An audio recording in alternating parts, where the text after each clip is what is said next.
Chapter 18. Fortunately for Kyle, the evening meal occurred without further mishap. Looking at Jan, sitting across the table from him, he expected to see a look of curiosity on her face. But instead her expression was placid, except for the occasional smile she flashed at him when their eyes met. I know I asked her to wait and all, but I figured by now she'd be asking questions. Jan, however, seemed more focused on her meal, causing Kyle to mentally shake his head. He was going to have to learn to not underestimate her. In the end, she actually took a bit longer to finish than he did, leaving the operative with exactly what he didn't want right then, time to think over what he was going to say and how. He began to wonder if he just shouldn't have told Jan earlier rather than waiting until now. Kyle. Caught up in his reverie, the operative realized his table mate was calling him. Sorry, he said, wool gathering. Jan raised an eyebrow at him and then spoke. I'm finished. Are you ready? Kyle nodded. Then let's get going. Pushing back from the table, Jan rose to her feet, taking her tray with her. Kyle followed and the pair dumped the items on the cleaning belt. They proceeded out of the mess hall and into the corridor outside. They were perhaps a dozen steps down when Jan stopped walking. Kyle. Yes. Is there a reason you're walking behind me? Still going over what he was going to tell his partner, the operative suddenly realized his mental conversation had resulted in him falling behind. When Kyle didn't answer right away, Jan turned to look at him, hand to her hip. Vroke at your tongue, Katarn. Or perhaps you prefer the view from behind. Brain finally shifting out of first gear, Kyle responded. No, he said strongly. I wasn't looking at you. I would never stare at.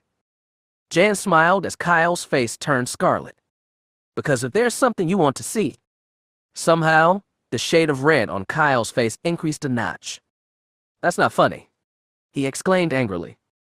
Oops, Jan thought, realizing she had pushed a bit too far.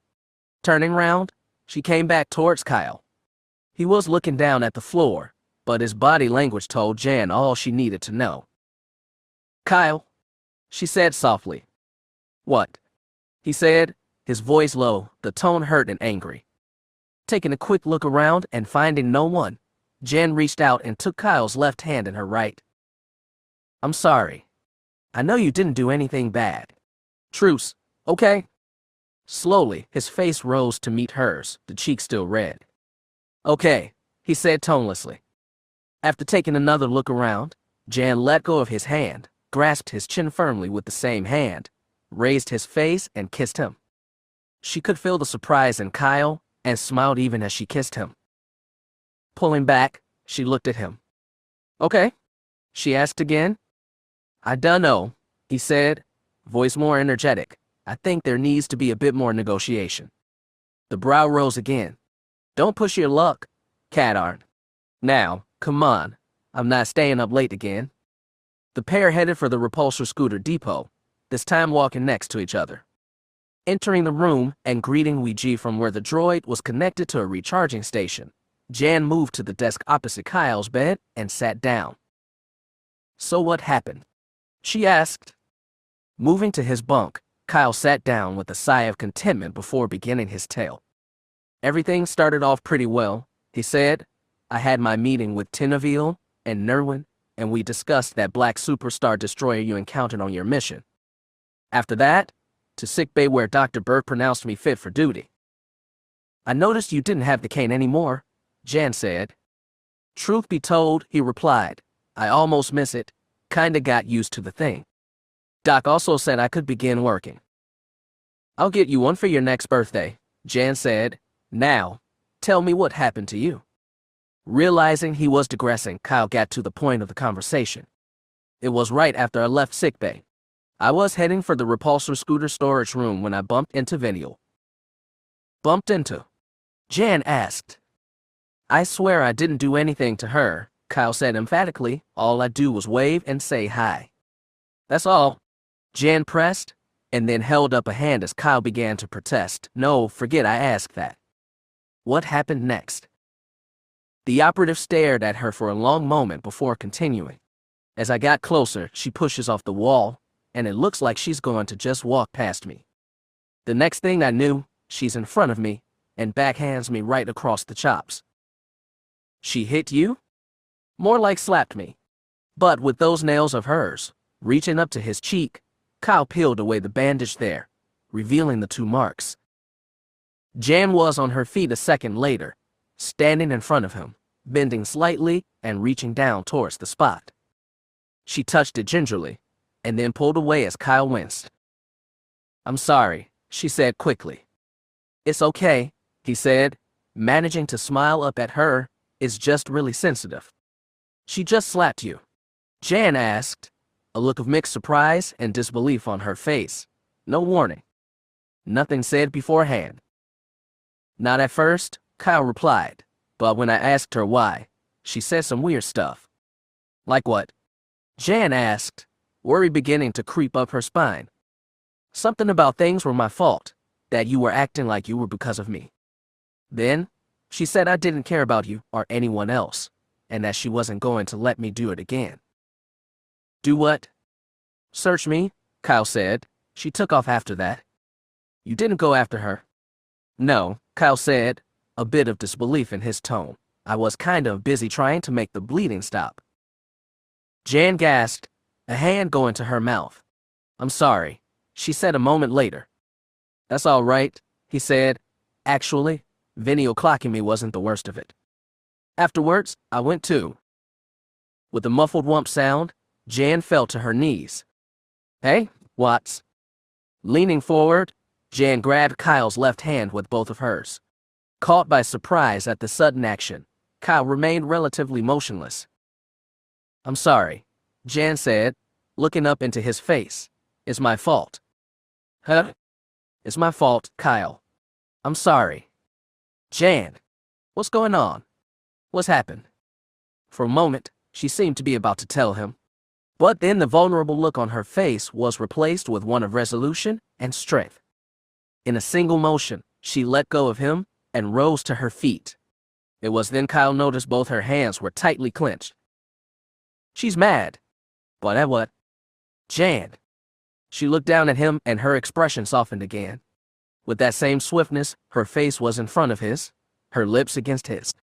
Jan's arms went around him again, and for 30 spectacular seconds, Kyle was lost in bliss. Lips parting with an audible pop, Jan straightened up and headed for the door. "Jan," he called to her. "What?" she said, not turning to look at him. "Please tell me what's wrong." Seconds passed. Kyle opened his mouth to speak again when Jan answered him. "Nothing I can't fix. I'm sorry, Kyle." And with that, she was gone, the door sliding closed. 10 seconds later, Ouija issued a string of beeps. "I dunno, weed. When I told her about what Vinny did to me, it seemed to set her off. The way she acted, it wasn't normal." The droid gave a low boop sound in reaction, then asked a new question. "How did it feel?" Kyle echoed, turning an angry glare on the droid. "You mean you were watching him the whole time?" The droid gave a whistle honk followed by another string of beeps. "Just curious, eh?" Kyle stood up and advanced on the droid. It responded by floating back until it was up against the wall. "You're lucky I don't have my tools with me," Kyle said. "Otherwise, I'd be doing some dismantling right now." The droid issued an apologetic beep. "Don't let it happen again," Kyle said, turning away and throwing his hands up in frustration. "Man, first I get clocked by a psycho Twi'lek. Then my partner starts acting like a nut, and now I learn my supposed droid friend is actually an opportunistic voyeur. Can this day get any worse?" All but throwing himself on his bed, Kyle reached for a bedside control to turn off the lights. Ouija, in the meantime, floated back to his recharging station. Kyle rose as usual, getting a quick shower before dressing and heading off for breakfast. He had nothing on his calendar today, but given the pace at which things could change, he wanted to be ready. Exiting the room, he nearly ran smack dab in someone on the other side. "Whoa," the operative exclaimed. "Watch it there," said the other person. Recovering from the near collision, Kyle looked to see Ristal standing in front of him. Sorry about that. I didn't see you there. Ristal chuckled. What? I've been told many things in my life, the large man said, but never has anyone said that they didn't see me. Kyle laughed at the joke. I see what you mean. So what are you doing this morning? The golden-skinned man shrugged. Nothing much. How about you? Just heading off to breakfast. Ristal nodded. Sounds good. Mind some company. No, Kyle said, a hint of hesitation in his tone. I suppose not. I'm not intruding. No, the operative said. Not at all. Let's go. Together, the pair headed down the corridor. Well done, Kyle thought, looking at the other for a moment. The big man had played him perfectly just now. A short scooter ride brought the men to the mess hall. Kyle marveled at the amount of food on the other man's tray. But given his size, he probably needs a lot of fuel to move that bulk around. Table conversation was rather animated, as both men started asking questions of the other, topics ranging from background to home planet and other benign topics. As different as the two were, the impact of the Empire on both their lives created an air of communality among them. I see now why Jan likes this guy, Kyle thought. Likewise, Ristal found himself impressed with the operative. His own life under Empire rule had been harsh, but when he compared it to what Kyle had endured, I'm amazed he can still smile after all he's been through. Nerwin and Tineville were right about him. Just then, Ristal's chrono alarm went off. Well, the big man said, this has been fun, but I've got a meeting in about 10 minutes.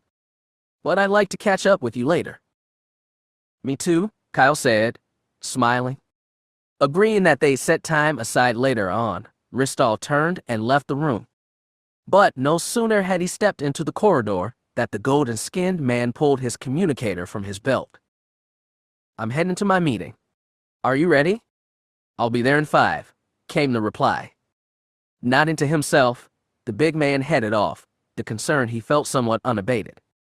Once he left the mess hall himself, Kyle headed for the gymnasium and spent the next 2 hours working out. His recently repaired leg was stiff and weak, but he did his best to work the muscle, encouraging it to gain strength. That done, he showered again and headed for his quarters. With no calls, he decided now would be a good time for a meditation session with Ron. Entering his quarters, he found Ouija was gone. Probably off exploring the ship, Kyle surmised. Sitting Indian style atop his bed, the operative closed his eyes and began to concentrate. It took only a few minutes before the kaleidoscope of colors appeared in front of him. I sense you are troubled, Kyle. Troubled. Yeah, I guess you could say I am. Troubled about a lot of things. Tell me. I'd rather concentrate on my Force skills. One cannot readily use the Force when one's mind is troubled as yours is, Kyle. For now, let us talk. I'd really rather. Kyle, please do as I say. The operative sighed. All right, but there's not much either of us can really do about it. Kyle told Ron of the things that were bothering him, and strangely, as he talked, he began to feel a bit better. You see, a burden shared is a burden lessened. Such is the way among all people. Even Jedi. He heard Ron chuckle. Even Jedi. So what do I do? The solution is not as simple as deciding what to do, Kyle. The reason behind this Twi'lek attacking you stems from more than just you and Jan. What do you mean? You know the history of the Twi'lek race, the degradations they have endured. This Venial has likely been a victim like so many others of her race. But why did she get along with Jan and not me? I am not sure of why. But I do sense that Venial's rage is deep-seated. I feel that she has or had endured some great turmoil in her past. She was about to be sold when she was freed. Exactly. And you said Jan told you the slaver was human. I suspect Venial is somehow projecting the persona of this slaver onto you. Why? That reason is known only to Venial. But look at the evidence. Her initial reaction to Jan, and then the sudden change in attitude. Couple this with happened the other evening, and I think you may begin to see part of the picture. Wait a minute. Are you telling me Venial has feelings for Jan? Romantic feelings. I think it a strong possibility. And she sees me as what? A rival. Given her attack on you, I would say more than a rival. It seems she sees you as a threat. A threat to her and Jan. Precisely. That's nuts. She's nuts. And besides, I know for a fact that Jan's not interested. For a fact. You bet. Jan's she, and I, well, we're. Kyle, you need not hide your feelings from me. I have sincere affection for Jan for some time now. What puzzles me is that, given how you feel about her, why you have still not told her of your Jedi powers. I don't know what to. I want to say the right. The operative sighed again. I'm afraid. Afraid. Of Jan. Yes. Of her reaction. Of what she'll think or say when I tell her. She'll probably think I'm nuts and have me locked up. Do you truly believe that? No, but I just don't know how I can tell her. The longer you wait, the worse it will be when you do tell her. I know. Only you can decide when the proper time is to tell her, Kyle. But one day, you must tell her. You're right. It is a decision for another time. As to the issue with Ristal, perhaps it would be best to ask him directly. You think so? I sense an irreproachable spirit in him, and from what you have told me of him, I do not believe I am alone in this. No, you're not. For someone I barely know, I genuinely like the guy. He seems like a real decent sort. Then test him to see if we both are right. Kyle smiled to himself. All right, I will. Now, there is a lesson to be learned today. Are you sure? You should know the answer to that, Kyle. Can you not sense the calmness in your spirit? Kyle examined himself, and then, you're right. I do feel better. As I said. And now, my friend, the time has come for you to take the next step in growing your powers. And at the same time, you will gain physical benefit as well. What is it? Kyle thought anxiously. What are you going to teach me? Patience, the old Jedi counseled. Listen to my words. And so Kyle did. The remainder of the day passed in relative peace for the operative, and that night, he slept dreamlessly. Rising much as he the day before, Kyle had nearly finished dressing when the call chime to his door sounded. Smiling, he called out, "Come in, Ristal." The door slid aside and the big man stepped inside, his expression conveying surprise. How did you know it was me? I just did, Kyle replied, still facing away from the big man. When the operative turned around, he fixed the other with a strong stare. And now, is there something you'd like to tell me? Huh? Specifically why you showed up here at nearly the same time in 2 days. To his credit, the security officer did not flinch. You're awfully suspicious, aren't you? I just came by to talk with you again. Try again, Kyle said. It's the truth, Ristal answered back. The operative replied disbelievingly. Look, I don't like being accused. Ristal, who sent you here? When the security officer didn't answer, Kyle continued, mentally praying his gamble would pay off. Otherwise, he was going to have to some fast apologizing. Was it Jan? There was a brief change in the security officer's expression, enough to let Kyle know he had hit his mark. Look, I don't want to put you on the spot or have you break a confidence, Ristal. So, let me try guessing why Jan sent you here and you let me know if get close. When the security officer didn't reply, Kyle continued. She's worried about me because of what Venial did and wants you to make sure the incident doesn't repeat itself. The big man's mouth dropped open. You knew? The operative shrugged. I suspected. But given how Jan reacted the other night when I told her what Venial did and then you showing up yesterday, it was just a little too convenient. The big man's shoulders slumped. Look, Kyle, I didn't mean to deceive you. When Jan came to me and Plana, she was. Kyle groaned. She got Plana involved too. Ristal nodded. Kyle shook his head. I just don't believe her sometimes. Are you mad? The operative smiled and shook his head again. Actually, no. I just wish that partner of mine would learn to trust me a little more. I'm perfectly capable of taking care of myself. Ristal smiled. She said you'd say that. So where's Jan right now? The big man looked uncomfortable. She said not to tell you. Ristal. She's looking for Venial. She what? She's going to find Venial and try talking to her. Kyle laughed out loud, shaking his head once again. I knew I shouldn't have told her what happened. Hey, I probably would have done the same thing if it had been me, Ristal said. I suppose you're right. And on some level, I suppose I should appreciate what Jan is doing. It's just that. What? I dunno. This is like something out of high school. And the last thing I want is my best friend fighting my battles for me. Best friend? Huh? Ristal said. Well, Kyle said, she's more than my friend. But you get the point. Ristal nodded. So you two are close then. Seeing the lure coming, Kyle stepped on it. Why do you ask? No reason, Ristal said, retreating a bit at Kyle's verbal broadside.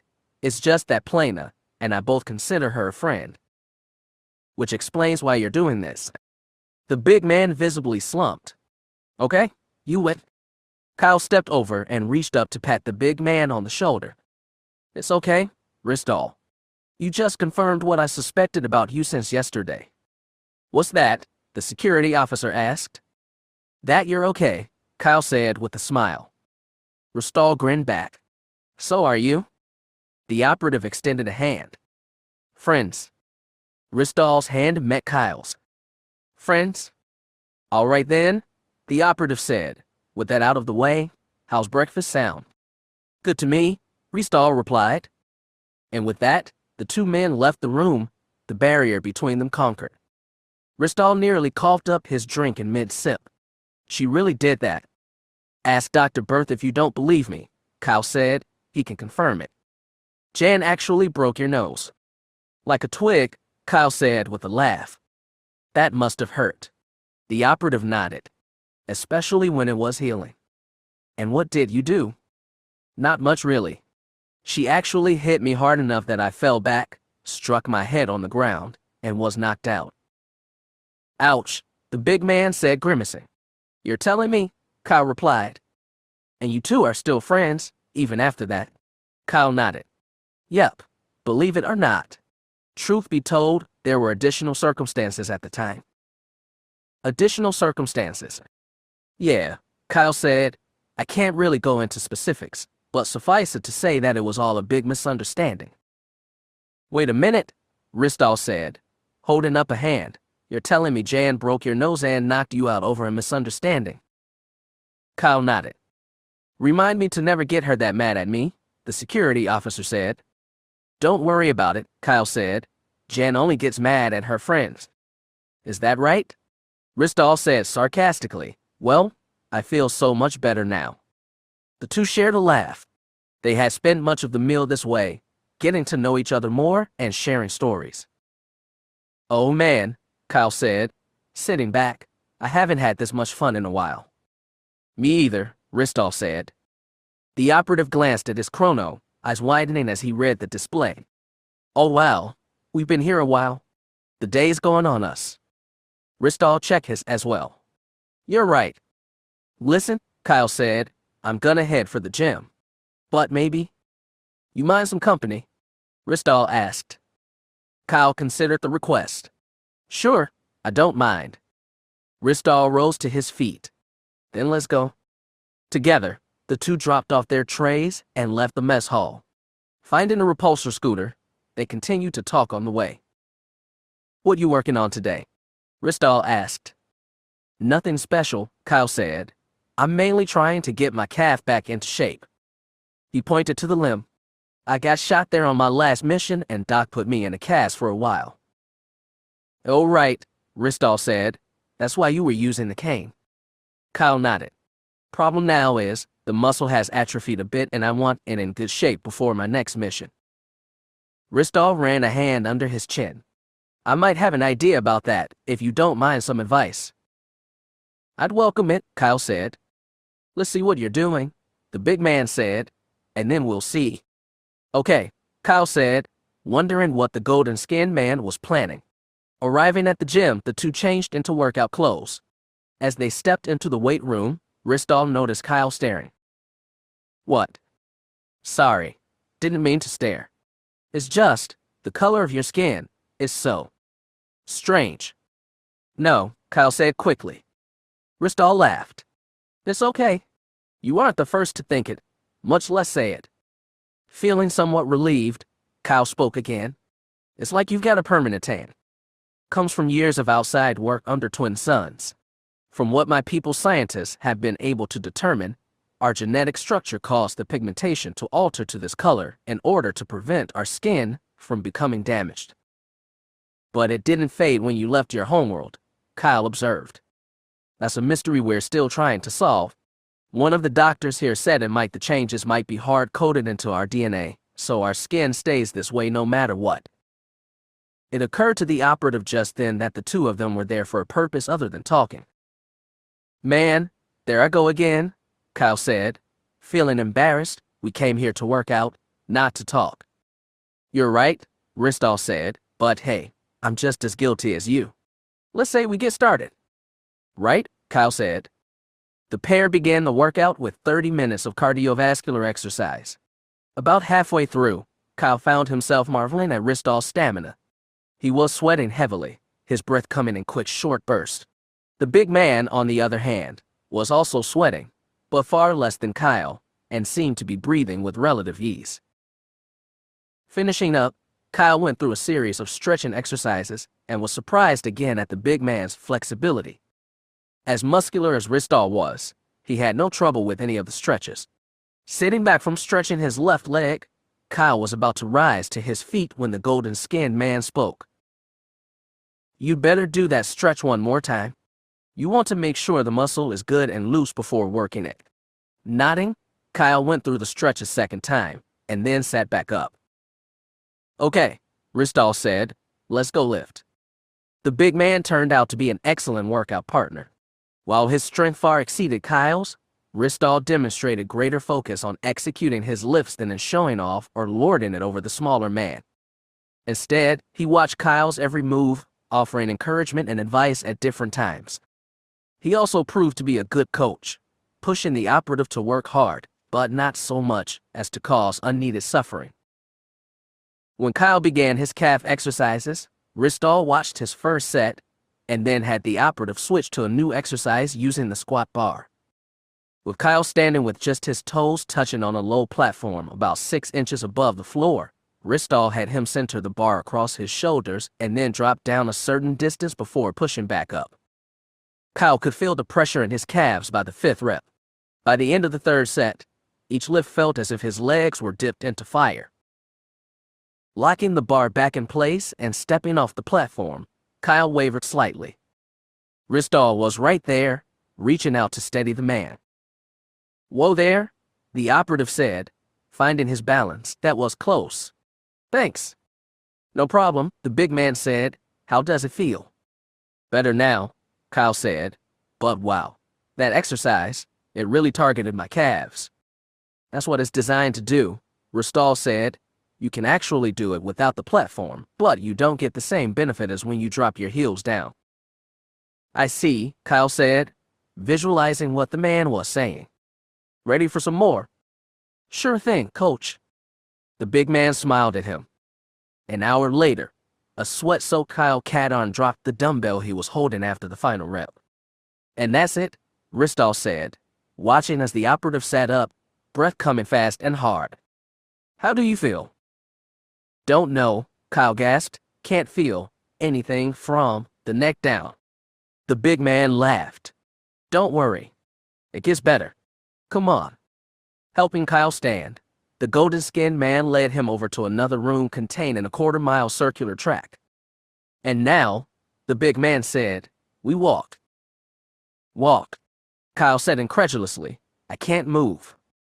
You can. Just take it slow. Ristal, seriously. Trust me, Kyle. The operative glanced up into the other's face. He sighed. Okay, but if I faint, it's your fault. You want mouth to mouth? Kyle's look was all the answer the big man needed. The first 3 laps nearly did the operative in. His leg muscles, already weakened from the long workout, responded most negatively to being asked to do more work. As the two men began the fourth lap, Kyle was starting to get worried. His breath came in harsh gasps. He barely managed to speak as his lungs kept up their persistent demand for air. Ristal, don't think I can't do this anymore? Just a bit more, the big man said. Trust me. Kyle glared at the golden-skinned man, who was having absolutely no trouble maintaining a steady pace. Doc's not gonna be happy when I show up in sickbay again. The pair were about halfway through the fourth lap, Kyle taking smaller and smaller steps. He was about to stop completely when he noticed the next step came a little easier, and so was the next. A half dozen more, and he began to sense as well as feel a change. Next to him, Ristal smiled. You're feeling it, aren't you? I'm feeling something, Kyle said. 6 laps later, the operative felt positively euphoric. How you doing? Ristal asked. Good, Kyle said, surprised to realize he did indeed feel that way. I feel good. The natural endorphins in your body kicked in, the big man explained, but it isn't instant. That's why those first laps were so hard. I felt something like this before, Kyle said, but never at this level. The big man nodded and the two continued, completing another half mile. Okay, Ristal said, breaking stride. That's enough for today. Kyle almost didn't want to stop. He didn't want to lose the good feeling he had. Moving over to a water fountain, Kyle took a long drink, and then moved aside for Ristal. So is this what you recommend going forward for me? Ristal shrugged uncertainly. It's not going to hurt you, but it may not necessarily be the best thing. Well then, Coach, Kyle said, let's say we do it again tomorrow. The big man smiled at him. Sounds good to me. And with that, the two men headed for the showers. Emerging some minutes later, Ristal headed off for a duty shift while Kyle returned to his quarters for another session with Ron. That evening, he ate alone as there was still no sign of Jan. Kyle couldn't help but be a bit concerned about her, but he supposed no news was good news. After another restful night, Kyle rose and dressed. He was looking forward to seeing Ristal again. He had more questions to ask his new friend, and he was looking to work out together with him again. When the door chime sounded, Kyle turned towards it, a smile coming to his face. Come in, Ristal. The door slid aside and a figure stepped in, but not the one he expected. Plana, he exclaimed, what are you doing here? Well, that's kinda rude, the woman said to him, a frown on her face. I'm sorry, Kyle said honestly, I didn't mean anything. It's just that I was expecting Ristal. He drew a double shift today, she explained, so you're stuck with me. Problem. Not at all, Kyle said. I appreciate what you both are doing. The golden-skinned woman's face softened somewhat. All right then. Any news from Jan? He asked.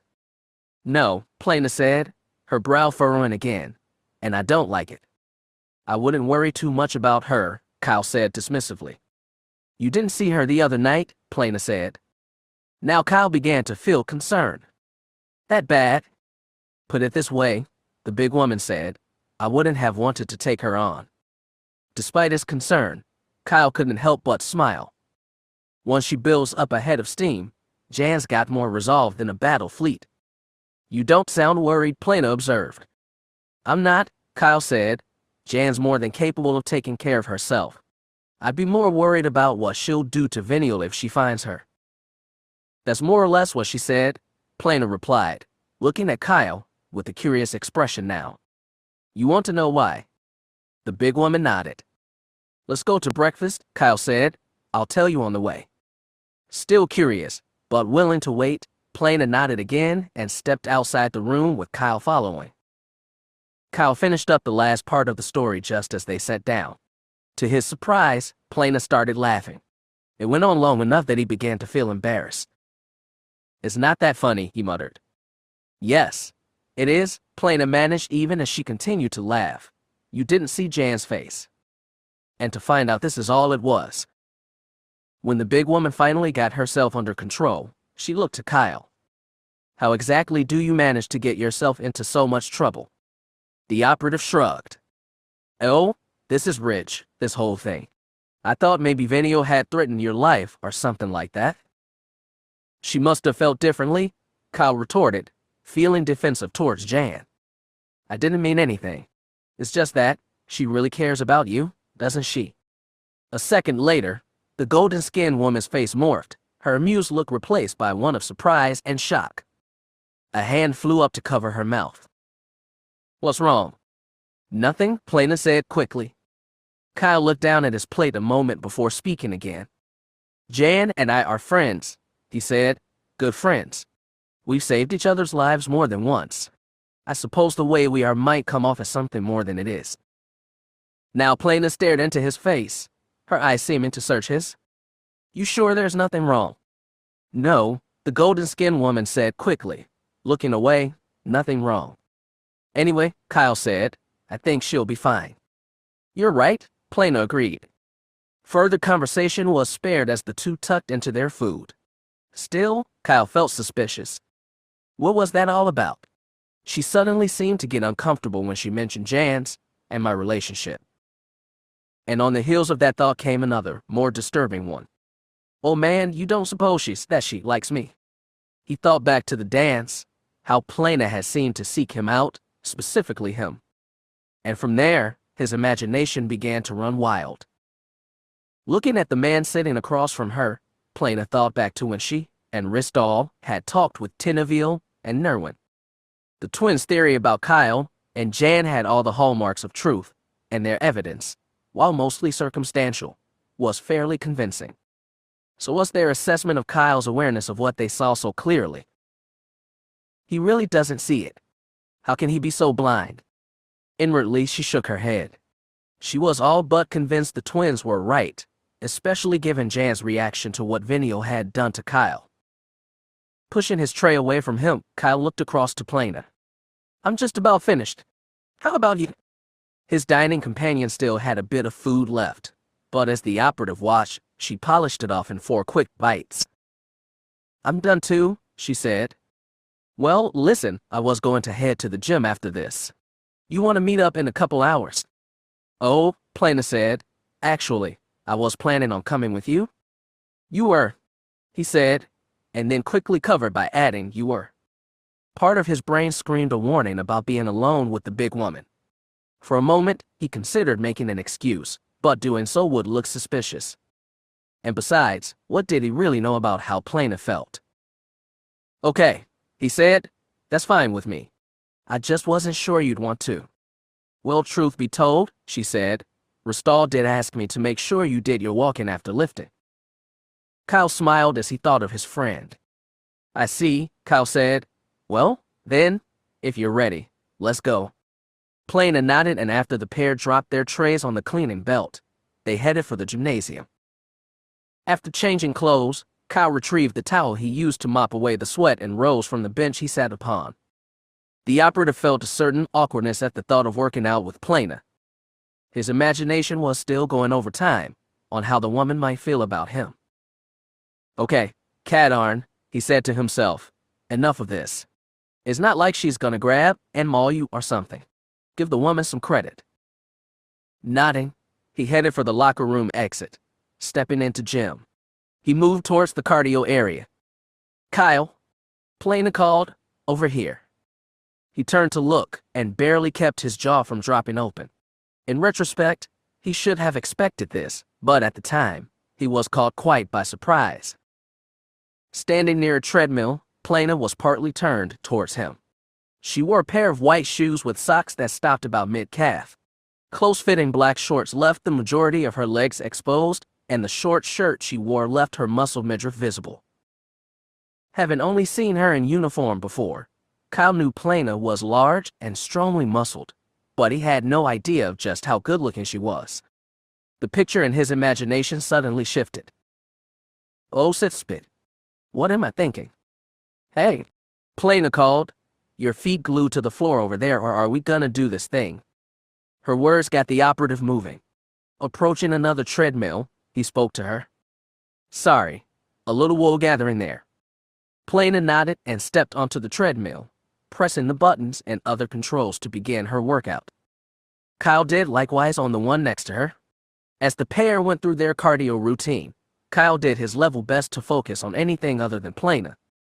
But his eyes seemed to be controlled by another force, and he found himself stealing glances at her.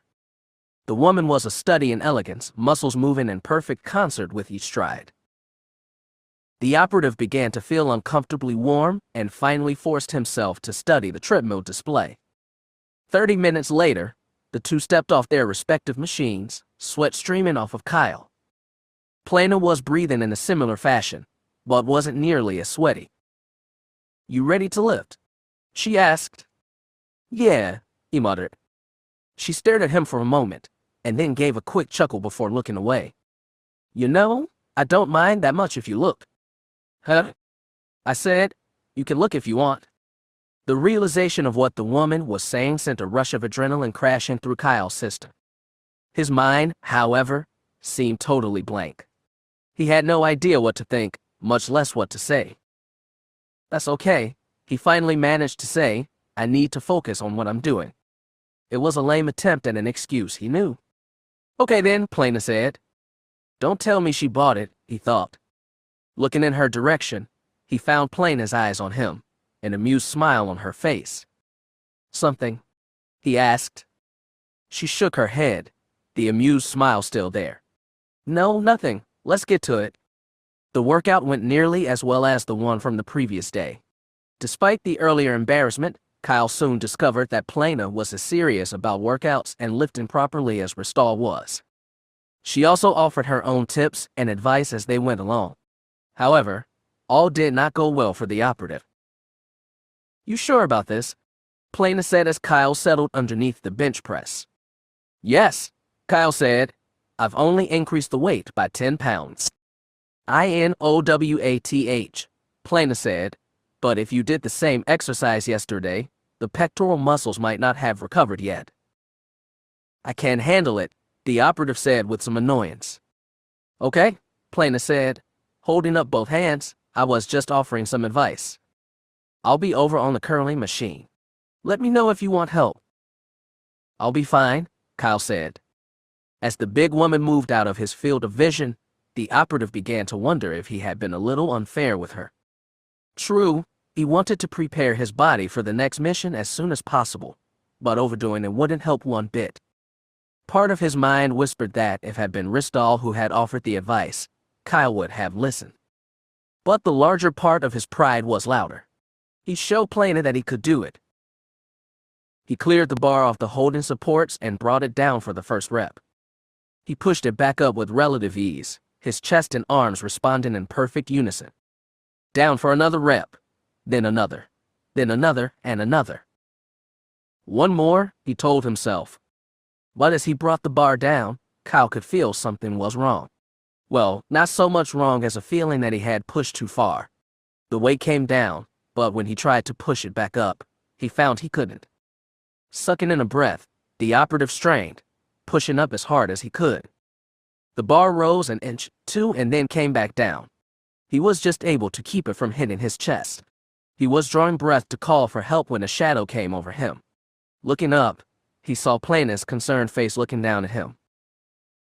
"I warned you," she said, reaching down with one hand and pulling the bar up. Together, the pair settled the bar back onto the holding clamps. Kyle sat up, his breath coming in long, harsh gasps. Just like before with Wineglass, he had nearly injured himself. And once again, he had been saved. Plana came around the bench, lowering herself onto one knee, bringing her face a bit closer to Kyle's. "I knew it was too soon for you to lift that much weight," she said, anger in her voice, "but no, you had to try anyway. You're lucky I was here, or you'd have a couple of busted ribs right now." Part of Kyle wanted to retort, to say he knew what he was doing, and had the situation in hand. But his logical mind knew this was a lie. It also told him just how right Plana was, and asked the question that if Ristal had been here instead of Plana, would he have tried the lift? The answer was just as clear as it was painful. He looked up into her annoyed face. "I'm sorry. I should have listened to you." The annoyed look faded, and in its place was a more sympathetic one. "That's okay," she said. reaching out to pat him on the shoulder. I probably shouldn't have been so surprised. You're just as hard-headed as Ristal is sometimes. Is that right? Kyle asked. He may be my fiancé, and all, she said, but there are times I just don't understand him. You have no idea what I went through just convincing him that I could serve as a security officer just as good as him. The words hit Kyle like a ton of plasticrete. His imaginations about Plana, all his concerns and worries, all of it had been for naught. So you two are engaged? He asked. Oh, that's right, she said. You don't know. Yeah, we've been engaged for nearly a little over a year now. It's a surprise, Kyle confessed. Ristal didn't say anything. That's partly because of me, Plana said. The New Republic hierarchy sort of frowns on husband and wives to be serving with each other. So, we've kept it quiet. Kyle nodded. It wasn't that different from him and Jan. You won't say anything? She asked. Me? The operative said. About what? The big woman smiled at him. Thank you. No problem, Kyle said. Listen, we'd better keep moving, otherwise our muscles are gonna get cold. You're right, Plana said. Standing up. Come on, we'll do some work on that lower back. And listen to me this time, okay? You got it, Kyle said. The rest of the workout went without incidental. Knowing what he knew now, Kyle had less trouble looking at Plana. Granted, his eyes still saw a smoking hot woman, but his mind knew she belonged to someone else. When the last of the lifting was finished, the two headed for the track where Kyle struggled through his first few laps until his legs loosened up and the endorphins kicked in. You feel better now? Plana asked. Finally, the operative said, those first few laps, will you? It'll get better over time, the big woman said. Eventually, your legs will get used to it. And listen, he said, about earlier, what you said about me looking, and all. She smiled at him. I was teasing you a little. Sorry if I made you uncomfortable. Uncomfortable, he said, trifle out panic. Oh, come on, Plana said. I can't be the first woman you've ever stared at. No, but most women aren't you? Plana nodded. I can understand that. Look, Kyle said, searching for the right words. I'm not exactly sure how to say this. There's no doubt you're a beautiful woman. But I never meant to look at you like a, well, you know. Plana looked over at Kyle, her eyes widened. Then, she reached over and patted the man on top of his head. You're sweet, she said. Thank you for saying that. Kyle felt his cheeks grow warm. No problem. Letting go of him, Plana continued to walk next to the man, stealing the occasional glance at him. I think I understand a bit more of what Jan sees in you, she thought. The silence between them grew until both began to become uncomfortable. Hey, Plana, can I ask you a question? About what? She asked. Well, this is kind of strange. But I was wondering, you and Ristal, as big as you are, the two of you move around with this with, oh, I don't know, a kind of elegance. Faint color appeared in Plana's cheeks. Well, thank you. That's a nice thing to say. Kyle shrugged. As to how, consider this. Ristal and I came from a world where the gravity is 3 times standard gravity.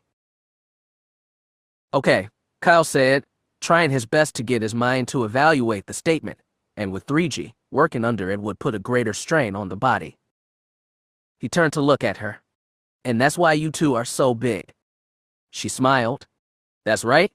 Now, having grown up with and being used to a 3G environment, what do you suppose happens when he hit 1G?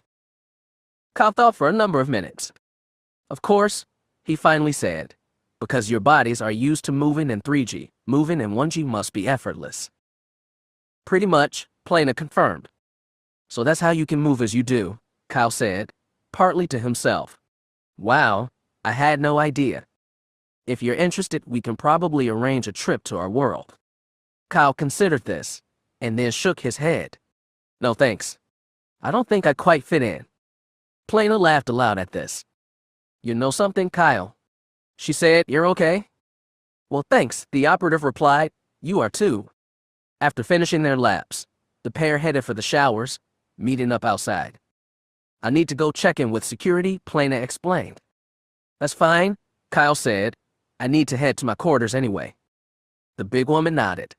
All right then. I'll see you at lunch. See you then, Kyle said. Arriving back in his room, Kyle was about to begin another meditation session when he noticed the message light on his desk blinking. Pressing the button under the flashing light, he saw a simple text message appear telling him to contact Mon Mothma as soon as possible. I wonder what she wants.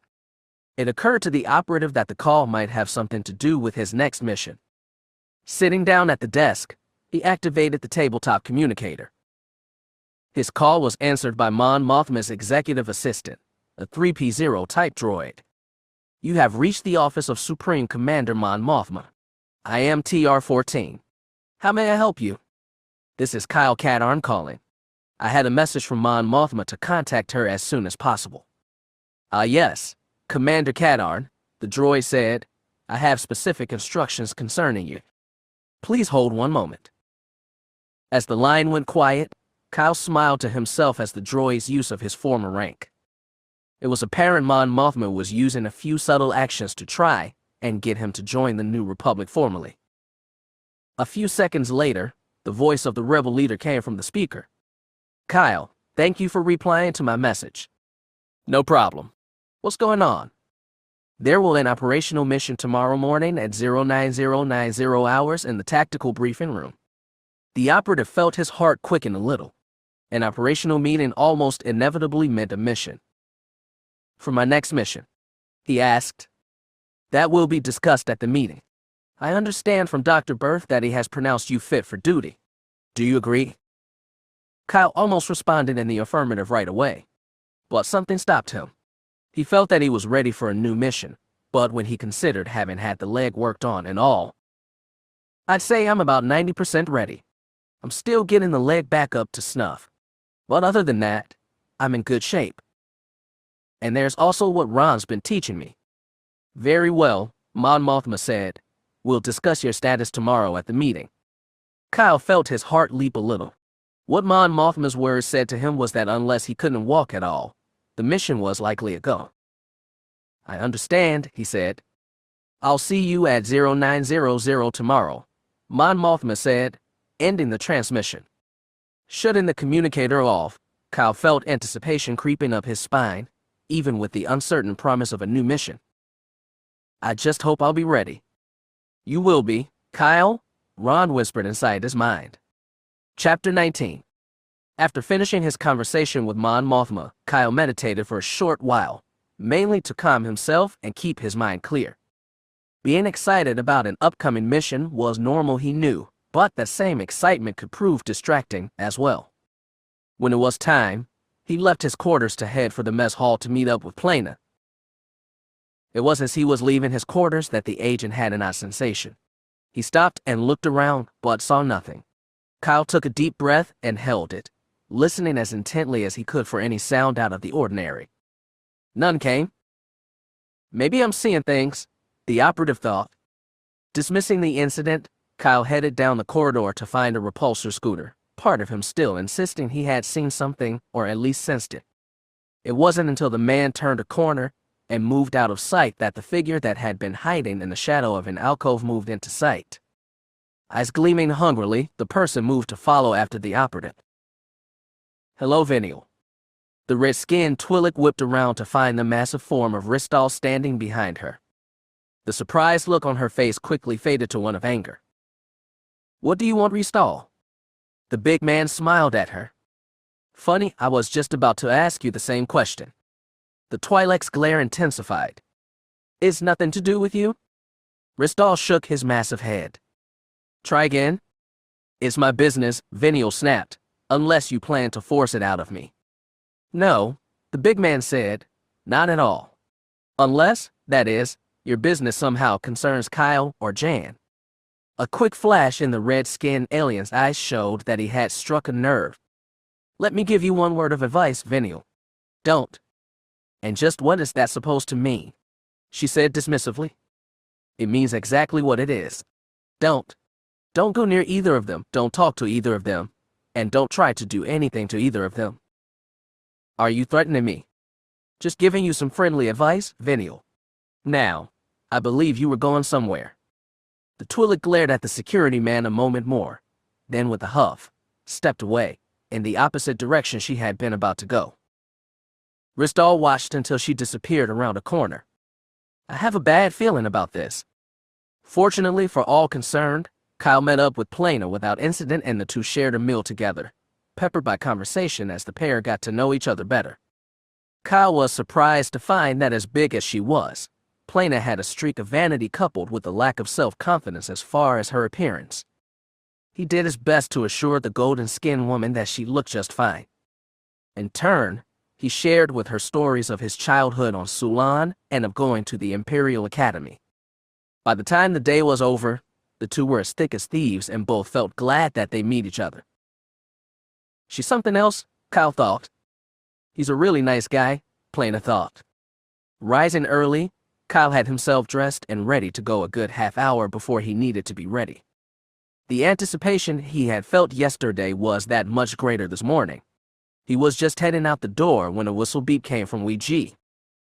What was that? Weed. The droid spoke again. Well, sure. You can come if you want. The mess hall is open to everyone. The droid gave an acknowledging beep. Kyle looked at the droid for a moment. In all the time since first coming aboard the Intrepid, Weegee had showed little, if any, interest in accompanying Kyle to his meals. Granted, the droid didn't eat, so there was no real motivation to come. So why does he want to come now? Kyle decided he'd ask the droid later. Right now, he wanted to get going. The two left the room and proceeded down the corridor to the storage area for the repulsor scooters. Boarding one, Kyle took the controls while Weegee clamped himself to the deck so he wouldn't fall off. 10 minutes later, they left the vehicle at a recharging station and began walking the remaining distance to the mess hall. They were inside of the entrance when a figure appeared, coming their way. Oh no, Kyle muttered. It was Venial. The operative stopped, determined that this time he wasn't going to simply walk into a trap. If the Twi'lek had any intentions of doing something to him, she was going to have to come to him. And as he stood there, the operative saw that apparently, the red-skinned alien had every intention of doing that. He walked slow as she came within a half-dozen paces of the pair. Looking at her, Kyle found himself wishing he had brought along the lightsaber. The two of them stared at each other for several seconds, almost like an old-style Western gunfight.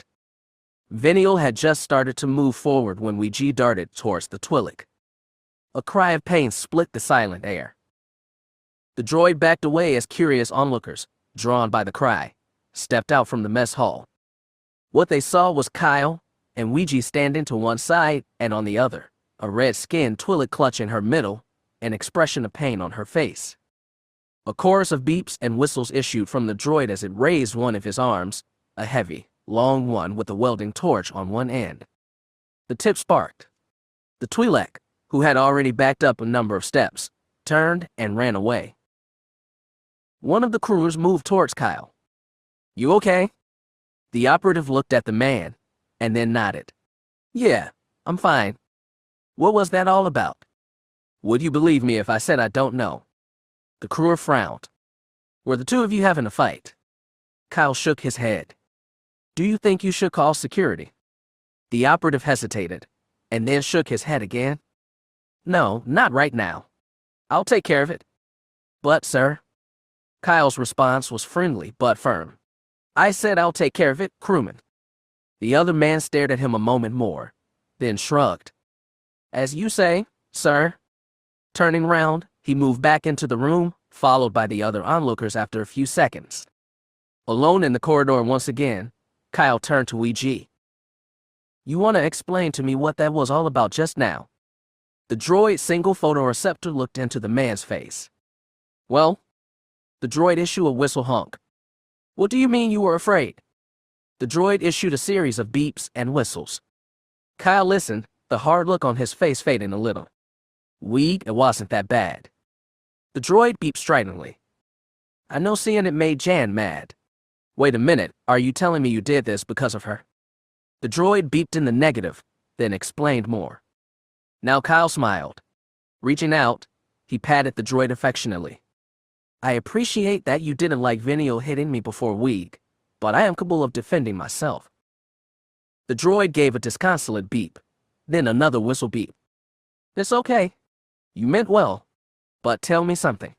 Since when did you learn to use your welding attachment like that? The droid seemed to draw itself up proudly and gave a self-confident series of beeps. Kyle laughed aloud. So there's things about you I don't know, and talk about delusions of grandeur. The droid made a blatting sound. The operative shook his head and patted the droid again. We'll talk about it later. Right now, I want to eat. You still coming? The droid beeped affirmatively, following the operative into the room. Kyle lingered over breakfast, taking his time eating and checking his chrono every so often. When it was just after 0830 hours, the operative rose from his chair and deposited his empty tray on the cleaning belt. With Ouija following, he stepped out into the corridor and headed for the repulsor scooter depot. Finding one there, Kyle began to board the vehicle. Well, I'm heading off to my meeting. I'll check in. The droid cut him off, asking a question. Kyle gave the machine a questioning look. You want to come along? The droid beeped affirmatively. I don't know, Weed. This is an operational meeting. I don't think Mon Mothma will appreciate me bringing you along. The droid spoke. I know you helped last time. It's just that. The droid made a wheedling sound. Though Ouija had no face to speak of, his beeps, whistles, and honks sometimes gave the illusion of expressions. This particular one Kyle knew all too well. He sighed. All right, fine, you can come. But if Mon Mothma asks you to leave, promise me you'll go. The droid answered affirmatively, boarding the scooter. Turning the vehicle in direction he wished to go, Kyle advanced the throttle and sent it forward. I hope this isn't a mistake. As he approached the room, Kyle was surprised to see two men standing to either side of the door. By the looks of their uniforms, they were security personnel.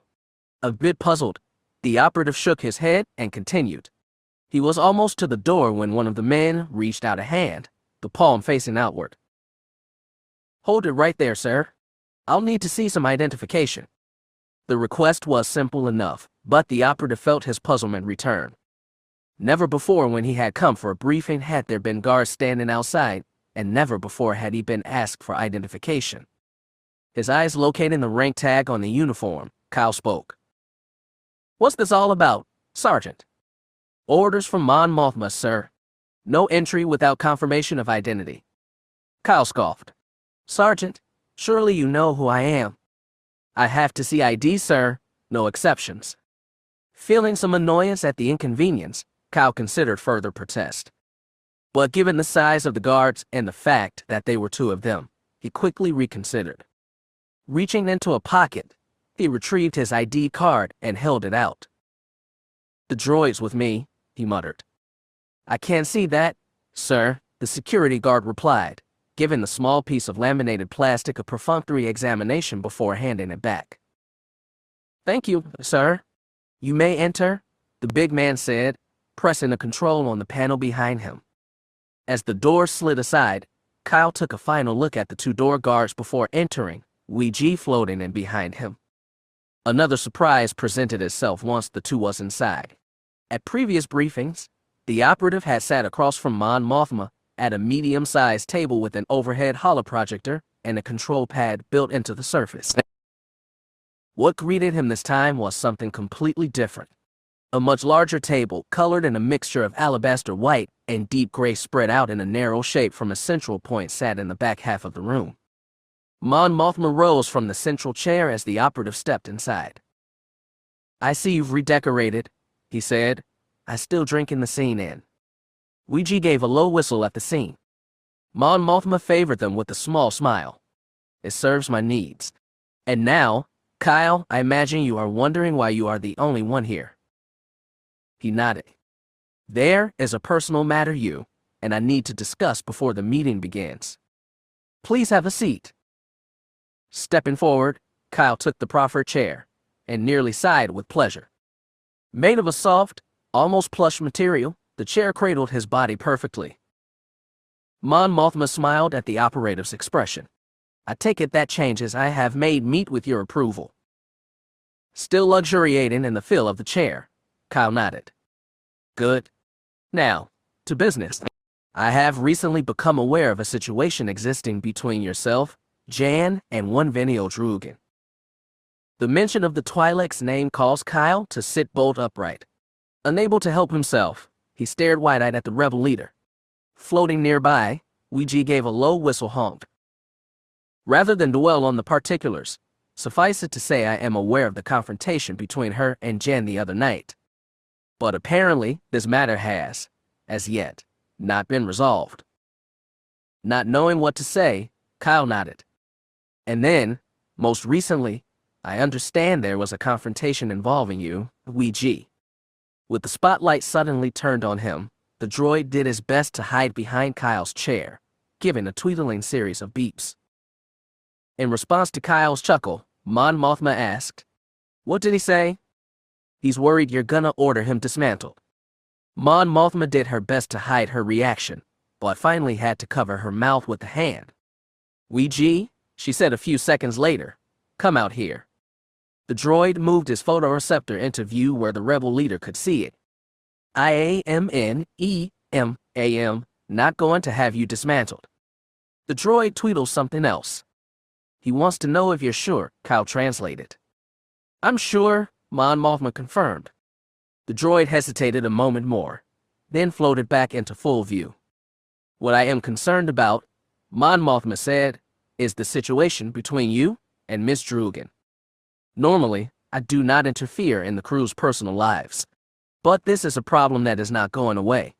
Therefore, Kyle, I have to ask you an unpleasant, but necessary question."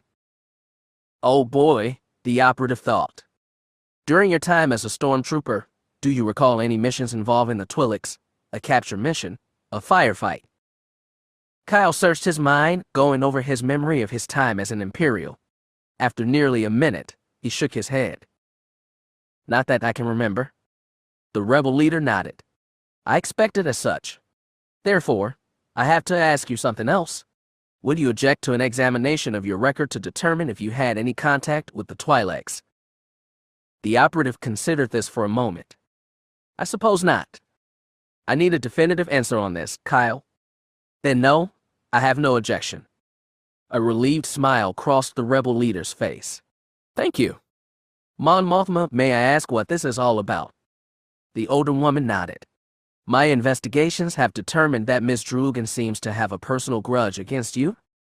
Apparently, she believes you to either be or be in league with the slaver who was in the process of selling her when a rebel force liberated her, along with several others of her race." Feeling a little disturbed, Kyle nodded. Jan said something similar. Mon Mothma also nodded. "As I said, I prefer not to get involved in such affairs, but given the incident today along with other reports I've received, there was little choice." "So what do we do now?" Kyle asked. "For now, we prepare for your next mission. I plan on having your contact in the data storage department, Wineglass, perform the examination on your file." The operative nodded. "In the meantime, I would ask you to do your best to avoid Miss Drugan." Kyle considered this for a moment. "I understand." "And Ouija," Mon Mothma began. The droid tweetled that it was listening. "If another incident like this morning reoccur, I will expect you to take whatever measure you find necessary." The droid whistled a firm acknowledgement. "And now, Mon Mothma, reaching to the recessed control panel built into the table onto your mission briefing." She pressed a control, which sent out a prearranged signal. "It should just a few minutes," the rebel leader offered. "Then while we're waiting," said Kyle, "let me ask, why the guards?" A cloud crossed Mon Mothma's face.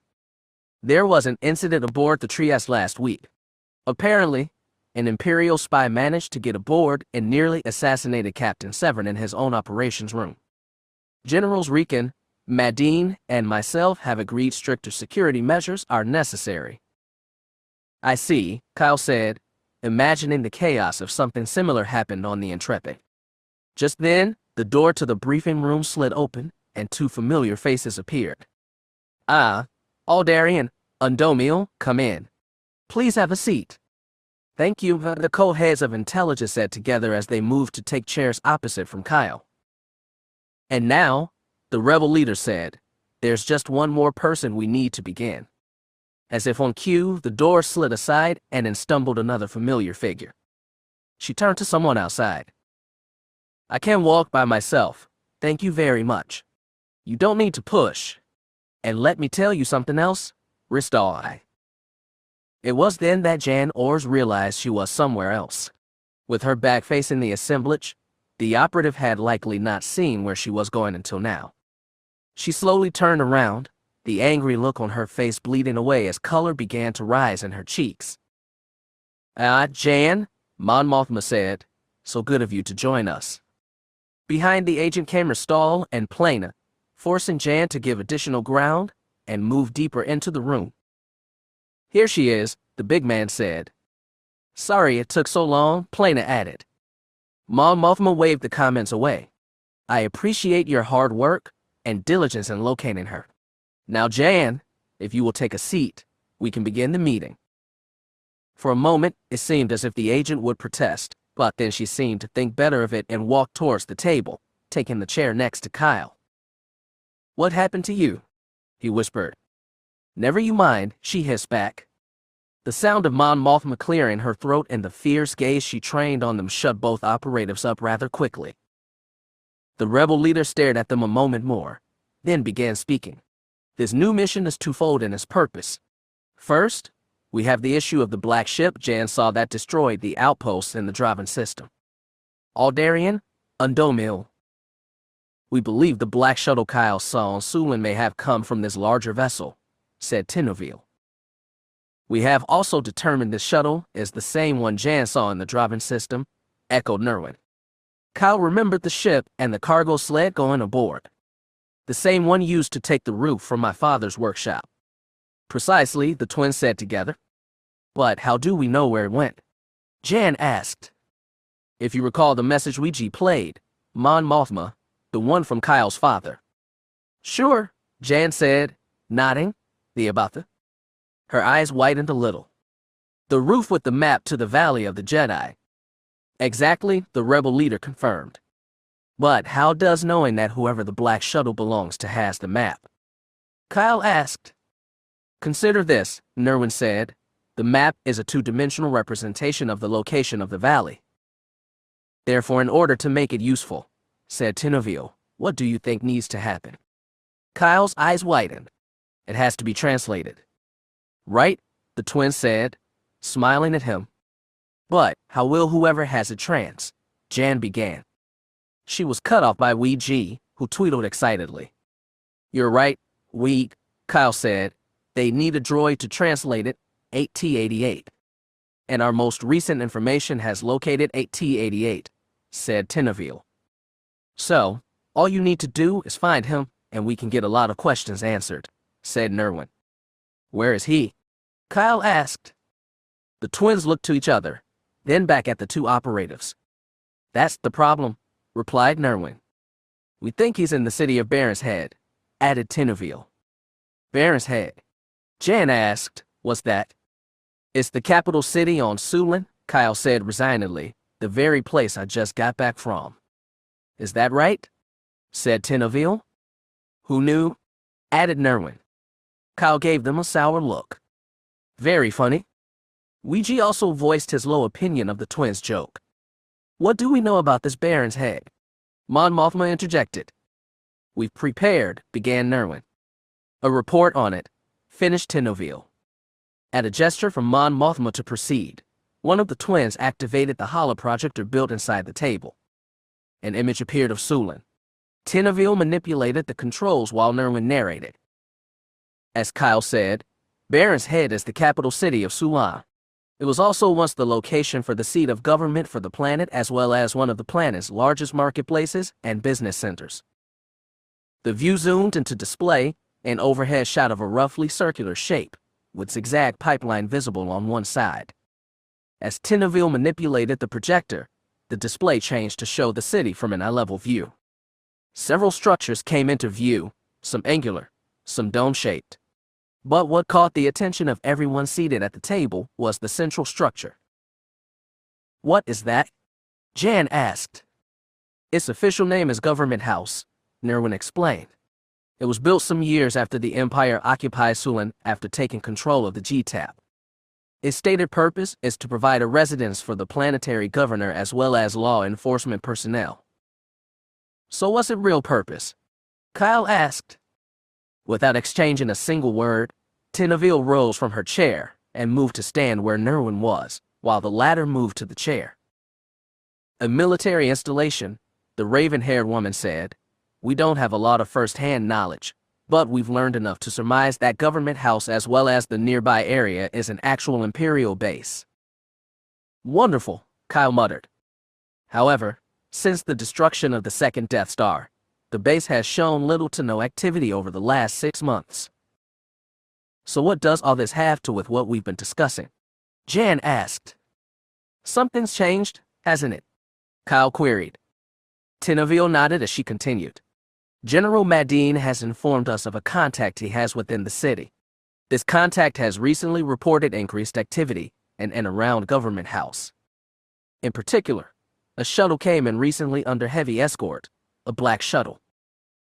Kyle looked to Jan, who nodded. "So what's the plan?" he asked. The twins switched places again. "To capture AT-88, of course," Nerwin said simply. "Of course," Kyle echoed sarcastically. "And has either of you decided exactly how we are going to do this?" "Well, no," said Nerwin. "But that's where you two come in," added Tenaville. The operative sighed at nearly the same time. "But there's more," added Nerwin, nodding to Tenaville. The image from the holoprojector changed, now showing an open waterway leading to an enclosed tunnel. "This image came from a spy droid we managed to have smuggled into the city last week. This is one of the many channels used to bring water into the city," Nerwin explained. "Now if you'll watch closely." The image began to move as the spy droid advanced. It moved into the tunnel, the light dissipating into a near darkness. However, as the droid continued, a source of light became visible. Down and to the right was a pathway, partly enclosed by permacrete pillars. Further along, the path took a sudden turn to the left and went out of view as the droid passed over a metal bridge over the water. Seconds passed without anything further, and then, some distance ahead, a half-circle opening appeared. Beyond it was visible cobblestone pathways and a smattering of buildings. Then, with sudden abruptness, the image shook and then wavered as the droid spun around.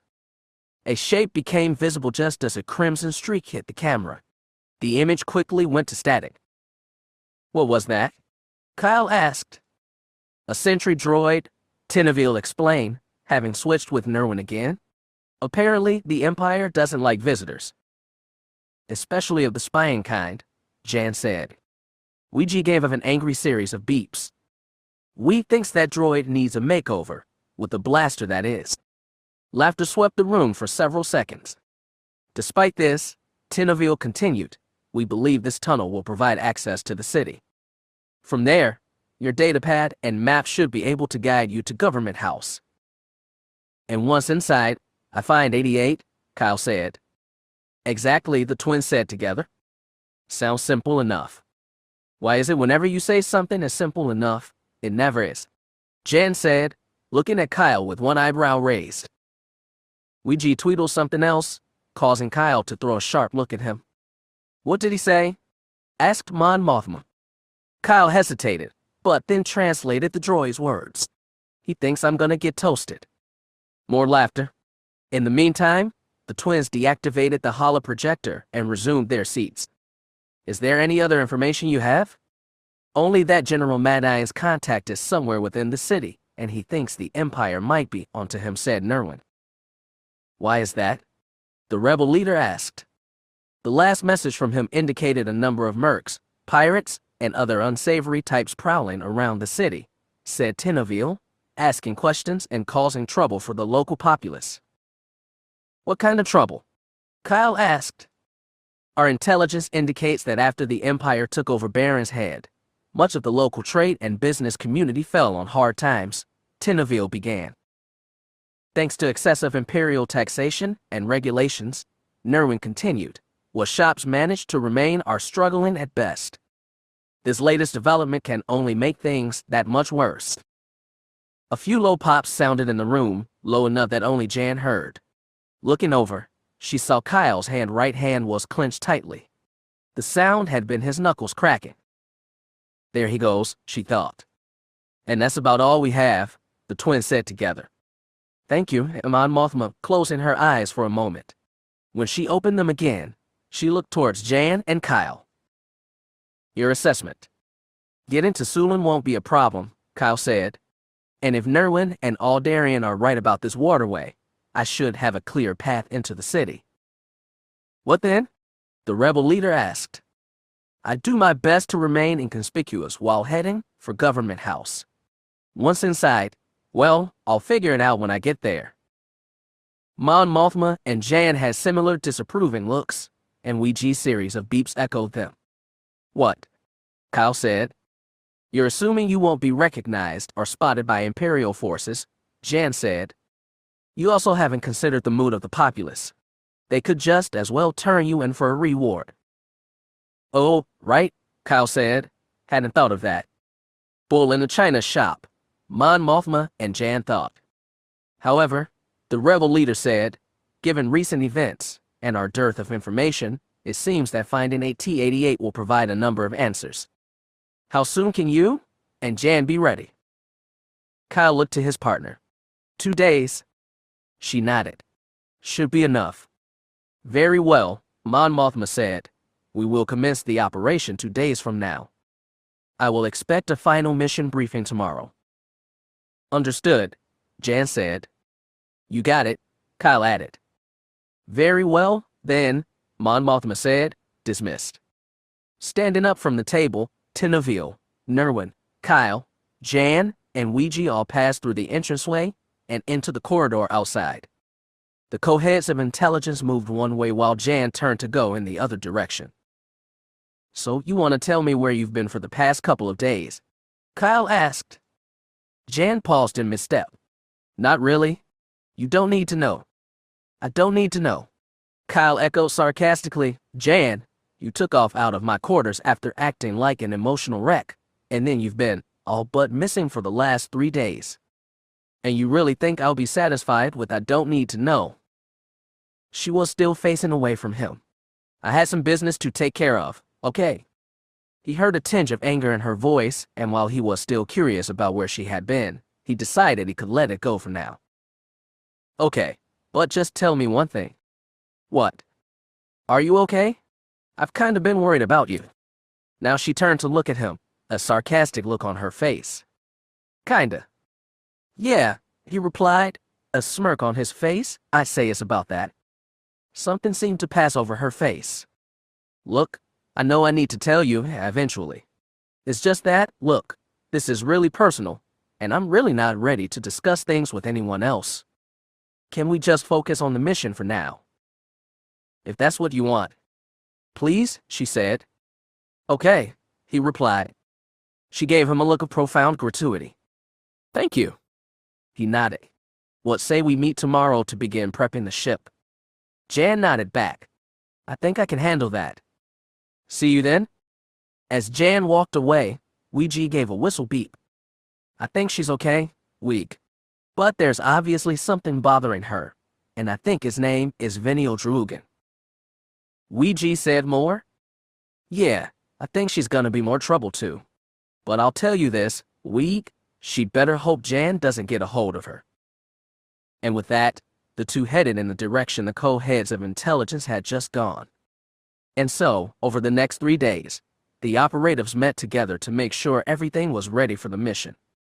Kyle did his best to keep the topic of conversation on everything except personal matters, and the occasional looks he got from Jan reinforced each time that he was doing the right thing. And for some reason, she seemed to be taking a dislike to Ouija, who had elected to come with Kyle each time and did his best to offer what help he could. Things finally came to a head when Kyle proposed bringing the droid along to help out. I don't know, Kyle. I'd rather he didn't come. And why is that? He asked. I'd just rather it be the two of us. Well, Miss Ors, he replied with mock surprise. I had no idea. Jan's face went hard. That's not funny, Katarn. Okay, I'm sorry. But seriously, Jan, think about it. We could really be a help to us on this mission. All right, she finally said. I'll think about it. Good enough, Kyle said. As Jan moved to the other side of the ship to check in something, Weege moved close to Kyle and beeped something. Don't take it personally, Weege. She doesn't mean it. The droid asked a question. Yeah, I'm sure. Just give her some time. With less than an hour to go before the plane lift off, it seemed that the mission would not begin at all as the two principal parts of it stood in front of the moldy crow in a virtual face-off. I still don't understand why he's going with us, Jan said.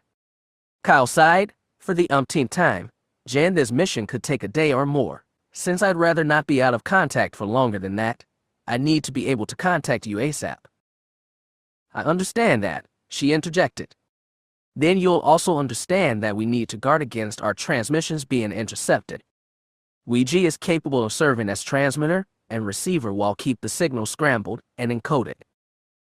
The cross-lamination communication system can do that, she challenged. Not like we can. He'll be able to make changes on the fly, plus warn you if the signal is being traced. And how exactly is he going to do that? She retorted. He'll tell you, of course, Kyle said with a roll of his eyes. Newsflash, Katarn. I don't speak droid. I know you don't, Jan Weege. Show her what Wexter built for you yesterday.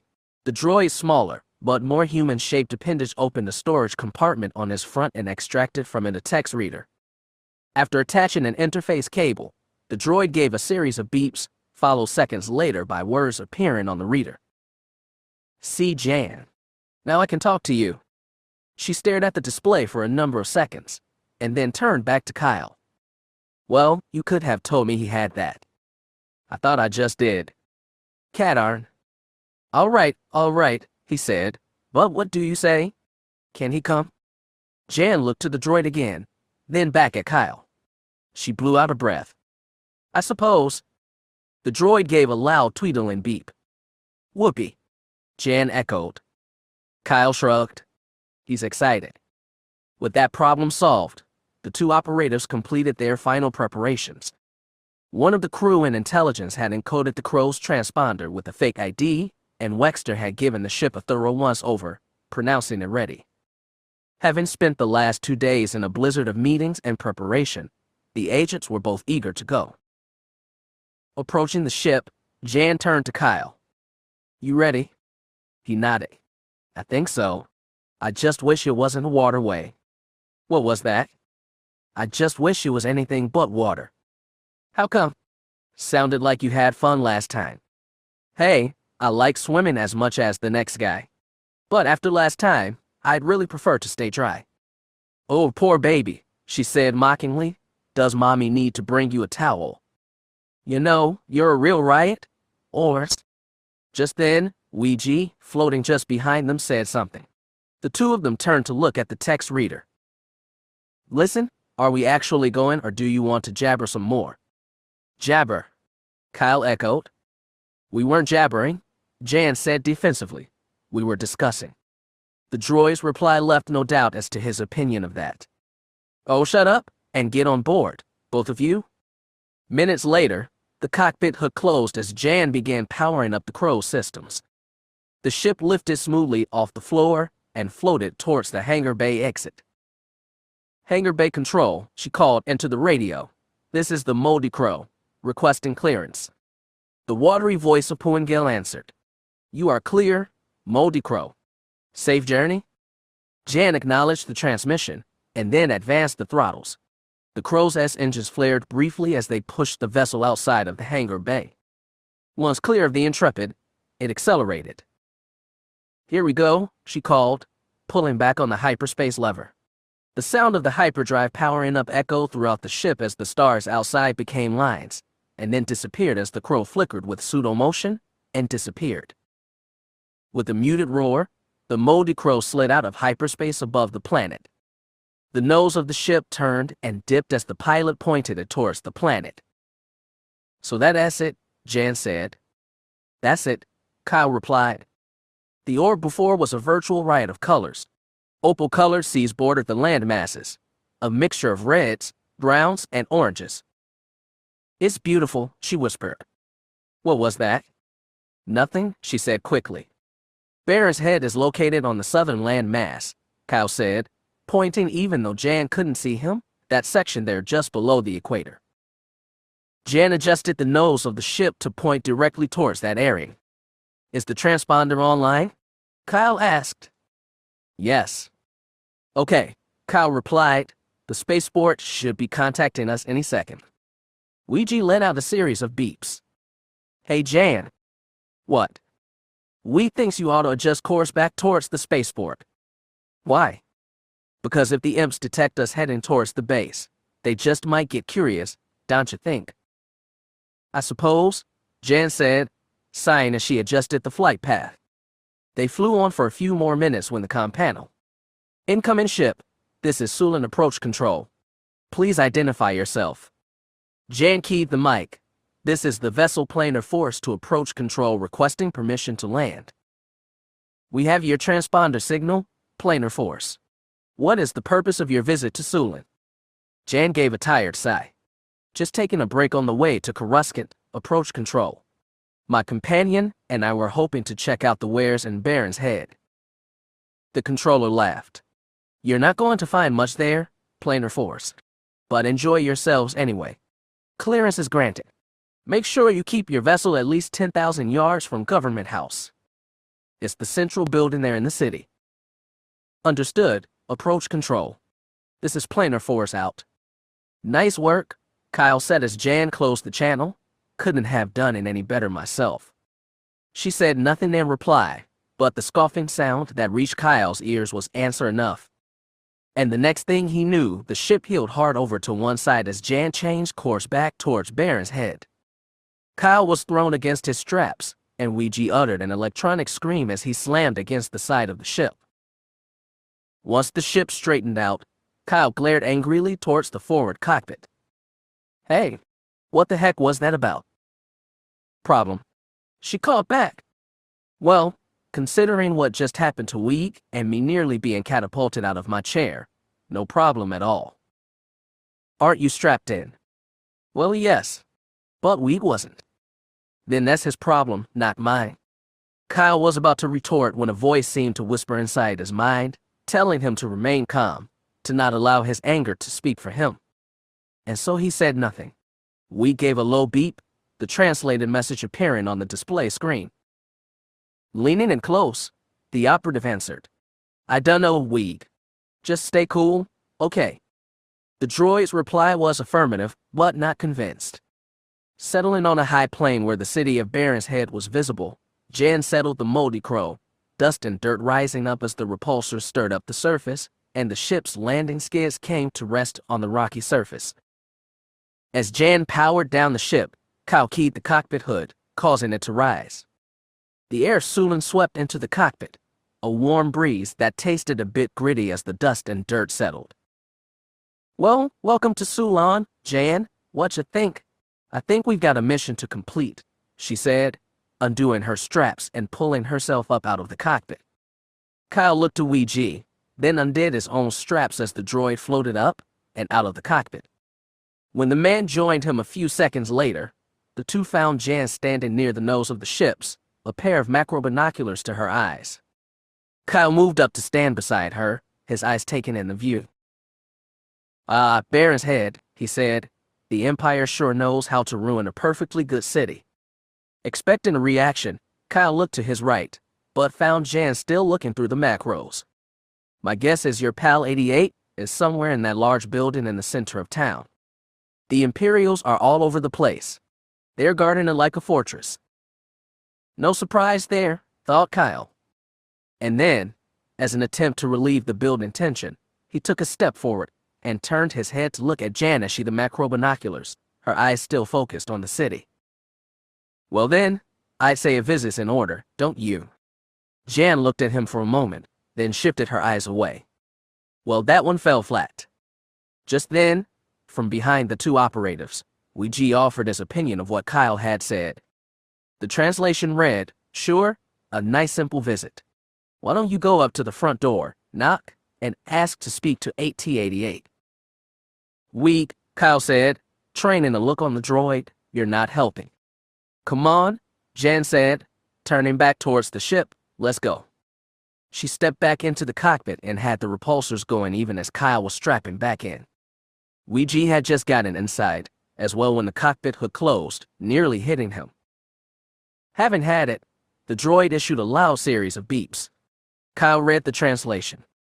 You want to know what he said? He asked. Not particularly, Jan said without turning around. Kyle looked at the droid and shrugged.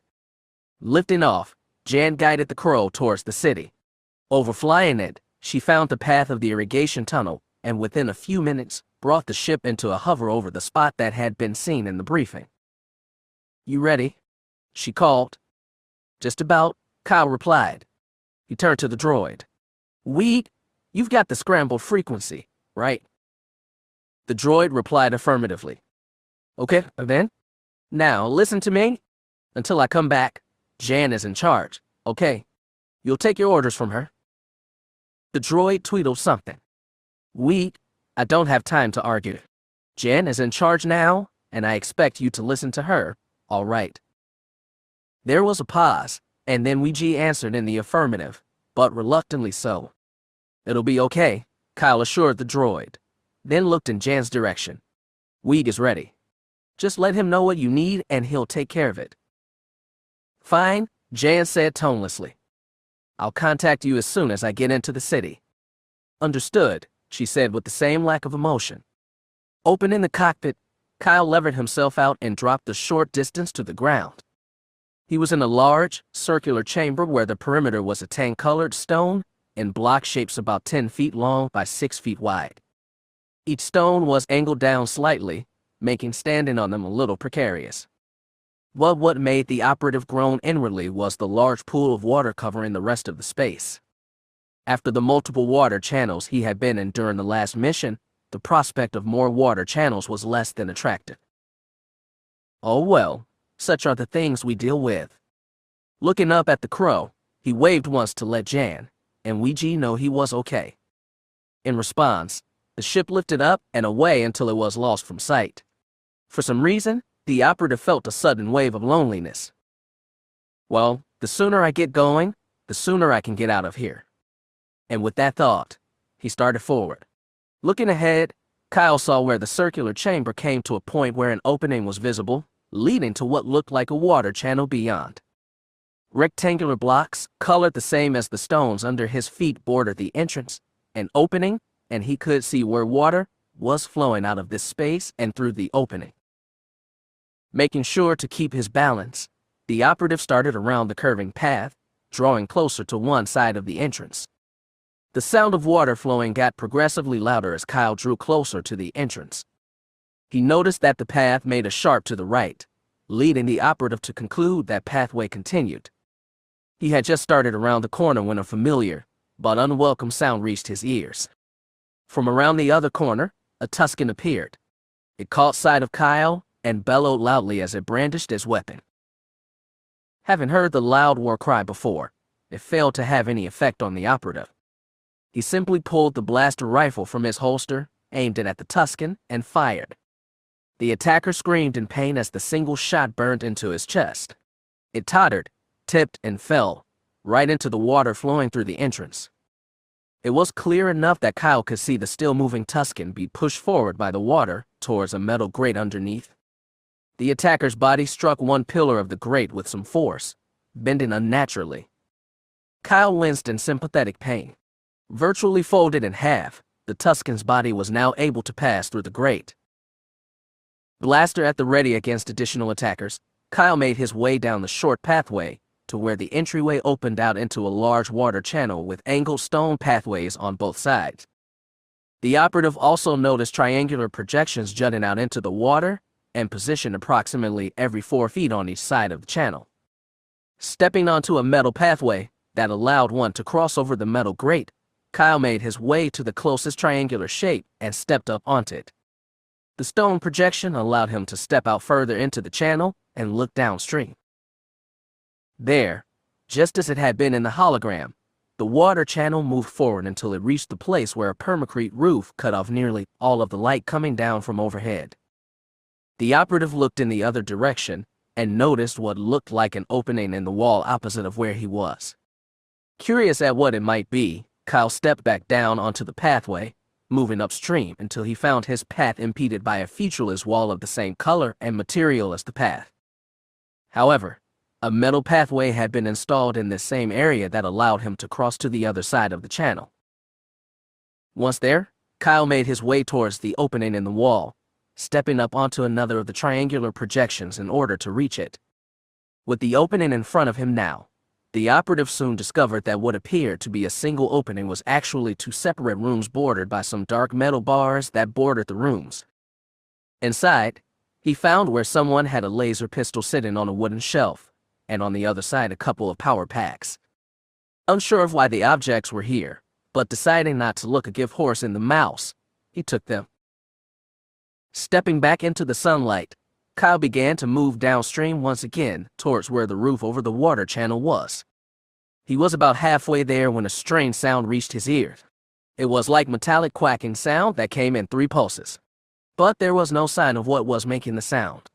Suddenly, Kyle's right hand moved, seemingly independent of the rest of his body, and pressed down on the activation control for his shield. The corona of energy had just formed around the operative when the sound of laser firing reached his ears. Kyle staggered back as his shield was struck. Regaining his balance, he glanced about for the source of the laser fire.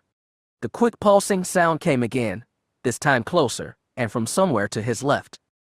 Looking that way, Kyle squinted a bit, focusing on the roofed part of the water channel. And then, out into the light, it came. A sentry droid.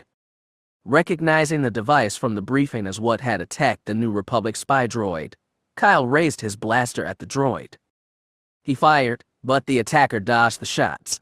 Then, as the operative watched, it slid sideways and rose up slightly before firing again. Again, Kyle wobbled as the impact of the shot hit his shield. He tried firing again, but the droid suddenly dropped down and the shots flew over it. It fired twice more in quick succession, one hitting Kyle's shield and the other the stone near his feet. The double impact knocked the operative off the triangular projection. Hitting the pathway below awkwardly, Kyle tried to recover his balance, but failed. The next thing he knew, water flowed up past his face and head. He had just realized he had fallen into the water when the swiftly moving current grabbed him. The operative was pulled along rapidly, making it all but impossible to know which way he was facing. One thing he did know for sure was that he wasn't surfacing, and his air wasn't going to hold out forever. Suddenly there was an impact along his left shoulder and back. He felt a pebbly surface against his skin, his mind surmising that he had fetched up against a wall. And then, something seemed to push against his feet. A second later, Kyle's head popped out of the water, and he reflexively drew a breath. Shaking water out of his face and eyes, the operative looked around.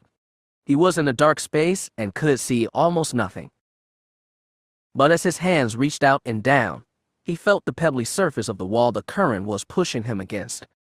He managed to turn his body around so his chest was pressed against the wall, and he was able to reach up along the wall. Several seconds passed as the operative's mind raced as to what to do. Just then, his hands came off of the wall and met air. Feeling around, his palms met a textured surface, and a second later, realized it was a floor. Reaching up as far as he could, Kyle levered with his arms and pushed with his feet at the same time. His chest came up out of the water, and a moment later, the operative coughed as he hit the floor.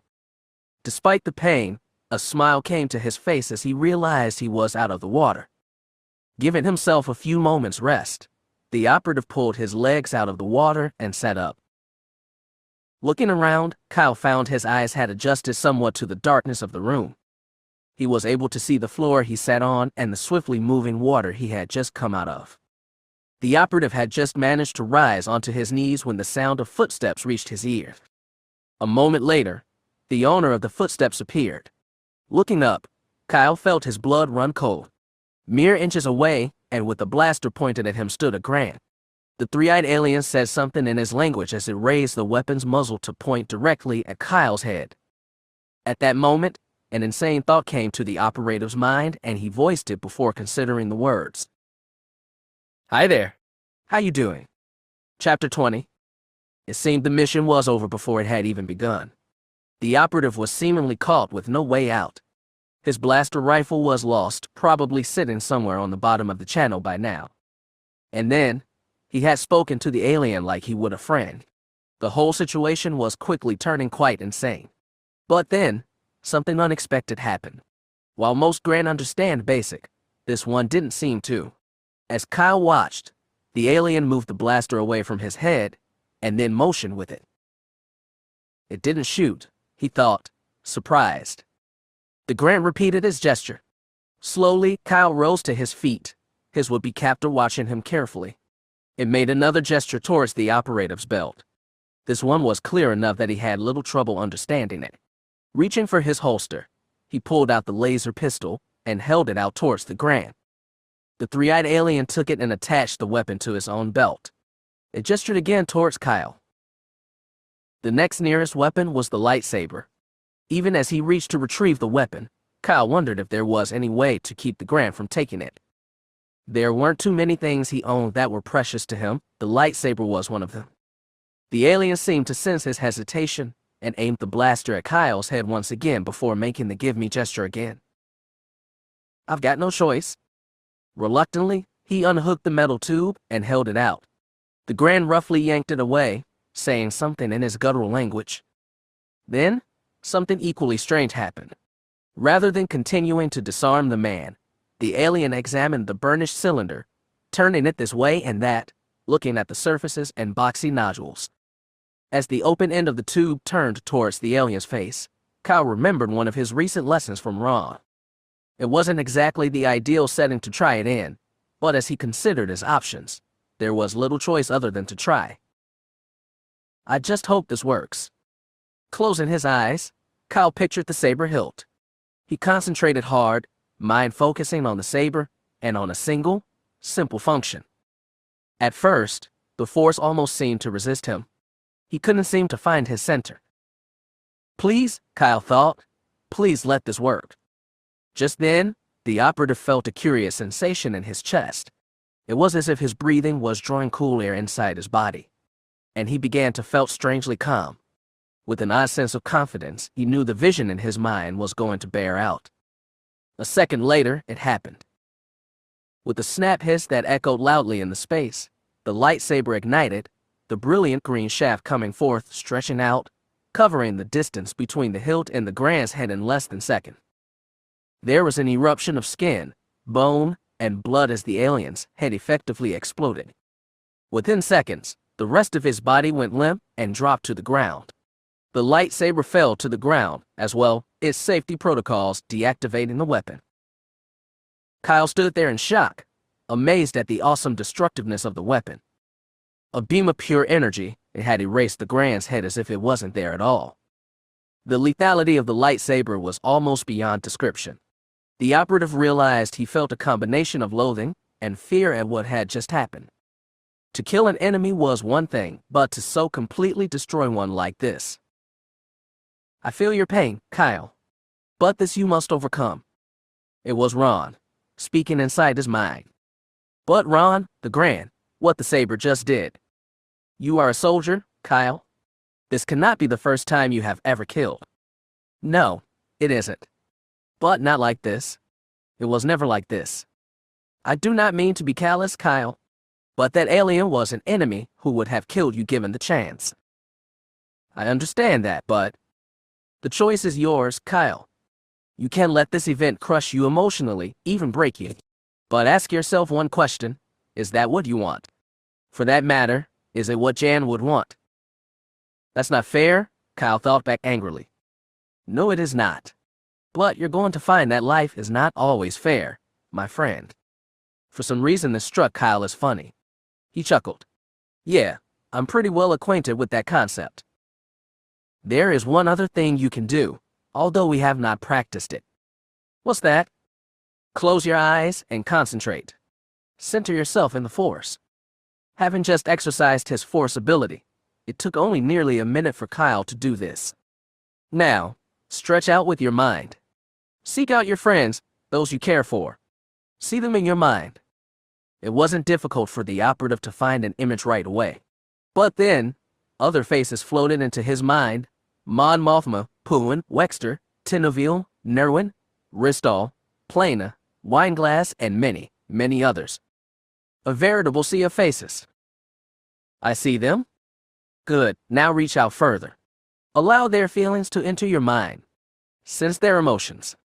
But I thought Jedi discouraged emotions. It's part of the Jedi code you taught me. The code was written many thousands of years ago, Kyle. And I, like other Jedi, have questioned the discouragement of emotions. The code says emotions are the gateway to the dark side. From a point of view, this is true. However, to embrace the dark side is to allow one's emotions to rule, to abandon things like common sense and reasonable thinking. Stay in control of your emotions, Kyle. Do not allow them to decide for you, and I believe you will keep the dark side at bay. The operative felt uncertain. All right, I'll give it a try. I would invite to consider the words of Master Yoda, Kyle. Do or do not, there is no try. Still feeling uncertain, the operative selected one out of the sea of faces and opened his mind further, exposing himself to the person's emotions. What he felt was so plain and shocking that he reflexively jerked away. You see what I mean? I felt it, Kyle thought. I felt her feelings. It was so raw, and yet so clear. And how does it make you feel? It took only a few seconds for the operative to express himself. I feel good, encouraged, invigorated, even. Such is the power of others' feelings, Kyle. This is why the Jedi Masters caution even seasoned Jedi against emotions. The power in them is great. Kyle realized he still felt horror at what he had done to the Grand, but at the same time, he felt in control of himself. I think I can continue. Then do so, my friend. And remember our lessons. They will serve you well. And then, Ron seemed to depart from Kyle's mind, another odd sensation. Taking a deep breath, the operative squared his shoulders and made a quick inventory of his status. The shield had shut down when he fell into the water, but seemed otherwise undamaged, although the power level was down to 60%. All of his gear was still in place, save the blaster rifle. Looking down at the remains of the Grand, he saw a similar rifle lying on the ground. He picked it up, wiping off a few bloodstains. With that done, Kyle took a look around, assessing the area he was in. To his left was the swiftly moving water, the sound of his passage filling the darkened space. What little light that got inside would have proven insufficient for the operative to continue on his way, but a strong light was coming from somewhere. Looking up, he spied an overhead lighting fixture that lit up the space he was in. Looking ahead, Kyle could make out a walkway stretching out ahead of him, all of it brightly lit. Well, this is convenient. And then, with one large and careful step, he moved past the Grand and started down the path. His course wasn't exactly a straight one as the path bowed outward at one point, bringing him uncomfortably close to the water. But then, it moved inwardly after a distance, and a thick stone column gave the operative a sense of safety and security from ending up in the water again. He was just passing around the column when he heard the alarmed cry of another Grand. Unable to see the alien, Kyle nevertheless pointed the blaster in the general direction the voice had come from and opened fire. A hail of shots lanced out from the weapon, some striking the water, other harmlessly ricocheting into the far wall. But then, the operative heard a guttural cry of pain, followed by the sound of a body falling. Stepping the rest of the way around the column, he found the Grand's body lying across the stone path. After making sure it was dead, he stepped over the corpse and continued following the path as it began to describe a turn to the left. Kyle made it around the first part of the turn and was approaching the second when a new, angry cry echoed in the space. Out from behind another column appeared a Tusken, brandishing a weapon similar to Kyle's bowcaster. It fired, the first few shots striking the wall near the operative and showering him with pieces of the stone wall. Drawing back, he activated his shield and aimed the blaster rifle. Counting to 3, The operative moved around the column and fired blindly. He was met with a chorus of return fire. This time, the shield was hit twice, pushing Kyle back a few steps. Taking cover behind the column once more, he heard the Tusken issue his battle cry once again, but this time it was closer. He tried coming around the column again, but the return fire was too intense, causing him to retreat once again. The operative began to consider what strategy to employ next when a metallic banging came from nearby. Kyle's eyes went wide as he looked that way and saw a thermal detonator rolling his way. Under normal circumstances, Imperial battle tactics, such as he had learned, dictated a retreat in a situation like this. Instead, in a completely insane move, Kyle darted forward, snatched up the silvery globe, and threw it into the water. A geyser erupted seconds later, drenching the operative. The Tusken cried out again as it, too, was hit by the water. Turning towards it, Kyle saw the alien catch sight of him. It raised the weapon it held and pulled the trigger, but nothing happened. The two beings stared at each other in surprise, wondering what had happened. Kyle was the first to react, leveling his blaster at the Tusken and firing. The impact of the shot sent the Tusken smacking into a wall behind where it stood. The now lifeless body fell to the ground seconds later. With water dripping from just about everywhere, Kyle stepped forward and retrieved the attacker's weapon, examining it. A surprised laugh bubbled up as he saw the firing mechanism had jammed, preventing the weapon from firing. It was 1,001 chance, but for Kyle, it had worked in his favor. Still grinning widely and shaking his head at the incident, he removed the power pack from the rifle and placed it in a pouch on his belt. It was then the operative noticed that the pathway he was on had come to an end, or so it seemed.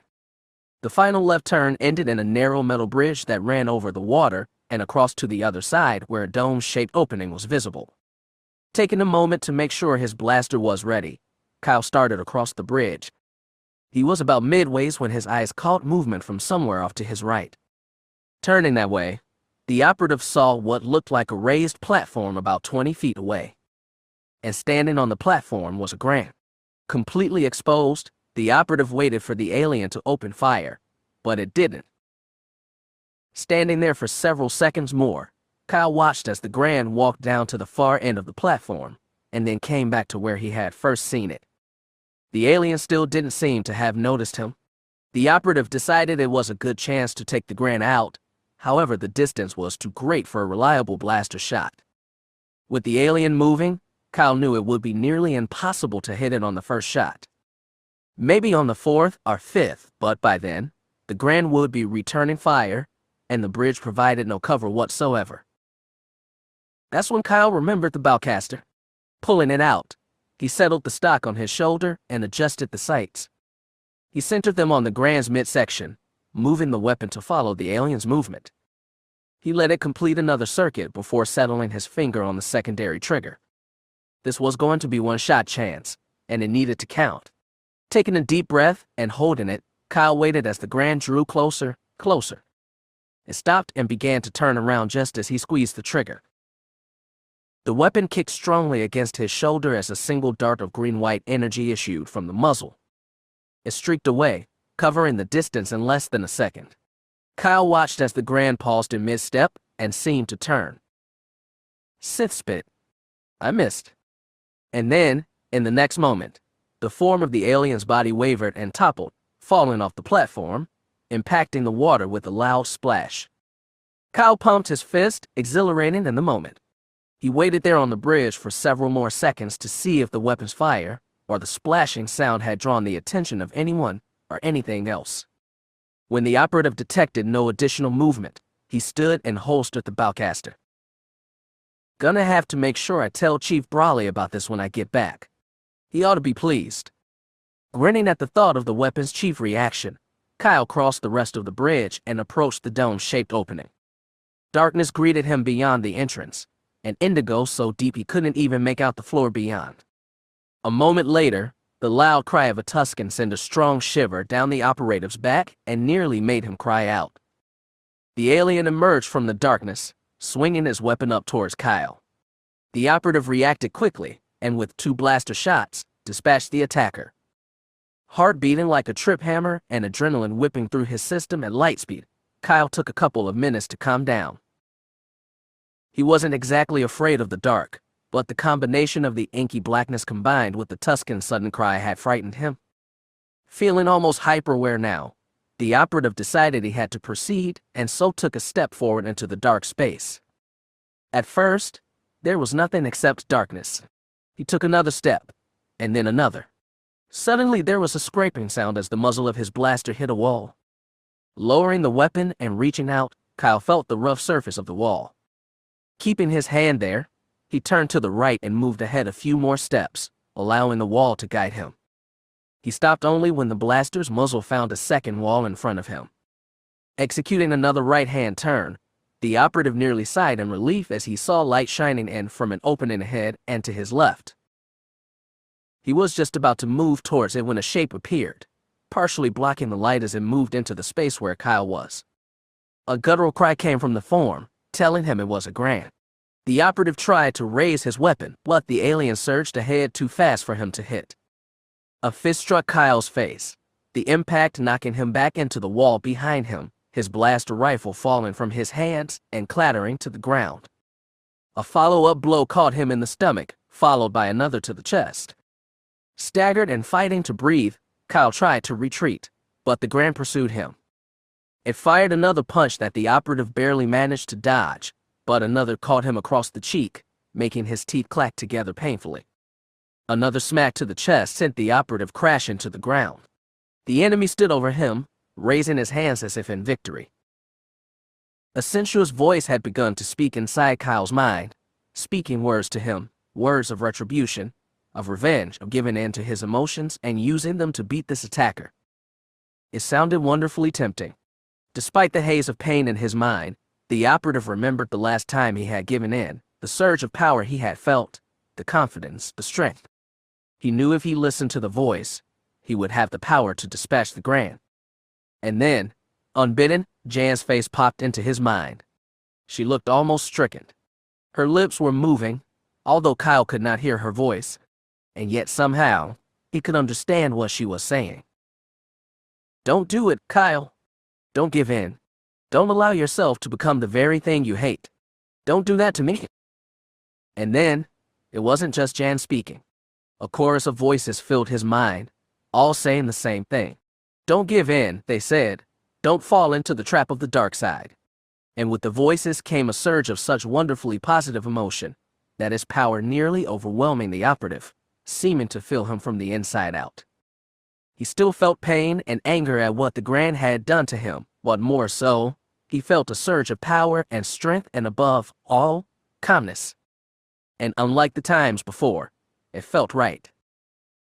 Standing over the fallen foe, the Grand was getting ready to attack again when the human suddenly moved. The alien found itself crying out in pain as the human's feet crashed into his midsection. Staggered by the blow, the Grand moved back a few steps, recovering his balance. When it looked towards where the man was, the alien felt surprised to see him on his feet and, smiling. With the attacker backed up, and having had the time to get to his feet, Kyle found himself smiling at the Grand. He reached out a hand and waggled his fingers. Come on. The alien took the invite and surged forward once again, but this time Kyle was ready. He sidestepped the initial attack, and at the same time, stuck out his foot to trip the Grand. As it fell, crying out in surprise, Kyle laced his hands together and brought them on the alien's back, hard. It crashed to the ground, bellowing in pain. Moving back a few steps, the operative waited to see what would happen next. Surprisingly, the Grand managed to rise to his feet, albeit slowly. Blood was running from one of his nostrils, and one of his eyes was partially shut. In situations like this in the past, Kyle felt certain he would have leapt to the attack. But this time, he felt something completely different, almost like pity. He found himself speaking a second later. Okay, he said, that's enough. What do you say you surrender, and we call this a draw? The alien seemed to absorb his words and consider them. Kyle began to wonder if it might really agree when it surged forward once again. Shaking his head, the operative also leapt to the attack. Sidestepping the Grand once again, He lifted a knee into his midsection, stopping the attacker's charge and dropping it onto his knees, fighting for air. Raising his right hand high over his head, Kyle brought it down with a grunt of effort. The blow landed just above the point where the Grand's neck met his body. There was audible crunch of bone as his neck was broken. A moment later, with a last, guttural exhalation, the Grand fell to the ground, dead. Stepping away, Kyle took a minute to recover. His face, chest, and stomach all hurt, but not overwhelming so. That was not fun. The operative also considered how he had felt during the fight, how different it was than before. This had been unlike any fight he had had before. He felt some satisfaction in dispatching the enemy, but also a degree of pity for the Grand as well. "This is the light side, Kyle," Ron suddenly said in his mind. "I don't think I understand," Kyle replied after a moment. "The power you felt when using the dark side before is no different when using light side power. The true difference is in the Jedi's own feelings about battle. I almost feel sorry for that Grand, even though he attacked me. This is how it should be. Jedi look to preserve life, not extinguish it or take it away. But how am I to deal with these feelings? I would think you would know the answer to this.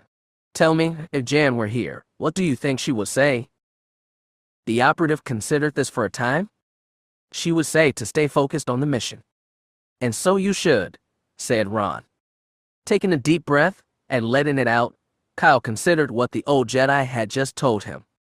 This learning to be a Jedi sure isn't easy. He heard Ron chuckle in his mind. "It is the hardest thing you have ever done, or ever will do, my friend. Being a Jedi is a lifetime commitment." "And you still think I can do it?" "I would not be here otherwise, Kyle." Feeling a rush of energy at hearing this, Kyle took another deep breath.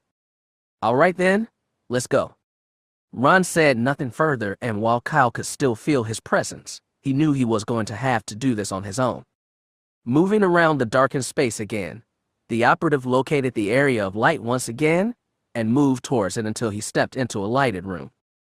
The space looked to be some sort of storage area and was lit by wall sconces spread every foot or so. Kyle noticed a collection of boxes on one side of the space while the other was completely empty. Between them was a wall section that looked as if might be movable. But as none of this was important to the mission, Kyle moved past and approached the exit where the light did not reach and the darkness took hold once again. Given his last encounter, the operative decided to go and prepare this time. Unclipping the lightsaber from his belt, he ignited the device, the snap hiss echoing in the space. With the brilliant green beam held out in front of him, Kyle moved into the darkened space. He quickly found that the room beyond widened out into a sort of lopsided triangular-shaped room, with the apex taking the form of a ramp that led upwards and out of sight. Surmounting it, Kyle found himself in a narrow corridor, the end of which was lit with more wall sconces. Shutting the saber off as he stepped into the lighted section, the operative executed a right-hand turn, and less than a half-dozen steps later, found himself on the same elevated wooden platform he had seen from below. The wood making up the path itself was aged-looking, streaked with discolorations and a few small cracks, but it proved to be strong, and as Kyle began to walk down it, he could feel how solid the platform felt under his feet. Moving through a shallow left-hand turn, Kyle saw where the path came to an end.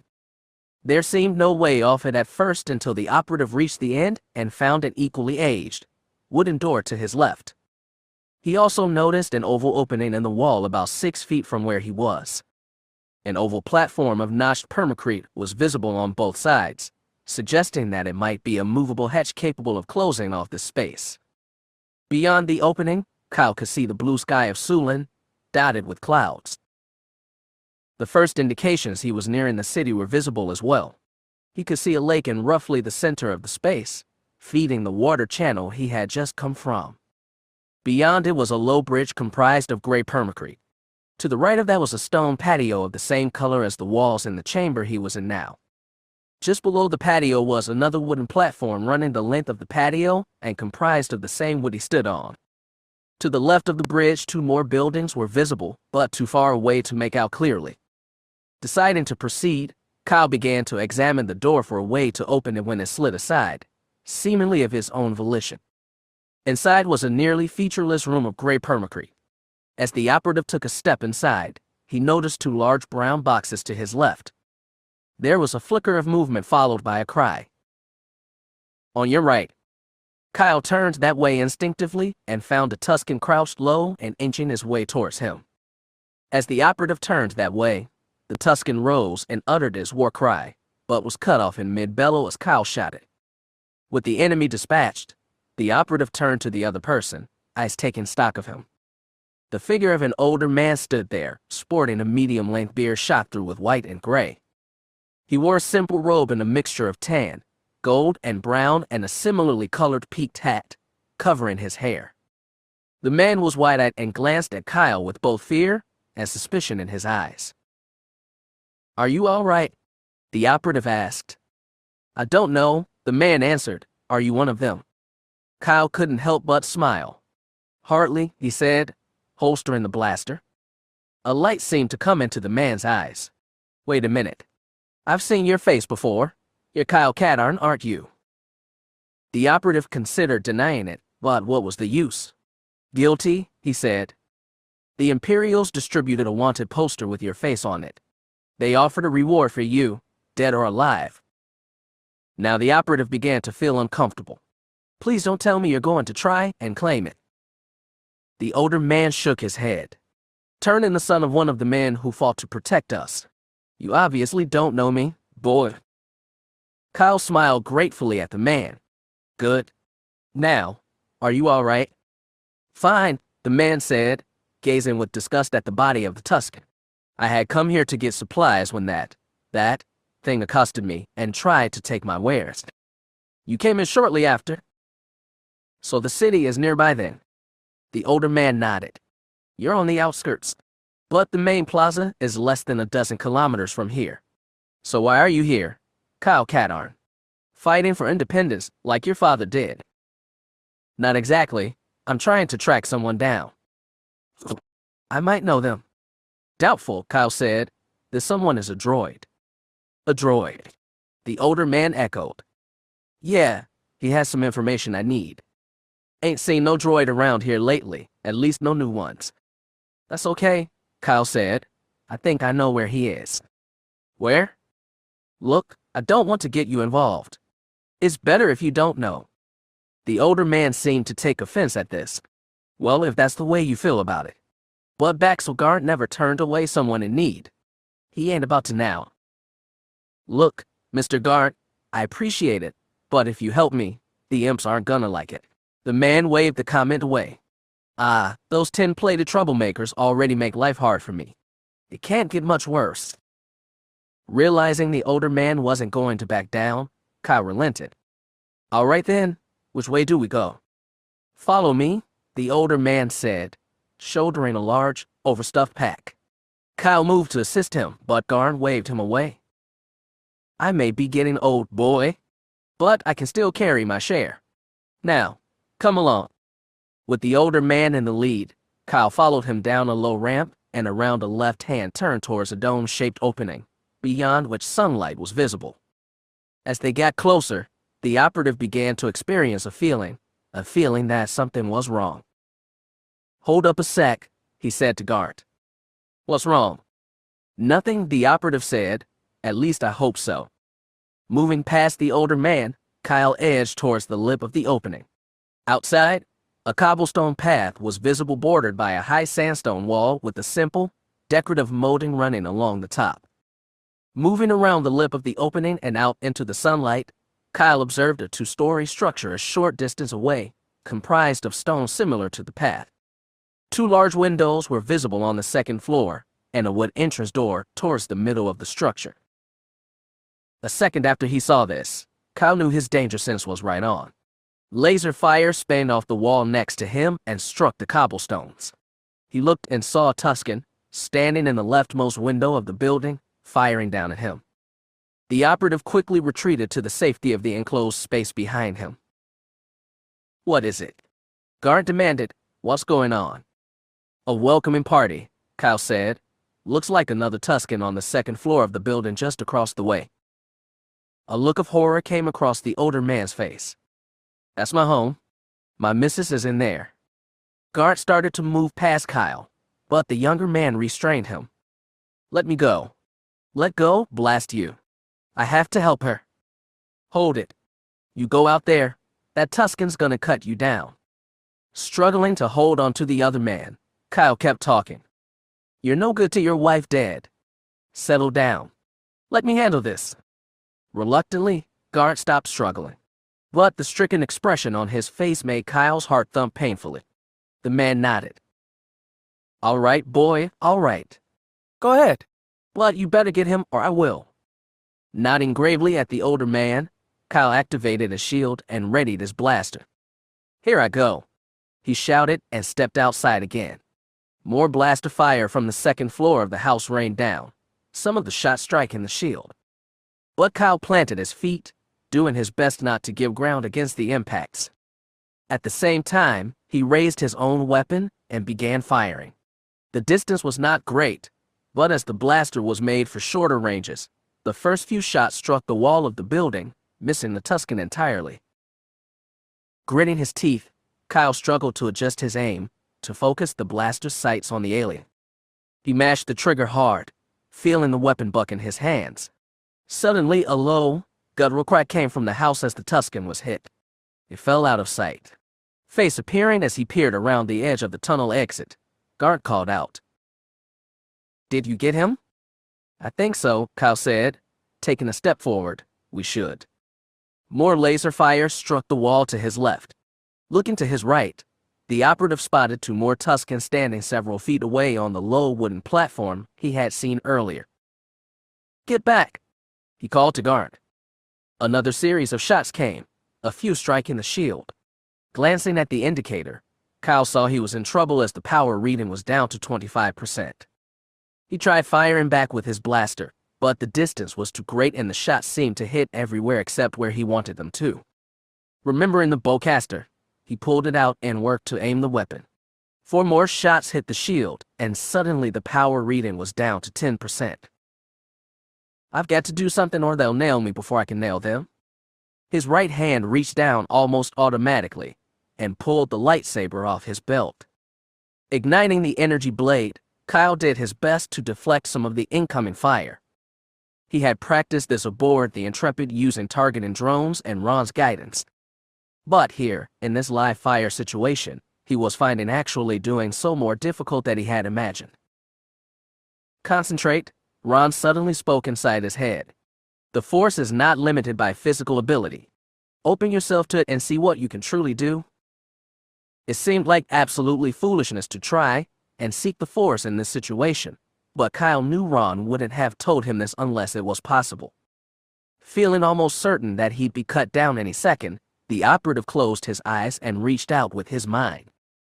Amazingly, he found himself staring at the rainbow of colors within seconds. He spoke the request with his mind, the desire, the need to help Garnt and the Force answered. Unbidden, Kyle's eyes opened and he saw he was back where he had been only seconds before. But something had changed, he felt it. Somehow, as the laser fire from the Tuskens flew towards him, he knew where each bolt was going to go. Those that endangered him, he reached out with the saber and deflected. It was almost child's play. Even as his right hand continued to move the saber, across, up, down, arcing to the left, then to the right, deflecting bolt after bolt, Kyle used his left hand to steady the bowcaster's sights. Designed to be a two-handed weapon, it should have been extremely difficult, if not impossible, for the operative to do it. Somehow he did. Lining the sights up on the first Tusken, he reached for the secondary trigger and pulled it. The weapon bucked strongly, but the shot flew straight and true. As Kyle watched, the first Tusken was hit and fell. Moving the weapon to center on the second Tusken, he pulled the trigger. And again, a dart of green-white energy flew from the muzzle, seeking out and finding its target. With a loud cry, the second Tusken fell as well. Kyle stood there for a bit more, his mind confirming what his senses told him was true.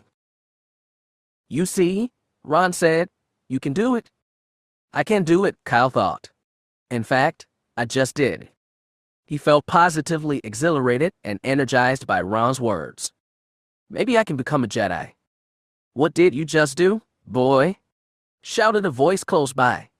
Looking in that direction, Kyle saw Garn walking towards him. The older man was wide-eyed. "Huh? What you just did?" the man repeated. "How did you?" Suddenly, a scream came from the building. "That's my wife," Garn cried. Kyle moved without thinking, racing towards the door, pausing only as long as it took the door to open enough for him to squeeze through. He ran up a set of stairs and, reaching the landing, looked around. Rooms were visible to either side. But as he looked to his right, Kyle saw a large table with chairs scattered about. Huddled in the far corner, a figure was visible, staring up at something. That something was a Tusken standing on the table, pointing a weapon at the trembling figure. Sudden anger seized Kyle. It was bad enough that the Tuskens had tried to shoot him and harassed Garnd, but attacking this woman, it was just too much. With a loud yell, he all but leapt into the room and stabbed out with the saber. The meter-plus shaft of emerald energy sliced into the alien's back, the tip becoming visible as it pierced through the front of the Tusken's chest. It barely had time to utter a gurgled cry before it slumped, dropping his weapon. Kyle withdrew the saber and turned to look behind him for any more attackers. Instead, he found a wide-eyed woman staring at him with uncertain eyes. "Are there any more?" the operative asked. Just then, from his left, a Gran appeared through a second entrance to the room. It saw Kyle and raised its blaster. But a moment later, it too slumped lifeless to the ground as the operative swung the saber and decapitated the alien. Without bothering to ask if there were any more others, Kyle stepped into the room beyond and ran down a short hallway into another room at the far end. The furniture here had been tossed about, but there was no sign of any other attackers.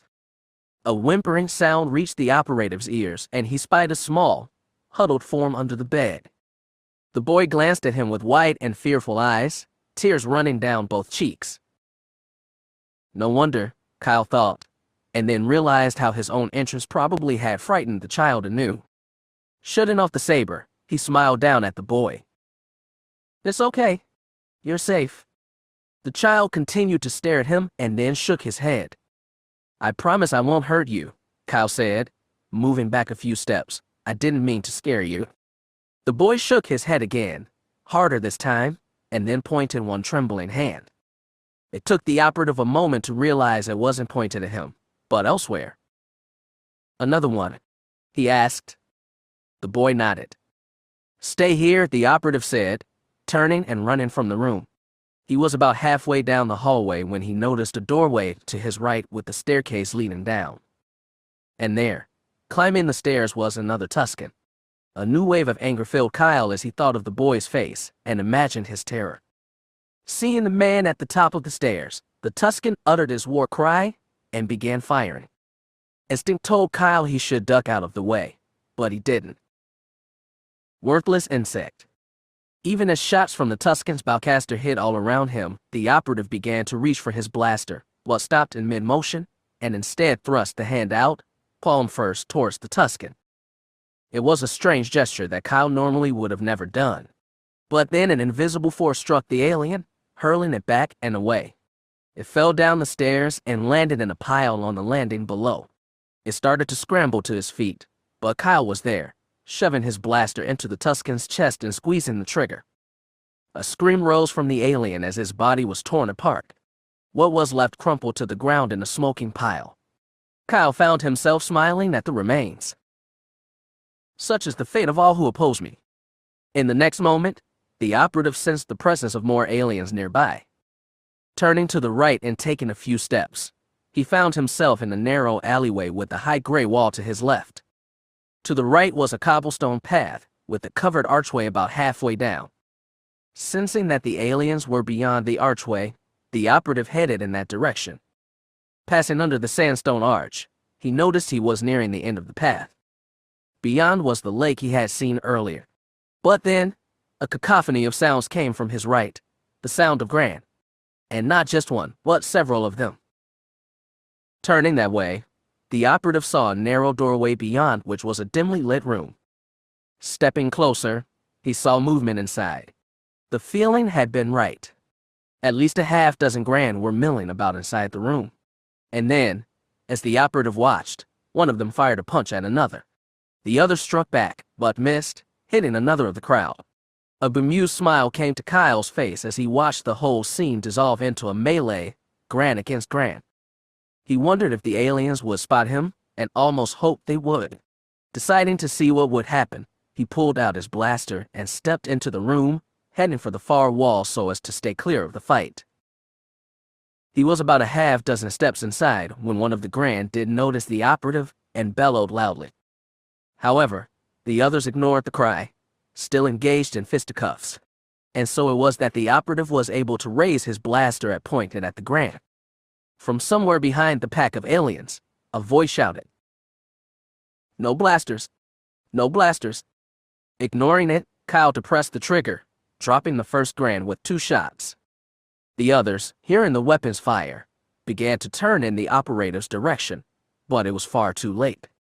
Still holding the trigger down, Kyle swept the muzzle of the weapon in a slow arc towards the group of Gran. Screams and cries filled the room as blaster fire sliced into flesh, and one by one, the alien fell, until there were no more left.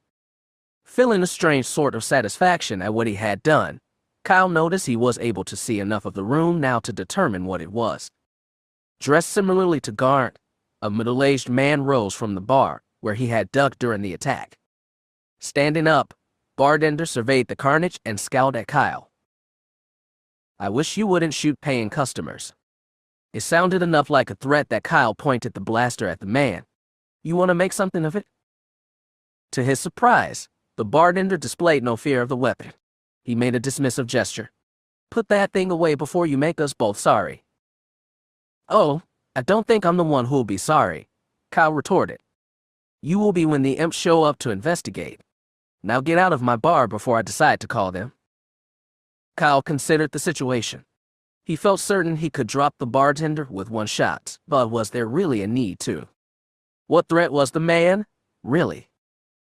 Still, he couldn't show weakness at this point. Making a show of putting his blaster away, Kyle changed directions with a single, fluid move and fired. The bartender's eyes went wide with surprise as the crimson bolt sliced into his chest. Seconds later, he fell, his body disappearing behind the bar. "No!" The blaster clattered to the ground as Kyle grabbed his head with both hands. Inside his mind, a war of wills was going on, the Kyle who was and the Kyle who might be struggling with each other. "Get out of my head, you stupid fool. You have access to a power greater than anything you could ever imagine, and you refuse to use it. I will not let such a weak will determine my destiny. My destiny is my own." Kyle cried out, "No one can decide it for me. Your strength is nothing compared to mine. Surrender to me, Kyle Katarn, and I will show you the true power of the Force. I have a teacher, and he's better than you." Suddenly, light seemed to pour into his mind, a cleansing, comforting light that energized the operative. "Blast you, Ron. Leave here. This is our decision." "No," Ron said strongly. "It is his, and no one else's. Now leave." "I do so for now, but only for now." And then, the presence inside Kyle's mind was gone. Dropping to his knees, the operative fell forward onto his hands, breathing raggedly, sweat dripping from his forehead. "Kyle." "I'm here," the operative managed to answer, feeling tired and weak. "Are you all right? What do you think?" "I am sorry I could not assist you sooner, my friend. But you did well nonetheless." I murdered that man." "Yes, you did. It is most regrettable, Kyle. But there is nothing to be done for him now." Part of Kyle didn't want to admit this was true, but his common sense told him that Ron was right. There was nothing he could do for the bartender now. "I've got to get out of here." It took a strong effort, but Kyle was eventually able to rise to his feet. Finding the door, he moved towards it, doing his best not to look at a pile of bodies as he retrieved his blaster rifle. Stepping outside, a warm breeze ruffled the operative's hair and seemed to caress his face. Stepping away from the bar, Kyle moved to where the archway was and settled against the wall, sliding down until he was sitting on the cobblestone path. The operative knew he needed to do something to distract himself so he wouldn't dwell on what had just happened. He decided to make an inventory of his equipment. Minutes passed as he examined his gear. The blaster rifle's power pack was nearly exhausted. Ejecting it, he retrieved a fresh power pack from his belt and slammed it home. The shield was another matter. Its power indicator was firmly in the red, hovering at about 4%. Nodding to himself, Kyle knew he was going to have to find a recharging station soon, or the next firefight he got in would likely result in his death. A shudder passed through him as he remembered what had just happened in bar. Focus on the gear, Kyle. Pulling out the bowcaster, he saw his power pack was hovering around 75%, a little low but not enough to concern him for now. His comlink, holo emitter, and other gear were all in good shape. With the inventory complete, the next thing the operative had to decide was where to go next. Staying here wasn't going to be a long-term option. Standing up seemed to take all of his strength, and he had a strong urge to sit back down, but ignored it. Moving down the path towards where the bar was, Kyle spied the bridge he had seen earlier. Beyond it was a building with a circular opening of a lighter-colored sandstone than the building next to it, where there were two wide, rectangular-shaped openings. Beyond them, Kyle could see another circular-shaped opening in the right-hand wall. He considered heading that direction, but without getting his shield repowered, it was a huge risk, one he wasn't willing to take. Turning to look behind him, Kyle decided to go back and check on Garnt and his family. He moved up the path back towards the house, mounting the staircase he had come down earlier. He was nearly to the top when the face of the boy he had seen earlier. Kyle raised a hand in greeting, and was about to speak when the boy screamed. "Papa! He's back!" Bolting away, the boy disappeared from sight. Perplexed at the outburst, but nonetheless committed to continue, Kyle continued. He had just mounted the top of the stairs when Garnt appeared, holding a large laser rifle. "Just hold it right there, boy. Make one false move, and I'll burn you down." Feeling stunned at the sudden change in the older man, Kyle complied. His hands, held loosely at his sides, were too far from his weapons. No matter how fast he moved, the older man would get off at least one shot, and with his shield power as low as it was, attacking or defending wasn't an option. Still, as he considered the situation and what he had just been through, Kyle began to feel a sense of indignance. "Hey, Garnt, what are you doing? Put that thing away." "It's me." "Shut up. I don't know who you are, boy. You certainly ain't Morgan's kid." "Yes, I am," Kyle protested, "and I'll have you know." The sound of a round being chambered into the rifle cut him off. The situation was becoming serious. "I told you to shut up." Realizing that arguing with the older man was only going to exacerbate things, Kyle forced himself to relax. "All right, fine. I'm not moving, see? Get your hands up." Kyle raised his hands. "Now, who are you?" "I told you before, I'm Kyle Ka." The rifle spoke, and the wall near Kyle's head exploded as the round impacted, showering the operative with bits of permacrete. He cried out as one chunk sliced across his forehead, opening a shallow cut. "The next one goes in you, boy. Now tell me who you are." For a moment, Kyle didn't know what to do to convince the older man of his identity. Then a thought came to him. "Ask me something only the son of Morgan Katarn could know." "What are you saying, boy?"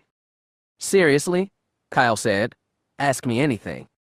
For a moment, it seemed as if the older man was going to say no, but then he nodded gruffly. "All right then. What's the name of the droid your father built?" "Ouija," Kyle said. "And where did he get that name?" The operative managed to smile as he remembered his father telling him the story.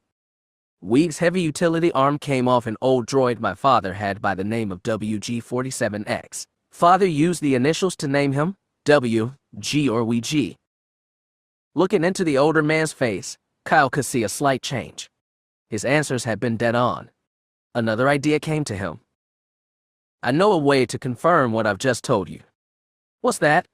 Garnt asked. "Ouija came to Sulan with me. He's aboard my ship. If you'll let me use my comlink, I can contact him." The older man glanced at him warily for several seconds, and then nodded. All right, but take it out slow. Any false moves and you know what happens. I understand, Kyle said, reaching down with his left hand to where the comlink was clipped to his belt. Just behind it was a small hollow emitter. Moving with exaggerated care and slowness, he extracted both devices and activated them. Katarn to Moldy Crow. Come in, Moldy Crow. There was a burst of static from the tinny speaker, followed a moment later by a voice. Kyle, is that you? It's me, Jan. What's wrong? It'll take too long to explain. Is Week there? Well, yes, he is. But what's going on, Kyle? Are you okay? Jan, I really can't talk now. Can you put Week on? Look, Katarn, if you're hurt, you'd better. Jan, please, put Week on. It's a matter of life and death, namely mine. There was no reply. The speaker crackled again. Come on, Jan, don't let me down. And then, as if cued, a string of beeps came from the speaker. Weeg. Weeg, slow down a little, Weeg. The beeps continued. Losing patience, Kyle raised his voice. Weeg, shut up for a second and listen, all right. There was a pause followed by a single beep. All right then. Hang on a sec. I'm going to put you on with someone. Stand by. He looked to Garnt, presenting the holo emitter. I'm going to set this on the ground, okay? The older man nodded. Crouching, Kyle placed the flat, rounded device on the ground, and then stood up. Weeg, can you access the crow's holographic system? An affirmative beep. Okay, stay on this frequency, and downlink a signal to my holo emitter. The droid confirmed the instructions, and a few seconds later, the lights on the emitter lit up as the incoming signal was received. An image formed of Weeg, about 1/2 as big as the real one. Can you see me, Weeg? The droid beeped affirmatively.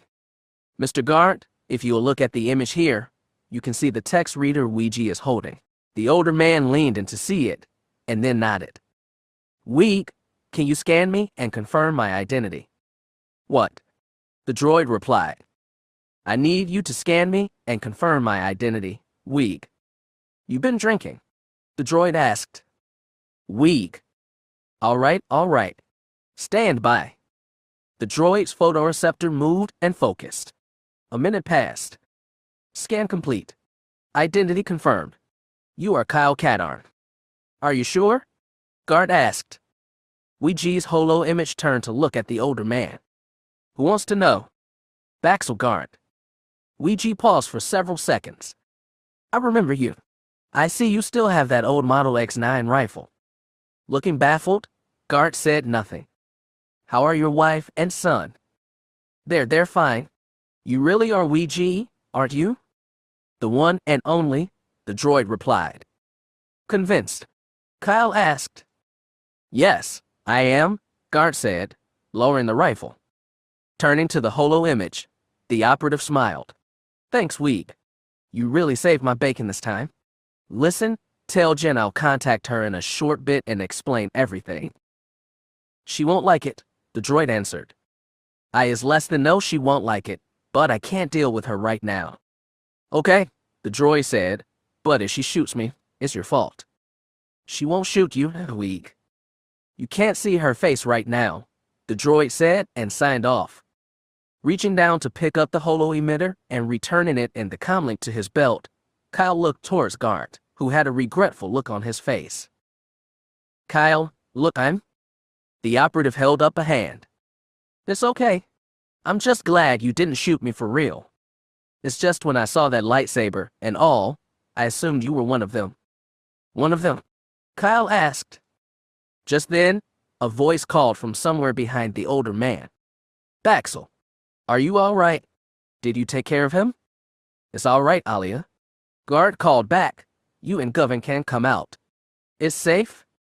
Stepping out from a room further down the hallway from where the two men stood, a woman with short dark hair shot through with gray appeared, wearing a black and gray dress.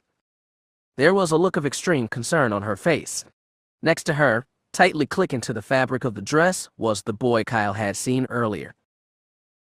Garn turned towards them. It's all right, Alia. I was wrong about him. It's Morgan Katarn's boy after all. But Papa, he has a lightsaber. It's all right, Govern. He's not a bad man.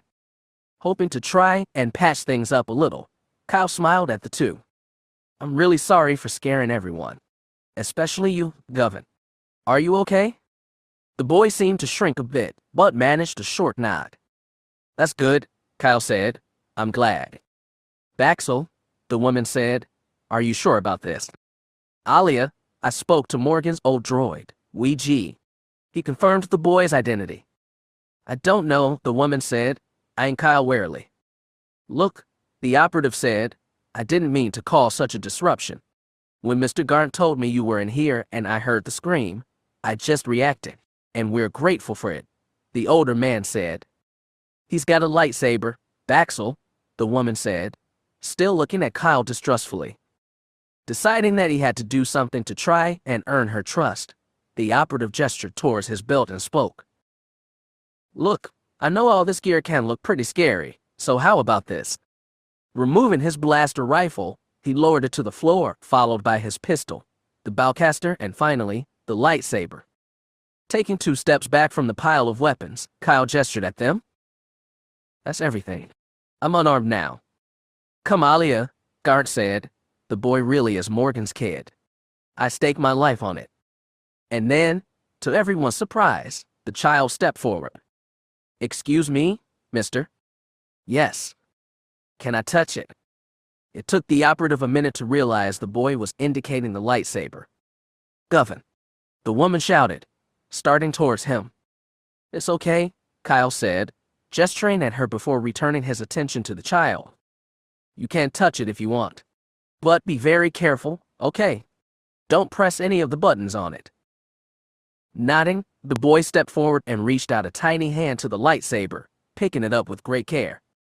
His eyes grew wide as he examined the cylinder, turning it over in his hands. Govern, be careful, the woman said. I am, Mama. I promise. And then, moving with the same care as before, the boy set the saber back on the pile of weapons. His face came up, eyes meeting Kyle's. He smiled. Can you show me how it works? Govern. Both men erupted with laughter, delighted in the simple curiosity of a child. Jan shifted for the umpteenth time, sliding her legs until she sat crosswise in the pilot's couch. But after a few minutes, the awkward position became uncomfortable. Sitting back up, she tossed the datapad she was holding to the floor of the cockpit. Craning her neck, she looked towards where Ouija was positioned in the rear cockpit. Any signal yet? She asked. For the 2163rd time, no. Oh, shut up, Jan said, frowning at the droid. It hasn't been that many. Says you, the droid replied, earning another glare from her. Turning back around, she retrieved the datapad from the cockpit floor. With a movement of her fingers, the next page of text came up. Jan had surprised herself by actually bringing a holo novel along on this trip. It had initially provided a useful distraction. But now, after Kyle's cryptic message, trying to read was all but impossible. She was about to ask the droid something else when it gave a whistle beep. Jan looked and read the translation on the text reader. Patch him in, she said quickly, then realizing how desperate that sounded, countermanded herself. Wait, hold on a sec. Settling herself in the pilot's couch, she gathered her hair, which she had allowed to fall across her face, and shoulder into a quick braid, securing it with several combs. Taking a quick glance at her face and of the reflective parts of the instrument panel, she pronounced herself presentable. All right, Ouija, I'm ready. For some unknown reason, the Crow was equipped with a camera capable of transmitting holographic images, but had no mechanism to receive them. And so it was that Jan heard Kyle's voice come from the speakers. Jan, you there? Yes, Katarn, she said with annoyance. I'm here. I've been here ever since you called out of the blue like that. Can you finally tell me what's going on? Yes, I can, the operative replied and proceeded to relay the first part of his mission to her, including meeting Baxel Garn and his family. He carefully left out what happened in the bar, not really to deal with or explain that situation yet. Jan listened, her face assuming different expressions as Kyle talked. So, he concluded, the long and short of it is, I've got a place to stay tonight. Tomorrow morning, I'll try and get deeper into the city. You're sure you can trust this guard character? Jan asked. Funny you should ask. His wife wanted to know the same thing about me. And, yes, Jan, he said with an exaggerated sigh, I can trust him. All right then. And what's your status? Okay, for the most part. Guard has a recharging station that I replenish my shield from. The bowcaster is at about 75% power, but I've got 2 spare power packs for it in case I need them later. Any sign of the Imperials? None yet, but someone had to dispatch all these Gran and Tuscans here. Jan, there's just been too many to be mercs or pirates. Do you want some backup? Not yet, Kyle said, but stay ready. How's things going with you and we? Fine, she answered. Just that? Fine. Yes. Okay then. Well, I think we've covered everything for now. I'll contact you again before I head out tomorrow. All right. Good night, Jan. Good night, Kyle.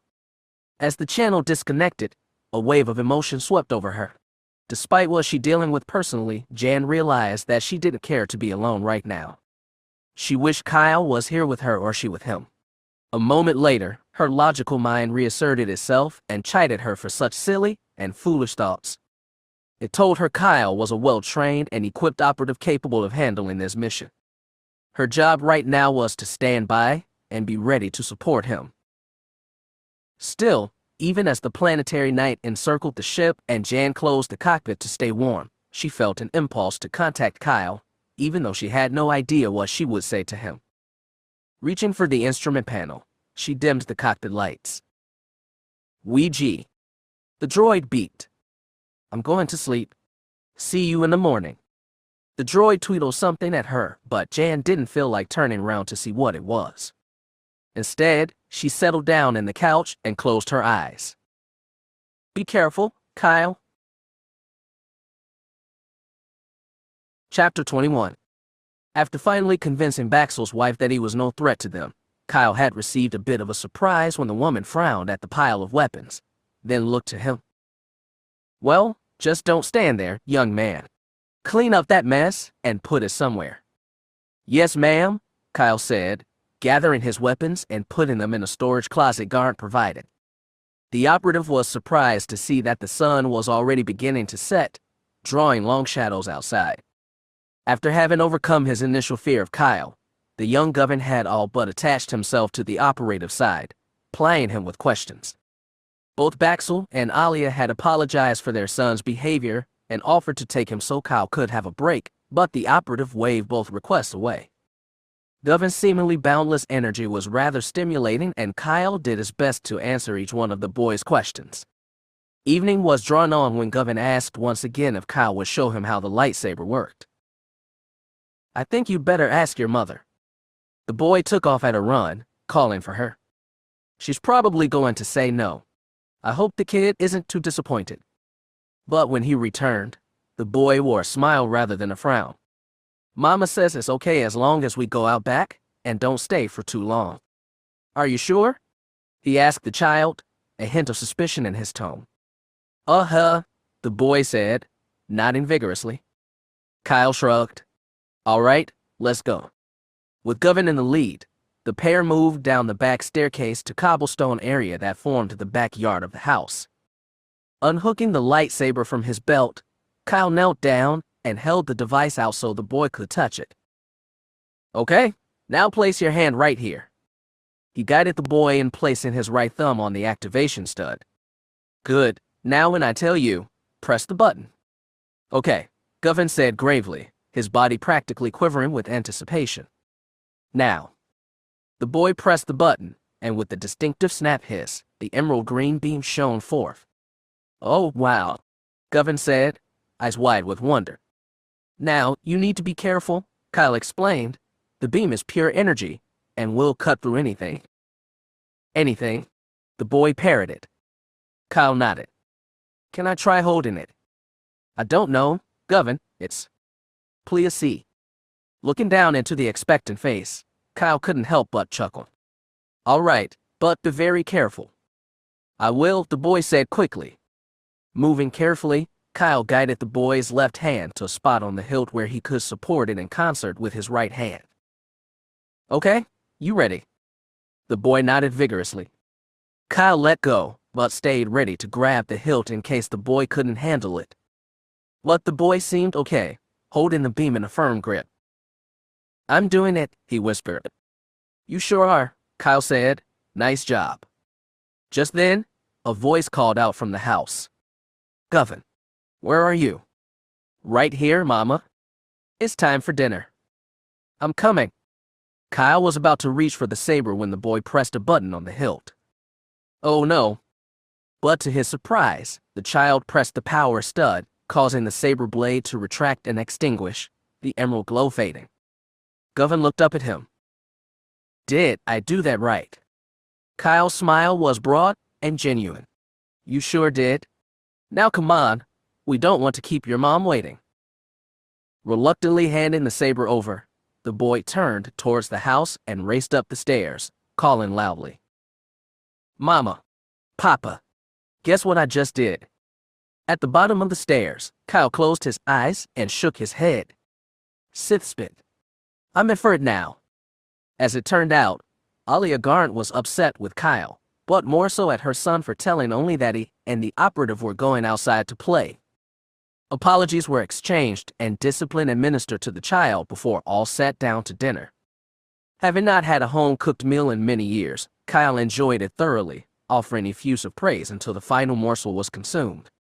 Pushing back from the table, the operative patted his belly. That was good, he said. Well, I'm glad you enjoyed, said Alia, beginning to gather the dishes. I can help, Kyle offered. You just sit right there, the woman replied. I already have help. Govern.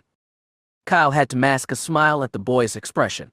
It didn't seem that Govern wanted to help, but he dutifully rose from the table and followed his mother into the kitchen, carrying his share of tableware. Baxel saw the merriment in the operative's eyes, a smile come into his face as well. He's quite a kid. You're telling me, said Kyle. Pushing his chair back, Garnt rose from his chair. From somewhere inside his robes, he withdrew a long, thin tube. You want one? Recognizing the item as a kagero, a papery tube with a mixture of grass and wheat inside, Kyle thought back to the time he had tried one and coughed so much he thought he'd throw up his feet. No thanks, he said, shaking his head. Garnt nodded. Join me outside then. The tone in the older man's voice told the operative that Garnt wanted to discuss something with him. Sure, Kyle said, rising to his feet. Moving out of the small dining area, Garnt led the operative to a small wooden porch that extended out on one side of the house. Lighting the kagero, the older man took a few puffs off the tube before speaking again. Can I ask you something? I suppose, Kyle replied. Where'd you get that lightsaber? The operative paused before answering. Some reason you want to know? When I saw it earlier, Garnt said, I thought you were one of those others. What others? Kyle asked. Why do you want to know? Touché. Okay, I'll answer your question first. My lightsaber used to belong to a Jedi named Ron. He also knew my father and gave it to him for safekeeping some time after I had left to go to the Imperial Academy. You went to the Academy? Garnt asked. Kyle nodded, and then shook his head. I was a good little Imperial, until the day I found my father had been killed by the very empire I was becoming part of. I heard about what happened to Morgan, Garnt said, sadness in his voice. I'm sorry. Thank you, Kyle said, pausing as a wave of emotion ran through him. When I came back here, I found Ouija and the lightsaber. A Jedi, Garnt said, so they really did exist. Kyle nodded. A long time, but yes, they did. So what are you now, boy? A Jedi. The operative laughed. Far from it. Right now, I'm just a guy with a lightsaber. Is that right? Your turn, Kyle said. Who are these others? Garnt gave him a look, and then nodded. They came through here about a month ago, 3 of them, all of them in these long, black cloaks even though it was a hot day. I remember one in particular. He looked like he was blind, had this strip of cloth across his eyes. But it was like he could see anyway. Jarek, Kyle thought. There was a woman with him and a younger man. Did they want something? Guard shrugged. They came to the main marketplace and examined some of the shops. The next thing I knew, the woman got into an argument with the owner of one of the food stands, Hunix Vanden, something about the price. Vanden wouldn't back down no matter what she said. It's a fair price, I tell you. Fair price. For this trash. You must be joking. Well, I'm not, young lady. That's the price. Do you have any idea who I am? No, young lady, I don't. And truthfully, I don't much care. Either pay what I ask or leave me alone. I don't have any more time to waste with why. The man's voice cut off as the woman extended a hand towards him. Vanden reached both hands to his throat, suddenly unable to breathe. You insignificant worm, she said. You would speak so crassly to a dark Jedi. Saris pushed out with both her hands, sending her cloak billowing behind her and exposing her lightsaber. She with the metal cylinder, and with a snap hiss, activated it. The energy blade came to life, its deep crimson hue reflecting against Saris' black clothes. Releasing her forced grip on the man, she swung with the saber. It made a thrumming sound as it cut the air and sliced through Vanden's neck with the same ease. As the body fell, Saris turned to look at the rest of the people in the marketplace. Raising the saber in a menacing way, she smiled evilly at them. There was a long pause as everyone's attention was drawn to the dark Jedi, and then each person found somewhere else to look. Pathetic cowards, Saris said as she closed down her saber. The guy with the black cloth on his face stepped over to her and said something. And then they left. Kyle shook his head, feeling almost sick at what Guard had told him. And when you saw my lightsaber? I assumed you were one of them, the older man finished. It makes sense now, the operative said. Well, that's done, said Guard. What I'd like to know now is, what are you going to do next? Finish my mission, Kyle said simply. And that is, it's like I said before, Mr. Guard, you're better off not knowing. You don't trust me. Just the opposite, said Kyle. I don't want anything to happen to you or your family because of me. You're that worried. Given the people I'm dealing with, yes. Well, I won't push you, Guard said, but if there's anything we can do. You've already done it, Kyle said, smiling at the older man. Well then, Guard said, dropping the remains of his Kagero to the deck and crushing it under his foot. I suppose that's it. Let's head in. Okay. At Govin's pleading insistence, Kyle slept in the boy's room, answering another battery of questions until the child fell asleep in mid-inquiry. The operative watched him sleep for a few minutes, and then stretched himself out on the bedding Alia had provided. Certain that he wouldn't be able to sleep much in a strange place, he dropped off to sleep within minutes. The sun was bathing the whole room in soft, warm light when Kyle's eyes opened. At first, he didn't recognize where he was and sat up quickly. The strength of the morning light was sufficient enough that he had to shade his eyes against it. Standing up, he glanced around the room and remembered coming here yesterday. Turning to his left, he saw Govin, huddled deep inside his bed covers, breathing softly. Gathering his clothes and shoes, the operative crept out of the room so as not to wake the boy. After getting dressed, Kyle went to the compartment where his weapons were and took them. A check of shield power display confirmed it as 100%. Well, that ought to be everything. The house was still quiet and the operative assumed Baxel and Alia were still asleep. Moving as quietly as he could, Kyle headed for the back stairs, stopping long enough to leave a note thanking the family once more for their hospitality. A part of him hoped he might see them again, but nothing was certain, and he was determined to not endanger the guards. Moving with careful steps, he crept down the back stairs and moved down the path that led him towards the bridge over the water. Crossing it, Kyle looked down at the flowing water. It was so clear one could see all the way to the bottom. And that's when he noticed them. At first, They looked like two amorphous blotches of red matter under the water. But then, one of them moved, startling the operative. What in space is that?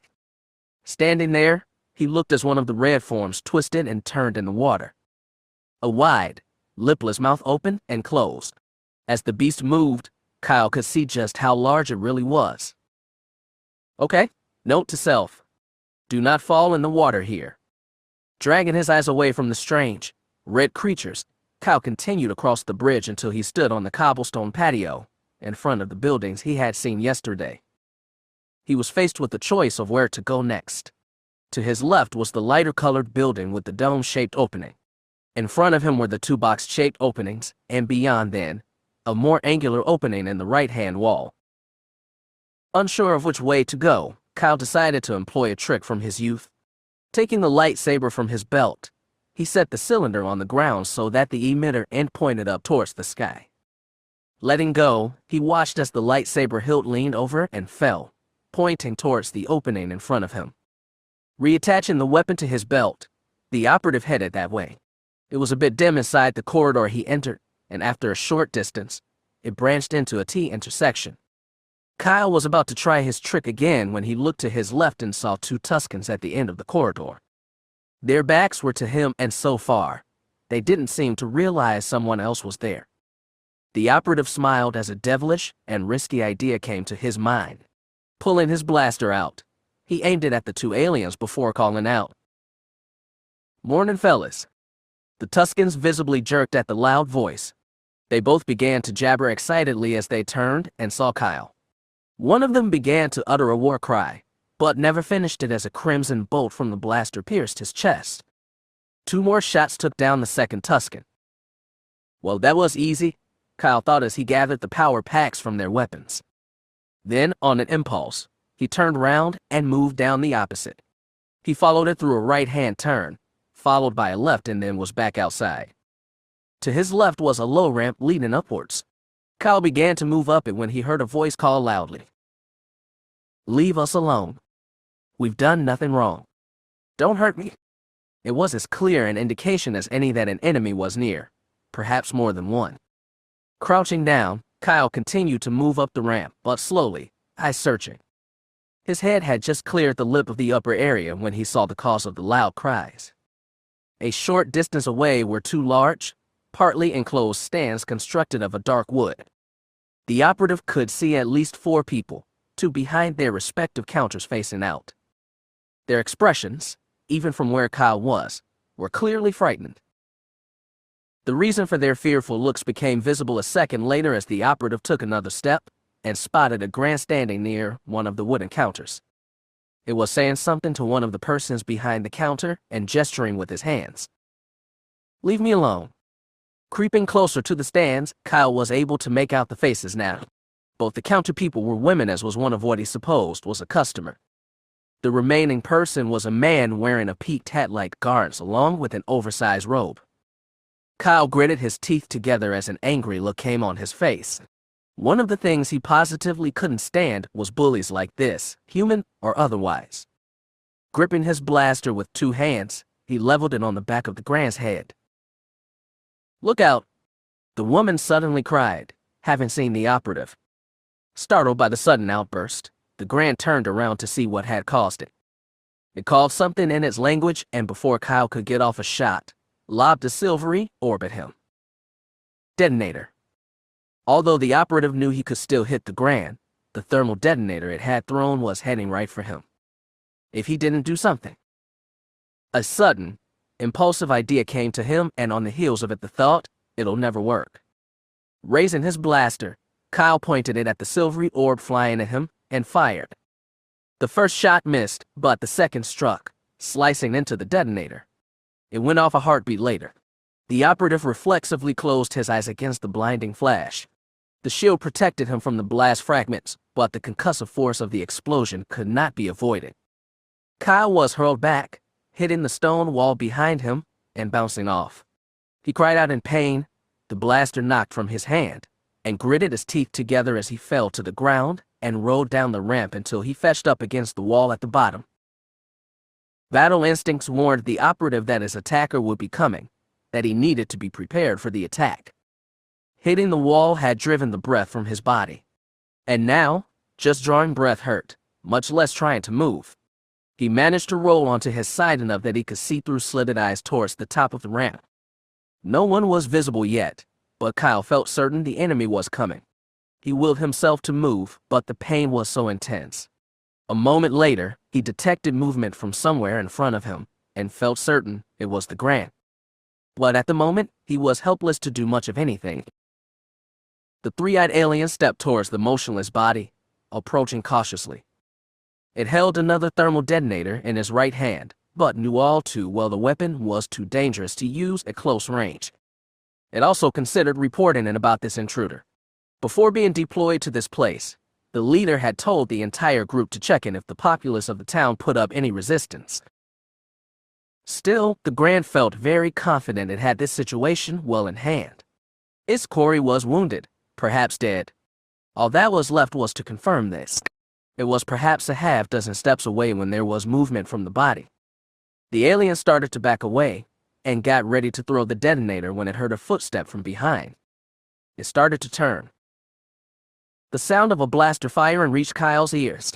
Expecting any moment to feel the impact, he let himself relax, knowing there was nothing he could do.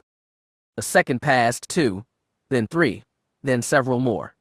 The operative realized he hadn't felt anything beyond the pain he already felt. Just then, a voice called out. "Stay there. We're coming." Kyle heard the sound of footsteps, rapidly approaching where he lay. A shadow fell over him. He looked up into a concerned face. "Are you all right?" A second face appeared next to the second. "Of course he isn't all right, Vindon. You saw what happened to him." The first person turned to the second. "I was just asking."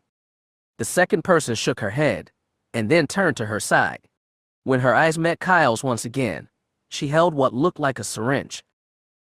"Hold still," she said. "This won't hurt a bit."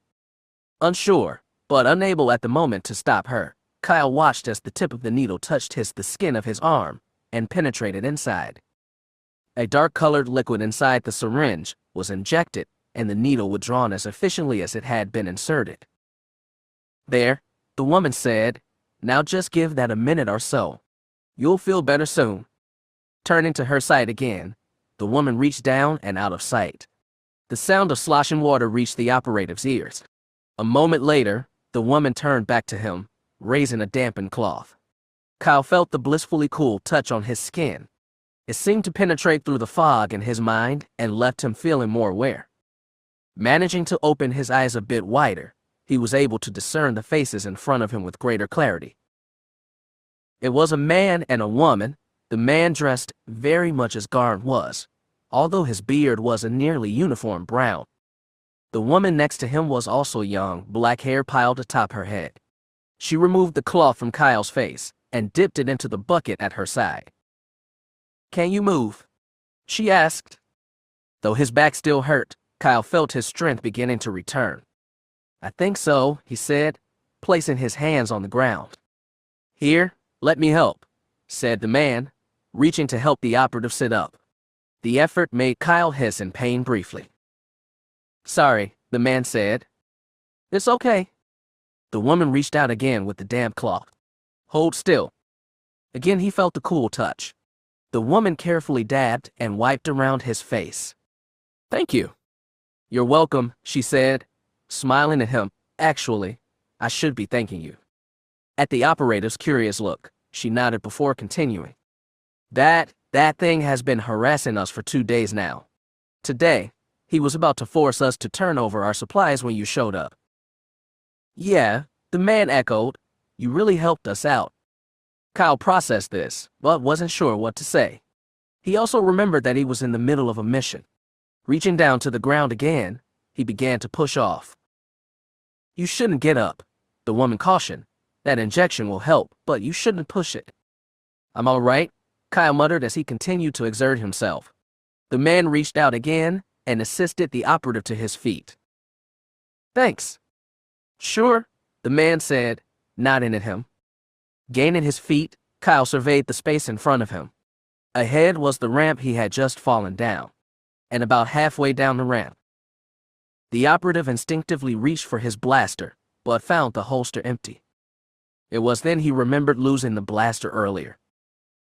"It's all right. The woman," reading his expression, "is dead."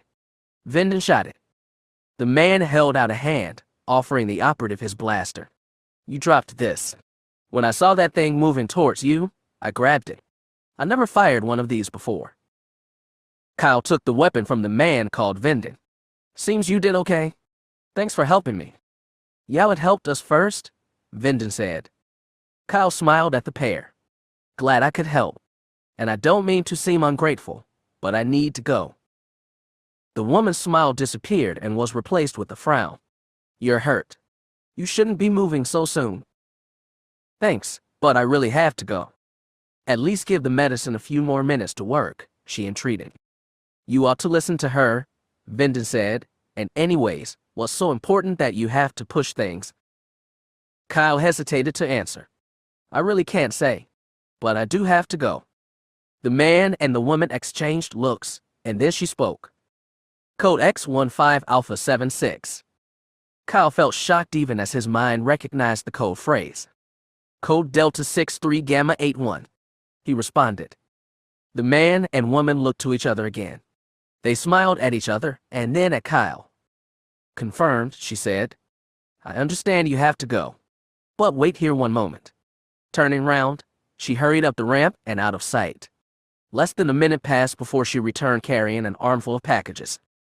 She held them out to Kyle. "What are these?" he asked. "Medical packs," she explained. "They'll help with any injuries you suffer on the way. Good luck on your mission."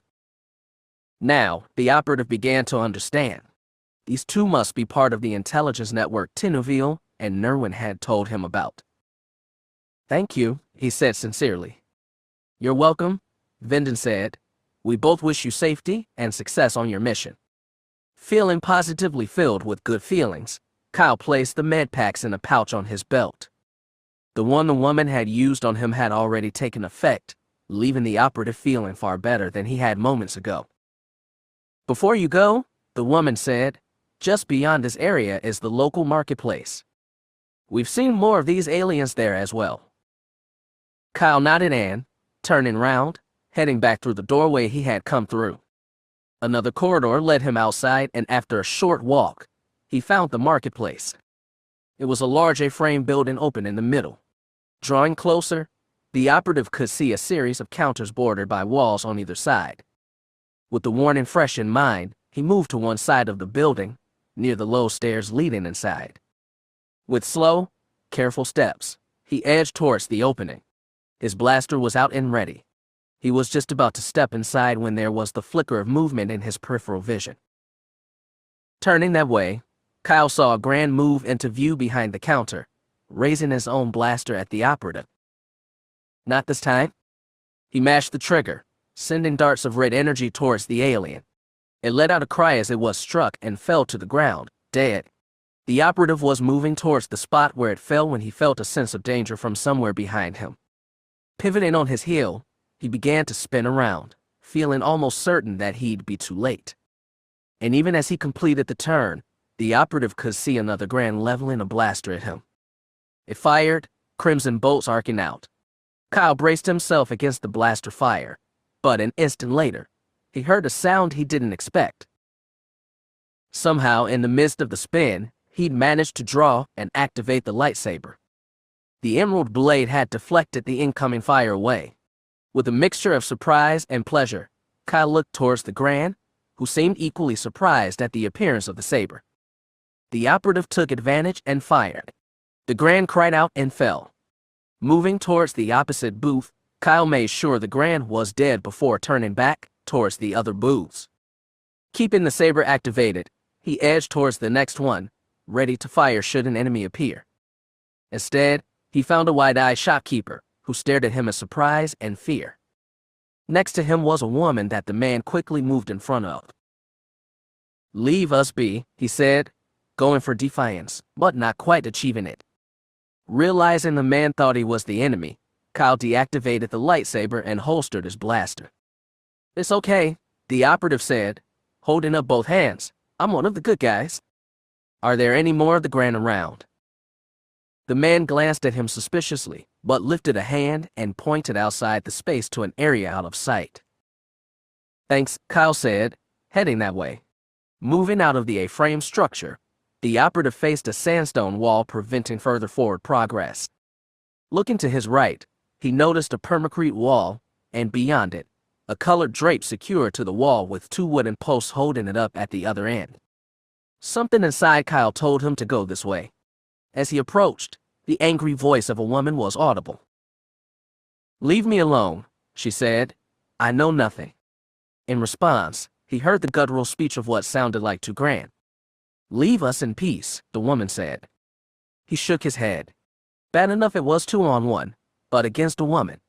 Chivalry wasn't something the Imperial Academy respected, in fact just the opposite. But Kyle's mother, and later his father, had drilled into him respect for women. With this in mind, he approached the colored drape, finding a shade in the entrance to a structure, the door weathered-looking wood. From behind it, he heard the Grand speak again. "I don't know anything," the woman protested loudly. She sounded desperate. He needed to act, and soon.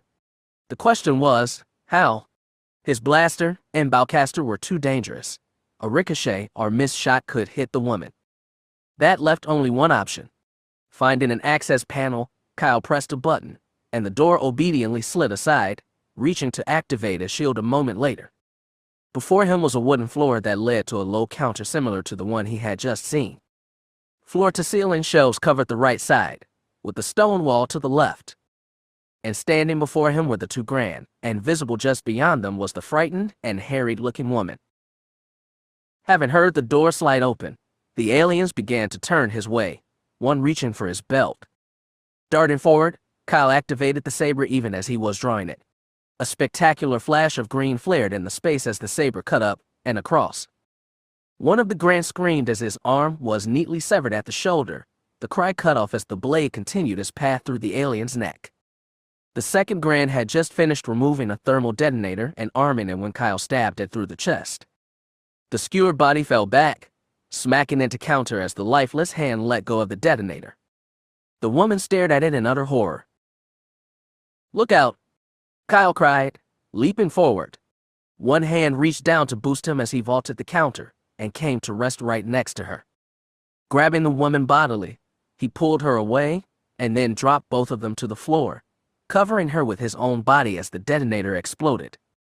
The sound was deafening in the enclosed space. Smoke billowed as chips of the stone wall flew overhead, some hitting the shield. The power indicator dipped, dropping to 40% before the debris settled, and the operative deemed it safe to move. He looked down to see the woman gazing up at him with an expression of fear and anger. It occurred to the operative how she might be taking what he had done. He quickly rose and stepped away. "I'm sorry," he said. "I wasn't trying to." "It's all right," she said, sitting up slowly. Her expression showed suspicion, rather than fear. "Let me help," the operative said, moving forward and extending a hand. But the woman didn't take it. "Who are you?" she asked. "No one really," Kyle said. "I was passing by and overheard. Thought I could help." "Uh-huh," the woman said, clearly not believing him. "And you just happen to be armed too?" "Well, yeah," Kyle replied. The woman looked strongly at him and then shook her head. "Code X15 Alpha 76, she said. Feeling caught in the crosshairs, the utterance of the code phrase brought it with some relief. "Code Delta 63 Gamma 81, he said. The woman nodded and took the proffered hand, allowing Kyle to pull her to her feet. "So you're the agent Teneville?" and Nerwin mentioned. Kyle hesitated. Although the mention of the names of New Republic's co-heads of intelligence seemed to indicate this might be the contact the twins had mentioned, something wasn't right. "I might be," he said, "but you're not what, or should I say who I expected." The woman nodded, suddenly looking sad. "You mean my father, Annex Yuvin?" "That's the name I was given," Kyle thought. "He's gone. He died last week." Feeling a mixture of sympathy and suspicion, Kyle queried the woman. "A message was received from him 10 days ago." The woman nodded, her eyes shining. He went to bed that night. The next morning, he wouldn't. I tried waking him, but tears began to leak from her eyes, making the operative's heart hurt. Still, he had to know. Look, I don't mean to add to your pain, but I need to. With hands trembling slightly, the woman drew a piece of flimsiplast from a pocket of her dress and held it out. Kyle took it and felt a surge of guilt and sympathetic pain. What he held was an Imperial death notice, and among its contents was an image of the dead man's face. Wordlessly, he handed it back to the woman, mind scrambling for something to say. Look, I'm sorry. I didn't mean to. Silence descended in the room as his voice trailed off. Several seconds passed before the operative found his voice again. My name is Kyle Katarn. I'm here on a mission. The woman looked up at him through tear-streaked eyes. Trina Yuvin. Ms. Yuvin, I'm sorry. I didn't mean to. She waved his apology away. My father would have done the same. He told me again and again that we couldn't be too careful. Wiping at her eyes, the woman drew herself up and took a deep breath. It was the first chance Kyle really had to examine her. She was shorter than he, maybe 5 feet 5 inches or so, and appeared to be not much older. Auburn hair cut short framed her careworn face with the delicate-looking nose, smallish mouth, and hazel eyes. Kyle decided to try changing the subject. In the last communique we received, I meant your father indicated he wanted a personal visit. Trina nodded. When he learned an agent was being dispatched here, he got together everything we've managed to acquire from the Imperials and make sure it was ready in case it was needed.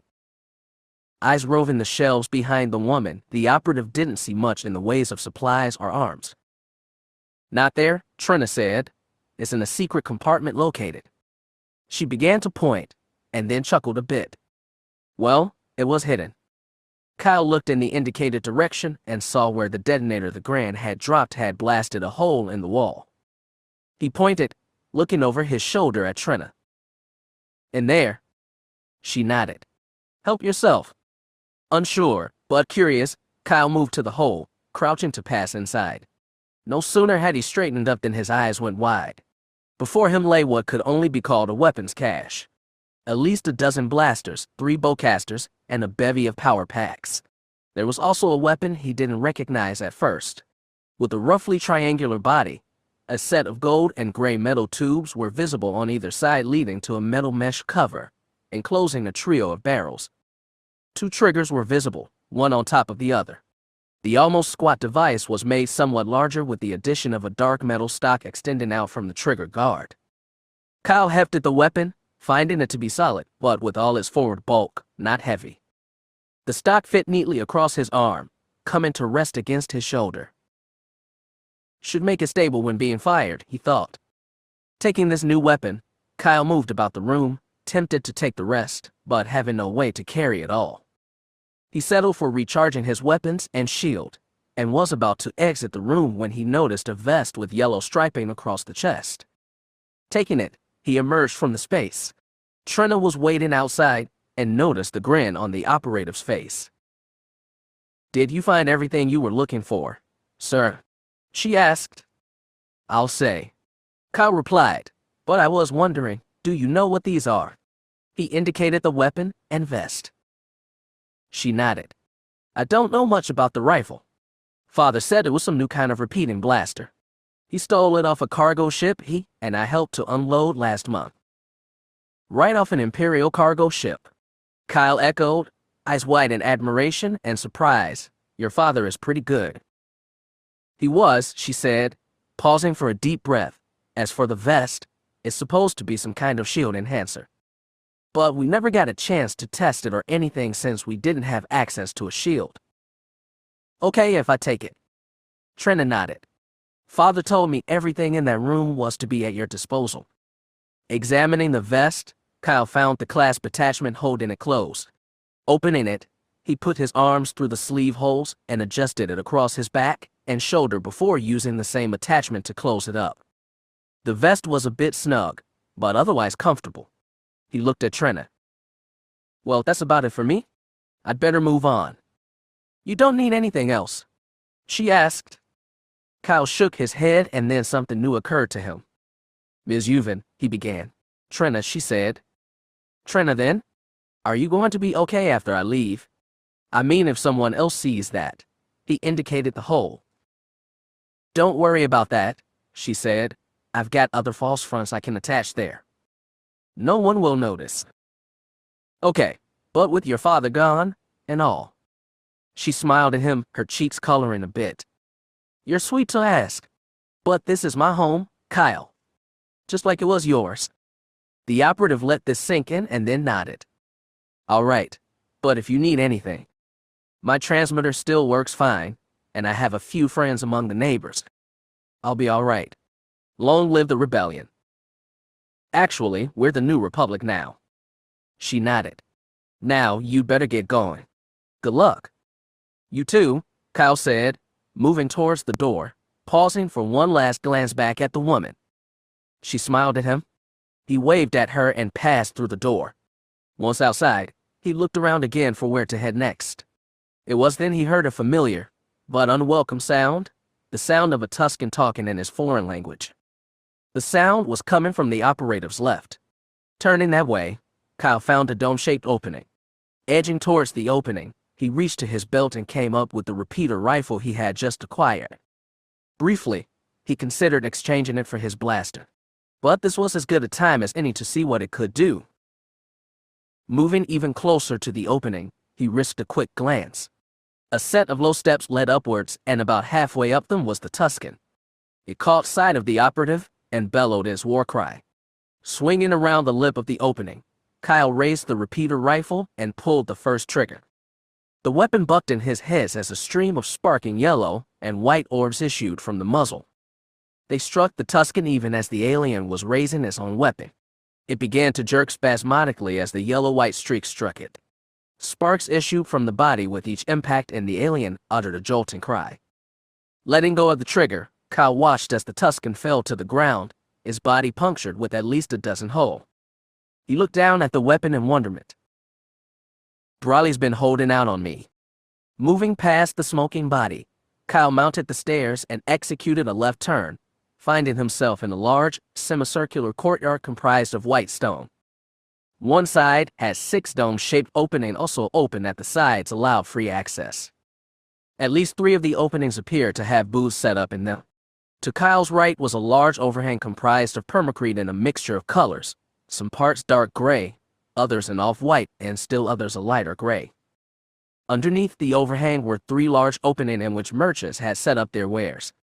Kyle observed at least a dozen people milling about in the courtyard. The whole scene would have quite pleasant if not for the half-dozen Grand and Tusken who appeared from nowhere and began to attack the people. The Grand struck with their fists, attacking the men and knocking them to ground. The Tuskens began to fire their bowcasters, shots ricocheting all over the place. Kyle saw all this and knew he had to do something, but what could he do? Even if he attacked with his weapons, he might be able to kill some of the aliens, but not all of them. And the longer it took, the more of them that will die. Yes, they will. Because of you?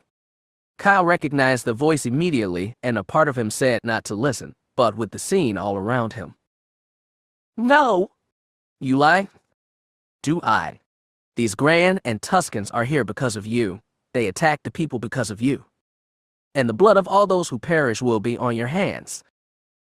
A piercing scream echoed in the space. Kyle looked that way and saw a woman fall to the ground, a bowcaster shot striking her in the side. Somehow she managed to stand and, clutching her side, made her way towards where a child stood, crying out in fear. She held the boy, attempting to shield him from the attackers. There was another, and Kyle saw where a Grand was choking one of the men, the victim's feet kicking uselessly in midair. A small girl screamed as still another of the Grand knocked her aside with a callous blow. "Look, see how they suffer, because of you." Kyle's eyes took in the scene before him, the words echoing in his mind. He felt completely powerless. And here you stand, weak-willed and helpless. What good are you? You stand here and let them suffer. Are you such a worthless fool as to let it continue? There's too many. I can't.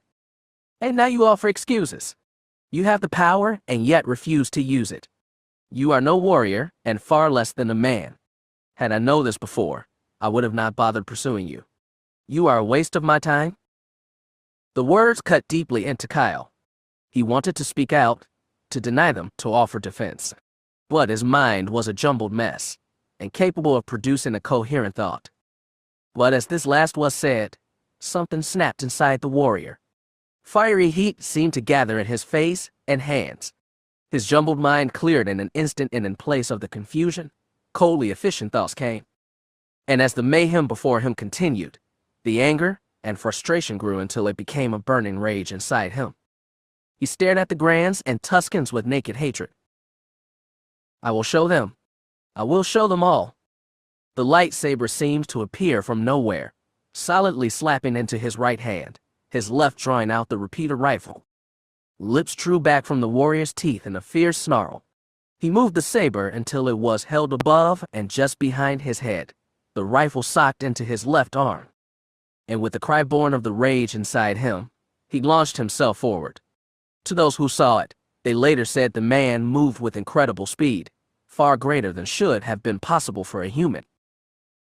Kyle found his first target, a grand looming over a man and had just knocked to the ground. The alien had time enough to turn and look before his head was sliced off.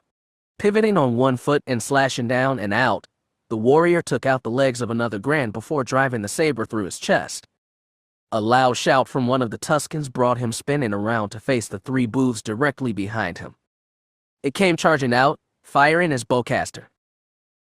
The warrior smiled widely at the ridiculous action. The lightsaber hummed and pinged as shot after shot was deflected away. Up came the repeater rifle, and a stream of yellow and white orbs lanced into the Tusken, making his body jitter as it was hit multiple times. When the warrior loosened his grip on the trigger, what remained of the alien's body fell to the ground. A fresh scream, which the warrior quickly identified as the woman he had seen shot only moments ago. He turned that way and saw that two of the attackers were upon her. The remaining Tusken was holding his bowcaster to her head, and the Grand held her child, the boy struggling and crying out for his mother. Fresh anger washed over the warrior, making the very nerves inside his arms quiver with rage. A fresh cry escaped his lips as he flew towards the space, the lightsaber held out before him like a spear. Both aliens turned at the sound, and the Tusken began to fire his weapon. "Fool!" the warrior exclaimed as he deflected the blast away with little more than a thought. He intended to run the alien through, letting the energy blaze slice the Tusken completely in half. But then, the alien did the unexpected. It grabbed the woman, using her as a shield. What do I do?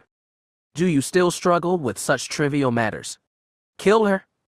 The warrior could see the woman was in pain, but he could feel that her concern was not for herself, but for the child, whom she called to even now through her pain. I can't just murder her. And so you would exchange your life for hers. Only a fool would do so. Kill her and be done with it. The warrior could see he would be upon them in the next instant. He had to decide, but what to do. His eyes went to the crying child, then to the mother. Why do you hesitate? End this? Kill her? I can't, he screamed aloud. As if waiting for that exact moment, the warrior's mind was filled with new possibilities and a new choice. In the space of heartbeats, he holstered the rifle and extended the now empty hand. The woman's body seemed to bend as she flew forward and into the warrior's waiting grasp. Moving with all the gentleness he could muster, he deposited her on the ground and, in the midst of a spin, brought the saber up and across, slicing the Tusken from waist to shoulder. Even as his body fell, the warrior turned its attention to the boy, whom the Grand still held. It backed away, holding the child with one arm while it drew out a blaster with its free hand. The warrior saw there was no way he could strike safely. Any move he tried would likely result in the death of the boy. What does it matter? His life is nothing. Strike. I won't, the warrior replied. And then he saw the answer. Drawing the saber back, he lashed out with a boot, smashing it into the Grand's knee. With a loud cry of pain, the alien stumbled and began to fall. The warrior seized the opportunity, executing a perfect spin that brought him behind the alien. The lightsaber stabbed out, slicing through the back of the Grand's head, obliterating his face. The alien's body began to sag, and the boy fell from his grasp. Somehow, the warrior managed to maneuver himself to catch the child, deactivating the saber as he did so. Face tear-streaked and cheeks reddened, the boy looked up at him in surprise and wonderment.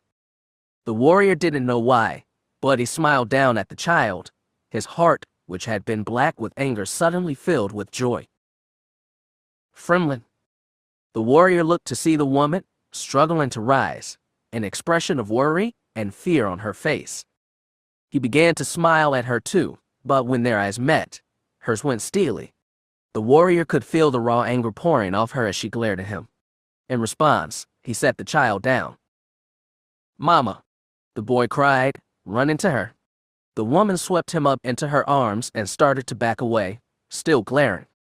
The warrior wanted to say something to explain things to her, but something inside him said it would be fruitless. Instead, he removed 3 of the med packs he carried and set them on the ground. He was just beginning to back away when he spotted the last Grand. It was crouching near a wooden slat leaning up against the wall. Their eyes met and the warrior reacted by extending his right and wagging it in a come-on gesture. With a loud yell, the Grand made his move, knocking the wood slat aside, nearly hitting 2 people who were coming to check on the woman.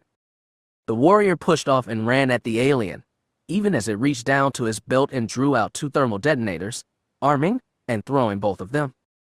The warrior reacted with a shake of his head as he extended his hand.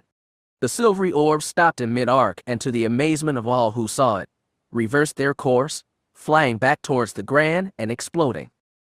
When the warrior reached the spot, all that was left was a smoking body.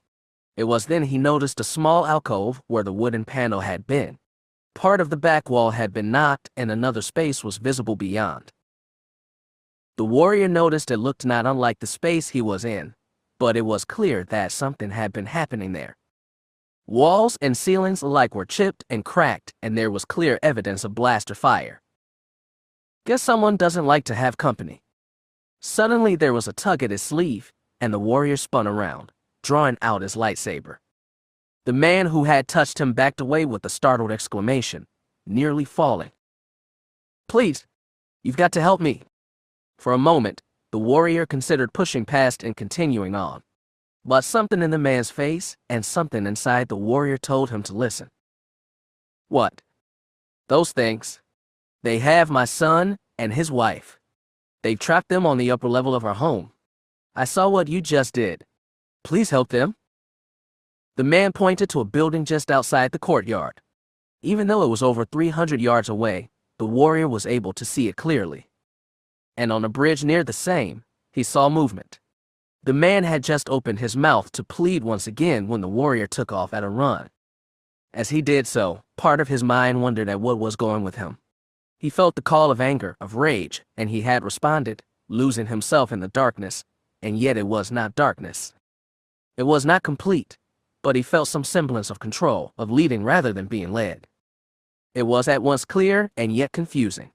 It was not being a Jedi, and yet was being one. I will need to consult Ron and meditate on this. But such things were for a later time. A high piercing scream cut the air as the warrior drew closer to the building. He could see part of the roof of the structure, but it was 1 level above him, and there was no visible of accessing it anywhere around him. The force seemed to sing inside his mind, telling him what he might do. Moving to stand near the roof, the warrior crouched and then pushed off, his feet leaving the ground and the walls of the structure rocketing past him as he rose. The roof appeared and the warrior pushed forward, his boots landing solidly on the surface. Before him was a large rectangular window, and beyond the transparent steel, he could see the object of the pleading man's concern. At the far end of the room were a man and woman, standing behind a makeshift barricade of tables and chairs. 2 Grand were in the room as well, one ransacking the space while the second used its superior reach to punch at the man who attempted to defend himself but was clearly getting his butt kicked. The woman cowered behind him, crying and screaming. The warrior's rage returned full force at the scene, as well as a strong determination to do something about it. Reaching to his belt, he pulled his blaster out and fired. The window trembled and then shattered, fragments crumbling to the ground in a cacophony of clattering. 2 more blaster shots took out the grand closest to the window. But for the second, the warrior decided it would not be a quick and easy death. He stepped through the window almost casually and drew out his lightsaber, the weapon igniting with a sharp snap hiss. Seeing this, the Grand stepped back from the man, drawing a blaster from his belt. But the warrior merely smiled and leapt forward, lightsaber blade loudly humming as it contacted the alien's chest and sliced through with only the briefest hint of resistance. The Grand stared down at the emerald shaft, and then his eyes went unfocused, his body beginning to slump.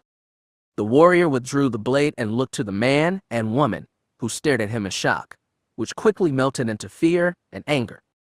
The man moved in front of his wife, protecting her, glaring at the warrior. Just then, a loud cry was heard from somewhere nearby. Krista! Hakja! From an entryway appeared an older man, face red from exertion. He stopped to catch his breath and then approached. You did it. You saved them. The man approached the warrior, a happy smile on his face. And for some reason, the smile made the warrior felt uncomfortable. He turned on the older man. A sudden idea seized him. How do I get to the Imperial base? The man stopped, stared at the warrior, confusion evident on his face. What are you saying? Sudden anger filled the warrior. He brandished the lightsaber, approaching the older man. How do I get to the Imperial base? He said with greater force. The older man's face now showed the fear his son had shown. Hey, now listen, you don't. The warrior stepped forward once more, bringing the saber blade close, mere inches from the man's throat. Tell me what I need to know. He doesn't know. Came a voice from behind. The warrior turned and saw the young man. Do you know? Not really, but on the far side of the upper courtyard is a blocked entryway. When those black-robed thugs came here before, one of them warned us to stay away from there. That might be what you're looking for. You're just like them? The warrior considered this. It was possible the young man was lying, but something inside said it was the truth. And besides, the feeling of being uncomfortable was growing by the second. How do I get out of here? The young man pointed. Back doors that way. Now get out of here. The warrior paused in mid-turn. He didn't like the defiance in the young man's tone. Part of him felt like demonstrating what happened when you copped an attitude. But even as the warrior considered this, his stomach lurched uncomfortably. What is going on? Something was definitely wrong, but this was neither the time nor the place for such explorations. The warrior turned in the direction and took off, pushing through the back entrance and heading across the top of the courtyard he had just been in. The door the young man had spoken of was visible on the far side of the space. The warrior wondered what he would find behind it. Only one way to find out. Kneeling on the rocky ground of the concealed plateau, Jan Ors reached up with her sonic wrench and gave the nut she was working on a final quarter turn. Satisfied, she closed the access panel. Hey Ouija, she called. The orb-like face of the droid appeared over the lip of the canopy. It gave a querying beep. Go ahead and try it again, she said, wiping at a smudge of grease on her cheek. The droid gave a confirming tweedle, disappearing from view. A few seconds later, the unit in front of Jan gave a low hum, followed by a cough, and then a steadier thrumming sound. That sounds better. Standing up, Jan scaled the side of the cockpit until she could see inside. How's it look? The droid turned so its text reader was visible. Auxiliary power unit is now reading 90%. Jan frowned. Not exactly what I wanted. Me neither, Ouija replied, but you have been at it for 5 hours. I do not think it will get any better. The look on Jan's face showed she wasn't convinced.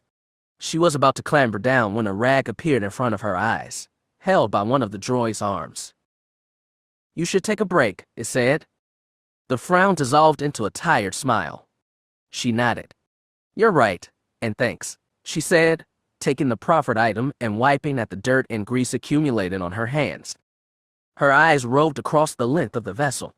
I swear, Ouija, sometimes I feel like tearing the whole ship apart and rebuilding it from the ground up. As old as the crow is, the droid answered, it is likely to disintegrate should you try. Jan laughed, reaching out to affectionately pat Ouija on top of his domed body. It still amazed her how this droid, despite being a machine, could act as human as a real person. It made her wonder exactly what Morgan Katarn had done in building and programming Ouija. Despite her earlier feelings about the droid, she found it just had a way of growing on her. And given how things were a little while ago, she blew out a breath, her mind retracing over what had transpired. It happened the morning after Kyle's communication. Since then, nothing had been heard from him, and the lack of contact was driving her to distraction. Time and again she asked the droid if it had detected a signal, and each time, Ouija had patiently responded in the negative. Things finally came to a head around mid-morning. Are you sure you're not detecting anything? She pressed. For the 1,675th time, no, I have not. Is that supposed to be funny? The droid didn't reply. It's been almost 26 hours, and still nothing from him. He was supposed to contact me first thing in the morning. It is rather unusual, Ouija said. Oh, is it? Jan replied sarcastically, glaring at the droid. Well, I'm so glad you were here to tell me the obvious. Tell me, do you have any other profound thoughts to share? Again, Ouija didn't reply. Maybe I should check your comm rig, Jan said suddenly, snapping her fingers. Make sure it's working correctly. She moved towards the rear cockpit, reaching towards the droid's ball-like body. To her surprise, it backed away, hooting stridently. When she examined the text reader, she felt her temperature go up a notch. Do not touch me. What? Jan said incredulously. What did you say? I said, do not touch me, the droid replied. The way you are now, you might damage me? Excuse me? She asked angrily. My sensors detect increased blood pressure and heartbeat. Combined with the reaction from your pupils, I conclude that you are not behaving logically. And as such, I cannot trust you to not damage me. Jan felt her ire rising like a thermometer in August. You listen to me, you collection of scrap and spare parts. I am a multi-certified, microelectronics rated, and experienced technician who's worked on systems far more complicated than your innards. Then you should know well how important it is not to work on complex systems given the state you are in. In the next moment, Jan had drawn her blaster, pointing it at the droid. Her finger was just settling on the trigger when Ouija's heavy construction arm moved with amazing speed, the pincer attachment encircling Jan's wrist. The droid exerted pressure, and with a painful grunt, she dropped the weapon. Let me go, she said through clenched teeth, fire dancing in her eyes. Will you leave me alone? I said. The droid repeated his query. Fine. I won't touch you. Now let go. The droid released her and Jan pulled her arm back, part of the wrist reddened. She massaged it with her free hand. To her surprise once more, Ouija advanced towards her. What are you doing? She asked. You are injured. No kidding. You're the one who did it, remember? The droid was silent for several seconds, and then uttered a low series of beeps. I am sorry. I was afraid. Something in the droid's words piqued Jan's curiosity. What are you talking about? You're a droid, you can't be afraid. When I was deactivated before, it was many years before Kyle reactivated me. So much had changed. I do not wish that to happen again. Jan's logical mind processed this, her raging emotions cooling a little. There was a sudden, but soft touch on her wrist. She looked down and saw the droid's smaller arm all but touching her wrist. It sprayed a clear fluid from a nozzle. Whatever the liquid was, it brought with it a cooling sensation. After a few seconds, the droid pulled its arm back. It should feel better now, it said. Jan flexed the joint and found that it did feel better. She stared at the joint, still feeling angry, but also curious. Maybe, just maybe, there was to this droid the circuits and wires.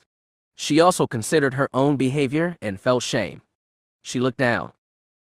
"Thank you," she said softly, "and I'm sorry."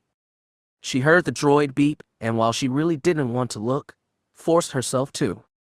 There was a simple, 4-word message on the text reader.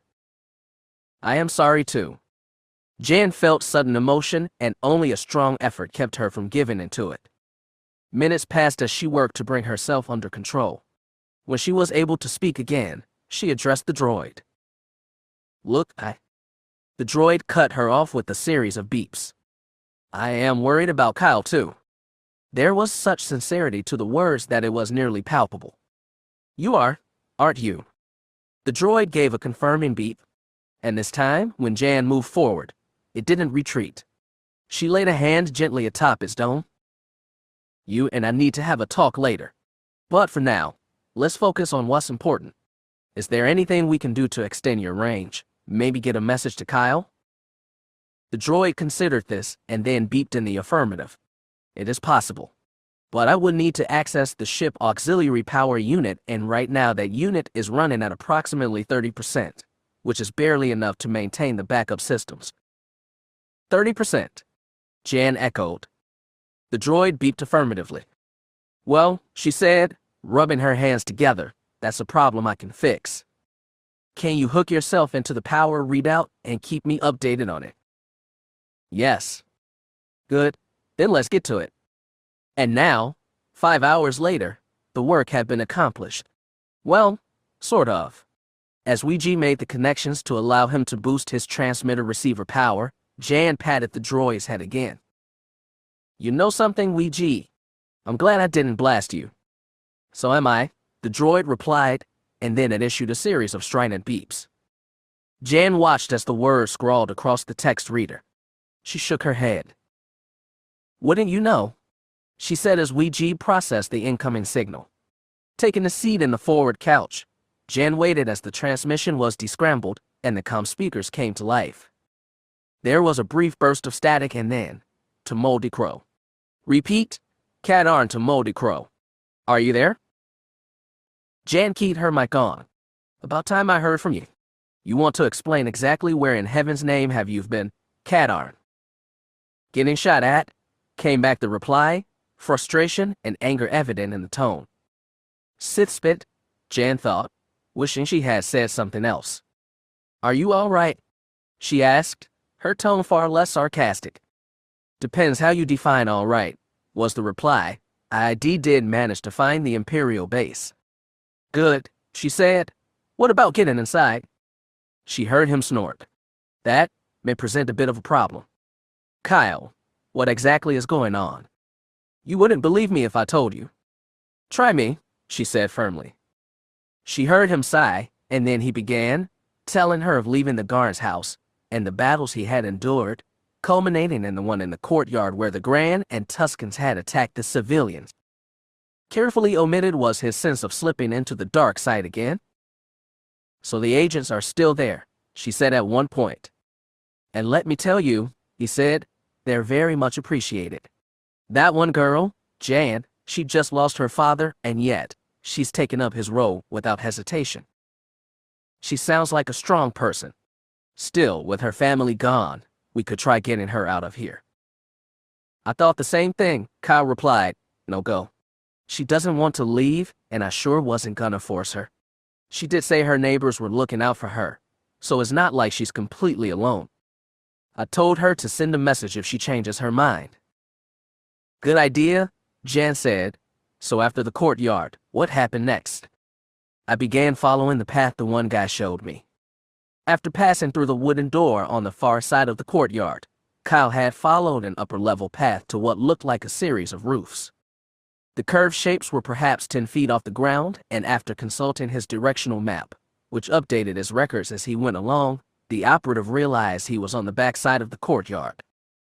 The space he was in was deserted and looked all but abandoned. He followed the path over the curved roofs until it ended. Beneath him was a large open area of broken stone and gravel. It reminded the operative of a quarry somewhat, but the rocks looked less like they had been moved by machinery. Scorch marks indicated blaster fire, or perhaps a thermal detonator. The steep hill about 10 feet in front of him stretched up to the sky. Lowering his feet over the edge of the drop-off, Kyle slid down until only his hands supported him. He let go, dropping a short distance before his feet met the pit of broken rock and gravel. He had to momentarily fight for balance before he was able to stand upright. Glancing around, the operative spotted an opening ahead of him. Little light entered the structure, and its roof only added to the darkness within. Kyle was about to move forward when he heard a strange sound. It almost sounded like someone speaking, but the tone was metallic and the words in an incomprehensible language. Seconds later, the sound of a repulsor became audible, and turning to look behind and above, he saw its source. The Arachid Viper probe droid was an ungainly thing to behold.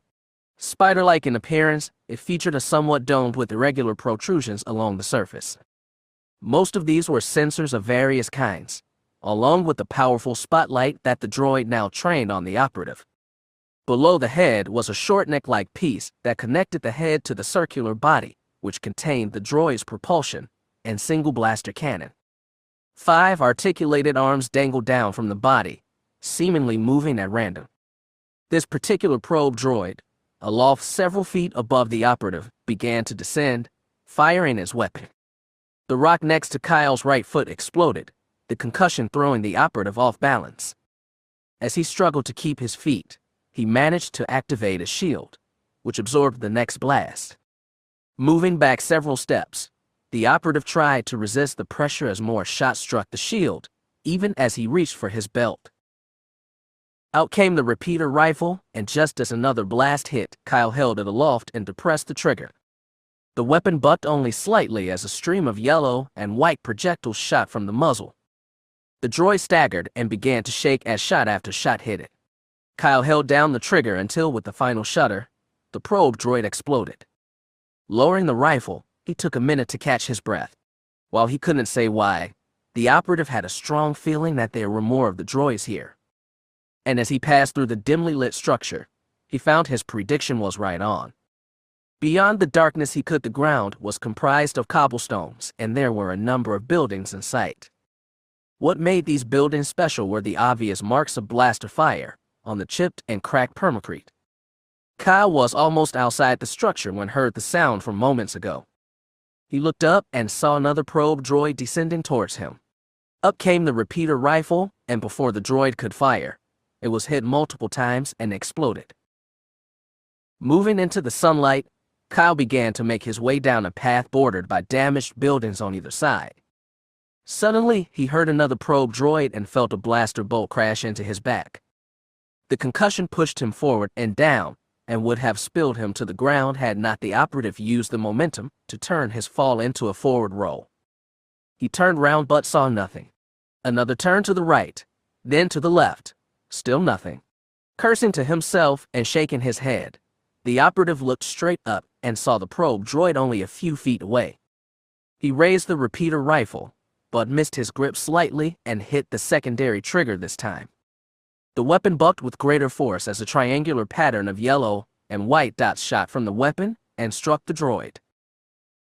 Well, that's different. Holding the trigger down, the operative watched as the droid staggered, shook, and finally erupted in a ball of fire. Reminding himself to think in 3 dimensions from now on, Kyle briefly explored the space he was in before finding another path just off the one he was on. A set of stone steps led downward, the pathway ending in a dead end. The operative noticed the end of the path was a gray metal very reminiscent of Imperial construction. He had a feeling he was nearing the Imperial base. But as he moved the steps, there was a sudden, high-pulsing sound accompanied by a loud explosion and uncomfortable burning sensation. I figured out a little later that it was a sequencer charge. Whoever put the probe droids there must have planted them just in case. I'm amazed you're still alive. Oh, thanks, Jan, the operative said sarcastically. That makes me feel so much better. Sorry, she said. It's okay. As I said, the blast was so sudden I didn't have time to really do anything. Luckily, my shield was online and took the brunt of it. Still, it threw me about 10 feet. I'm not sure how long I was out, but when I finally woke up, the sun was just coming overhead. Jan did the math and realized Kyle had been out for most of the previous day and part of this one. No wonder I didn't hear from him until now. Do you need me to come pick you up? No, he said firmly. As I said, the shield took most of the blast. I've got a nasty cut on my left arm and a few others on my face and hands, but I'm still ambulatory. I'm probably going to have to get a new uniform when we get back to the Intrepid. This one's a mess. Are you sure you're all right? I can't continue the mission, I think. And what exactly does that mean, Katarn? Let me explain. When consciousness returned to the operative, he opened his eyes and saw the sky of Sulan above him. As sensation returned to his body, pain came with it. He sat up with a painful grunt and took inventory of himself. The shield was out, the power indicator dark. His weapons and equipment were scratched and dented, but otherwise functional. Blood sparkled in the sunlight from a long but shallow cut along his left arm.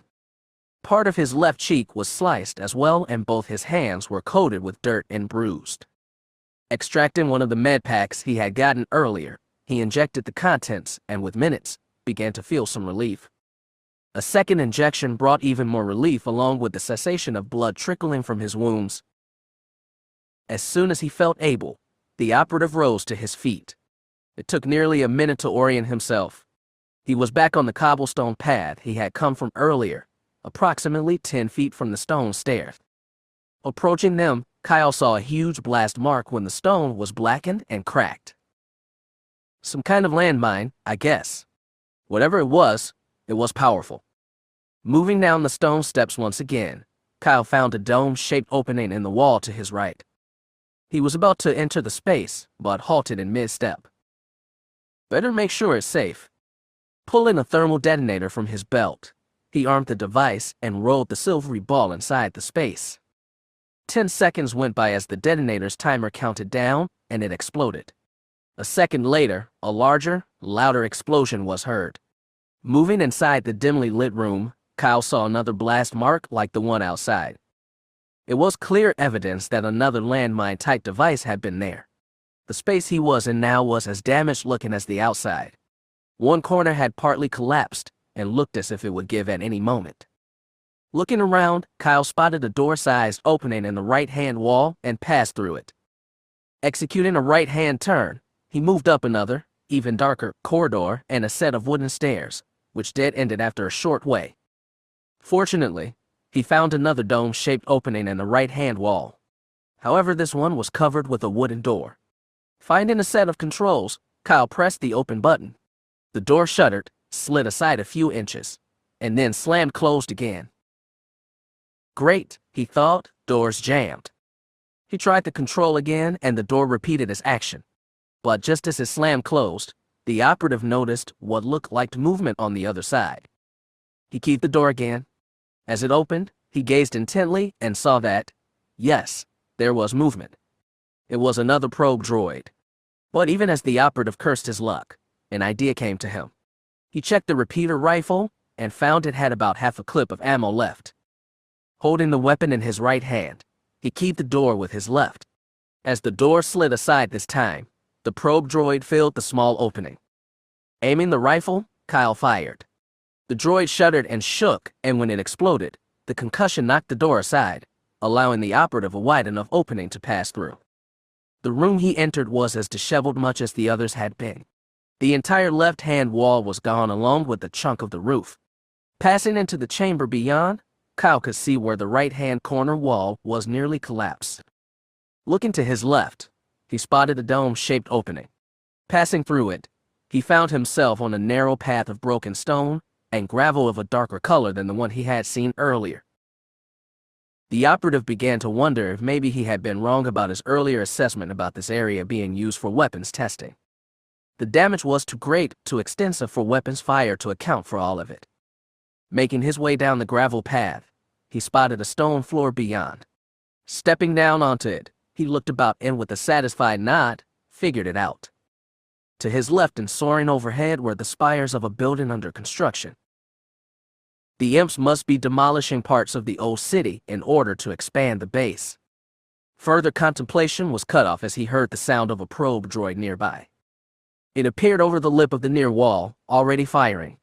A series of shots from the repeater rifle caught it even as the cannon blast from the droid struck the wall behind Kyle.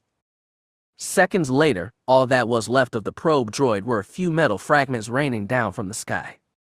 With the attacker taken care of, Kyle glanced about and saw the only way out of this space was another dome-shaped opening, although this one didn't look nearly as safe as the others. A board was lying diagonally across the opening, and as the operative drew closer, he could see partially collapsed walls being held up by support beams. Great, not only do I have to deal with probe droids, but now I can have the ceiling come down on me. Wonderful. With trepidation, the operative entered the space, moving across and under the support beams. He was perhaps halfway inside when the floor suddenly dropped out from underneath. Fortunately, the fall was a short one, and the operative found himself in an underground corridor. After recovering from the sudden shock, he began to explore. Moving across the stone floor, he followed it up a set of stairs and was just about to make a right-hand turn when he found that further progress would be impeded by the fact that the ceiling here had completely collapsed. Retracing his steps, the operative found an entryway that led him to a door-shaped opening and set of stairs leading downwards. There was little to no light down here, and so Kyle went down one step before feeling for the next. He had gone perhaps a dozen paces when his foot touched water and he heard a splashing sound. Though his Luma was limited by a small bank of 5 batteries, the operative decided he needed to use it here and now for as long as it would hold out. Activating the device, he saw that the stairs he stood on descended down further, but were also submerged. Not again. I am getting awfully tired of being wet. However, there was little choice if he wanted to continue. Taking a deep breath, he plunged into the water, holding his breath as he followed the stairs down into a room where he was able to make out 2 entryways. Swimming into the closer of the 2, he quickly ran into another dead end. There was one room here, but the water was right up to the ceiling, and there was nothing of interest inside. Swimming back up the stairs, Kyle gasped loudly as his head broke water. He climbed up onto one of the dry steps and sat down, switching off his Luma to save power. Recovering his breath, the operative contemplated what to do next. He had seen another room down there, but had no idea where it led to or how deep it was. It was then he remembered a new piece of equipment he had received from Chief Brawley before leaving the Intrepid. The green plastic described a thin rectangle with a circular section in the middle that Kyle could put into his mouth. According to Brawley, this rebreather was able to extract oxygen from the water and provide Kyle with breathable air. The only problem was that it was good for only a short time, approximately 5 minutes. The scrubbers inside would be saturated then and the device made completely useless. Let's just hope I don't need it that long. Inserting the device in his mouth and biting down on it with his teeth, Kyle tasted the distinct and unpleasant tang of the plastic. Okay, Brawley, he thought, this thing better work. Activating the Luma once, the operative plunged back into the water, swimming down and around the left turn from earlier before entering the larger room. The Luma allowed him to make out the walls and floor, but no other openings. He was just about to turn around and go back when he spotted a large opening in the floor. Hoping it would lead somewhere useful, Kyle swam down into it and found himself in a large circular pipe. Looking around, he saw he could go left or right. Great. Choosing right, he swam that way, the Luma bringing the sides of the pipe into view. Minutes passed, and the operative began to worry. Just then, a shape ahead became visible. But upon getting closer, he saw the section of the pipe ended in a landslide that blocked his end. Sith spit. Whipping around, Kyle pushed off the wall with his feet and swam forward as hard he could, his mind mentally ticking off the time remaining. He reached the space where had entered the pipe just as the rebreather stopped working. Opening his mouth a little, the operative allowed the device to fall from his mouth, left now with only the air still in his lungs. I've got to make it. I can't fail now. The pipe continued ahead and the operative's worry began to creep towards despair. His chest began to ache and his lungs were telling his brain he needed to breathe soon. Still he swam on, determined not to give up. Black spots began to appear in his vision, a sure sign of oxygen deprivation. It was perhaps a second later that his hands, reaching for another stroke, encountered the rough permacrete of the pipe. It took only a moment for the operative to discern that the pipe was inclining upwards. He swam up now, vision beginning to fade, his strokes beginning to grow less and less strong. Suddenly, his upper body met air, hands slapping against the permacrete once again. His mouth open, drawing in air, the exhalation just as strong. "I'm out. I made it." Pushing with his feet weakly, the operative moved to turn on his side, his mouth opening and drawing in great gouts of air. His fading vision cleared, allowing him to see that he was lying on the inclined section of pipe, which leveled out only a short distance away. He stayed there several more minutes, getting his breath back until he was able to breathe normally. Retrieving his Luma from where it floated nearby in the water, Kyle shone it on the space before him. At first, he only saw the curved size of the large pipe and little else. But once he felt the strength to rise to his feet and venture forward, the pipe suddenly opened up into a large room. Kyle shone his Luma this way and that, trying to get the dimensions of the space. Up above him was a wood bridge, and he was just passing under it when a laser blast bubbled the permacrete in front of him. A moment later, he heard the pulsing sound of a probe droid's repulsor. The operative looked skyward and saw it hovering just in front of the wood bridge. Without looking, he reached to his belt and pulled a weapon. But instead of the repeater rifle, he came up with the blaster. Mentally shrugging, he pointed the weapon at the droid and fired. It was knocked to one side on the first hit, then to the other with the second. Kyle continued to fire, striking the probe droid until one of the crimson bolts penetrated its shell. The droid went up in a spectacular flash, the explosion echoing in the space. When quiet had returned again, Kyle holstered the blaster and continued to examine the place he was in. It took some 15 minutes before he deciphered it. It was an inspection station, used to check the underground canals and make sure they were in working order. However, this one seemed deserted. No light shone in the space, save for Kyle's Luma. It took a few more minutes for him to find a stairway that led to the second level. The wood bridge he had seen from below spanned the space from the canal to a control booth where the operative could see light coming from. However, as he crossed the bridge and entered the booth, he found it just as deserted. Stranger still, the access door, which should have led to a turbolift to take the inspector back to the surface, had been removed and tossed aside like so much garbage. Kyle peeked into where the turbolift shaft should and instead found a gray metal honeycomb shaft in its place. Imps must have done this. Wonder where this thing leads. No sooner had he stepped onto a metal platform in the middle of the shaft that he heard a gear system engage, and then the platform began to rise. Well, guess I'm gonna find out. When the platform reached the top of the shaft, Kyle found himself inside a dim chamber where angled ramps were visible on all four sides. He looked and saw that beyond one of these was an equally dim room lit only by a number of telltale lights from banks of instruments. As his eyes adjusted, the operative identified 6 alcoves in the space. He was about to move up the ramp when he heard the now familiar sound of another probe droid. After a few moments, he heard a second, then a third, then a fourth. Several seconds passed as he worked to discern the sounds. But given that there were 6 alcoves, it stood to reason that there were 6 probe droids. The question now became how to take them out without getting blasted. Kyle smiled as an idea came to him. Pulling himself up onto the ramp, he stood and pushed off, jumping forward and landing nearly in the middle of the floor. 2 of the probe droids reacted immediately, moving from their alcoves, their weapons swinging into place. Kyle's hands went down to his belt, and when they came up, the repeater rifle was held in his right, the blaster in his left. He held both weapons out and depressed the triggers.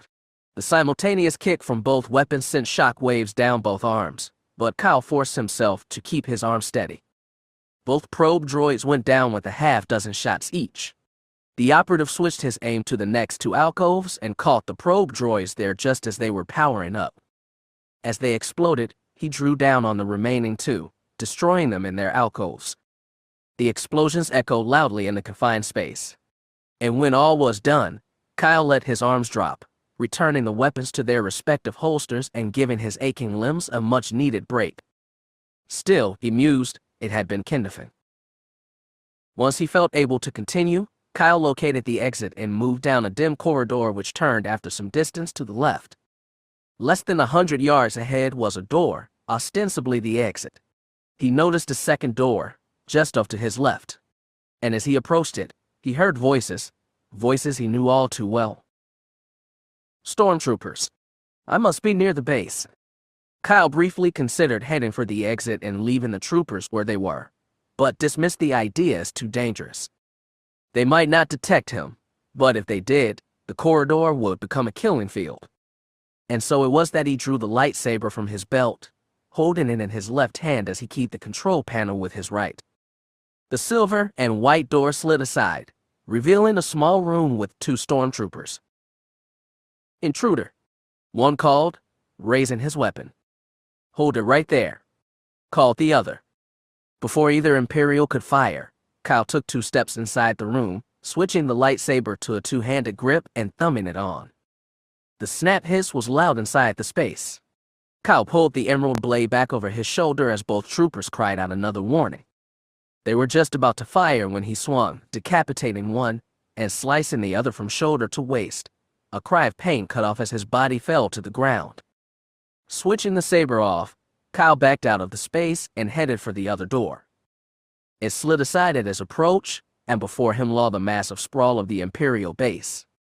Several hundred feet ahead, he saw the massive spires of the government house.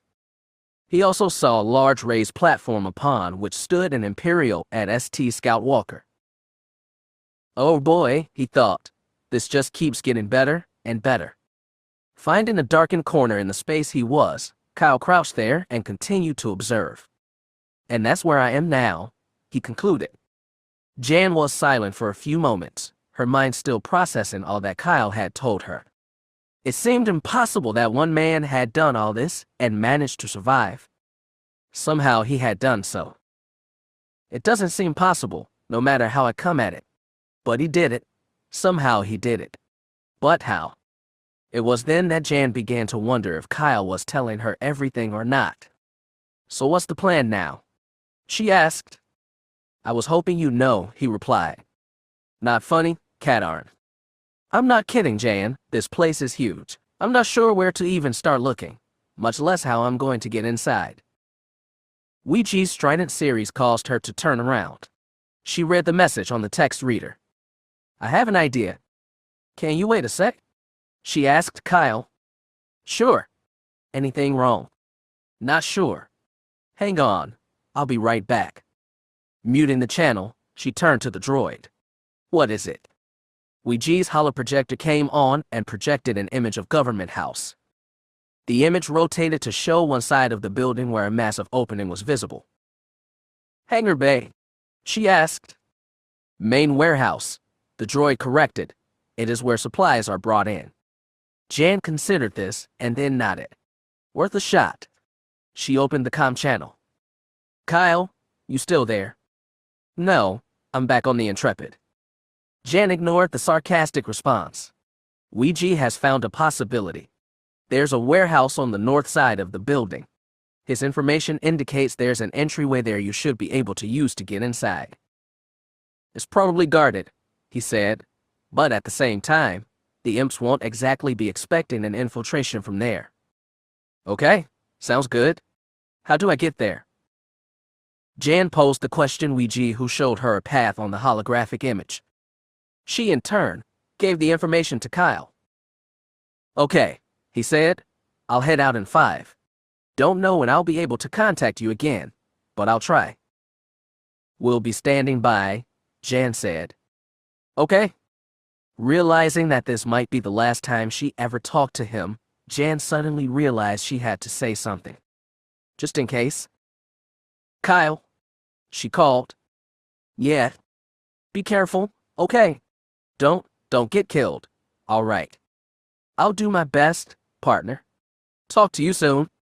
And with that, the transmission ended. You'd better do your best, Katarn, she thought. I want you back here, and in one piece. Behind her, Ouija gave a tweedling beep. Jan read the translation. "You will be okay?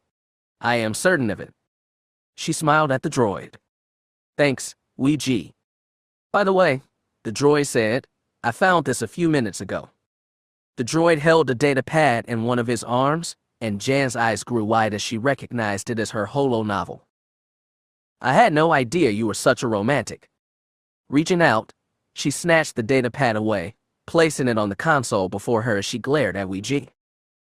"Don't push your luck, droid." Still crouched in his hiding place, Kyle contemplated the massive Imperial base spread out before him. "Okay, so all I need to do is somehow find this warehouse, get inside, and then find wherever Ouija is. No problem, do it all the time." Graveyard whistling aside, the operative knew he was going to have to come up with a plan. Edging carefully out of the place he was in, he approached the lip where the metal floor ended. His gaze took in the angled wall that sloped downwards about 10 feet to the lower level, where the ground was mottled white stone that looked very unforgiving should he fall.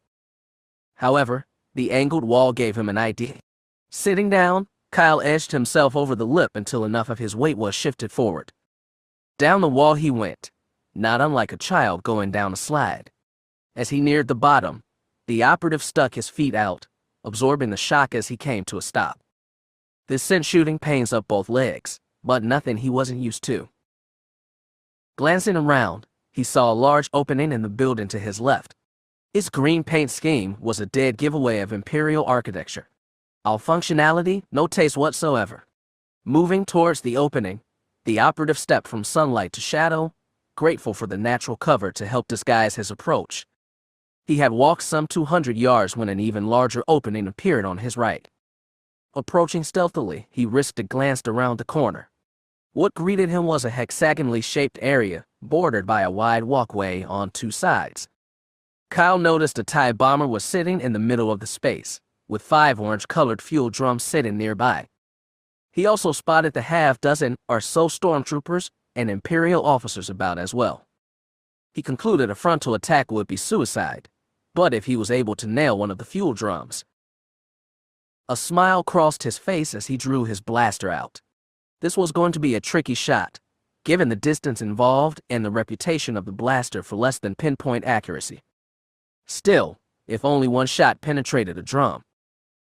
Staying in the shadows cast by the roof overhead, Kyle dropped to one knee and checked the sights on the blaster, centering them over the middle of the nearest fuel drum, right on the symbol warning users that the substance inside was extremely flammable. This shot needs to be perfect. If I miss, visions of what would happen next danced through the operative's mind. "Okay, Katarn, enough of that. Remember what Ron said? Stay calm and do this thing." Checking the sights one more time, Kyle lined up the shot again, making sure his first shot would strike the fuel drum. Then, with a final deep breath, he depressed the trigger. Kevster Leon sat impatiently in the cockpit of his TIE bomber, waiting for the refueling job to be completed. He wondered for the umpteenth time why he had been selected for this duty, transporting fuel for the base commander to outlying sectors. "I should be up in space, working with the frontline unit, taking on the rebels. But no, I'm stuck here." His comm crackled. "TIE X-Ray 1937, do you read?" Kevster sighed. It was the base controller again. "Yes, I'm here. Refueling is complete. You're cleared for departure at your discretion." "About blasted time?" "Roger, control. This is X-Ray 1937, beginning launch sequence." The pilot reached to his control board, flipping switches and pushing buttons. The bomber's repulsor grid came on with a low hum, followed by the engines and tactical systems. Although his ship was being used as a cargo vessel, Kevster made sure to follow procedure and power up all his systems, including his weapons. You never knew? He was just beginning to lift the ship into the air when there was a flash from somewhere off to his left. It was so quick the pilot dismissed it initially, but then more flashes came. And the flashes were a particularly recognizable color. "Control." Kevster called into his mic. "This is 1 by 397. I'm under." At that moment, the fuel drum standing some 5 feet away exploded, the concussion shaking the bomber strongly. A second later, the next nearest fuel drum went up as well, and Kevster watched in horror as his windscreen was filled with orange fire. The last thing the pilot heard was the shattering sound of the transparent steel. Nailed him. Kyle watched in satisfaction as two of the fuel drums went up, the explosion of the second one reaching out to claim the TIE bomber. Fire and smoke began to fill the space as the remaining fuel drums exploded as well. The Imperials inside the space were caught in a firestorm and obliterated. A wave of heat washed out of the space, causing the operative to gasp for air. He quickly retreated from where he was, until the air became cooler, and he was able to breathe without struggling too. Ahead, in the distance, was an opening similar to the one he entered the space from. He now headed that way as the fire inside the hexagonal space raged out of control. He was nearly to the opening when two stormtroopers appeared, obviously drawn by the fireworks. "Drop your weapon," one called. "I don't think so," Kyle thought as he opened fire, striking both Imperials in the chest before they could attack. Moving past the bodies, Kyle edged around the lip of the opening. Before him was a wide open space with absolutely no cover. The next closest building was several hundred yards away, and he didn't want to risk it. Instead, he stepped outside and moved along the wall, trying to keep to the shadows. A metal span bridging the gap between the two buildings provided some additional concealment and allowed the operative to get his first up-close look of Government House. It was a truly massive structure, its spires reaching hundreds of feet into the sky. The model black rock he was near now comprised the equally massive foundation of the building, necessary in order to keep it stable. Kyle was just moving out from under the metal bridge when he heard a sound like a weapon firing. Quickly, he drew his blaster and looked all about, seeking the attacker, but none appeared. Confused, he was about to holster the weapon when the firing sound came again and the ground nearby exploded. The concussion knocked the operative back and spilled him to the ground as chunks of stone flew over and past him. One smacked his left leg and another ripped into his shoulder, causing him to cry out in pain. He lay there on the ground for several seconds, the metal bridge shading him. What in the nine hells was that? He sat up, his wounded shoulder protesting the movement. Kyle examined it and found the shirt and undershirt sliced open, though the wound itself was not deep. Blood began to seep out. Putting pressure on the spot with his other hand, the operative looked around again for the source of the blast he had just experienced. Again, he saw nothing. Something or someone shot at me, I know that for sure. But who, what, and more importantly, where? Several minutes passed before the wound clotted enough for the bleeding to stop. Rising to his feet gingerly, he tested out his leg and found it responsive, although it did ache a bit.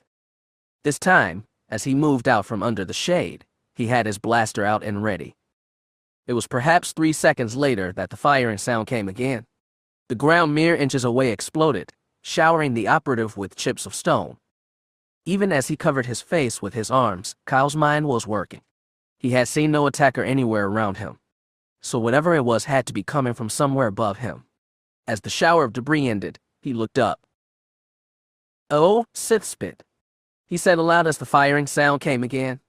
He quickly dived to his right as the ground he was just standing on exploded. He covered his head with his hands as rocks chips showered him again, his mind crying a warning for him to find cover, and fast. For the weapon that was firing down at him was a turbolaser battery, easily capable of vaporizing him with a single blast. Not wanting to present a fresh target, Kyle rolled to his right until he was back in the shade of the metal bridge. Once there, he sat up and contemplated this latest obstacle. No wonder I haven't seen many guards. Couple turbolaser emplacements like that one will do just as good as job of discouraging visitors. That left the question of what to do next. Kyle searched his mind for what he knew of the turbolaser. It was a devastating weapon, the bigger emplacements capable of doing severe damage to large spaceships as well as destroying smaller craft with a single shot. At the same time, turbolasers had a couple of flaws to them. Because they were so big and powerful, they could not fire rapidly. As best as Kyle could remember, the delay between shots was 5 to 6 seconds. In addition, turbolasers took several seconds to lock onto their targets. For a space battle, This was little problem. But in this case, the operative felt he might be able to use these two flaws to his advantage. But where to go?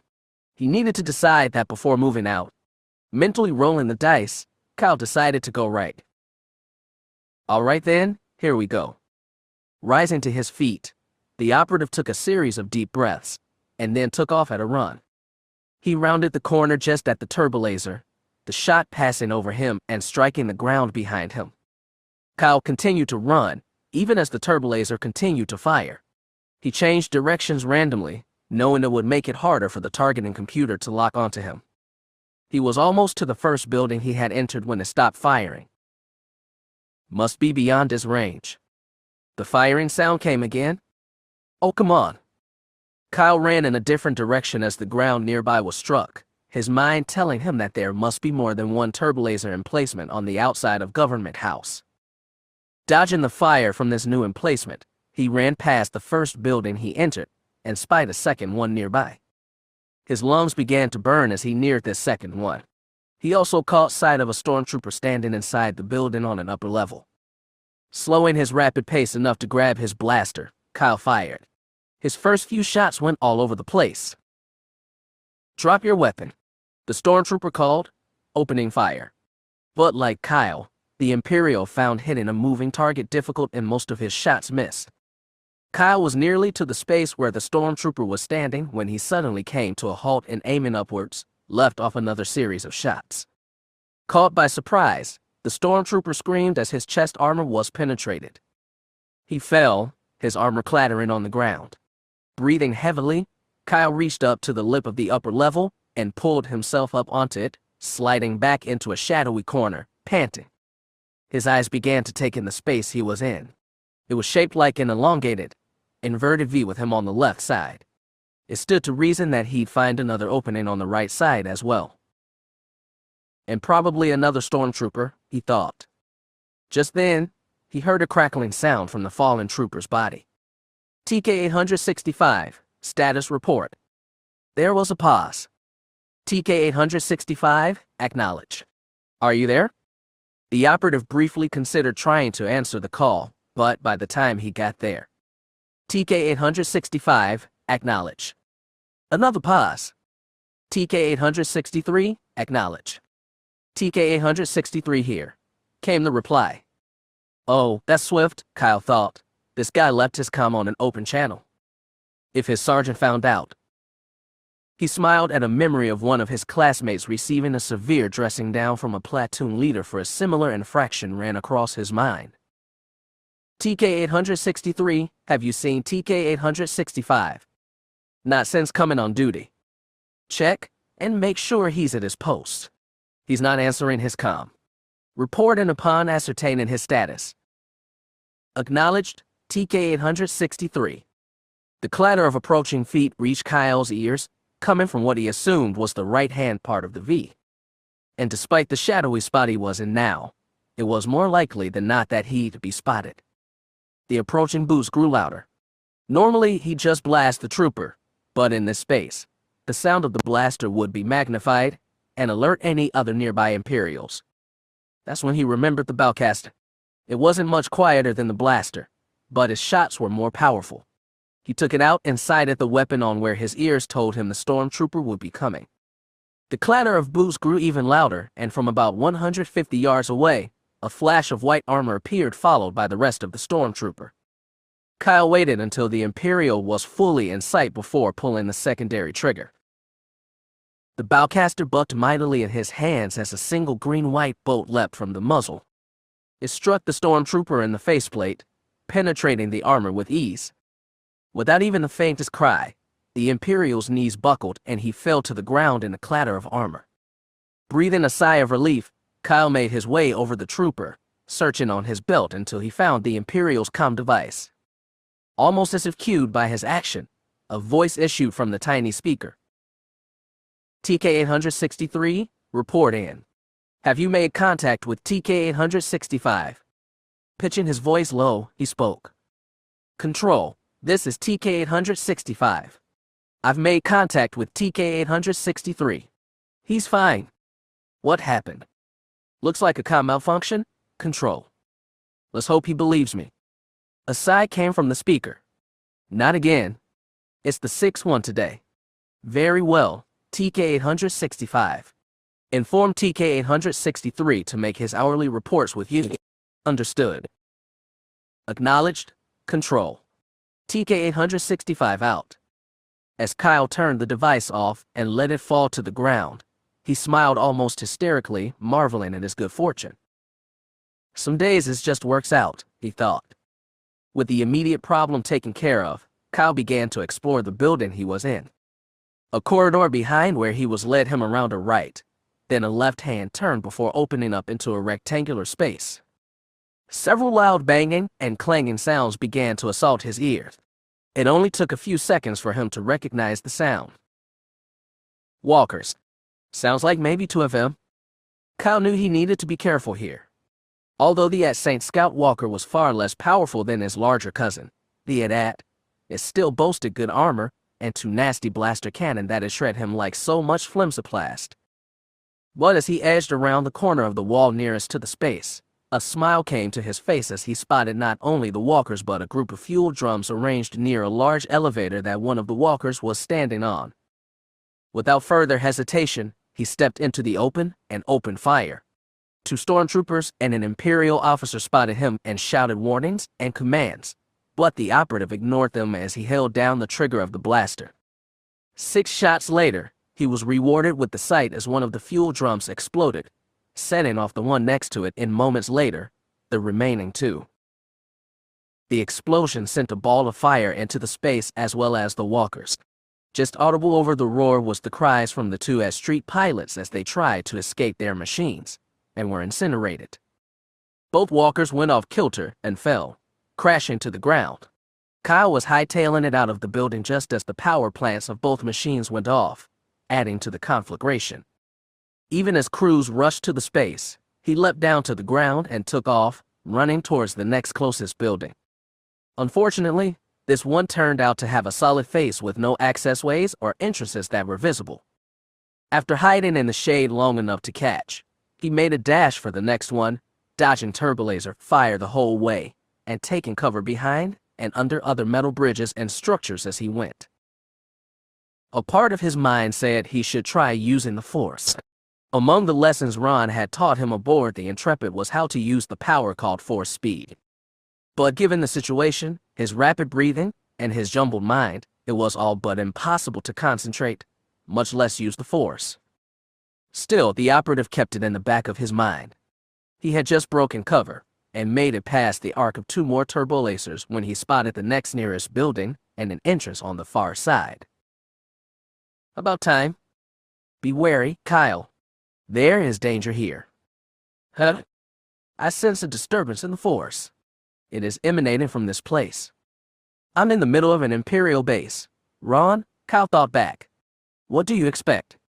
He heard the old Jedi chuckle in his mind. True, but do not dismiss this, Kyle. You have already endured trials that would have killed lesser men. Do not let your guard down now. All right, the operative replied tiredly. I'll be careful. It also occurred to Kyle that he was going to have to find a recharging station, or something like it soon. All his weapons were quickly becoming depleted. A few more firefights, and all he'd have left was his lightsaber. Heeding Ron's warning, he had his blaster out and ready as he stepped into the opening. At first, all seemed quiet and almost peaceful. Scattered overhead lights allowed him to see his way into the space. He moved past an angled ramp leading upwards and was moving into a room where the part of the ceiling was open, allowing a view of the second level. It was at that point he came to a sudden halt, for standing in the room a short distance was better than a dozen stormtroopers. You have got to be kidding me. All the troopers seemed to notice him at the same time. Blasters came up, and one of them called for Kyle to drop his weapon. When he didn't immediately comply, the command changed to an even more definitive one. Blast him. The operative managed to duck around a corner as an array of crimson bolts reached out for him. Coming around for a few seconds, he managed a few shots before the return fire forced him to retreat. This is not good. He swung around again, depressing the blaster's trigger only to have click uselessly. Out of ammo. Driven back by return fire that was growing more intense as the stormtroopers began to advance, Kyle switched to the repeater rifle. Coming around the corner, he fired and managed to drop 2 of the troopers before the weapon was exhausted. He switched to the bowcaster on his next attack, but it had less than 8 shots left in it. The stormtroopers were drawing closer, the return fire so murderous Kyle feared if he tried another attack, he'd be blasted before he could pull the trigger. He briefly considered the lightsaber, but with his lack of experience with it. Could really use some advice here, Ron. Kyle, I sometimes wonder if you are heeding my lessons at all. The operative heard the troopers getting closer, less than a half-dozen steps now. They were calling to each other. Don't let him get away. Continue firing. This is the wrong time for a lecture, he said aloud. Unbelievably, he heard Ron sigh in his mind. Kyle, the Force is greater than you realize. Your lack of experience with the lightsaber means nothing if you will allow the Force to flow through you. And how exactly am I supposed to concentrate enough to access it right now? You already know the answer to that, my friend. You have done it before. Despite the cacophony of laser fire, Kyle tried to recall a time when he accessed the Force without concentrating first. He couldn't remember. You can do it, Kyle. Trust me. Though his logical mind screamed this made no sense, something in Ron's voice touched Kyle. He sensed that the old Jedi was speaking the truth. Somehow he could do this. All right then, but if I get killed, it's your fault. Drawing the lightsaber from his belt, he activated the weapon, the snap hiss barely audible above the blaster fire. With a deep breath, Kyle stepped around the corner. There he is, cried one of the troopers. Take him down, yelled another. Crimson bolts reached out for him. Kyle held the lightsaber blade out and managed to deflect the first few, but one passed close by his head and another nearly stuck his left leg. He deflected 2 more shots, but then his right leg was suddenly afire as a laser bolt struck. He screamed even as he tried to concentrate on deflecting the incoming fire. Another shot hit his left shoulder and ripped the wound there completely open, forcing him to switch the saber to his right hand. The lightsaber hummed and cut the air as he deflected 4 more shots. But his movements were becoming more sluggish by the second, the pain of his wounds threatening to overwhelm. Another bolt hit his other leg, and it was only through a supreme effort that he didn't fall. Ron, he cried out in his mind, help me. I can't do this. Yes, you can, Kyle. Yes, you can. If the Jedi had been there at that moment, Kyle felt as if he would curse him to his face. He hurt so much, and just moving the saber to deflect a blaster was taking nearly all his remaining strength. I can't do this. I'm not strong enough. And in that moment, the answer came to him. Yes, Kyle, Ron said, pride in his voice. You see it now. The operative realized he had to let go, not relying on his own skill and strength to do this thing. And in the space of a heartbeat, he felt the Force surge into him like a great river. The pain in his aching joints faded to near nothingness. His jumbled mind cleared, and he saw through eyes that were not quite his own what to do. His left hand came up, and he held the saber once again in a 2-handed grip. More crimson bolts streamed towards him, but the operative felt only moderate concern. He knew what to do now. The emerald green blade seemed to sing in his hands as he moved it up and out, down and across, deflecting dozens of bolts away, directing some back towards the stormtroopers who screamed in pain as their own blaster fire struck back at them.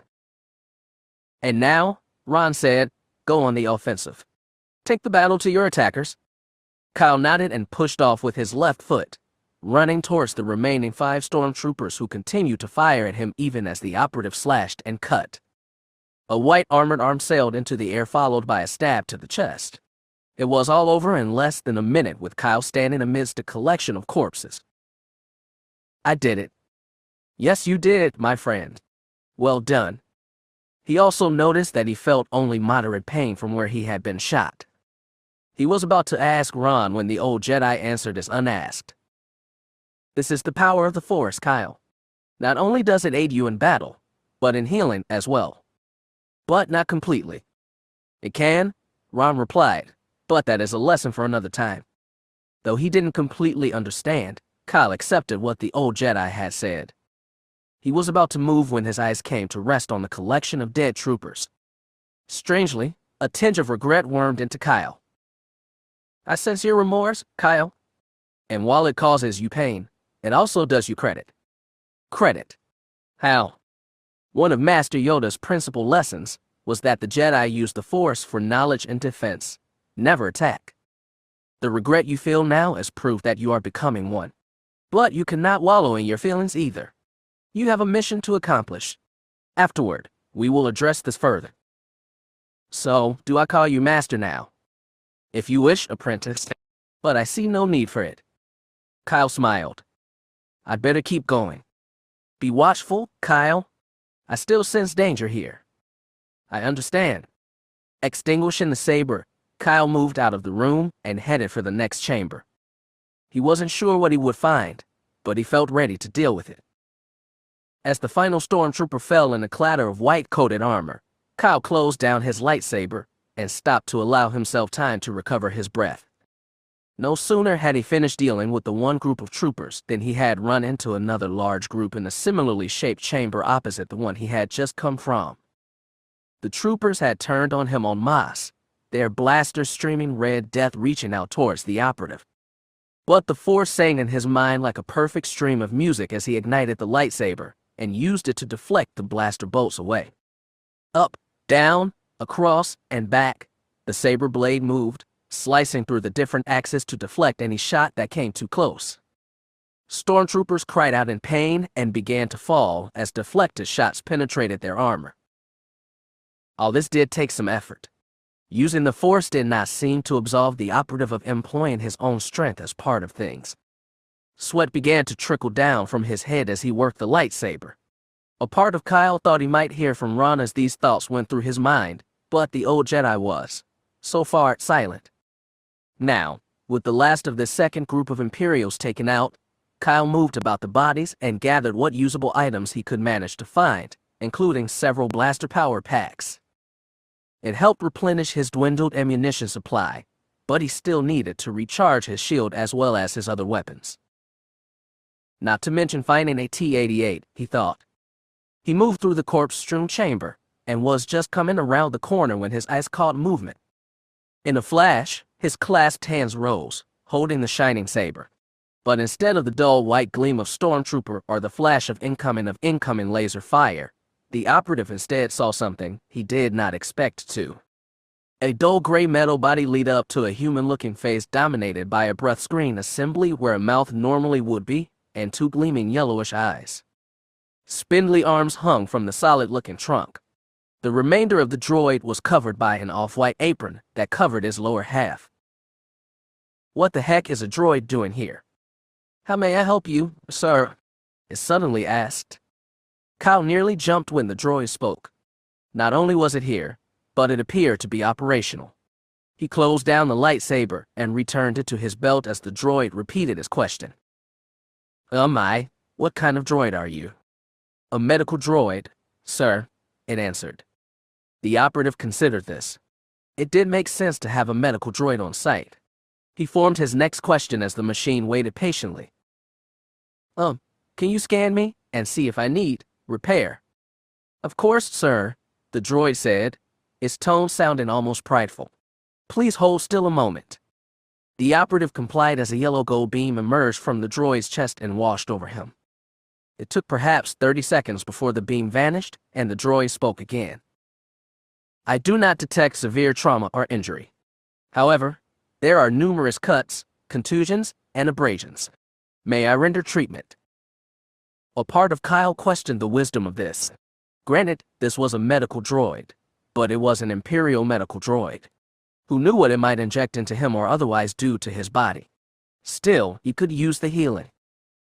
All right, he said, go ahead. Yes, sir, it replied. It will just be a few moments. The droid's thin arms rose as it went to work.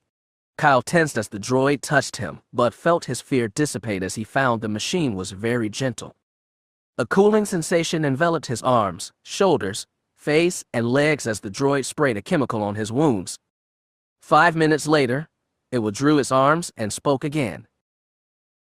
I have done what I can, sir, but some of the injuries will require additional attention.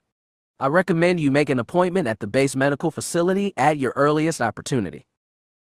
Kyle found himself wondering what the droid meant. He felt great. He moved his body experimentally and had not the slightest twinge of pain. He smiled at the droid. I'll do that, and thanks. My pleasure, sir, the droid said. Stepping away, Kyle shook his head, marveling at how things just worked out sometimes. Minutes passed as he searched the rest of the lower level, finding no more stormtroopers. That left the upper level. He approached one of the upward sloping ramps and gazed up it. The wall at the top of the ramp was similar in design and color to the ones on the lower level. He listened intently for several seconds, but could not detect the presence of any additional troopers. It can't be this easy, he thought, mounting the ramp. Arriving at the top, he edged around the corner, blaster held in his left hand, his right gripping the lightsaber, ready to activate it at a moment's notice. But as he came all the way around, he spotted the same featureless, gray-black walls as the lower level. The wall before him divided the path into left and right halves. He chose the right-hand one after a moment and had gone perhaps a dozen steps when the path opened up into a large orb-like chamber. The opening in the center of the space matched the one he had seen from below. More importantly, a half-dozen stormtroopers were clustered around the edge, some looking down. Bet they're looking for me. He took a deep breath and reached out to the Force. It answered his mental call, and his thumb slid over the activation button for the lightsaber. He felt the power fill him, preparing him for battle. The snap has echoed in the space, causing the troopers to turn in his direction. Drop your weapon, one cried. When the operative didn't immediately comply, the troopers opened fire. Gripping the lightsaber hilt with both hands, he held the blade out in front of him. Then, as the troopers watched, the emerald beam began to move, crossing over, up, around, and down as it deflected shot after shot. The confused Imperials nonetheless pressed their attack. And then, one of the white-suited figures cried out as a deflected shot penetrated his helmet. He fell moments before a second trooper was hit in the chest. This one toppled over the edge, dropping down until he hit the floor below with a sickening crunch. Kyle continued to move with perfect, precise steps, allow the Force to guide his movements, hearing the spang sound as blaster bolts struck the lightsaber blade and were deflected away. Finally, the last trooper fell in a heap of armor. He was just about to advance when the Force cried a sudden warning. He spun, the emerald green blade swinging up just in time to deflect a point-blank shot away from his face. Before the Imperial commander who stood before him could finish reacting, Kyle swung the beam, cutting the man from shoulder to waist. The Imperial's face assumed a stunned expression moments before he fell. Stepping away from the body, feeling a bit grossed out at the sight, Kyle passed through the orb-like chamber and checked the space beyond, finding no more attackers. He was beginning to feel a bit better now, thinking that there were no more troopers here. But as he entered the second orb-like chamber, his hopeful thoughts were crushed by cold, hard fact as a collection of nearly a dozen stormtroopers opened up on him. The Force answered his call once again, and he began deflecting the blaster shots away, sending some back to strike the troopers. But then one of the officers opened up with the repeating blaster, sending a lightning stream of shots at the operative. He moved the saber blade to deflect them, the first shot striking with incredible force, far stronger than the Imperial blaster rifles. Kyle backed up a step, trying to brace himself against the incoming fire. He almost had it when a second repeating blaster opened up, and now the operative found himself forced to contend with double the firepower. The lightsaber blade seemed equal to the task, but Kyle found himself forced back another step, then another. No matter how quickly he moved the blade or how many shots he deflected, the incoming fire was just too strong. No matter how he called to the Force, he couldn't gain ground on the enemy. The Imperials began to advance towards him, sending a nearly continuous stream of blaster fire. Kyle moved back 2 more steps, sweating heavily now. This is not going well. A quick glance behind showed the operative that he had perhaps another half-dozen steps before he'd be up against the wall and have nowhere else to retreat. He needed to come up with a plan, and fast. It was then that, unbidden, that a memory replayed itself in his mind. He remembered a senior-level tactics class he had been in while at the academy. The instructor was a no-nonsense type who all the students found overly grim. "This point is important," he had intoned. "There will be times when you are either outnumbered or outgunned. What is your reaction?" One of Kyle's classmates raised his hand. "Call for backup. Assume backup is not available. Charge at him," said another, a smirk on his face, "and waste the lot." This comment brought a low rumble of laughter, but the instructor did not join in. He merely stared at them, his expression unchanging. "You know," he said when the laughter had died down, "with each new class, I have made a wager of sorts with General Mock that none of my students will not say such an obviously stupid thing in class. And in all my years, I have yet to win that bet. This class is no exception." That grins and snickers died away as the teacher glared at the class for several seconds before making his next point. "You charge the enemy only when you have numerical superiority. Any other situation will more than likely result in your death." "Sir?" Kyle asked, raising his hand. "Yes, Cadet Katarn. In the situation you mentioned, what is the correct choice then?" "Retreat." "Sir?" "You heard me, Cadet. As long as the battlefield permits it and you're outnumbered or outgunned, retreat." "And be branded cowards." Another student interjected. "No way. I'd rather die than surrender." A low chorus of agreement swept the room.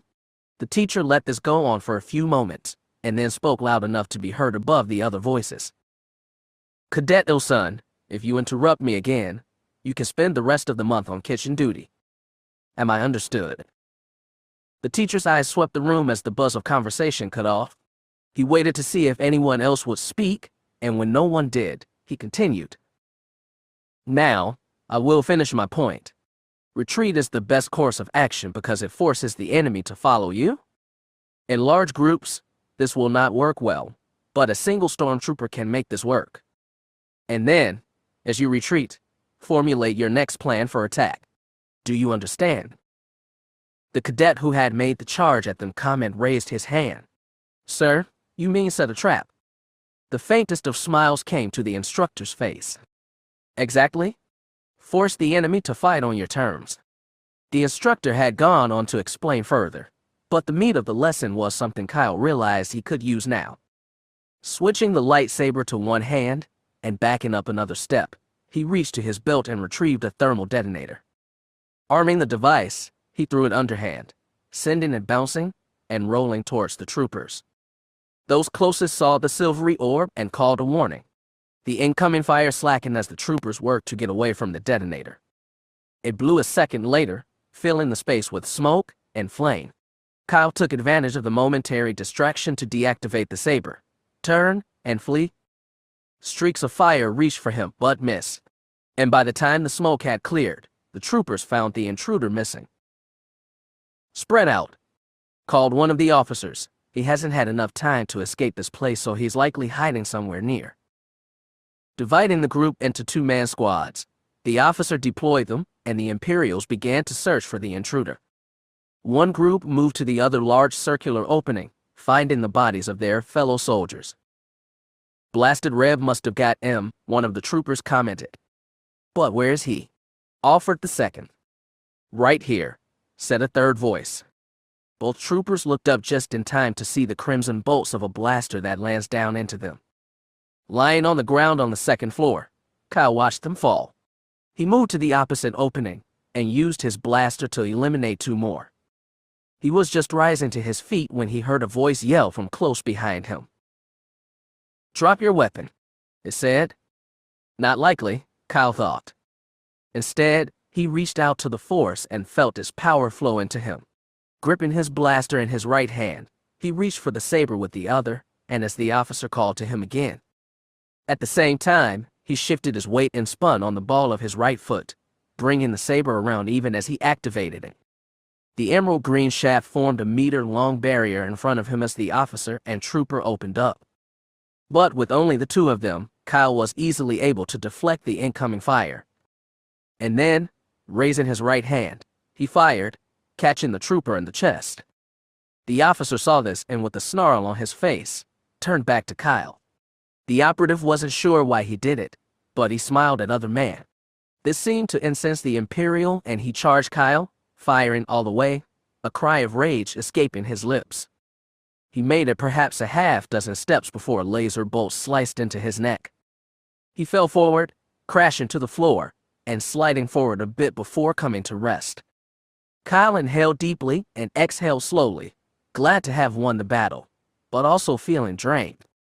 He hoped there were no more Imperials in this place, and after searching the rest of the building, confirmed this was so. It was just him and a bunch of corpses. He found an exit opposite of the place he had come in, and several meters beyond, the cargo bay door opening Jan had told him about.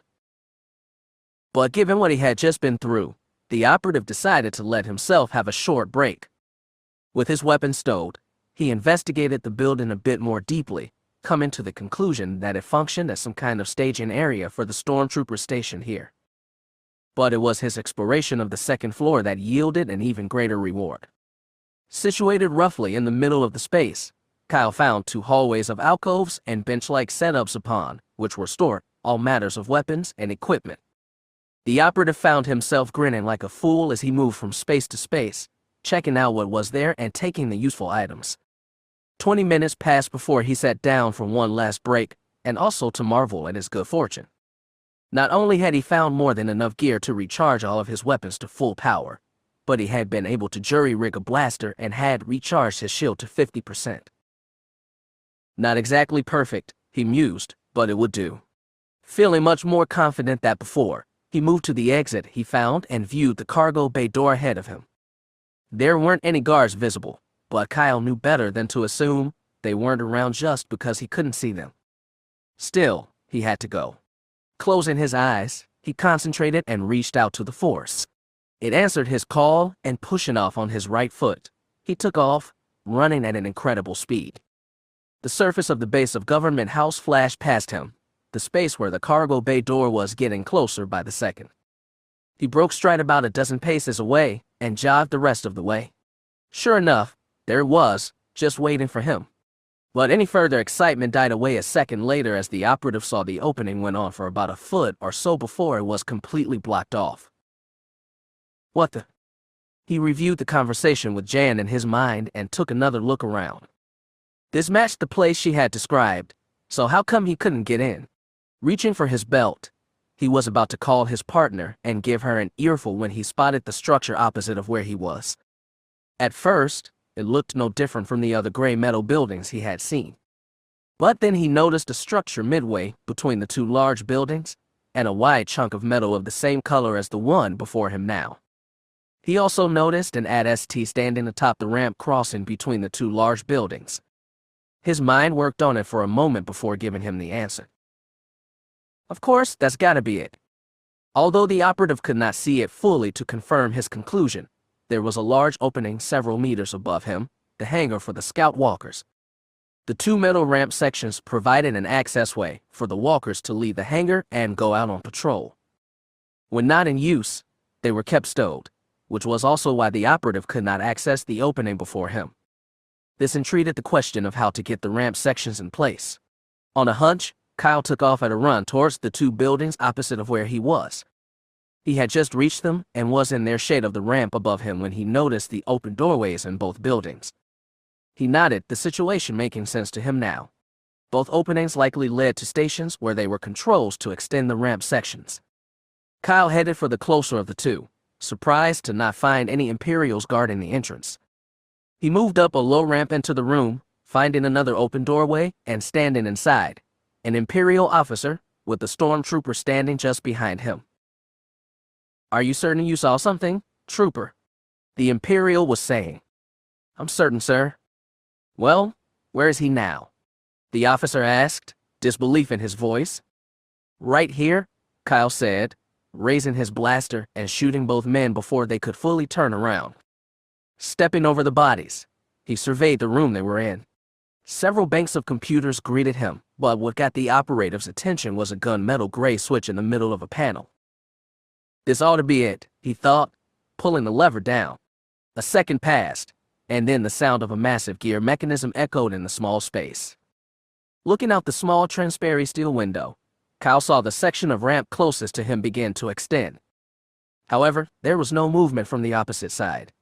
This puzzled him for a moment until he considered the other doorway opposite this one. Nodding to himself, he moved outside and over to the other station. The stormtrooper here saw his approach, and a brief gun battle ensued until Kyle nailed the Imperial with a headshot. But the officer inside was more clever and opened up with his blaster from the relative safety of the small room where the second switch was. He and Kyle exchanged shots until the operative managed a bank shot off the lip of the doorway with a thermal detonator. There was a brief but fairly loud scream as it went off and the officer's body landed just outside the doorway. Stepping over it while trying not to look at the mess the detonator had made, Kyle found the switch he was looking for. But looking outside, he saw the closest ramp had retracted itself. Must be on a timer, he reasoned, and this one probably is too.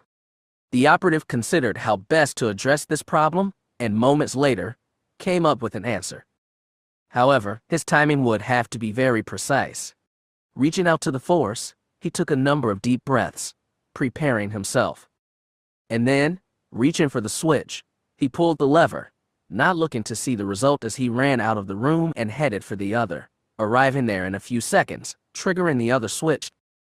Running back outside, he saw the two ramp sections moving towards each other. Now, he took off towards the doorway across the way, arriving in less than 10 seconds.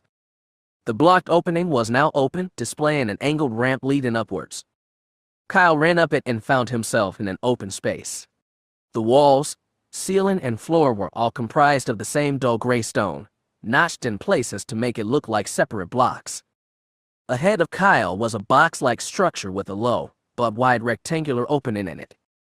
The Imperial officer inside called for the operative to halt before opening fire. Kyle took the first hit on his shield, knocking the power level down to 40% before he was able to aim his own blaster and shoot the attacker dead. Moving forward, Kyle came around the left side of the blockhouse, finding a door on the rear. The inside was much the same as the outside, dull gray stone, broken only by a small desk, a switch just like the ones Kyle used to get in here, the body of the Imperial, and a strange orange-red cylinder sitting in the corner.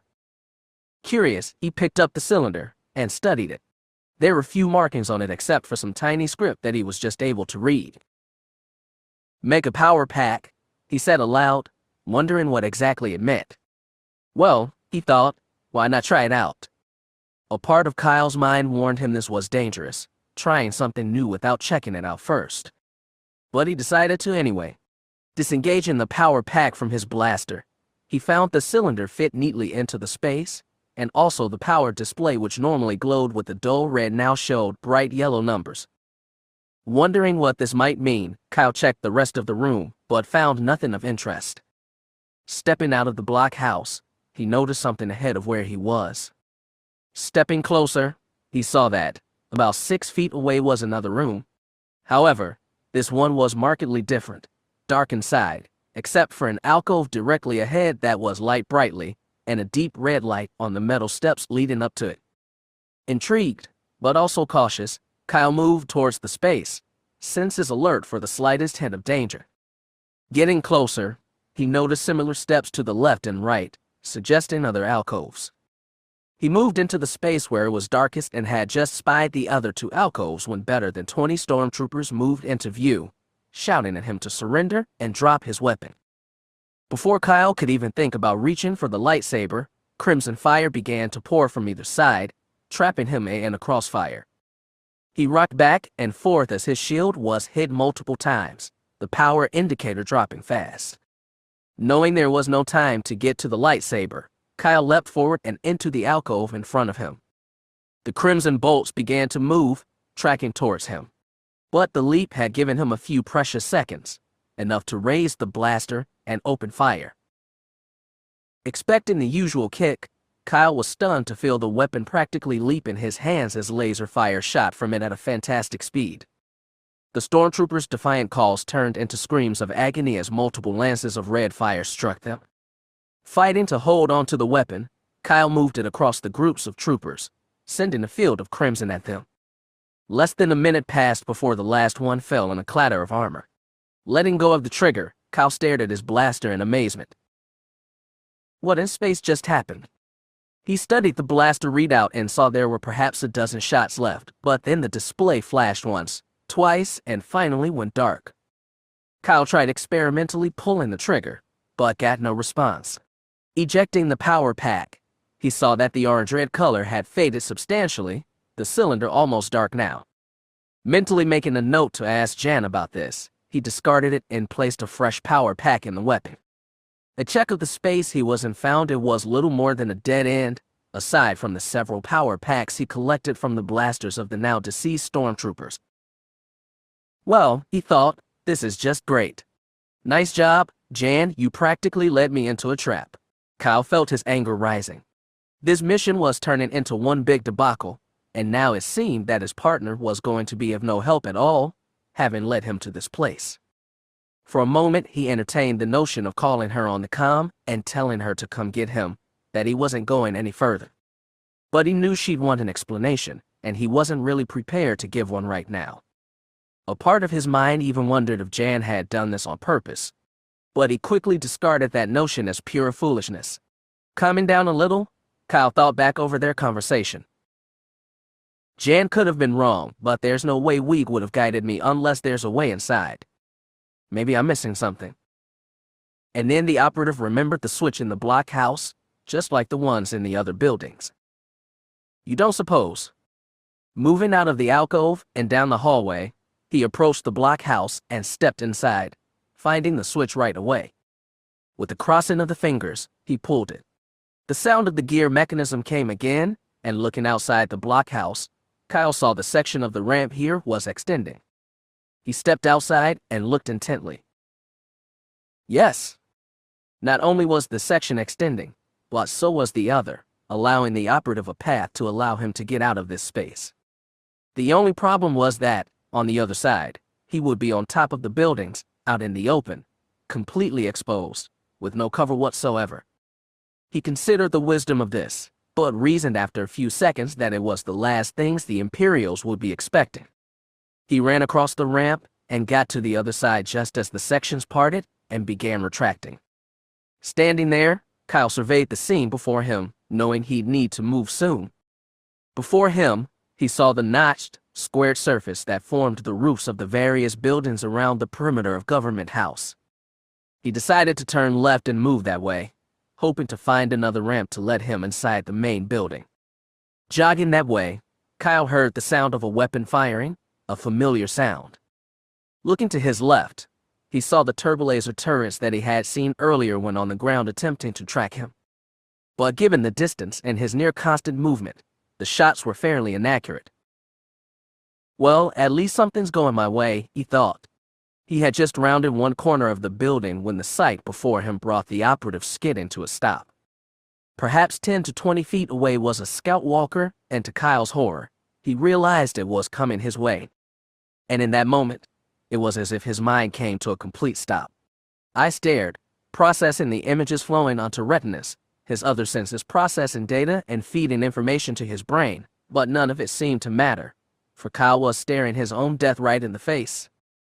Standing nearly 30 feet tall, with spindly-looking legs leading down to a pair of massive footpads and topped with an equally massive and boxy cockpit, the S-Street sported twin heavy laser cannons and pair of concussion missile launchers designed for destroying troop formation and other small-scale defenses.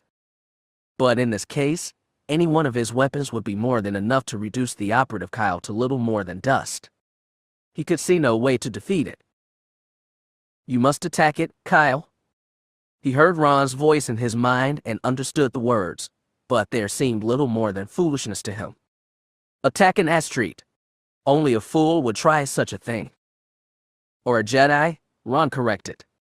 Kyle was surprised to hear himself answering the old Jedi. There's no way.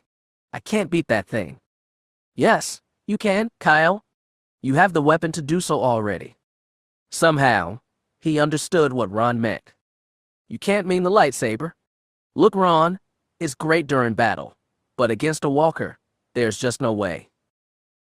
Size matters nothing to a Jedi, Kyle. You feel the Force. Seek it out and you will find you can. Something in the old Jedi's voice told Kyle that this was the truth. But still. All right, Kyle decided. I'll try. Do not try, Kyle. You must do this or you will fail and die. Gee, thanks for the pep talk, Ron. Concentrate, Kyle. See the machine, see it in the Force. Then, you will know what to do. With the walker drawing closer by the second, Kyle felt that this action was no better than suicide. But when he considered Ron's words, he closed his eyes and called to the Force, at the same time visualizing the walker. An image of the machine appeared in his mind. And as Kyle watched, the image rotated, showing him a space on the machine, a space that he could use to defeat. I think I see it. Then go, Ron said, trust in the Force. Still feeling a great deal of concern, Kyle nonetheless drew the lightsaber from his belt, the weapon activating with a snap hiss. He began to take a step forward, but something told him to stay where he was. Still some distance away, the walker moved ponderously forward, coming to a halt about 6 feet away. Kyle watched as his blaster cannon swiveled towards him and with a loud sound, fired. Feeling as if he were staring into his death, Kyle forced himself to listen to the Force and secure his footing as he moved the saber into a guard position. When the massive twin lances of light struck the emerald green beam, Kyle felt the tremendous force behind them, trying to push past the saber and reach him. But he resisted, not giving any ground, teeth grinding together as he fought against the laser blast. And then, with a loud shing sound, the walker's laser fire was deflected away. The voice in his mind called insistently now. Pushing off, Kyle ran towards the walker, passing under the arc of its blaster cannons and missile launchers, moving behind the pair of articulated legs. Sliding to a stop, he turned and raised the saber over his shoulder before guiding it forward with all his strength. The emerald beam sliced in the metal of the walker's legs, gouging a small rent in them. Drawing the blade back, Kyle slammed it forward again, cutting into the gray armor. "Where is he?" called the pilot. "I don't know," replied the co-pilot. "He was just in front of us a moment ago." "And what was he holding?" "It sure wasn't a blaster." The co-pilot shook his head. "No idea. That blast should have killed him." "You're right," the pilot said. "And now where?" Suddenly the cockpit gave a sharp jolt. "What was that?" the pilot called. "Hang on," said the co-pilot, checking his instruments.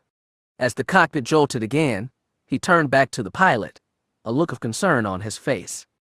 "Don't ask me how, but that guy's behind us and is hacking at the legs of this thing with some kind of glowing blade." "Glowing blade?" the pilot echoed. "We'd better call this in," the co-pilot said, hands reaching for the comm system. But just then, the cockpit gave an even more severe jolt. Kyle heard the explosion before he saw it as the saber blade slide into leg once again, severing part of the connection to the hydraulic system and generating a feedback loop. All this time, he had hacked away at the walker's armor, turning with it, staying behind the machine and away from his weapons. And now, his attack seemed to have borne fruit. From somewhere above, a hatch opened and 2 men climbed out, moving down the sides of the walker before dropping the rest of the way to the ground.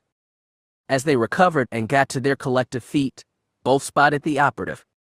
Drawing blasters from their belts, they were about to fire when Kyle rushed forward, saber blade humming loudly as it sliced into the 2 Imperials. Both fell even as the walker standing above began to weave drunkenly. Kyle quickly moved away as the machine attempted to stabilize itself, teetered, and fell with a loud crash of metal and glass. The operative stared at it almost unbelievingly. "Well, they say the bigger they are, the harder they fall. There is great truth in that statement, my friend. And now, I believe you have a mission to continue." With the way ahead clear now, Kyle started off, using the Force to augment his speed. Turbolaser emplacements attempted to track him, but their blasts were always a few seconds behind him.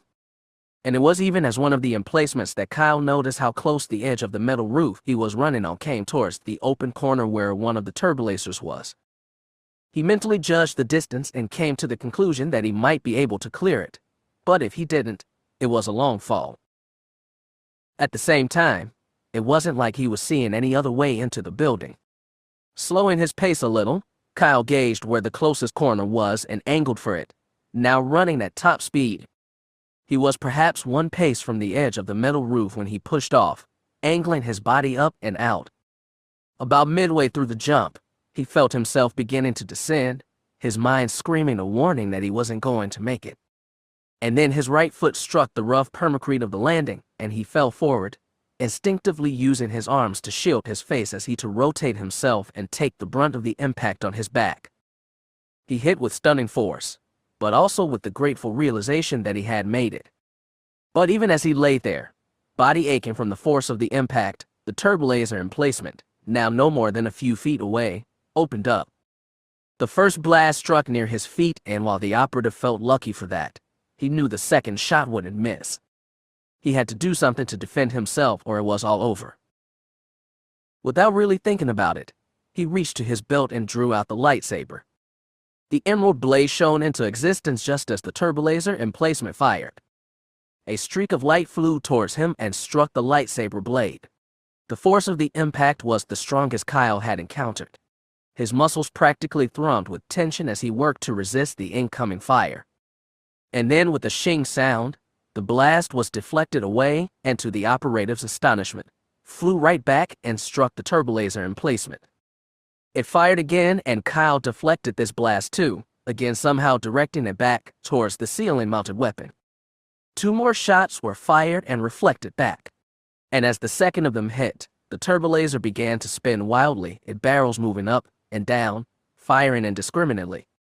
This went on for perhaps 10 seconds until the entire emplacement exploded in a ball of fire. Kyle coughed as a pall of smoke enveloped him, obscuring his vision. When it cleared, he could see the turbolaser was gone. All that remained was a blackened hole in the ceiling. Did I do that? It took several seconds before he realized that, yes, he had done it. A smile came to his face as he stared at the space where the turbolaser had been and then at the lightsaber. This ancient weapon was proven to be a lot more than he could have ever expected. Okay, Katarn, he told himself, stay focused. Moving out of sight from the open corner of the building, Kyle could see a hallway behind him, composed of a dull dark gray permacrete. Up ahead, he could see where the hallway ended in another featureless wall. He decided to follow it and see where the passage brought him. He moved up it slowly, stowing the lightsaber and pulling out his blaster. The hallway opened up at the other end, the wall angling out to either side. Corridors branched out to either side, and aside from the operative, no one else appeared to be there. Good a time as any, he thought. Crouching in a corner which allowed him a view so that he'd see anyone coming before they see him, Kyle pulled out his communicator. Katarn to Moldy Crow. Come in. Repeat. Katarn to Moldy Crow. Do you read me? Jan woke to the insistent and loud beeping of Ouija. What? She rubbed her eyes, trying to clear the sleep from them. Ouija beeped all the louder. Okay, she said. I'm up. What's wrong? She turned in her seat to look at the droid and felt herself snap awake. You're sure, then? Ouija gave a confirming beep. Blast. Jan said, knitting her brows together in frustration. All right then. Received the signal. I'll tell him what's going on. Ouija complied, and in a few seconds, Jan heard Kyle's voice issue from the speakers, and despite her irritation, she felt glad to hear his voice again. To Moldy Crow. Come in, Moldy Crow. Moldy Crow here, she answered. Jan, I've made it inside Government House. She cut him off. Kyle, we have a problem. There was a pause, and then, what problem? She sighed. Ouija thinks the imps have picked up on your signal. Impossible, he said. That's what we thought, Jan answered, but Ouija detected a second carrier on your last transmission. Analysis of the signal has confirmed it's Imperial. So they're listening right now. I'm afraid so. There was another, longer, pause. Okay then, I'll end transmission. Just be ready in case I need you later. I will, she said with emphasis. Good luck, and be careful. You too, partner, he said. And then he was gone. Jan slumped in her seat, feeling worried, angry, dejected, and a whole host of other feelings. A part of her wanted to raise ship right now and go get Kyle. But he had said he was inside the main building. And if he found AT-88, the droid responded.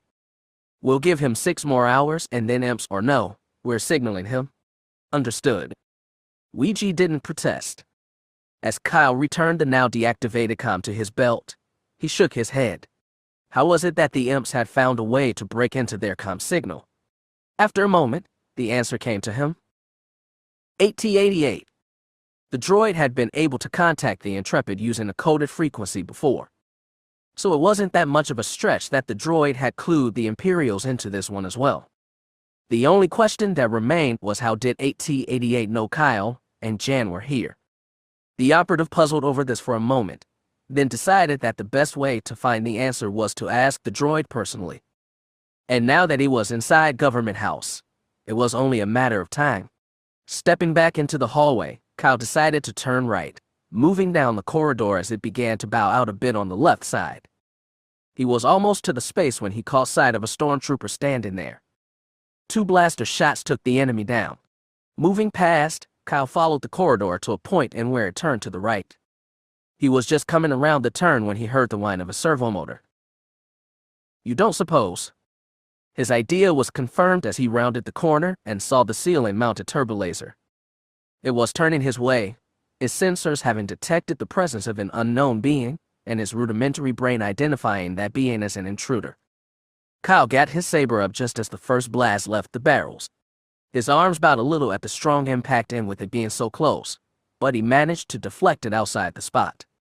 Moving back a few steps, the operative continued to deflect the incoming shots until the turbo laser began to spin wildly, randomly firing its electronic brain all but slag after so many hits. When the mechanism finally blew with a loud sound, the operative was able to take a brief respite. Well, he thought, this was obviously the wrong way to go. Retracing the path he had just come down, Kyle went the other way, saber poised and ready should be run into another turbolaser emplacement. As it turned out, the path inside the building was even more complex as the one outside. The operative moved down corridor after corridor, sometimes finding stormtroopers along the way, other times dead ends with ceiling-mounted turbolasers to greet him. Minutes passed as his frustration, but finally, he found a corridor where the floor began to slope upward after a dozen or so steps. Encouraged, Kyle moved up it quickly. Intruder. Drop your weapon. Oh, Sith spit. The saber came up, deflecting away the bursts of incoming fire from the hand blasters carried by the pair of Imperial officers. More importantly, Kyle saw one of them pull a comlink from his belt and begin to speak into it. With a sense of urgency, he moved forward, his shield power dropping even lower as some of the shots made it past his defenses. He managed to kill one of the officers with a sweep of the emerald green blade, but the second had begun to back away, firing as he did so, making it difficult for Kyle to gain ground on him. Concerned about the message the Imperial had radioed in, Kyle knew he needed to eliminate the man, and soon. Remembering his earlier problems while in the barracks area and the virtual horde of stormtroopers, he employed the same tactic. Even as he continued to shield himself with the lightsaber, the operative took a step back, then another. Emboldened at the retreat, the Imperial pressed his own attack, moving forward now. When Kyle felt the edge of the ramp under his foot, he turned and ran down it. Lieutenant Ashloss saw the intruder beginning to retreat and radioed in that he was pursuing, and would report upon taking the man into custody.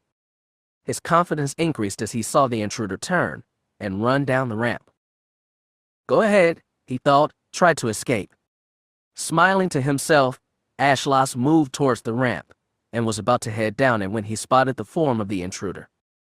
The man was lying prone on the ramp and looking up. A second later, the lieutenant realized he had fallen into a trap. Little else entered the man's mind as Kyle's blaster shot took him out. With the second Imperial officer taken care of, Kyle surmounted the ramp again and studied the area he was in. Ahead of him was a building similar to the blockhouse. There was a silvery dome-shaped door with two small white lights near the base in front of him, but as he drew near, it didn't open. He tried the keypad next to the door, but no matter what patterns he entered, the door stayed stubbornly closed. Looking at the steel gray members that crossed the front of it, he surmised it was a reinforced door and would be difficult to force open. Hold it right there. Turning to his left, Kyle saw a stormtrooper heading towards him, blaster out and ready. He noted that the permacrete floor he stood on extended out to his left several feet until it met another door at the far end. It was this door the stormtrooper had just come through. Blaster bolts crisscrossed as both men fired. Kyle found himself driven painfully against the wall as the trooper fell, his chest armor smoking. Stunned by the impact, the operative allowed himself a few minutes to recover, and then checked his shield display. With a resigned nod, he saw that it was hovering at just under 10%, which made it all but useless. As he rested, Kyle contemplated what to do next. Since the nearby door wasn't being cooperative, he decided to explore the area he was in and see if he could determine where to head next. Moving down the path the stormtrooper had came from, he saw two large, thick permacrete walls coming down from the ceiling. The two walls bordered the otherwise open space into three sections. A drop of some 10 to 15 feet led down to a large open space. Looking at this, Kyle remembered the scout walkers and concluded that he was in the hangar bay for the machines. However, the purpose of the walls dividing up the space remained a mystery. Coming to a door similar in design to the one he had just encountered, he touched the keypad and was surprised to have the door open readily. Stepping through, Kyle found himself outside in the open, completely exposed. A short extension of the path led outside and he could see the outer ring of the base along with the scout walker on patrol. Moving back from the sharp drop-off, he quickly re-entered the hangar space and moved down the corridor. About halfway down, he noticed a lever mechanism in the wall and, curious, pulled it. With the shutter, the nearest of the two large walls began to move, the upper edge becoming visible as it descended. Looking across the space, he noticed a similar lever in the opposite wall. He guessed that the second switch controlled the other wall. The operative also noticed some open slots in the ceiling and wondered what they might be. After a few minutes of contemplation, he shook his head and moved back to the space where he had encountered the Imperial officers. Too busy to notice it before, he saw this room had a long, wide viewport that allowed a view of the outside. Kyle let his eyes trace along this until they came to rest on a metal grate to his right. Stepping closer, he saw that it had once been a shiny chrome color, but over time had deteriorated, spots of decay and rust visible on it. On a whim, he drew his lightsaber out and ignited the emerald blade. A quick cross slash, and the metal grate all but disintegrated. Closing down the saber, Kyle peered inside the hole he had made. A metal shaft was visible, dropping down a short distance before it turned out of sight. Along the sides, machinery was visible, green and red lights glowing. To the operator's surprise, the shaft was well lit, banks of lights arranged to dispel any shadows. Normally, he wouldn't have cared about such a thing, but in this case, such a design struck him as unusual. And knowing that the Empire rarely did things without a purpose behind them, Kyle decided to discover the reason behind this one. Sliding his legs in through the hole, he lowered the rest of his body inside, dropping only a few inches before his feet struck the bottom. Studying it, he determined that he'd need to crouch a bit, but otherwise the shaft was big enough for a normal-sized man, which was another curiosity. Why build a man-sized shaft unless there was a reason behind it? Moving forward, Kyle saw that the walls and floor were constructed just like the metal grate he had destroyed. However, these had been maintained, no sign of decay or rust on them. He came to another drop-off and carefully lowered himself over it, forced to turn as the path doubled back on it itself. Finding the floor once again, he moved ahead, noticing a wall some distance ahead.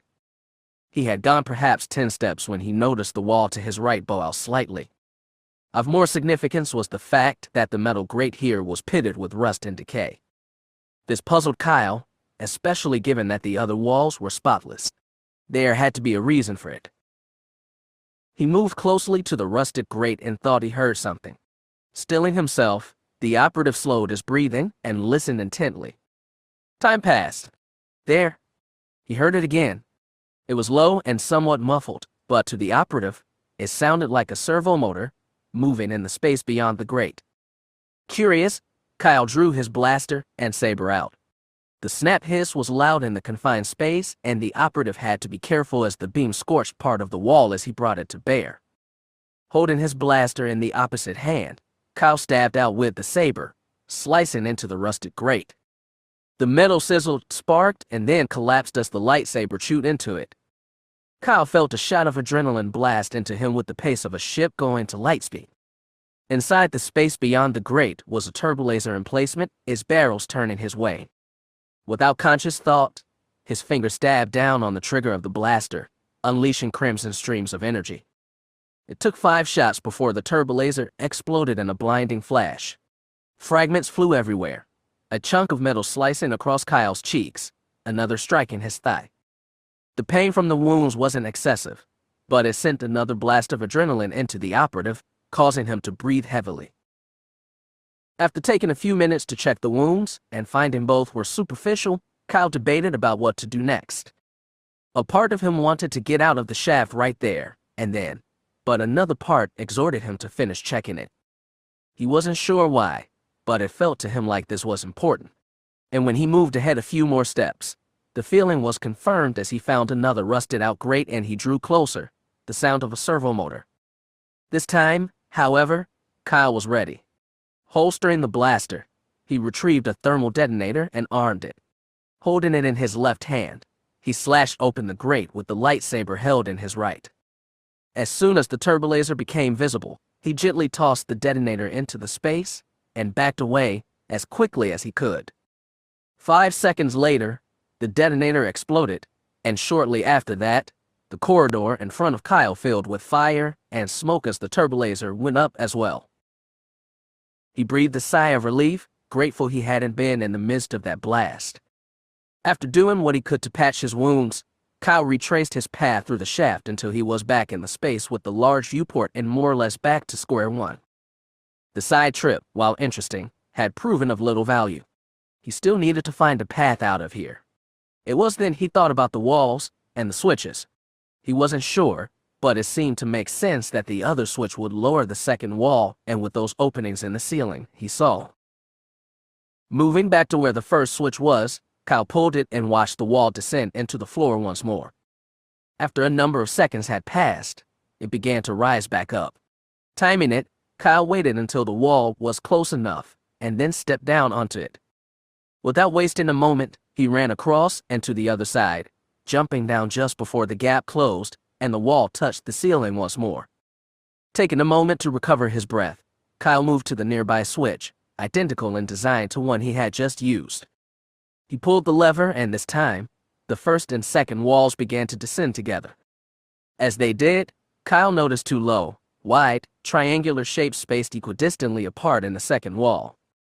There was an open space perhaps 4 feet high in the middle of each one, and something told the operative that these would be of use to him. He waited until the wall had completed its descent into the floor and was rising back up as he jumped down into it, crouching and moving into the spaces. He felt the vibration through his feet as the wall continued to rise and felt a moment of fear as the ceiling passed by. But then, as the wall lashed into place, Kyle saw an opening in front of him, similar in design to the shaft with the turbolaser he had just been in. Suddenly, he felt pressure from behind and looked over his shoulder to see a metal shank pressing into him. The pressure was enough to force him to move him forward until he was forced to turn to his left and move out of the way as the massive, mottled shank clanked into his housing with a resounding chunk. Looking about, Kyle noticed another shank and surmised that it fit through the other opening in the wall. There was only one way to go now, forward, and that path was blocked with the metal grate. Guess this is my only way out of here. A slash with the lightsaber sliced the grate open and allowed Kyle to step inside. Suddenly, his feet met air and he felt himself dropping down. Not again. Fortunately, the fall was a short one and he landed in a darkened room, allowing his knees to buckle to absorb the shock of the fall. Minutes passed as he recovered and calmed his racing heart. His eyes took in the space, finding a rectangular room, dim except for light filtering in from a door a few feet away. Standing up, he moved to the opening and peered around the edge, seeing no one. It took a few moments for him to recognize this room as the one he had seen earlier from the Scout Walker hangar.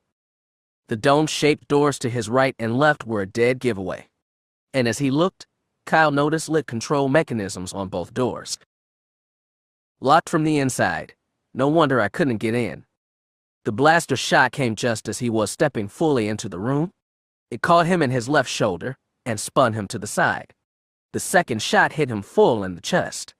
He was driven up against the reinforced door, bouncing off and tumbling to the ground, landing on his knees. So, came a voice, "You finally show your face, rebel scum." Feeling as if his whole upper body were on fire, Kyle was unable to raise his head to look, but he heard the sound of footsteps coming towards him.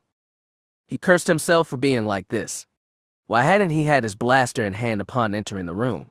It would have at least given him a chance. What now? "I don't know how you infiltrated our base," the Imperial officer said, "but you won't get any further." Kyle heard a sound and, a moment later, smelled the metal of a blaster barrel held close to his face. "Now, just stay right there," the Imperial officer said. Kyle heard the click of a comlink and knew, without a doubt, what would happen next. He'd be arrested, interrogated, and more than likely killed when all was said and done. A part of him said it would resist to the end and give up any information, but the Imperial trained part of Kyle knew this was just foolish bravado. He hadn't studied a lot about interrogation techniques while at the academy, but he remembered enough to know that, in most cases, the Empire got the information it was looking for from prisoners. He thought of Jan, Weiji, Mon Mothma, Wexter, others. His anger continued to rise as the Imperial got a hold of someone and began to tell them he had a prisoner. One blaster shot, he thought, that was all it would take. And yet, he knew he was helpless, at least until the effects of the shots wore off. Blast it. It can't end like this. I can't lose. I won't lose. His thoughts cut off as something seemed to rise from within his mind. It was cold at first, but then began to warm until it filled him with such a sense, undeniable power, strength beyond anything he could imagine. And in the next moment, a smile came to his face, but not a friendly one. "That's confirmed," the Imperial officer said. He was entering my station, and A sound like a snap hiss reached his ears, and as the Imperial looked to where his prisoner, he found the man was on his feet and, smiling at him.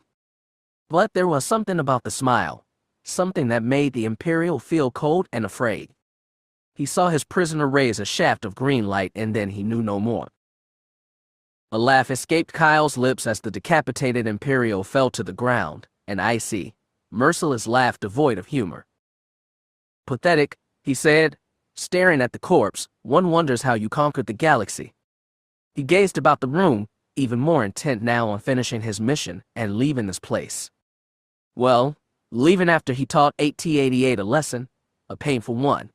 He smiled again at the thought of it, and then returned his mind to the more important goal of finding a way out of this place.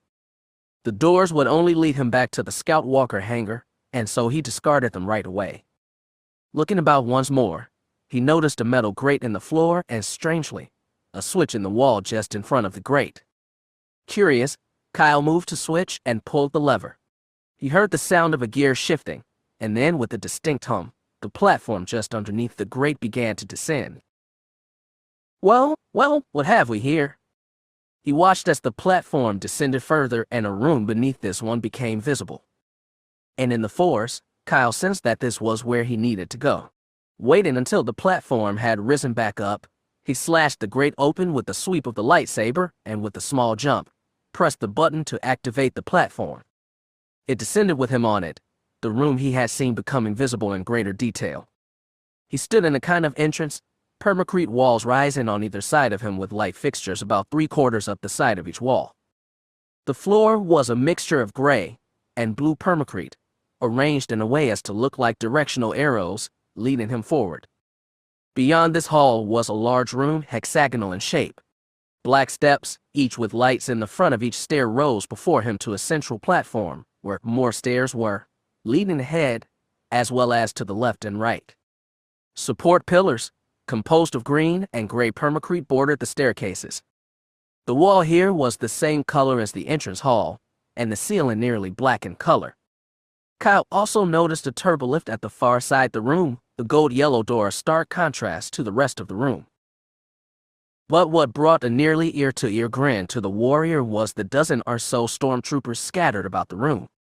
Lightsaber ignited, he took off at a run for the closest, ignoring their shouts for him to halt and drop his weapon. He stabbed the first stormtrooper through the chest, pulling the blade out and swinging around to cut a second across his faceplate, eliciting a scream of pain before the trooper fell. The warrior moved up the stairs and dodged to his right as a trooper at the top of the staircase fired on him. Practically laughing, he flew up the stairs and cut off the Imperial's arm before slicing him across the neck. Two Imperial officers opened up from a raised platform to his right and slightly behind. The warrior set up them with a vengeance, lightsaber hacking and slashing, the beam sizzling as it cut through flesh and was splashed with blood. Four more troopers attacked, standing at equidistant positions, but the warrior deflected all their shots away with ease before systematically attacking and killing each one. His own blood sang in his ears as he exulted in the thrill of combat. He streaked about the room, the lightsaber forming a slash of green light. The remaining troopers attempted a coordinated attack on him, but they were no match. The warrior began to feel a bit disappointed as he finished the last one. The Imperial scream of pain was cut off in mid-sentence as the warrior drove the emerald beam through the top of the trooper's head. He looked about for his next target, but found none. All over the room, Imperial corpses lay, mangled bodies and limbs, some lying at grotesque angles. He wondered again at the supposed strength of the Empire. This group of stormtroopers had been of little matter to him. Their attacks were clumsy, their armor ineffective. But then the warrior remembered, somewhere in this building was the target he truly wanted, the droid AT-88. Moving to the turbolift, he pressed the call button. Several seconds passed, and his impatience began to grow as there was no car appearing. He was about to take further action when a new sound reached his ears, and from the other side of the room. He looked that way and saw the wall that separated this room from the Scout Walker hangar was lowering. And through the gap, he spotted a score of stormtroopers, some already stepping into the room. His smile returned as he brandished the saber. Perhaps his battle was not yet done.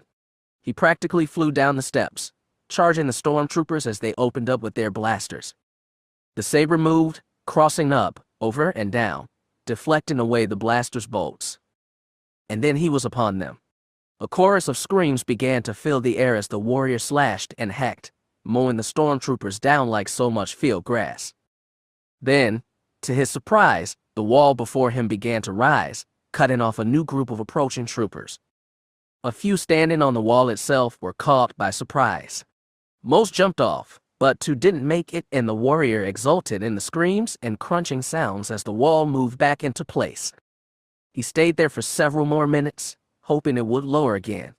But then, he heard a new sound and turning round, saw the turbolift door was opening, the inside of the car visible. The warrior nodded and moved towards it, not completely sure where the lift was going, but feeling strongly it would lead him to AT-88. And then, the fun would begin. He stepped inside the car, and before he could turn all the way around, the lift doors closed, and it began to rise. AT-88 sat in a wooden chair, his sensors noting the fine craftsmanship and solid construction. Had he not been in the middle of another job, he would have considered investigating how much the chair was worth. That it supported him so readily was an indication of his quality. Just then, a voice sounded inside his head, harsh, almost grating. "Are you ready to transmit the map, AT-88? At your leave, Lord Jarrett." Then began. Activating his long-range transmitter, AT-88 fed in the recorded image from his holocom eye and let the greenish glow play out of it. The nearly black hull of the massive shape hung in space, the three escorting Imperial-class Star Destroyers dwarfed in comparison. And on the usually darkened bridge, a greenish glow was visible. Jarrett watched in contemplative silence as the misty image of AT-88's face appeared in the hologram displayed in front of him. What of greater concern to the Dark Jedi was the collection of planets dipping, turning, and rotating before him. He studied the path shown and found what he was looking for. A thrill ran through him. Excellent, AT-88. You have found the planet I am seeking. The Valley of the Jedi will soon be ours. I am glad to have been of service, Lord Jarek. Now about my fee. Jarek waved a hand dismissively. Yes, fine. Your payment is waiting aboard one of my cargo ships. Meet it at the refueling station outside Baron's Head. Thank you, Lord Jarek. I hope to be. Jan waved his hand dismissively, and the transmission was cut. He stood in place for several seconds, contemplating the enormity of what he had just learned. The soft footfalls of Saris moving up nearby reached his ear. Saris, he said, his voice almost a whisper, prepare the Avengers for hyperspace. His adjutant smiled and moved to comply as the Dark Jedi continued to contemplate the possibilities that lay before him. The Valley of the Jedi, and within its confines, enough Jedi souls to give me power beyond anything anyone has ever seen. Soon, very soon, it will be mine. The Dark Jedi smiled to himself, anticipating the coming conquest. Chapter 22. AT-88 sat virtually motionless in the chair, the green glow from his holocron casting a shadow on his metal face. A metal finger drummed methodically on an arm of the chair as it listened to Jarek. And then, in the midst of his reply to the Dark Jedi, the droid found the transmission had suddenly been cut. Inasmuch as a droid could feel, AT-88 was somewhat perturbed by this. It turned to look at the hooded figure standing nearby. Your master seems a bit impatient. Is this Valley of the Jedi so important? That's not your concern. Does he have the data? Of course. Good. Now there only remains one other item to take care of before we leave. You are sure he is coming? The droid asked. I find it unlikely he could have made it all this way. The figure nodded. He's coming, I can feel it. The droid said nothing. You know what to do when he comes here? Yes, AT-88 replied. Good, I can't wait. I've been looking forward to this. AT-88 was about to say something else, but the figure had disappeared. Very eager, this one, the droid thought, rising from the chair. Just then, a familiar voice entered the room. I should have aimed for your head when I had the chance.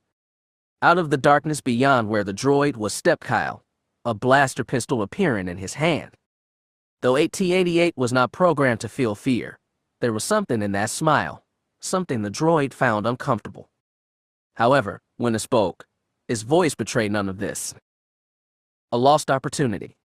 I want the map, 88, the warrior said, and then you and I going to have a little talk. The tone in the man's voice sent an odd sensation through the droid's sensors, followed by an even odder surge in his circuits. It was a phenomenon unlike any it had felt before. A part of the droid's brain wondered if getting involved like this had been a good idea. Still, it had a part to play, and with the promised reward from the Lord Jarek, the final decision had already been made.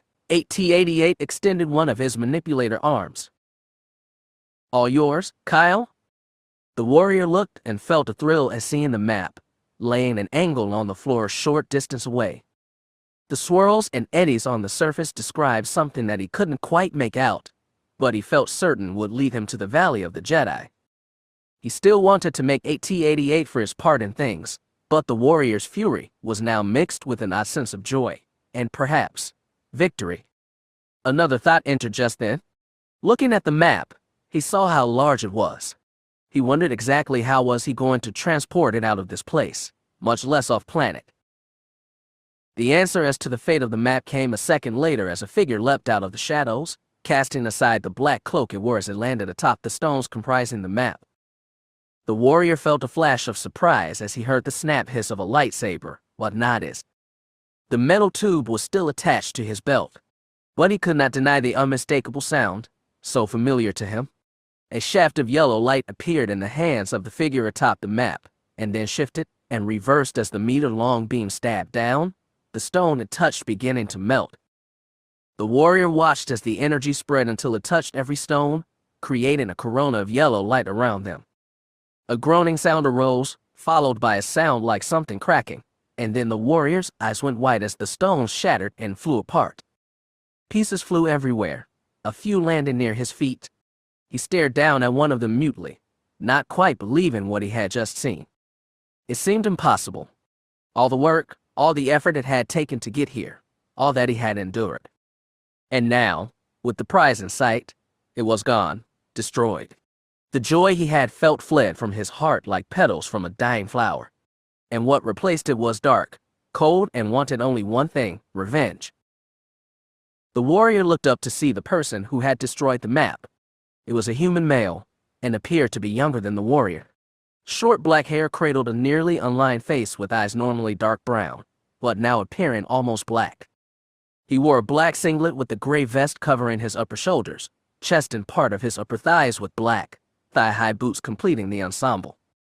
His expression was amused, almost contemptuous as he stared at the warrior. A hand came up, and the warrior watched as a ball of yellow energy gathered in his opponent's right hand. With the casual flick of the man's wrist, the energy leapt forward, striking the warrior.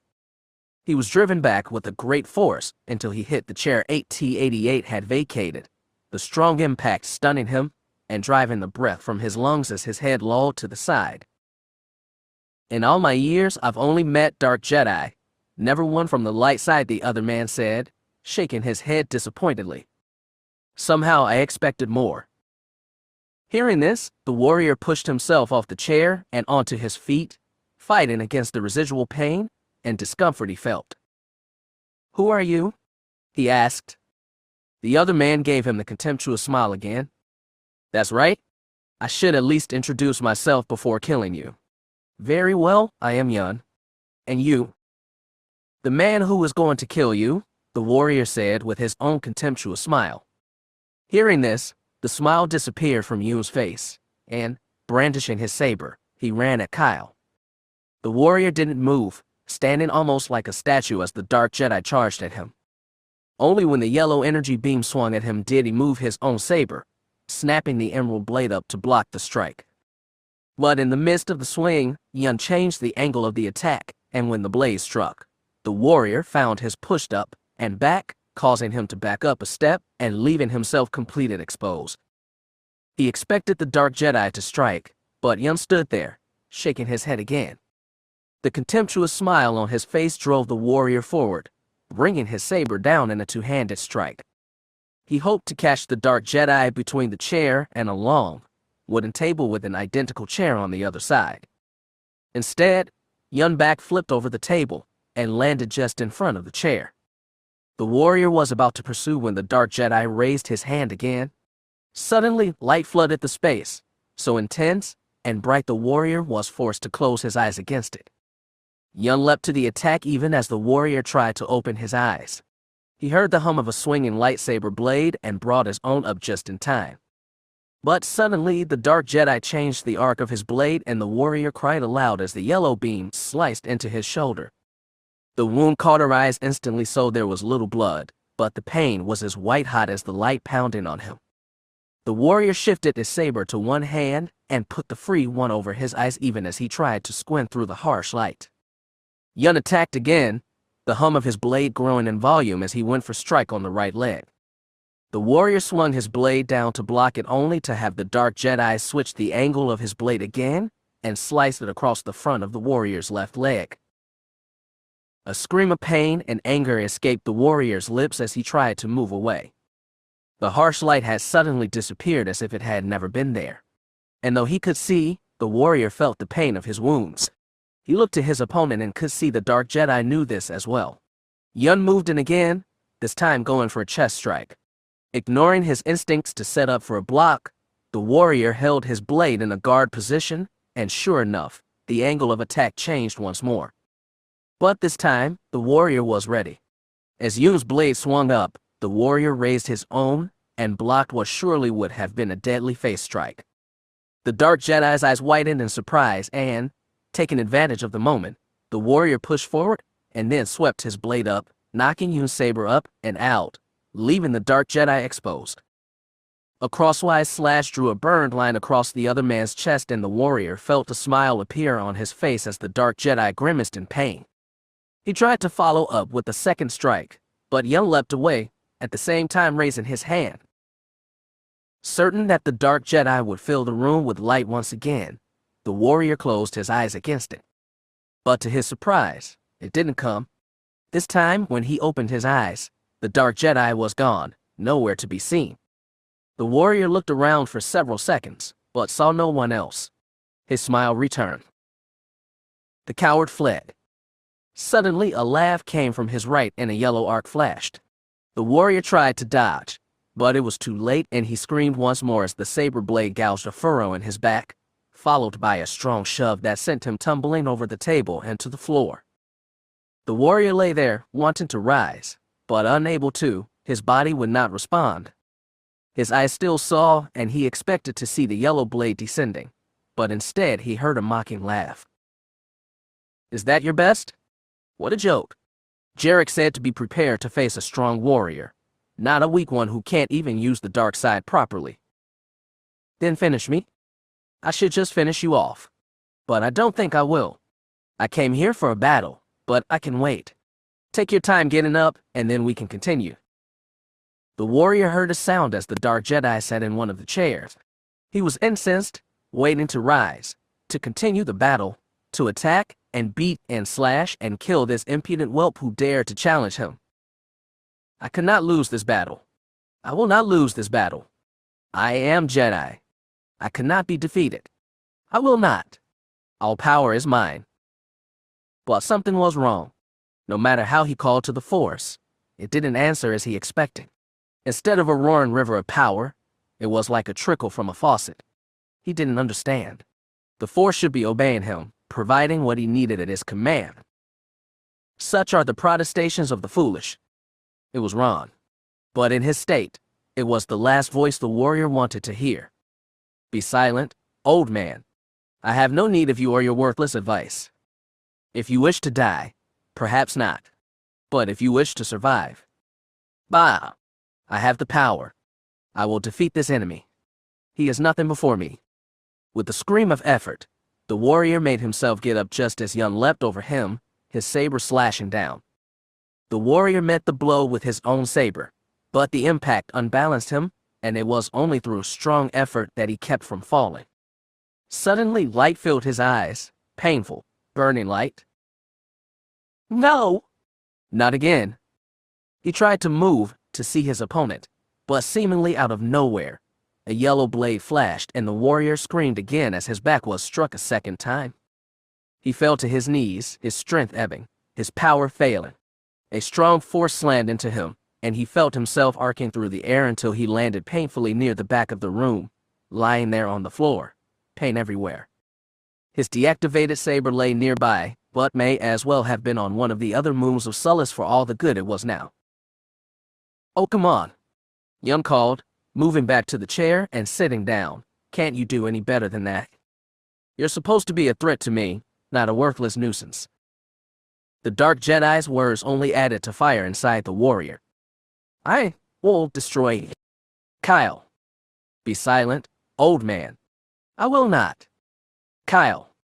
Despite the fire filling him up, the warrior realized this voice wasn't Ron's. "Kyle."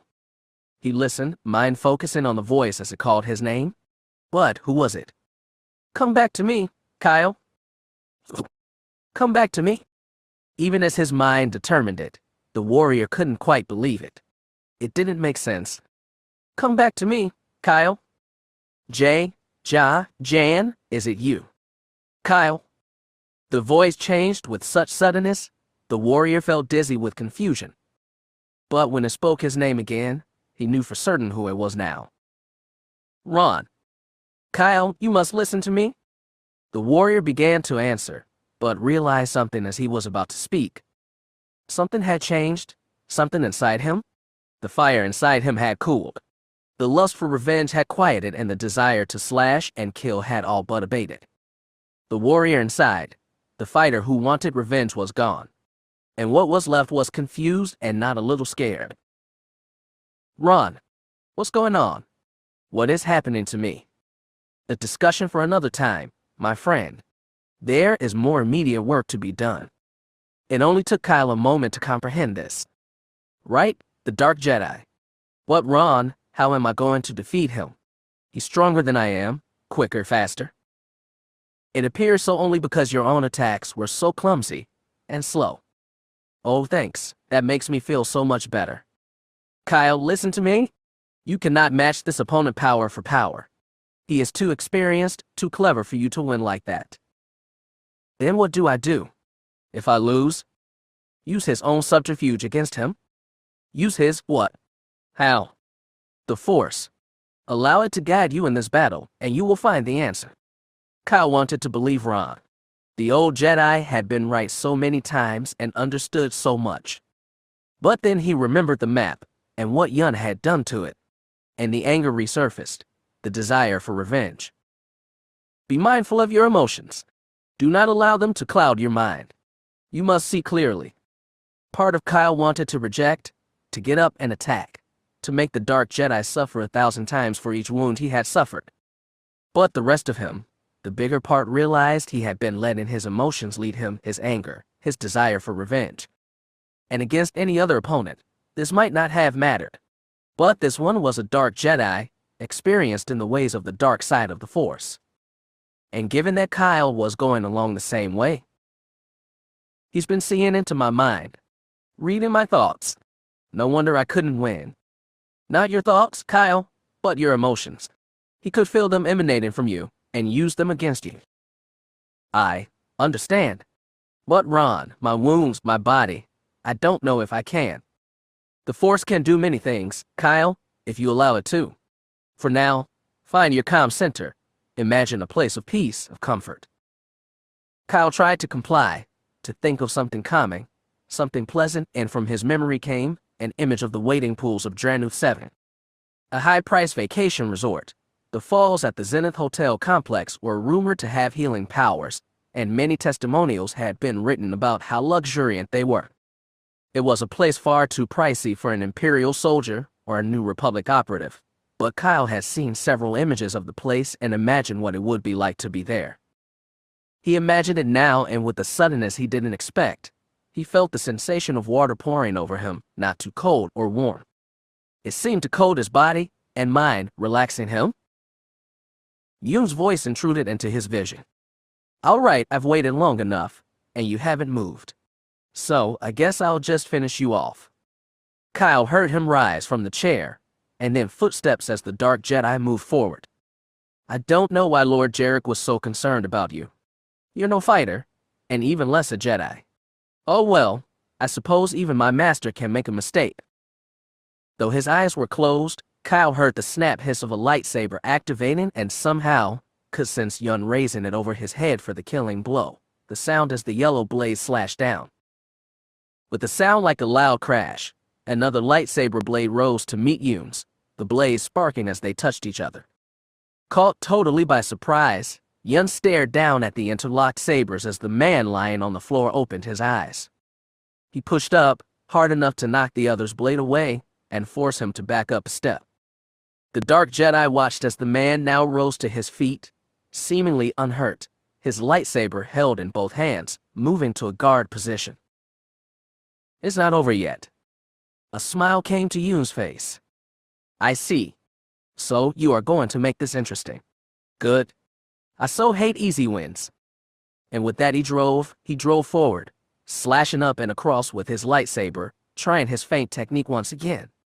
But as he changed the attack to a downward slash, the Dark Jedi found his blade met and blocked. He backed off and then tried another attack and another, finding himself blocked each time. His smile faded and frustration began to creep in. This didn't make sense to him. He had wounded his opponent, defeated him. He shouldn't be able to move, much less fight. But somehow, he was. Yun looped his blade in, around and down, clashing against Kyle's blade and trying with the force of his own strength to break through.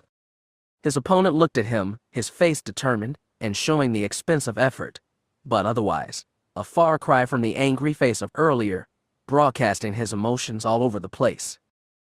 The Dark Jedi finally began to realize that this opponent, if not the battle itself, had changed, and not for the better. I'm doing it, Kyle thought. I've blocked every one of his attacks. He can't get a single blow in.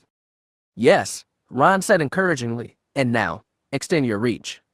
Press your own attack, and look for an opening to end this. Will I have to kill him? That is for you to decide.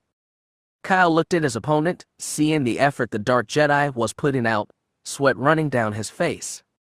He had no doubt that Yun was out to kill him, but as for his own mind. All right then, let's go. Pushing forward and to the right, Kyle knocked Yun's blade away, and then initiated his own attack, sweeping his blade across and up. Yun blocked the blow and then had to quickly backpedal as Kyle slid his blade along Yun's, going for the Dark Jedi's shoulder. Yun knocked Kyle's blade away, and then had to quickly bring his blade down and across as Kyle stabbed forward, aiming for the chest. Blades clashed and sparked and then separated as the two combatants evaluated mentally what to do next.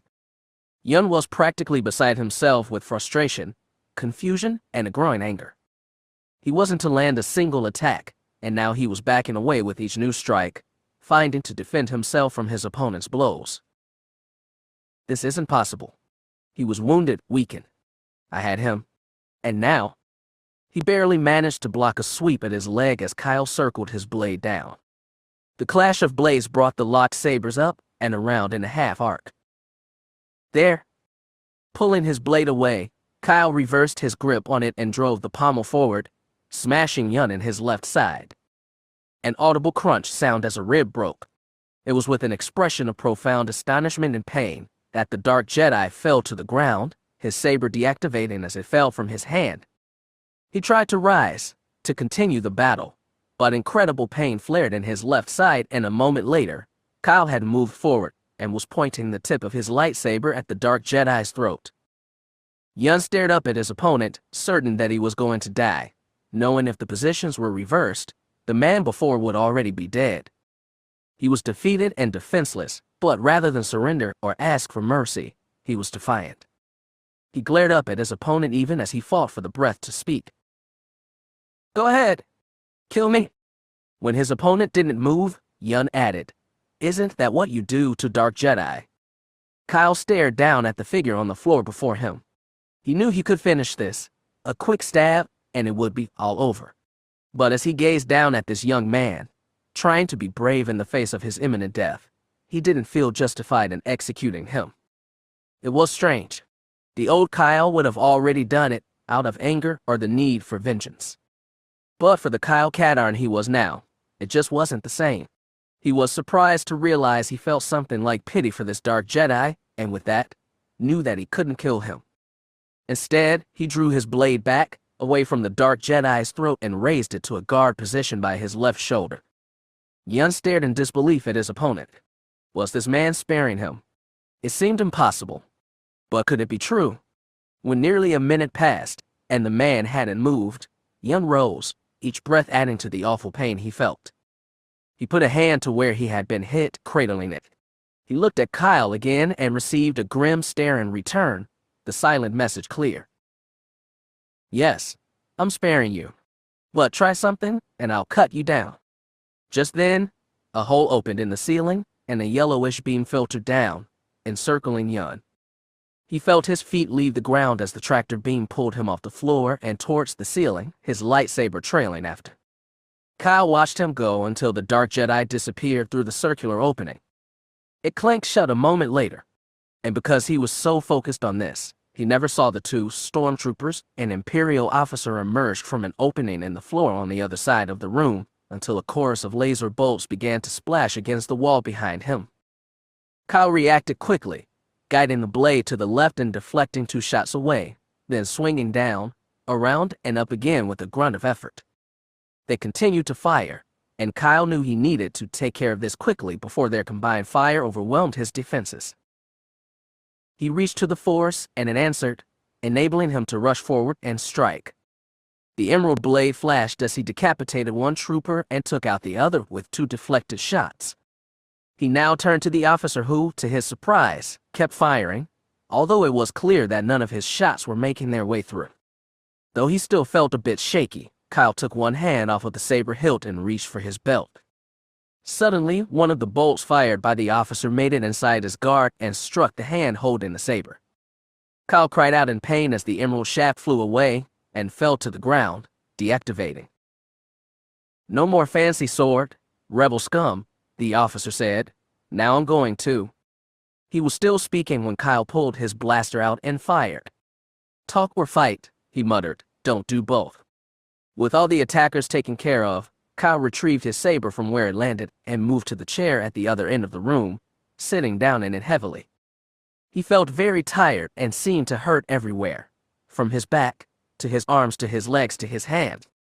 He removed a medkit and injected the contents, breathing a sigh of relief minutes later as the medicine went to work. And while he rested, the operative assessed himself and his gear. There was no doubt that he needed to find a shield recharge station ASAP. The lightsaber wounds inflicted by the Dark Jedi coupled with the blaster wounds and other hurts he had suffered could have all been minimized if not eliminated with a functional shield. Aside from that, his gear was all in good shape. As for the mission, it was pretty much shot now. The map was gone, and 8T88 had used the distraction of the lightsaber battle to make itself scarce as well. Kyle could only guess where the droid might have gone now. He's probably left. Maybe Jan or we detected the launch. Once I get out of here. More like if I get out of here, he muttered. As he sat there in the chair, resting, Kyle took a look at the room, having seen only quick glimpses of it since arriving here. It was a large space, the ceiling some 20 feet over his head and curved like a barn roof would be. The walls were a pleasant-looking red brick on one side, with the opposite wall showing 3 yellow gold doors like the one on the lift he had used to get here. Along both walls were lined columns of the same red brick color reaching up to the ceiling. Here transverse columns were visible along with skylights along the sides of the roof, letting the light from outside in. Kyle noted the roof sections were colored in a deeper red than the walls, but still pleasant. Behind him, some 10 feet up, was a large octagonal opening in which a diamond-shaped yellow frame held a large stained glass window. Before him had been a dark wood table that was now cracked and broken, the middle having collapsed. Looking ahead, he saw 2 wooden ramps leading up to a raised wooden floor and the back part of the room. This space was much dimmer than the rest, and Kyle noticed a dark wood platform in the middle of it. The floor beneath his feet was a mixture of diamond-shaped tiles in gray, gold, and brown. The operative left himself rest a bit longer, but after the third time his eyes drifted closed, he forced himself up and towards the rear part of the room. Looking up, he noticed a glass window in the ceiling, an opaque glass that allowed very little light to enter. The operative had just stepped onto the raised wood platform to get a better look when he heard a gear system engage, and the platform began to descend. It moved slowly, allowing Kyle to see the size of the shaft. They looked almost uncomfortably like the bars of a jail cell, but with the bars themselves much closer together. About halfway down, he noticed a small alcove in one wall where a circuit was visible. He wondered at this, why it was there, the purpose of it. Further contemplation was ended, however, as the platform descended further and a room became visible, along with 2 stormtroopers. Kyle activated his lightsaber and deflected the first few shots away. The platform was nearly all the way down when he jumped the rest of the way and slashed out, cutting one of the troopers across the chest. The other began to back away, still firing, and then let out a squawk of surprise as it tripped over a power droid wandering about the space. The droid let out his low gonk sound as the trooper fell over it and onto the floor. Kyle tried, but couldn't help it and laughed aloud at the scene, especially given that the stormtrooper was lying on his back with his legs up in the air. He almost felt bad about it when the trooper finally got his legs under him and managed to get to his knees before Kyle shot him through the faceplate. With these 2 taken care of, the operative looked about the room he was in. It was obviously a hidden chamber, given that there was no access way aside from the platform that had brought him here. The floor was silvery gray, and black squares of metal with a honeycomb in the middle as were the even space supporting pillars on the wall. Oddly shaped, otherwise indecipherable hunks of machinery were visible in the walls between each set of pillars. The gray permacrete ceiling, supported and stiffened with silvery steel beams soared some 15 feet overhead before curving down at the other side of the room. All in all, it was a pretty dismal-looking place, and Kyle wondered who had come up, and even more so, why. Probably some paranoid government official or something. Besides, I want to get out of here, not set up housekeeping. He looked for the platform that had brought him down here, but it was gone. Moving close to the shaft and craning his neck, Kyle saw that it had risen to the upper level. It stayed there for a number of seconds, and then began descending his way. He waited until it was level with the floor and stepped on. After a few seconds, it rose once more, but came to a stop on the floor above before descending again. Oh, great. Shaking his head in frustration, the operative tried to keep his clear and think. There had to be a way out of here. He just had to figure it out. Musing, he walked to the far side of the room and noticed an opening in the left-hand wall. Sticking his head in, he saw a darkened chamber, and moving a bit more forward, saw it expanded into a short hallway that extended down a distance until it met another wall. But what really caught the operative's attention were the blinking lights of a recharging station at the end. He all but ran to it and found where someone had left a small cache of thermal detonators.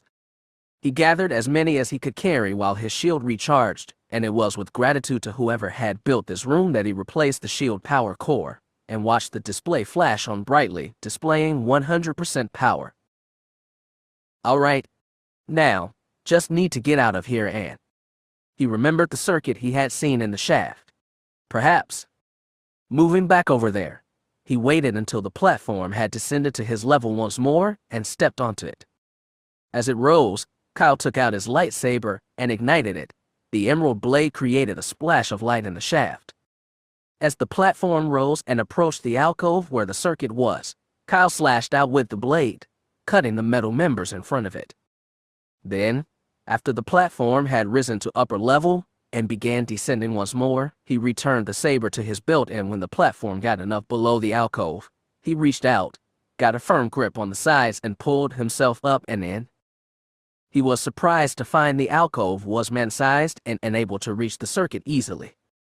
He studied it for a number of minutes, trying to find some way to manipulate it. But after a half-dozen failed attempts, Kyle decided to go for the direct approach. Igniting the saber once again, he plunged the emerald into the circuit, closing his eyes against the shower of sparks. Drawing the blade back out, he saw a burnt mark across the face of the circuit now. The only question was, had it done something?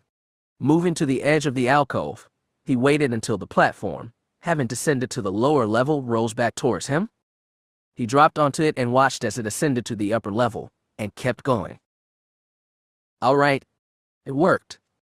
It was then he looked up and saw that the glass window in the ceiling was gone. In its place, he could see the sky of Sulin. Feeling triumphant, Kyle waited and watched as the platform rose all the way to ceiling, and he passed through the opening and out into the open air. It felt positively freeing after having been inside Government House. Glancing around, he surmised that some time had passed as the sun had gone down and the stars shone in the dark sky. He stood in a hexagonal opening with a raised section of dark permacrete to either side. Without even taking the time to consider what he was going into, Kyle stepped off the platform. A second later, a grate slammed closed over the opening, and the platform descended out of sight. The operative felt a gust of wind blow past him, a cold wind. I think I just stepped right into a trap. Just then, he heard the unmistakable howl of a TIE engine, but not a fighter. This was lower, a bit more of a growl to it. Movement in the sky several feet ahead and above caught his eye. It was a TIE bomber, the double hull's a dead giveaway. It descended a bit and then rocketed towards him. Oh, no way, you don't think? The first blue-white orb dropped from the bomb bay, followed by another, and then another. Kyle threw himself flat on the ground as the bomber roared overhead and some distance to his left. He heard the roar of explosions as the charges the craft had dropped went off. Rising to his knees, Kyle took another look around and felt himself suddenly grow dizzy.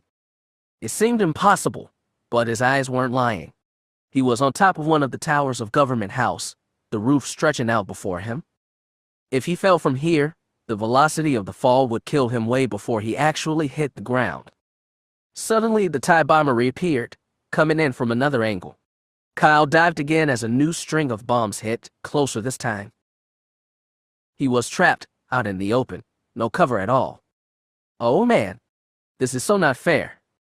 Jarek listened, expressionless, as Yun finished his report. So, you failed to destroy Katarn. Yes, Lord Jarek. The youth worked to keep the emotion he was feeling out of his voice, but Jarek sensed it nonetheless. I warned you not to underestimate him, young one. Yes, Lord Jarek, but I? Yun stopped talking, realizing he was about to offer an excuse and knowing it was the last thing Jarek wanted to hear. To his surprise, Jarek said, continue. My lord, Tell me what you were about to say, young one.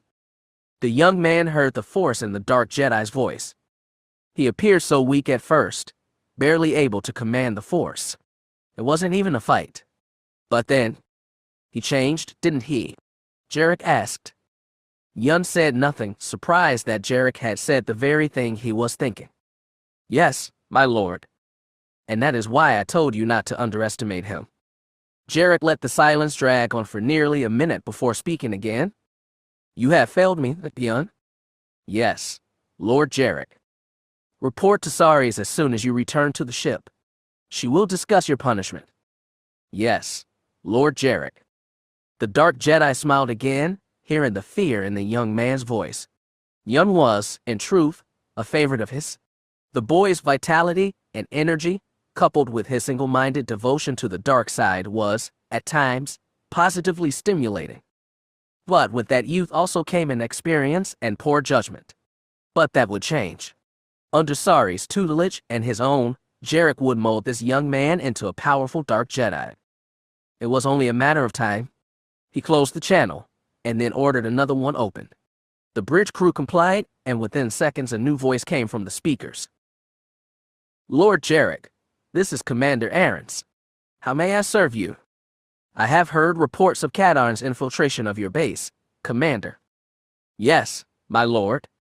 The hesitation in the commanders made Jarek's smile widen. He enjoyed toying with people in this way. The intervening silence dragged until he could no longer contain himself and spoke again. You did well, Commander.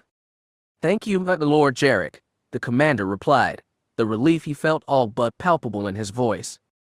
I need your assistance once again, Commander. I wonder, do you still have your pet, the one from Tatooine? Yes, Lord Jarek. Have you fed it today? No, but I was about to. I wonder if you would delay that for a bit longer, Commander. I have something in mind regarding it. As you wish, my lord, what may I do? Jarek went on to explain his plan, and when he finished speaking, the commander answered. It shall be as you wish, Lord Jarek. Excellent, Commander. Report to me as soon as it is taken care of. Yes, Lord Jarek. After ending the transmission, Jarek turned from the comm panel and looked towards the forward viewport. Though he had no eyes to see the swirling eddies outside, he stared that way for several minutes, contemplating events. He had not been wholly surprised that Katarn had defeated Yun, or that the fledgling Jedi had spared the young man's life. But that was of little consequence now. Even if Katarn escaped the trap on the roof, he wouldn't get much farther. The roof shook mightily again as the TIE bomber made another run, and Kyle worked to maintain his feet. He was relatively safe now, but still trapped with no discernible way off the roof. He looked to the raised area about 10 feet away where he had been just a short while ago. After the bomber had made a second run, he scrambled up onto one of the raised roof sections and scampered to the left, hoping to find something. Instead, he found a turbolaser battery at the far side that opened up on him. Spying an angled ramp that dropped down to another flat area, he had started that way only to find a stormtrooper armed with a repeater rifle. He had used the lightsaber to deflect the incoming fire, but it was so murderous, he was forced to retreat. He tried turning left from where the platform had deposited and found another turbolaser battery and another stormtrooper. This left him with only one option. He dropped down to a lower section and scrambled across a completely open part, diving to one side as the bomber made another run. Ahead of him was a high flat wall going straight up. To either side of it were angled sections leading up and out of sight, but no way to get to them. So Kyle ran towards the middle and found yet another stormtrooper lying in wait there. Momentary anger took over and he drew out the saber, running towards the trooper without bothering to try and deflect the incoming fire. He nearly fell as his shield was hit a couple times, but managed to keep running. Approaching the trooper, Kyle didn't go for finesse. He just struck, practically running the stormtrooper through with the emerald beam. It penetrated the armor easily, and a second later, the stormtrooper collapsed in a clatter of armor. The ground shook again as the bomber continued to make his runs, peppering the roof with explosives. Fortunately, where Kyle was formed a corner, and shadowed him from the bright starlight and other light sources on the roof, making him all but invisible. I can't stay here forever, though. If there was only some way to climb this wall, then maybe. There is a way, Kyle. Run. What do you mean? You have already determined the wall cannot be climbed, and it would take too long with the grapnel, correct? Yes. Then I would say your only alternative is to jump. Jump. Yes. Ron, that's a 20-foot wall. There's no way I can jump it. Have you considered all your resources? Of course I have, you just said. And then Kyle realized what the old Jedi was saying, but he still was unsure. Ron, I've used the Force to make some leaps, but nothing ever this tall. I don't know if I can. Knowing is not the issue here, Kyle, believing is. I don't understand. Kyle, one of the keys to using the Force is belief, which becomes trust. Wait a minute. Are you saying I just need to believe I can jump this wall and that's it? Of course not. Belief by itself brings nothing. But belief with action brings results. You can't trust in the Force, Kyle, just as you trust me. The operative looked up at the wall, still feeling unsure. He wanted to believe what Ron was saying. Well, I suppose I can give it a try. And what have I told you about trying? Okay, teach. I get it. I'll do it. That sounds more like a student of mine. Ron. Yes. Has anyone ever told you that you can be annoying sometimes? The old Jedi chuckled.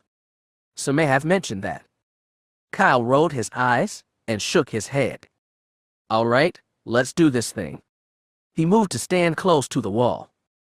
Now, begin your breathing exercise. Kyle complied, drawing air in through his nose and expelling out through his mouth. Now, crouch down like you're going to jump straight up. Bending his knees, Kyle crouched. And when you feel ready, go.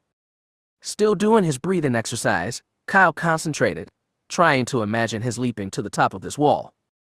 And on one of his exhalations, he pushed off, feeling his feet leave the ground as he jumped. Hooah. Eyes wide open, the operative watched as the surface of the wall shot past him as he rose. The lip became visible, and a second later he passed it. His momentum slackened, and he dropped down, his feet hitting the flat surface of the top of the wall. Kyle bent his knees to absorb the impact, then stood up and looked around. He looked down to where he had just been, his mouth dropping open. I almost don't believe it, he said aloud. But I'm here, I did it. You did well, Kyle.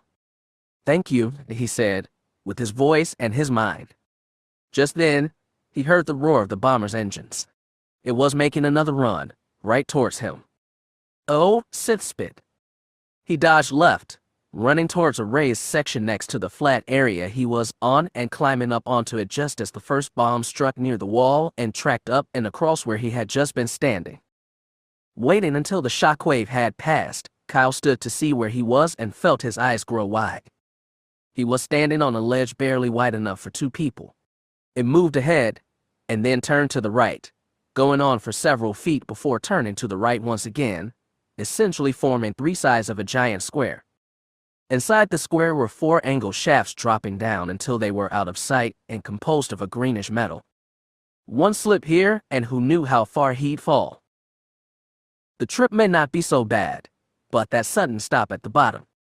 The bomber came again, perpendicular to his last attack, and Kyle threw himself down on the ledge as the bombs tracked across the space only a few feet behind. After the shaking had stopped, he moved forward, knowing the bomber would come back and blow him right off the roof if he stayed, assuming the explosive didn't kill him first. He made the first right turn and was moving across the ledge when the bomber reappeared, but from an unexpected angle, coming from right behind him. Kyle tried to run, but the bomber was too fast. The sound of explosions grew louder as the bombs tracked up to where he was. One went off only a foot away. The concussion blew him off his feet and into open space. He screamed, fearing this was it. His body flew over one of the large shafts, and the support beam dividing it from the others, heading towards the maw of the second one. Well, this is it. Goodbye, Jan. I'll miss you.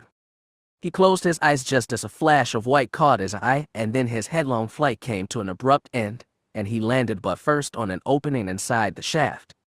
The mottled white metal inside described a small down ramp, and the operative slid down before coming to rest inside, right at a point where the shaft turned to the right. He lay there for several minutes, eyes still closed, certain that he was dead or about to be. But as the shock wore off and the pain from the impact reached his brain, Kyle realized he was alive. His eyes opened and he looked about where he was. A hysterical smile came to his face and he uttered a whoop of joy. He was alive. Somehow, he was alive. His butt hurt from the sudden and strong impact, but it was almost a sweet pain compared to the joy of not being dead. He sat there a bit longer, letting his racing heart and near hysteria calm down as his eyes and mind took in the scene. He wasn't completely sure what this place was aside from some kind of air shaft. Whatever the case, he could see it wasn't well maintained. There were multiple rust spots on the metal, and about 6 feet away, part of the shaft was beginning to collapse. Once he felt able, Kyle rose to his feet and began to walk down the shaft, avoiding the most rusted or weakest looking spots in the metal. He went around another right turn and found himself almost face to face with a sentry droid like the ones he had encountered at the start of the mission. It made a strange set of low-pitched beeps and was about to bring his weapon to bear when Kyle cut it in half with the saber. Kicking the pieces out of his way, he followed the shaft as it doglegged to the right and then began to slope down. At one point, he passed over a mesh grid that let him see another air shaft that went straight down until it disappeared from sight. An image of himself falling down passed through mind, and the operative quickly moved on. He had gone perhaps another half-dozen steps when the shaft abruptly ended. Remnants of metal showed where covering had once been, but was now wide open. And as Kyle drew near the edge, he gave a disappointed sigh, for below him he heard the sounds of 2 Imperials talking. I just can't get away from these guys. Lying down inside the shaft, he peered over the edge. Some 10 feet below he saw 2 officers and 3 stormtroopers standing near a bank of computers. Kyle knew he was going to have to jump, but the metal grid floor below him did not look very soft. There's gotta be a better way to make a living, he muttered to himself. In order to make his entrance a bit more effective, he armed 2 thermal detonators and dropped them into the room. He heard the surprised exclamations, followed by calls to run as they went off. Turning over, Kyle lowered his legs out of the shaft, sliding back until only his arms supported him, and then dropped the rest of the way. The metal was just as unforgiving as he had feared, causing him to grimace in pain, and let out a cry even as he drew the lightsaber out and activated it. Still stunned from the 2 detonators, the Imperials were disorganized at best and he slashed out, killing 2 of them in the first few seconds. The remaining officer drew his blaster, but Kyle spun on his heel, saber flashing. But instead of nailing the officer, he instead cut through the man's blaster. Both of them stared at the truncated weapon for a moment. Kyle shrugged. Sorry. And with that, he stabbed out with the emerald blade, killing the Imperial. He looked for and found the last stormtrooper who had run over to a freestanding control panel. The Imperial quickly punched a button on it and a massive blast door behind him slid open to reveal another half-dozen stormtroopers. Lovely, Kyle thought, deactivating the saber and returning it to his belt. His hand came up, holding the repeater rifle. With the distance between him and the stormtroopers, it was the perfect choice. What laser fire came from them was quickly eclipsed by the stream of yellow-white projectiles from Kyle's weapon. The hallway and adjoining space beyond the blast door became filled with the cries of dying stormtroopers as Kyle blasted them all. When the last one fell, he took a number of deep breaths, sweat dripping down his face from the sudden surprise and exertion. Wiping at his eyes, the operative collected some power packs from the fallen stormtroopers and, with nowhere else to go, headed through the now open blast door and into the next room. Here and there along the right-hand wall were openings large enough for him to see outside. But all he saw was the sky of Sulan or the outside walls of Government House. Moving down the hallway bordered on one side by alternating blocks of machinery and dividing pillars, Kyle saw where the right-hand wall disappeared and instead a waist-high railing was there. The hallway turned to the right and an angled ramp took him down a ways before it turned again, and another angled ramp took him down even further towards another corridor. Kyle slowed his progress as he neared it, wary of any more stormtroopers. And sure enough, as he peered around the edge of the left-hand wall, there were two more. One was facing away from him, but the other spotted the operative as he moved into view, calling a warning.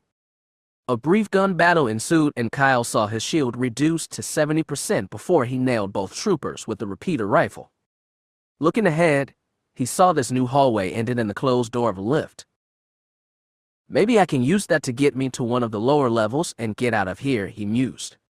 Looking to his right, he saw another angled ramp that descended down another level, and he decided to check this path first.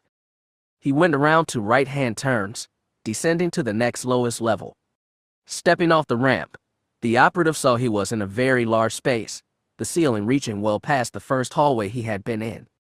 The floor was the same green metal as he had seen in the shafts on the roof, and the walls were a mixture of different colors of permacrete, one gray, one brown white. Looking up, he was still observing when a cry of halt rang out from somewhere behind. Kyle turned to find 2 stormtroopers and an Imperial officer from a dark space underneath the ramp he had just come down, and all 3 were firing.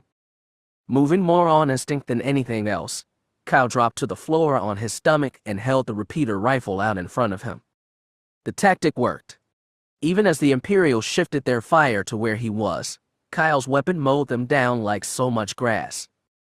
Once the last one had fallen, he got up and moved that way, taking a few power packs off the bodies before finding a treasure trove of equipment in the space under the stairs, enough to recharge all his weapons and his shield as well as replace the thermal detonators he had used earlier. Feeling some confidence at dealing with this latest threat, Kyle checked the room some more and, finding no other exits, walked back up the ramp and to the lift. Pressing the yellow-orange button mounted next to the doors, he waited as the sound of the lift car approaching grew louder by the second. There was a chunk sound as it came to a halt, and a few seconds later, the door slid open, revealing the interior of the car. Kyle was surprised to find a large box sitting in the middle of the car, although the reason for it soon became clear as he discovered the large hole in the ceiling. Guess somebody dropped something. Pressing the only control button inside the car, Kyle felt it descend and hoped it might be taking him to somewhere where he could get out of this place and have Jan come get him. Thinking her name brought a vision of her face to him, and Kyle suddenly realized that he wanted to see her. It was a strange feeling, not one he was quite accustomed to. It wasn't a feeling like friendship and not exactly like love, but closer to the latter than the former. He was in the middle of this musing when the elevator came to a halt and the door slid open. But instead of another corridor, or entrance to the hangar or other form of exit, the operative found himself a featureless of dull gray permacrete. It made think of the inside of his cell, that time back on the New Hope. A small opening in the wall on his right allowed him a view of the space outside, and as he looked at the columns and the openings in the wall and the way they were arranged, one thought came to his mind. It's a hangar. Less than a half dozen steps away, Kyle spotted a lift platform and eagerly stepped onto it. The mechanism engaged and the lift began to descend, albeit a bit slowly. Kyle waited as patiently as he could, looking as the room came into view. However, instead of a space full of ships, he found a square room with a green stripe running lengthwise and widthwise on it, inconspicuously empty. The wall to his left was mostly open to air, although bordered by some metal pillars dividing the big opening into 4 square ones. There was also a smaller room just ahead and to his right with a few boxes in it, but nothing else. He was just about to turn around and get back on the lift when he spotted a pair of double doors on the far side of the room. Their construction was very similar to what was used in a hangar bay, such that Kyle thought that possibly there was a ship beyond them. He decided to check it out and stepped off the lift. He had taken only a few steps into the room when the double door slid open.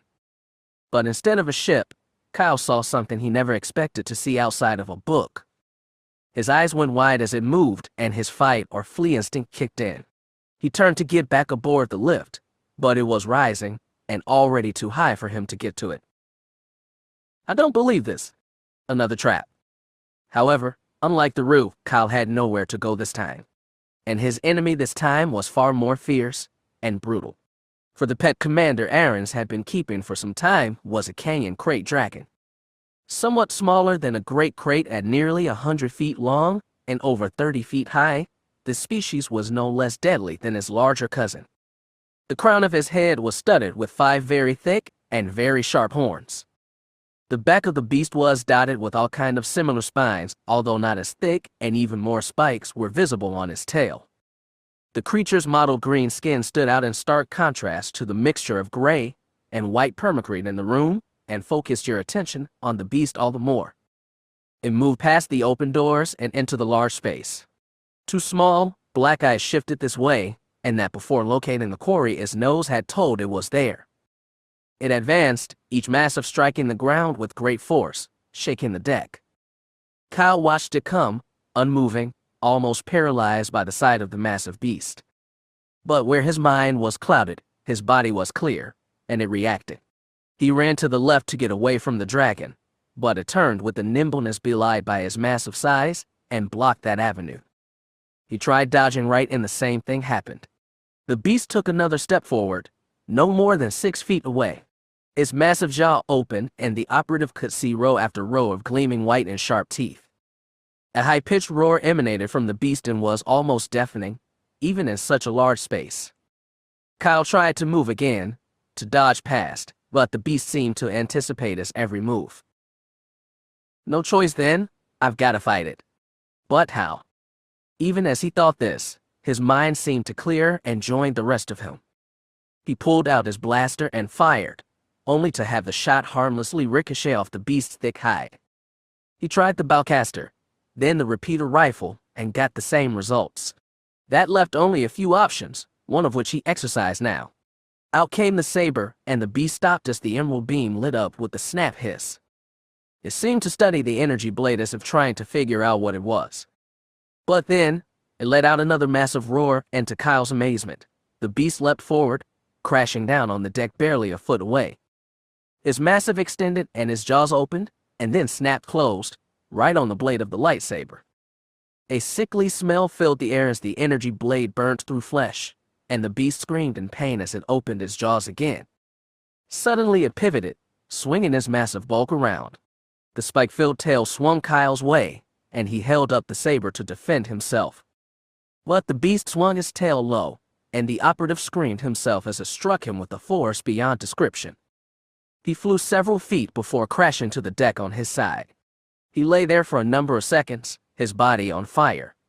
And when he tried to move, there was a stabbing pain in his chest. Great, he thought. Busted a rib.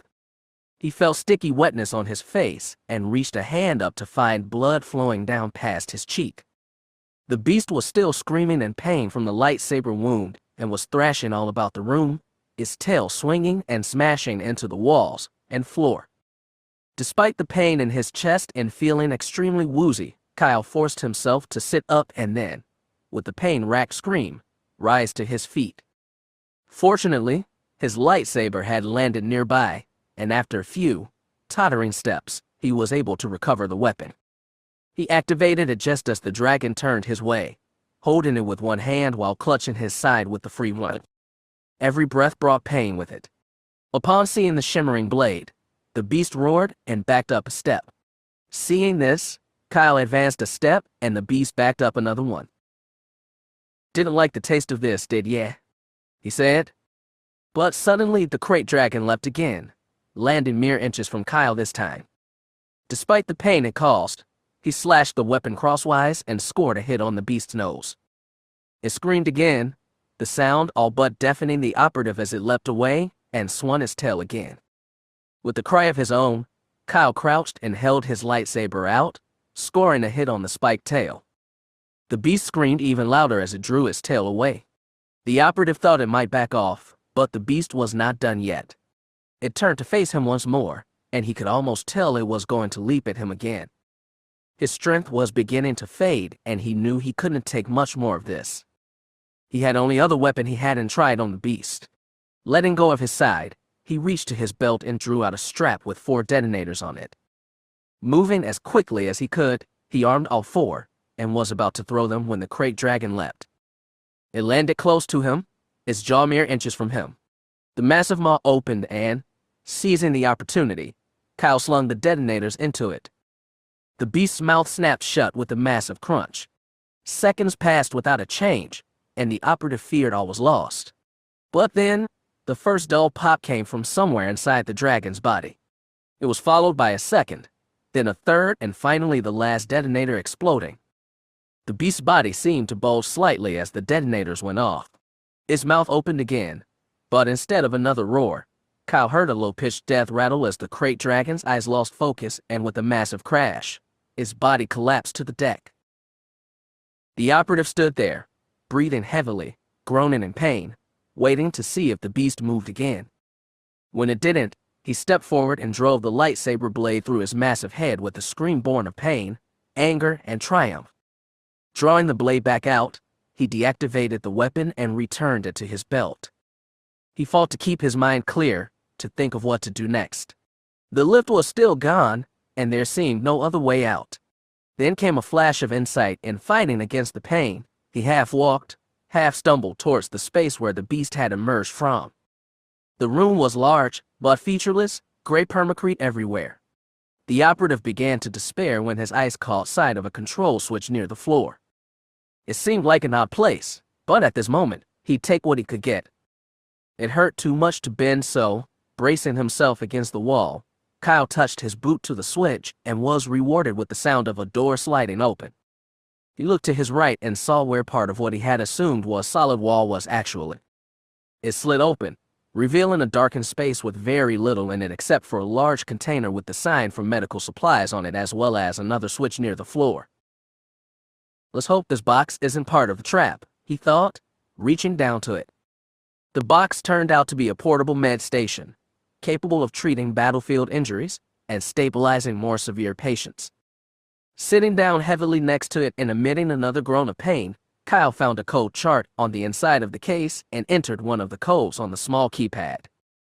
Seconds later, the system went to work, analyzing his injuries and computing, per his electronic brain, the most effective treatment.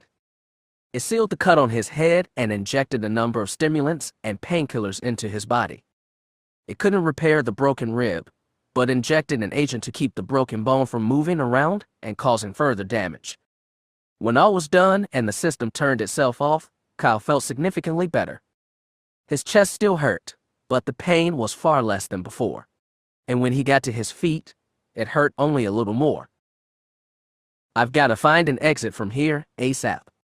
Moving to switch near the floor, he keyed it with his boot and heard a whining sound from somewhere outside.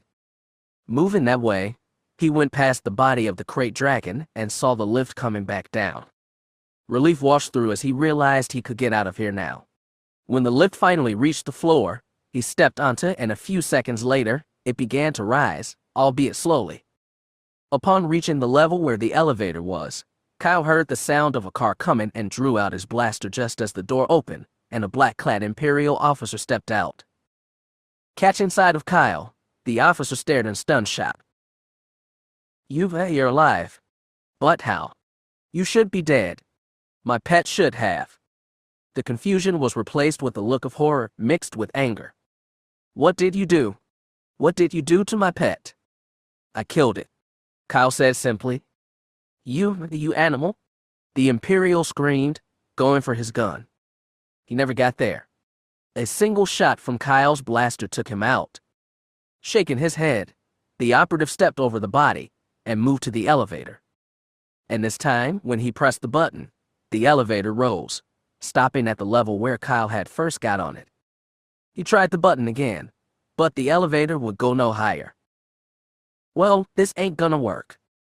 Looking at the box sitting in the elevator with him and the hole in the ceiling, Kyle got an idea.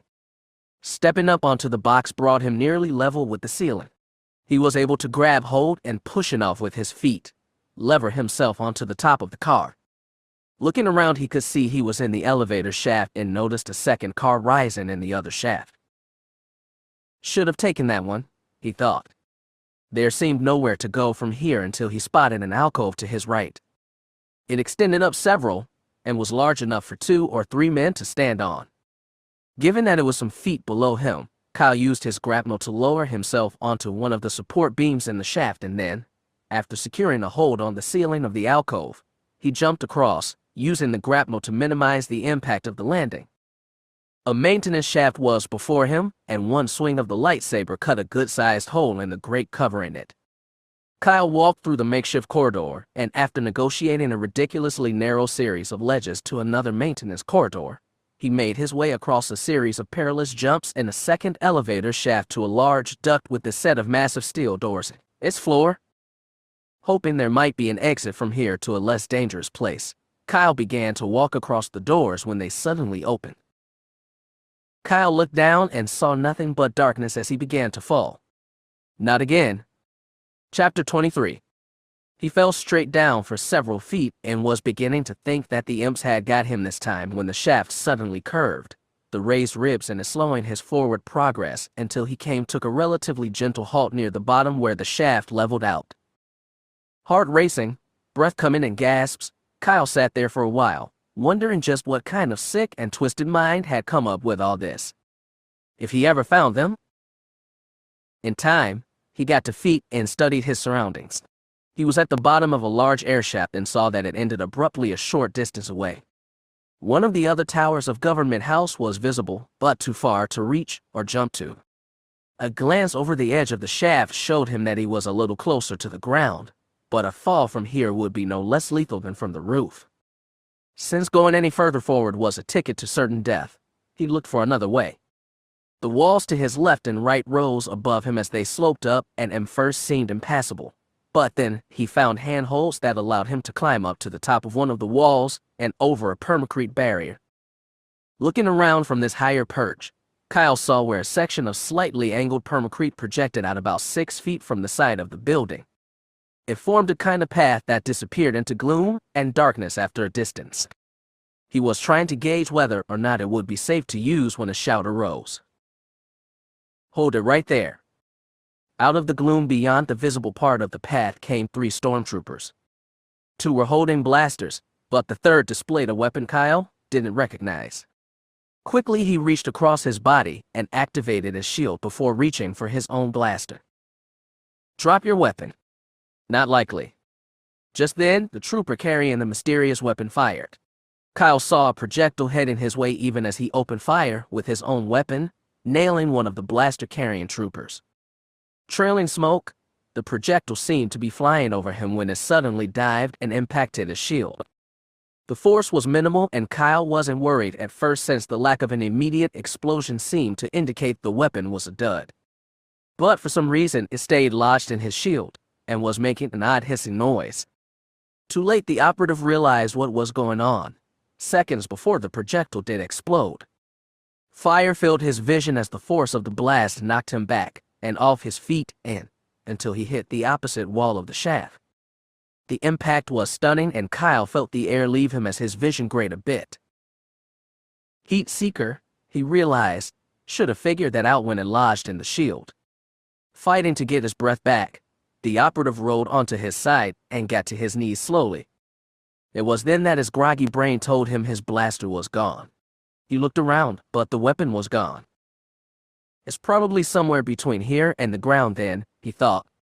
He considered using the repeater rifle, but decided that he needed his most powerful weapon to take out the troopers with one shot, and that meant the bowcaster. He pulled it out and checked that the weapon was charged and ready. But he didn't get up or try to surmount the pipe wall a second time.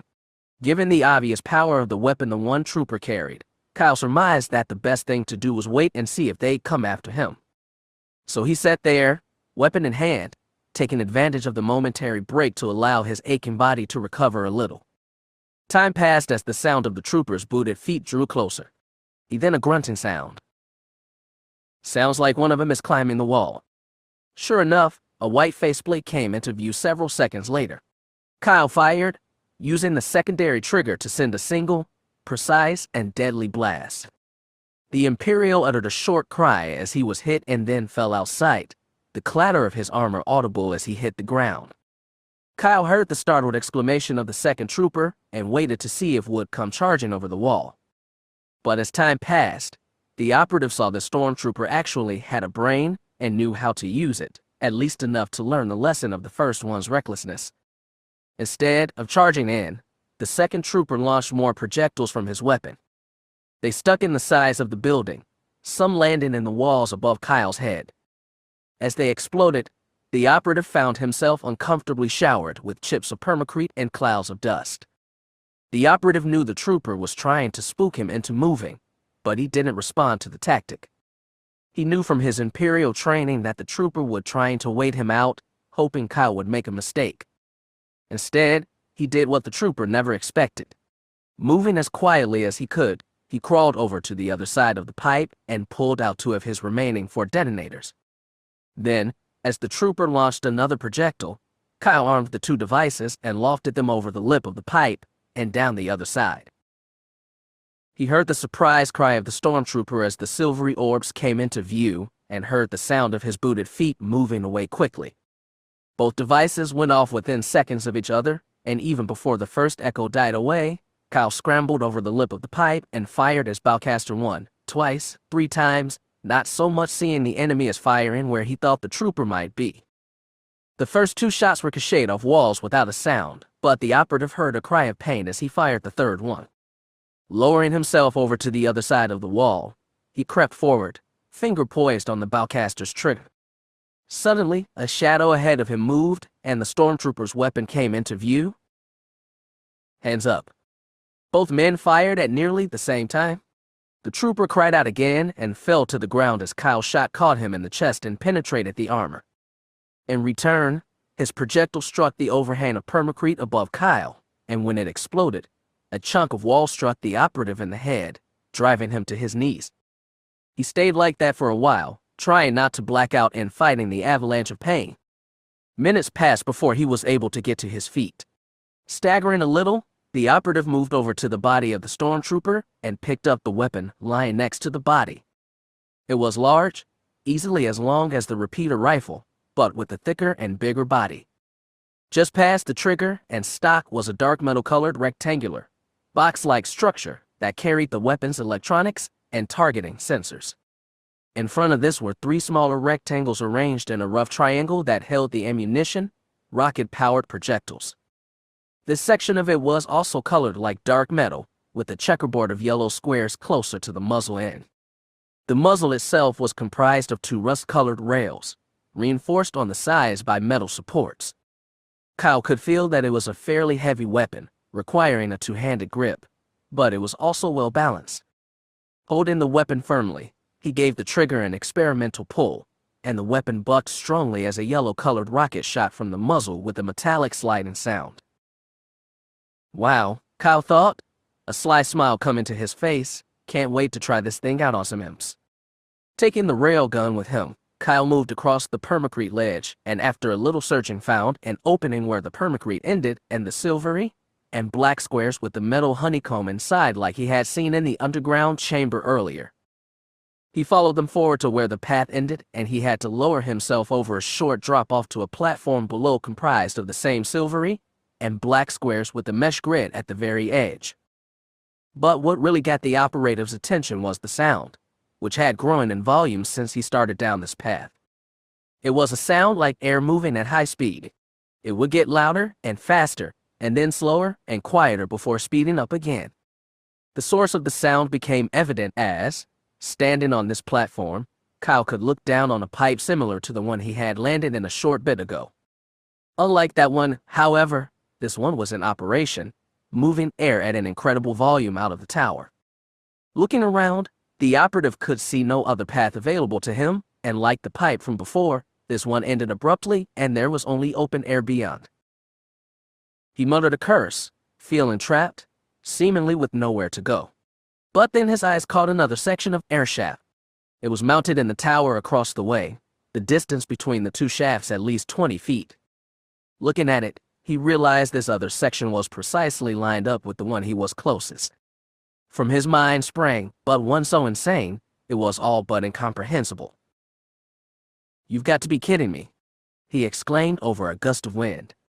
But as he looked about and considered the paths he had taken to get here and the potential effort to try and retrace his path, the operative came to a single, inevitable, if troubling conclusion. He was going to have to try and ride the airflow over to the other pipe. The timing would need to be incredibly precise. A second early or late, and he'd either have a long fall to the ground or a short, sharp, and probably painful impact into the other pipe. A grimace came to his face as he considered what he was about to do. "I swear, when I find that blasted droid, I'm gonna blast that head right off him." Kyle took several minutes to listen to the airflow, gauging the moments when it sped up and when it slackened.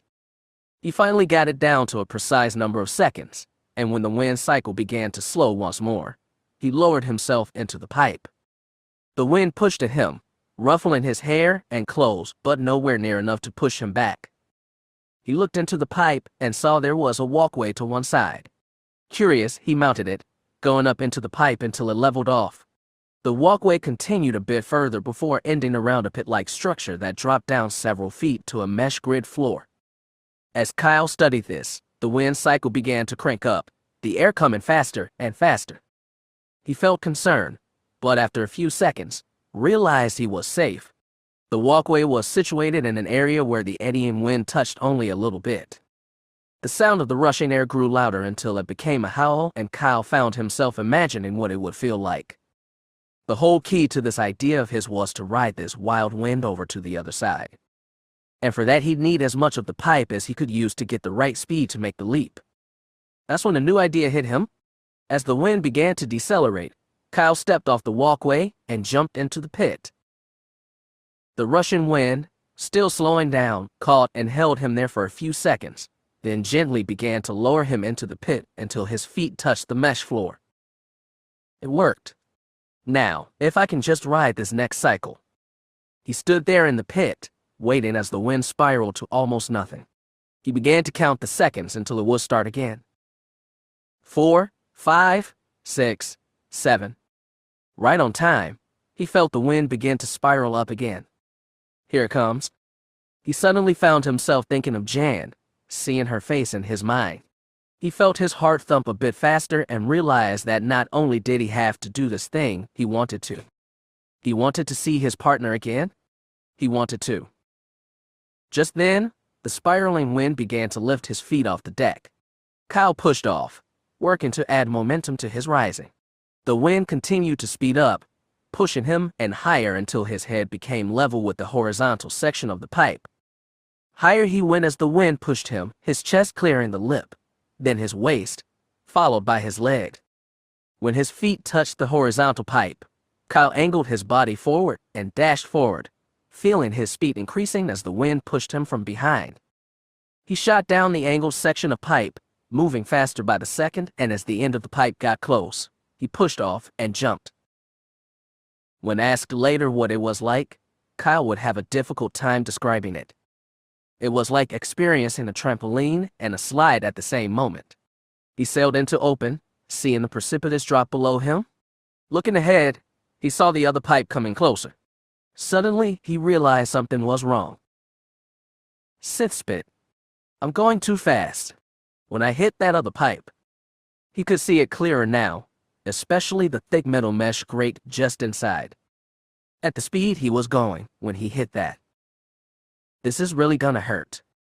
He wanted to close his eyes, so as not to see what was coming, but he couldn't. The pipe grew ever closer, its details becoming clearer. And then, unexpectedly, he began to slow. The operative realized he no longer felt the insistent push in his back from the current of wind. And as it abated, he began to fall down. There was no time to think, only to react. He drew his knees up, wrapping his arms around them as he tucked his head into his chest, trying to make himself into a ball. The sky around him seemed to rotate and then AAHH. The scream was long and drawn out as he hit the bottom of the pipe, bounced slightly, and smashed into the metal grate at the back. His air left him in a loud whoosh as he bounced off the grate and fell to the floor of the pipe, coming to rest only a few inches from the lip. Minutes passed as he lay there, not moving, seemingly dead. His eyes were tightly closed now, not seeing anything. More time passed, and as a gust of wind ruffled his clothes, the operative stirred slightly. Consciousness returned almost reluctantly, his senses seeming to return one by one. The first thing that came to his mind was the feel of the metal of the pipe. His right hand reached, touching the surface, confirming that he was indeed lying on it. Guess I'm not dead, he thought. But in the next second, the operative almost wished he was. Sensation and feeling returned all at once, and with it a river of nearly overwhelming pain. Every part of his body seemed to ache and throb. It felt as if every joint, every bone, every muscle had been pummeled into sharp shards of broken glass. More minutes passed as Kyle did his best to overcome the pain. He knew he needed to move to get out of this place, but he hurt so much, just blinking his eyes seemed to require effort. It was nearly a half hour later before the pain had reduced to the point that he could move without feeling as if a sledgehammer was ramming into him. He realized he was lying face down on the pipe and was way too close to the edge of it. Using his hands and forearms, he pushed himself backwards, away from the edge, fighting the cacophony of aches that this effort brought him. Still lying prone, he reached without looking to his belt and gratefully found his last med pack. It took a number of minutes for him to inject the contents into his body, but after he did, the pain reduced from pure agony to a more manageable level of misery. With an effort, he rolled his body onto his side and with a fresh scream, sat himself up, his back touching the metal grate in the pipe. He stayed like this for a while longer, trying to overcome the pain racking his body from one to the other. More than once he tried to reach out to the force for help, but his mind was still too jumbled to concentrate effectively. He cursed AT-88 again and again, and swore vengeance on the droid, imagining a number of grotesque fates for it. Wind swirled in and out of the space he was in, brushing up against him and feeling oddly comforting. Suddenly, the operative realized there was a beeping sound coming from somewhere in the pipe. Despite his aching limbs, he concentrated and realized the sound was coming from his communicator. Reaching slowly down to his belt, he found and extracted the device, surprised to see it wasn't damaged. It was powered off, but the incoming transmission light and alarm were going off. Kyle remembered Jan's earlier warning about the imps tapping their signal, but at this moment, he didn't really care that much. He flipped the device on. "Katarn here," he croaked. "Kyle? Kyle, is that you?" He recognized Jan's voice and heard the urgency in it. "I'm here." "What's wrong?"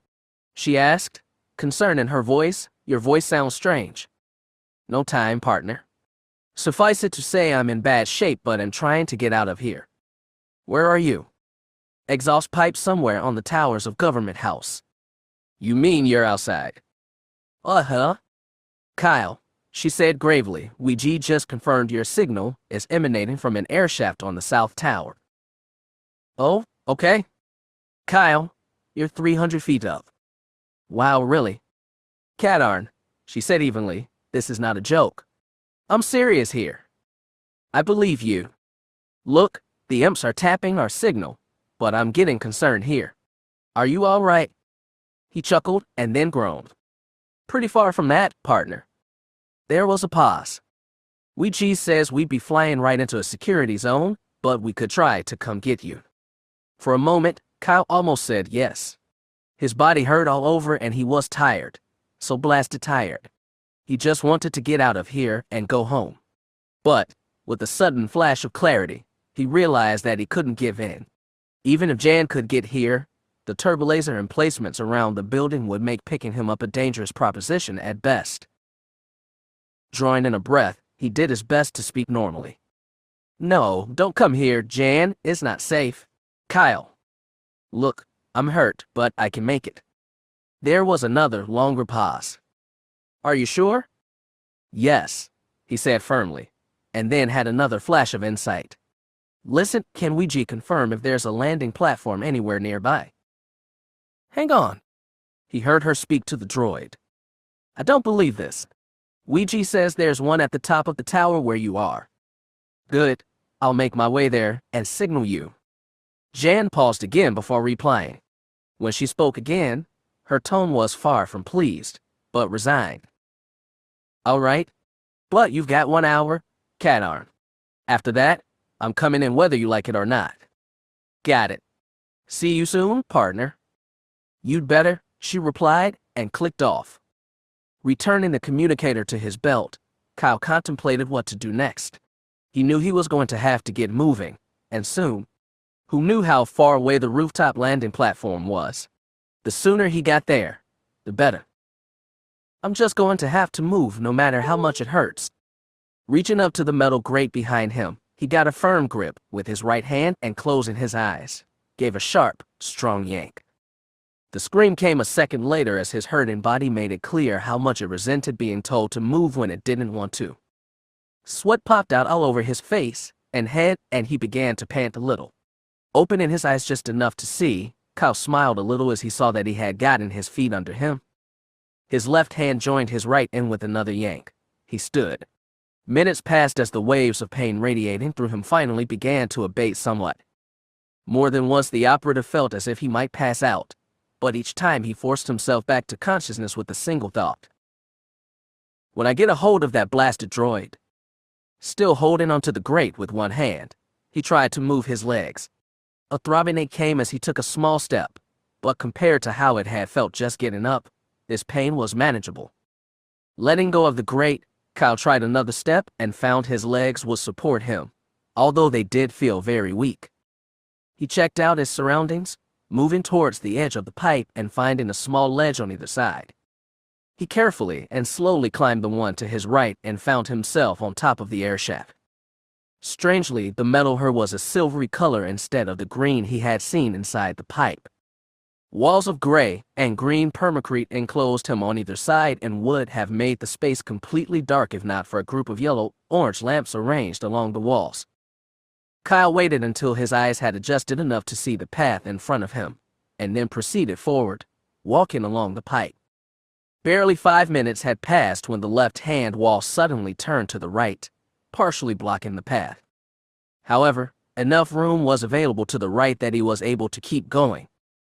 But when he passed this partial obstruction, Kyle's eyes went wide as he saw that just ahead there was no more left-hand wall, only an open space between floor and ceiling that allowed him to see outside as well as demonstrate once again just how high up he was. I'd better be really careful here. As he moved ahead, Kyle saw where the right-hand wall turned in much as the left-hand wall had, forcing him onto the left-hand side of the path now. As he moved that way, the space beyond became visible. It wasn't much, a rectangular room with a black floor and permacrete walls, some of them showing machinery embedded in them. What got the operative's attention was the ceiling-mounted turbolaser battery and 2 stormtroopers, one of them carrying a railgun. The barrels of the turbolaser turned his way and fired. But this first, quick shot was poorly aimed and went over his head before expending itself in the wall behind him. Kyle knew the targeting computer and the turbolaser would be recomputing his aim within seconds. Reaching down to his belt, the operative decided now was as good a time as any to give the railgun he had taken a field test. His arms quivered with tension as he pulled the weapon out. Given the state he was in, Kyle decided to worry less about aiming and more about firing. He pulled the trigger and let out a cry as the weapon bucked, sending a fresh jolt of pain through him.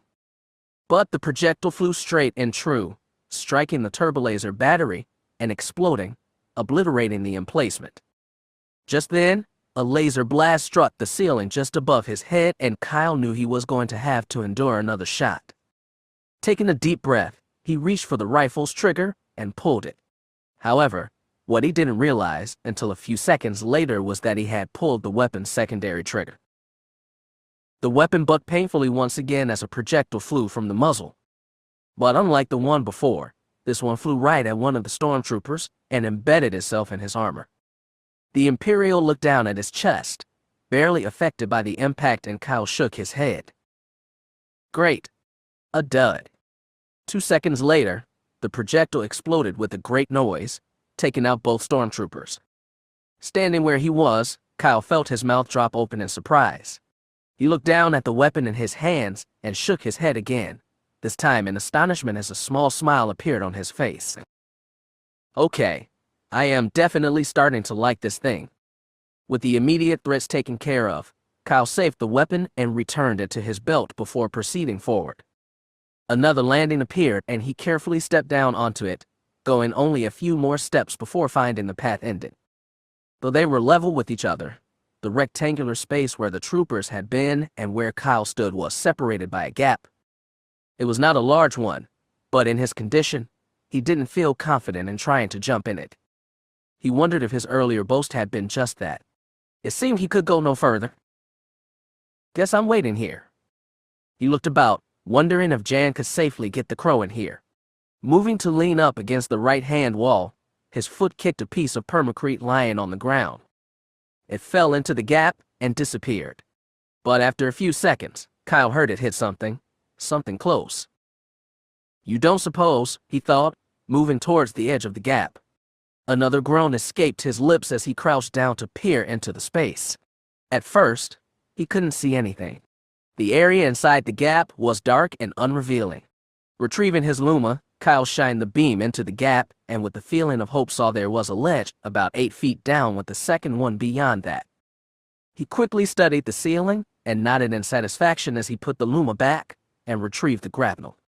He fired the hook into the ceiling and sitting down at the edge of the gap, used the device to lower himself inside and to the first ledge.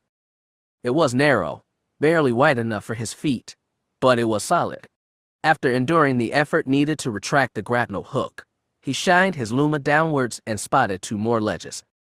It took a strong effort from him and use of the grapnel to make it the rest of the way.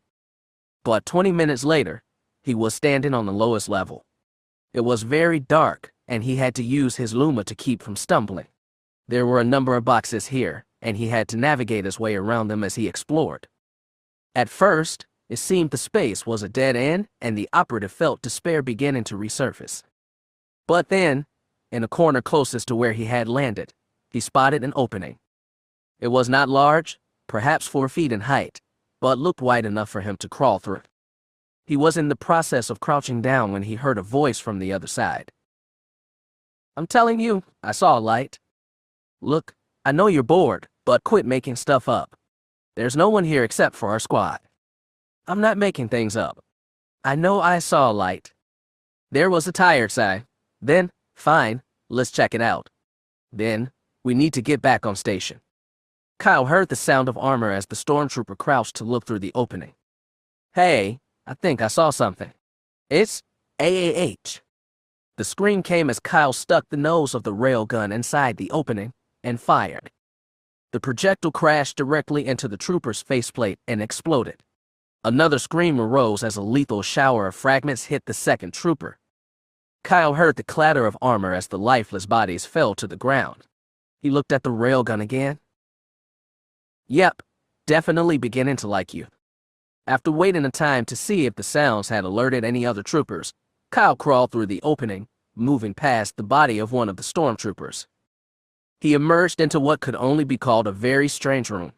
At first, the entire space seemed shrouded in darkness. Then a beam of light flashed into the space, moving across the walls and floor before disappearing again.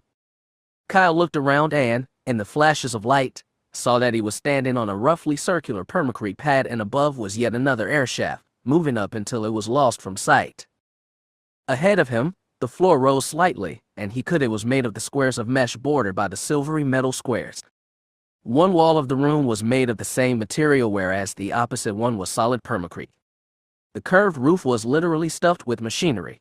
As Kyle carefully moved about, using the light to guide his steps, he found a door-sized opening in the right-hand wall. Peering through, he saw another room and decided to investigate.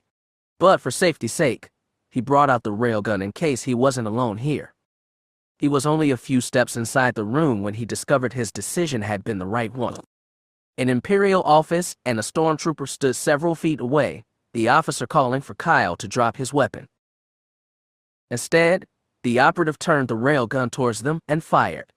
A projectile leapt from the muzzle and struck the floor near the stormtrooper, exploding a second later, and exploded. It not only killed the Imperial, but the force of the blast threw the trooper into the officer, and together they smashed into a wall and fell to the ground, unmoving. Kyle waited a bit to confirm this before moving deeper inside the space. This room was well lit as compared to the other one, but was no less mysterious. Machinery covered the curved walls, and high ceiling, the floor comprised of the mesh squares. The operative noted with curiosity that the wall furthest from him was made of permacrete, a stark contrast to the rest of the room. A left-hand turn appeared ahead and Kyle approached it warily. Sure enough, as he drew closer, he heard part of a conversation between two more troopers and another officer. "So where are Idra and Yonton?" the officer asked. One of the troopers made a scoffing noise.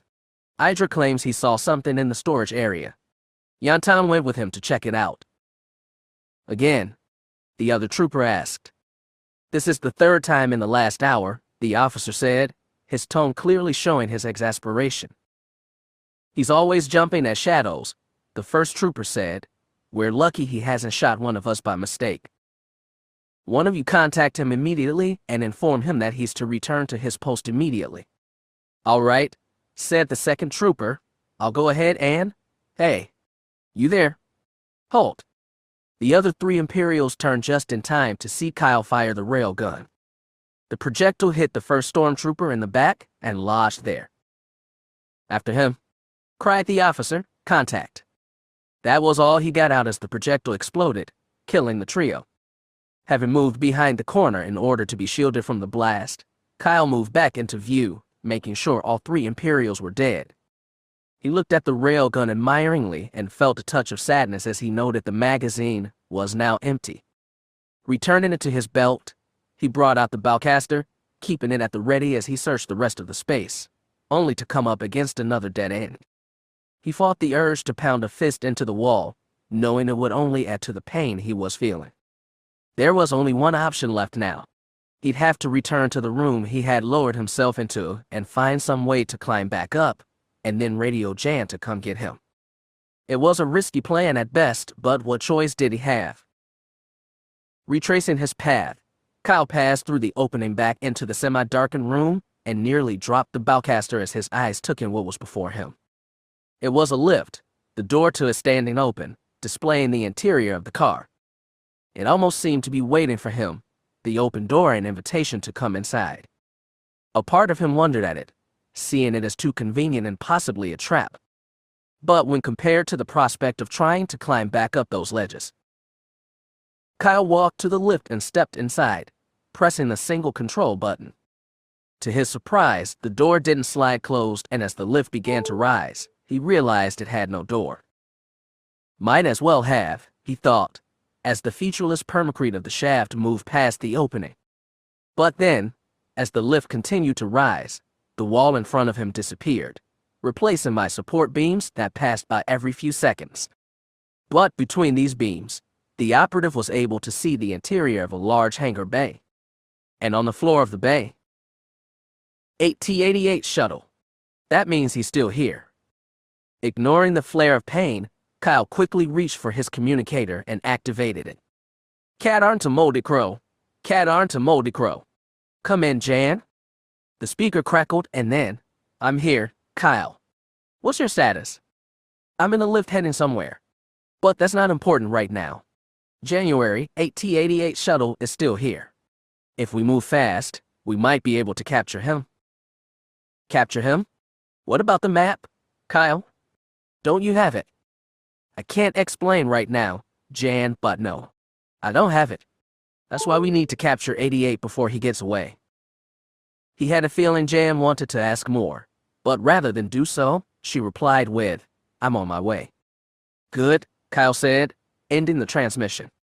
The lift continued to rise until he could just see the top of the shuttle, and then the faceless permacrete wall was back, continuing to move past until the lift reached its destination. Kyle stepped off it into a long hallway with small squares of permacrete comprising the floor. The walls were also permacrete, with lights closely arranged in the middle of each wall. Kyle moved down the corridor, still slowed by the pain, but also feeling a sense of anticipation. If this worked and he and Jan could capture AT-88, it just might make all effort and struggle worth it. The corridor made a right-hand turn at the end, and Kyle nearly ran into the Imperial officer at the end. The man detected the movement and was in the process of turning around when Kyle shot him with the bowcaster. Stepping past the body, he smiled with joy as he saw the landing platform Jan had told him about. The metal surface stretched across nearly 3/4 of the roof's surface area with a permacrete landing on the far side. Kyle had just stepped onto the metal when heard the sound of a gear system engaging, and the metal he stood on began to move. It took him only a few seconds to realize what was going on. This isn't a platform, it's a set of hangar bay doors, and they're opening. Nearly screaming with the effort, Kyle forced himself to jog towards the permacrete landing. More than once he almost fell as the moving surface under his feet made just standing difficult. His right foot touched the landing just as the doors finished opening, and his left foot was suddenly standing in open air. The operative windmilled his arms, trying by all the force of his will to not fall backwards. He finally managed to tilt himself forward and cried out as he fell onto the landing in a heap. Fighting against the nearly overwhelming pain, he grabbed for his communicator. Jan. I'm coming, Kyle. Give me 10 more seconds. No time. The hangar is opening. Hang on. I'm almost there. But at the moment, the white hull of AT-88's shuttle rose into view, the gull-like wings moving down and locking into place. No. He's going to get away. Without even realizing he was doing it, Kyle raised the bowcaster and mashed the secondary trigger, sending a stream of green-white blasts at the shuttle. But it was no use as the shots glanced harmlessly off the shuttle's activated shields. The craft turned, presenting a view of its stern to Kyle. And then, with a flare from its engines, the craft accelerated, moving away rapidly. Kyle watched it go, feeling his mood crash. AT-88, you rust bucket. The shuttle got smaller and smaller until it became just one more dot in the night sky. And though it seemed like forever to Kyle, in reality, it was only a few more seconds before the ungainly shape of the moldy crow hove into view, the shipping growing larger as Jan brought it to a low hover a short distance away. The cockpit opened and Kyle saw her scramble out of it, running to where he lay. Her face was full of regret and concern. Kyle, I'm sorry. I couldn't get here any faster. Though he knew Jan was being genuine, Kyle was too full of despair to acknowledge it. He's got it. AT-88 has the map. We can't let him get away. He's gone, Kyle? I'm sorry. He looked up into her face, and despite the pain, despite the hurt inside, he saw her, truly. Jan, I didn't mean I. And then, the accumulated damage to the operative's body and mind took his final toll as he fell unconscious. As Kyle went limp in her arms, Jan felt a flash of fear.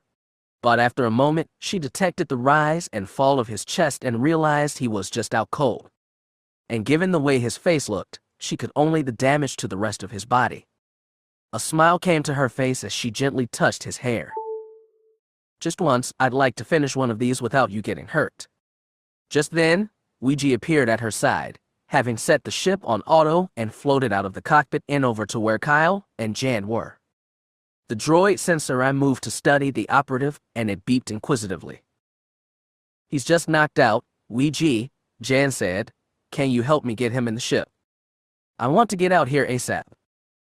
The droid beeped affirmatively, and to Jan's surprise, used his heavy-duty arm to lift Kyle all by itself. Together, the human and droid made their way back to the ship, placing the operative in the rear cockpit. After making sure he was strapped in, Jan took the controls and lifted the crow up and away from the rooftop, angling for space.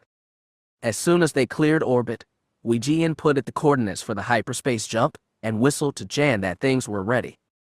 She pulled back on the hyperspace lever and watched as the stars outside became lines as the crow flashed into hyperspace. The trip back was uneventful, and Jan felt her body begin to relax for the first time in 3 days. the tension over waiting on Kyle, wondering if he was all right, hoping to hear something, anything, and then not being able to have been telling on her. Next time, she vowed, they'd work something out, so he stayed in touch. And at the very least, she'd bring a lot more reading material. With the flicker of suit emotion, the moldy crow slipped out of hyperspace, and Jan busied herself with shutting down the hyperdrive and sending out a coded signal to identify herself as a friendly. She was about to ask Ouija about Kyle when the droid beeped to her, and she read the message that her partner was okay, but still unconscious. When the alabaster hull of the Star Destroyer came into view, Jan felt a bit surprised to realize she was actually glad to see the vessel. Given how she had reacted to it upon her first time seeing it, it was a major change. She guided the crow towards the main hangar, receiving clearance from Pooh and Gil in hangar control. Going to repulsors as soon as she entered the bay, Jan guided the ship to its designated spot and settled it to the deck with a satisfying bump. She had barely got the cockpit open and began shutdown procedures when a host of crew members swarmed the vessel, including Wexter and Dr. Berth. "Where is he?" Berth asked, looking up at her. "Aft cockpit," Jan said, feeling puzzled. Berth moved that way and climbed the handholds until he could see inside. "About like I thought," he said, looking over his shoulder to his staff clustered below. "Get that stretcher over here and inform the medical bay I'll want room 3 prepared immediately." A chorus of yes sirs arose from the group as they moved to comply with the doctor's instructions. "How you doing, Jan?" Wexter suddenly said from right next to her, making her jump a little. "I'm fine," she said distractedly, "but what's going on? What are you all doing here?" "Oh, right," Wexter said, smiling at her. "Radar officer detected your exit from hyperspace, and once Mon Mothma knew, she got on the horn and told us to get down her pronto." From behind, she heard a series of grunts and turned to see Berth's medical staff extricating Kyle from the cockpit. "Be careful," she said. "I think he's hurt pretty bad." "Not exactly a news flash there," said Berth. Then, realizing the impact of what he had just said, he turned to Jan with a conciliatory look. "Sorry, didn't mean it like that. Don't worry, we'll take good care of him." Jan felt like saying, "You'd better," but held her tongue. Berth was one of the best doctors on the ship and had healed Kyle any number of times. She knew she could trust him. "You'll contact me?" she asked. "As soon as I assess his condition," Berth replied. Together, with his staff, the doctor got the operative onto a repulsor stretcher and then made his way out of the hangar. "Well, looks like another rough ride for you too," Wexter said. "Him more than me," Jan replied. "Mon Mothma wanted me to tell you to report to her as soon you were down, and to bring that droid too." Jan nodded as Ouija beeped indignantly. "I have a name, you know." Ignoring the droid, Wexter gave Jan a more serious look. "You sure you're okay?" She all but exploded at him. "Yes, Wexter, I'm fine. Now if you'll excuse me, I have a debriefing to attend."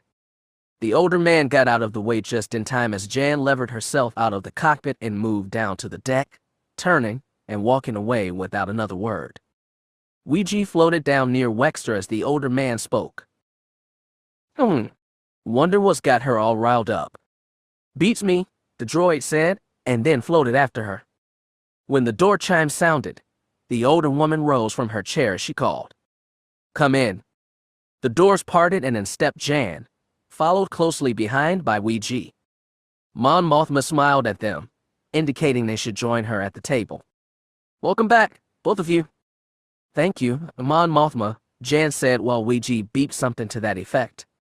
"Undomil and Aldarian have been feeding me reports over the last few days concerning coded radio traffic from the Imperial base on Sulin. I gather Kyle was able to successfully infiltrate the base." "It wasn't easy," Jan said, "but he got in." "I can imagine," the rebel leader replied. "Did you find the map?" "I'm not 100% sure yet," Jan answered, "but I don't think so. Kyle said something about AT-88 having it inside his head, but Ouija broke into the conversation, offering an explanation. "I see," Mon Mothma said. So you think AT-88 translated the map and stored the information in his memory banks? Be better than hauling the stones around, Ouija offered, eliciting a chuckle from both women. Then Jan grew a bit solemn. There's one problem we discovered on the mission you should know about. What's that? Mon Mothma asked. Ouija thinks AT-88 fed information to the Imperials on our signal traffic. While we were on Sulin, he detected that the Imperials were piggybacking on the transmissions between me and Kyle. Mon Mothma's face grew concerned, even through the encryption. Ouija beeped affirmatively, and then said, I think after AT-88 contacted here before, he analyzed the signal processing and gave this information to the Imperials. We'll need to switch our coding techniques right away then, the rebel leader said. Who knows how many other transmissions have been compromised. The meeting went on for a bit longer as the three discussed the mission in its entirety, although Jan's part in it had been limited. An hour later, Mon Mothma dismissed them both and then contacted Tactical about the coding issue. Leaving the briefing room, the pair stopped outside as Jan turned to Ouija. Well, I'm going back to my quarters and change, maybe get something to eat. Those rations may fill you up, but the taste, I've definitely had better. Ouija indicated he'd be heading back to Kyle's room to recharge his batteries. Okay then, I guess I'll see you later. The two started to part when Jan suddenly found herself turning to the droid. Hey, Ouija. The droid turned around and beeped an inquiry. Do you need to do that recharge right away? No, the droid answered. I've still got about 12 hours before it will be a concern. Jan hesitated, contemplating what she was going to say next. It seemed plainly obvious, and yet felt kinda weird, especially given that this was a droid she was talking to. Could we, maybe, hang out for a bit? Hang out? The droid asked. Taking a quick look around, Jan approached the droid and lowered her voice. Look, I don't want to be. You don't want to be alone? The droid asked. Yes, Jan hissed a bit angrily, glaring at the droid. So come with me, okay. All right, Ouija replied, floating after her as he walked down the hall. I must be losing my mind, Jan thought.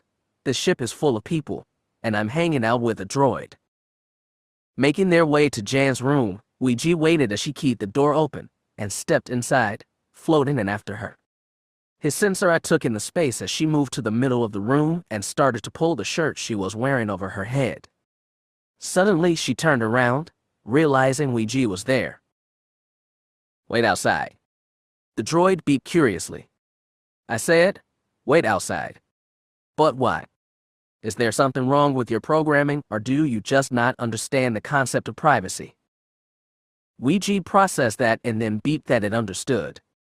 So then, wait outside. I have seen humans without clothes on before, it said.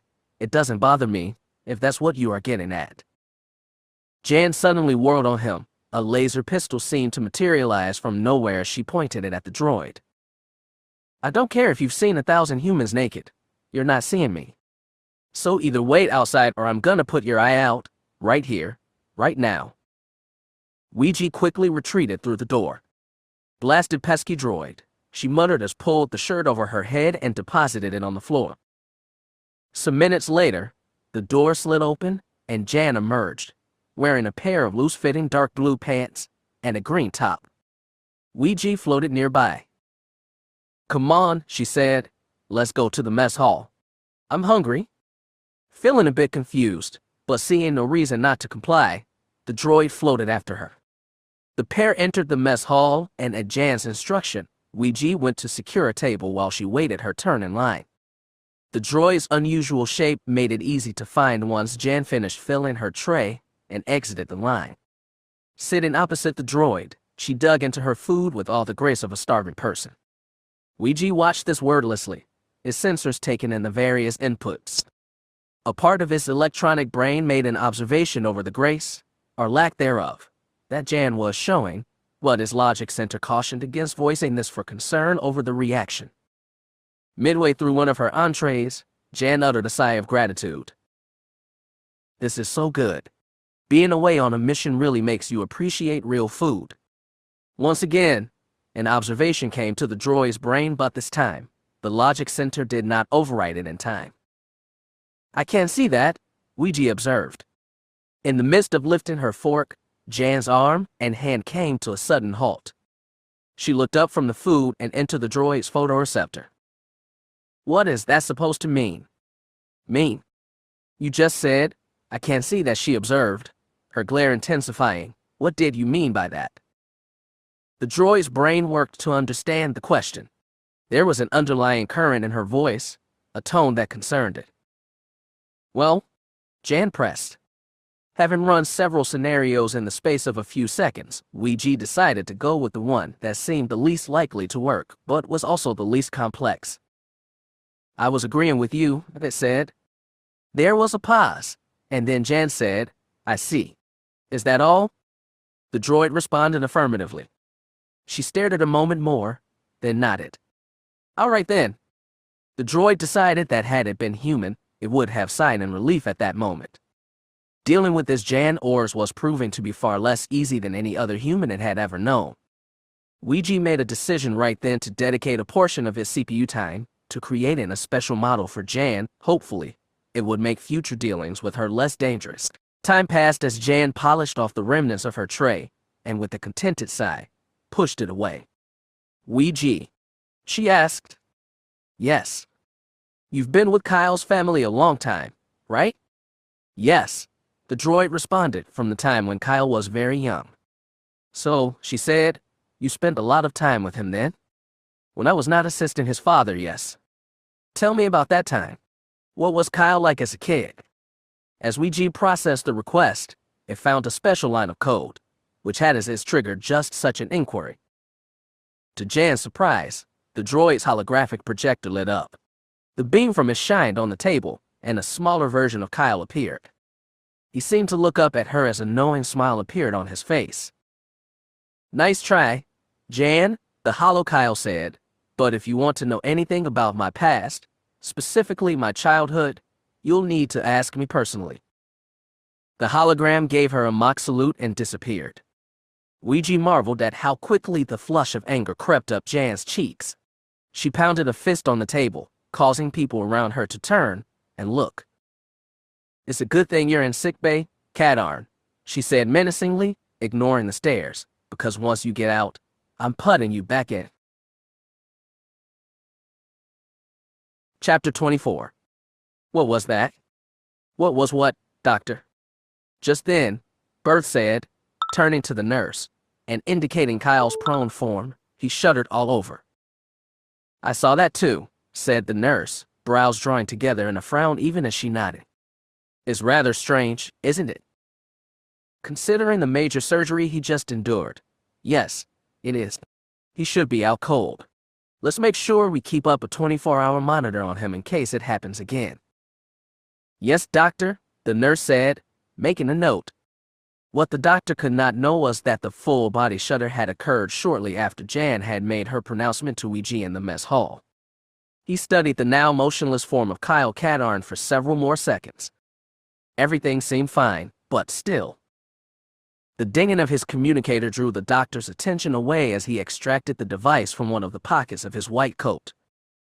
"Sickbay, Berth here." "How is Kyle, doctor?" asked Mon Mothma from the tiny speaker. "Resting comfortably, at least for now, doctor." Berth explained the shudder, and Mon Mothma expressed a similar confusion over it. "But other than that, he is all right." Berth let out a long breath. "Fortunately, yes. He was in the worst shape I've ever seen him in." "How soon before he can return to duty?" The doctor stared at the communicator in silent shock. "Did she just ask what I think she did?" "Mon Mothma, I'm not sure I heard you clearly. Did you just ask when Kyle can return to duty?" "I did, doctor," she said. The physician fought back the first reply that came to mind, reminding himself to be tactful in his response to his superior. "I'm not sure yet. He just got out of surgery a short time ago. Once he wakes up from the anesthesia, I'll need to run tests, make sure he's—" "We may need to dispense with that, doctor. There is a situation brewing that I need Kyle's assistance with." Berth was tempted to ask, but remembered his lessons from past inquiries. If you weren't directly involved in the circumstances, you didn't need to know. How soon? He asked, dreading the answer. The timetable is not certain yet, perhaps a week to 10 days. Relief flowed over Berth like an ocean wave. He exhaled deeply. Doctor, Mon Mothma asked, is there something wrong? No, Berth said, the relief evident in his voice, nothing wrong at all. When you asked, I thought you might me. Immediately. She finished? Berth hesitated, tempted to lie to her, but in the end, saying, yes. Doctor, I am well aware of the dangers for our operatives, particularly when it comes to Kyle. Berth felt his cheeks grow hot. I'm sorry, he began. There is no need for apologies, Doctor. You are a credit to your profession. Now, in regards to canceling the testing, I do need to debrief Kyle as soon as possible. He'll be out at least 9 more hours, Berth said. Would tomorrow morning be acceptable? Say 0800. More than acceptable, Mon Mothma replied, the approval evident in her voice. I shall see you then. Berth started to nod, and then realized the rebel leader couldn't see him doing that. Until then, sickbay out. He had just started moving the device towards his pocket when it dinged again. Sickbay, Berth here. It was Jan. I thought you might be calling, the doctor said. If this bothered Jan, she made no sign. How is he? She asked. Resting right now, Berth said. Is he? Berth knew what the rest of her question would be, and jumped in. He'll be fine, Jan. The injuries were pretty serious, but the nanobots did their work once again. Besides, I think Kyle's too blasted stubborn to give up. He heard her laugh. Can I see him? He's still unconscious, Jan. He won't be able to talk to you. I know that, she replied sharply. I just want to make sure he's okay. I just told you Kyle's fine, Jan, and he needs his rest. Just for a few minutes. She asked, the tone of her voice almost pleading. Berth sighed. What was he going to do with these two? Fine, he said. Come by in about an hour. Think why? It will need to be just a few minutes, Jan, understood. Yes, she said confidently, and rang off. Berth stared down at his comm for a long moment. Then, with a shake of his head, he went back to work. Turning off her comm, Jan slipped it into a pocket. That sounded good, Ouija observed. Yes, she replied, taking a deep breath and releasing it. Yes, it did. Thinking about seeing Kyle, she sighed, staring forward at a blank wall, but not really seeing it. Ouija observed this, and then beeped something. I thought you were mad at him. What? Jan said, snapping out of her reverie. The droid repeated his observation. That's right, Jan thought. I am mad at him. So what? She asked the droid. Well, if you are mad at him, why do you want to see him? The simple query pierced Jan like a quiver from a crossbow. For a moment, she didn't know what to do or say. And then, the icy control she had perfected over years of being an operative cemented itself in place. You know something, Ouija? She said, looking directly at the droid. Yes. You ask too many questions? Pushing back from the table, she gathered her tray and turned to go. Logic systems feeding conflicting data into complex algorithms, the droid felt something not unlike confusion. It debated about asking another question, but decided it needed to. Are you leaving then? Yes, Jan said, fixing a glare on the droid. Is there a problem? Feeling that uncomfortable power surge once again, Ouija knew it had to choose his next words carefully. No problem. I will go begin my recharge. Fine, Jan said, turning away. Ouija watched her go, his processor core and logic circuits working hard to try and decipher the situation. Ultimately, the droid decided to file this one away for later contemplation. For now, the more immediate need was to recharge his power core. He floated out of the mess hall a few moments after Jan, heading for Kyle's quarters. With some 50 minutes left until she could see Kyle, Jan found herself walking almost aimlessly. She hadn't been summoned for her mission debriefing yet, and there were no immediate meetings scheduled. She quite literally had nothing to do, and since she was waiting to see Kyle, she decided it was his fault. She was moving in the general direction of the hangar bay when another figure came around a corner and headed towards. Jan came to a halt as she recognized the face, her hands curling into fists. The other person came to a halt as well, her face neutral. "Hello, Jan," said Venial Drugan. When the operative said nothing in response, the Twi'lek looked a little disappointed. "Can't you even greet me?" Jan didn't reply. Surprised and little confused, Venial came forward until she was nearly in arm's reach before stopping. She smiled. "What's the matter? Vornsker got your tongue." The smile so infuriated Jan that she felt compelled to respond. "I have nothing to say to you, Venial." The Twi'lek faces morphed into a hurt look. "But why? Jan, what have I done? If you have to ask that, then it's even more pointless trying to talk to you. I don't under. Drop the act, Venial. It hasn't been that long since last time. You know I didn't mean. You almost broke my arm, Venial. How else am I supposed to look at that?" Amazingly, the Twi'lek's expression grew defensive. "I was trying to help you, to make you see the truth." "Whose truth?" "Yours." "No," the Twi'lek said, shaking her head, "the real truth." This struck Jan as completely ridiculous, but it intrigued her enough that she decided to play along for now. "And what is this truth?" she said, spitting the last word out as if it had a bad taste to it. Venial stepped closer. "It's about the man you're with." "Kyle?" "Yes, him," Venial said, nodding. Jan sighed. "We've already covered this, Venial." "But you didn't hear everything," the Twi'lek said imploringly. "Please, Jan, if you were ever my friend, please listen to what I have to say." For a moment, the operative considered turning her down flat. The whole thing seemed absolutely pointless and a complete waste of time.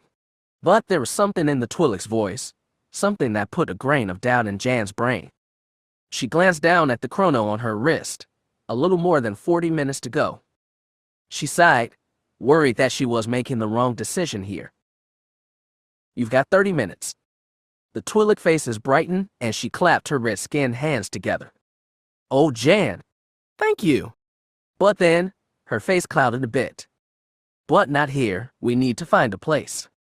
It took the pair a few minutes, but they finally found an empty room with a few chairs inside. Venial took one while Jan sat opposite from her. "Jan," the Twi'lek began, "whether you believe me or not, I am truly sorry about hurting you. I never meant to. I just got so concerned that night, I guess I went a little overboard." "Overboard?" Jan replied in a mocking tone. "If you had just listened to me, it wouldn't." The operative rose to her feet. "Venial, either get to the point or I'm leaving." The Twi'lek started towards her, but before she could take more than a few steps, Jan's hand moved to her back, emerging a heartbeat later with a holdout blaster. "Back up, Venial, or I'll burn you down right here, right now." The Twi'lek stared at the small weapon, then up at Jan's determined face. Without a word, she moved back to her seat. "I'm sorry." "I don't care," Jan said. "Now, do you have something to say or am I leaving?" The Twi'lek's shoulders slumped as she seemed to sink into the chair. "I do," she said. "Then get on with it.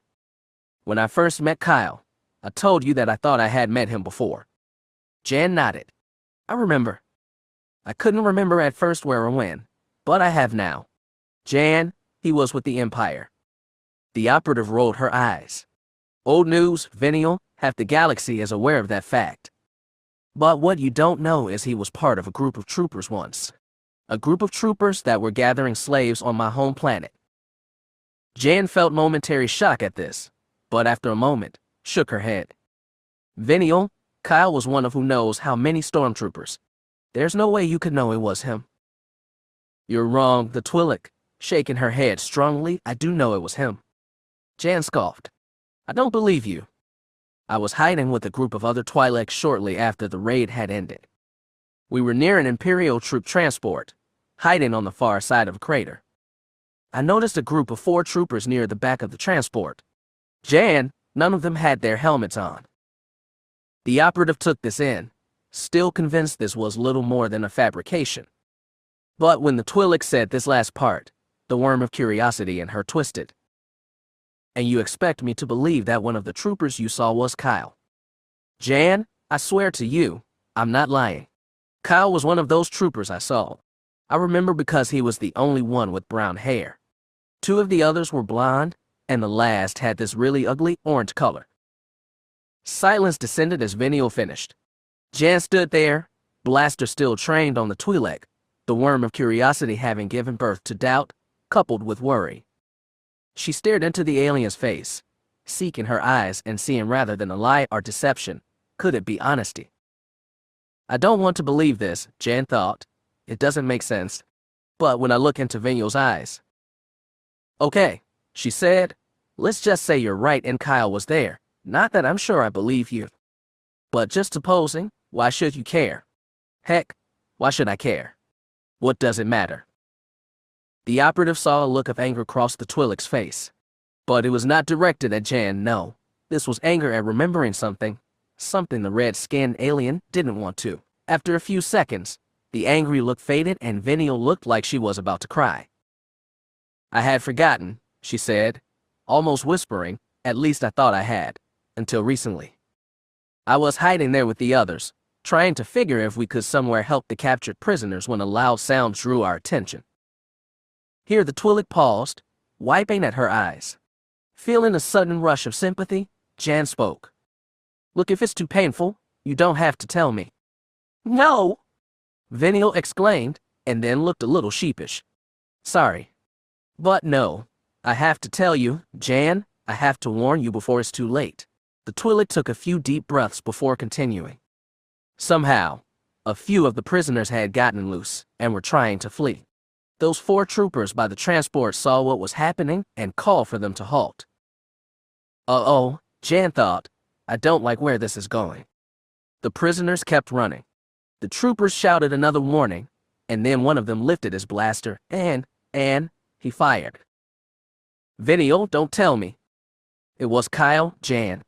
The Twi'lek said through fresh tears. He fired and killed them. Jan, I'm sorry I don't want to, you have to know. Another deep breath. Jan, one of them was my mother.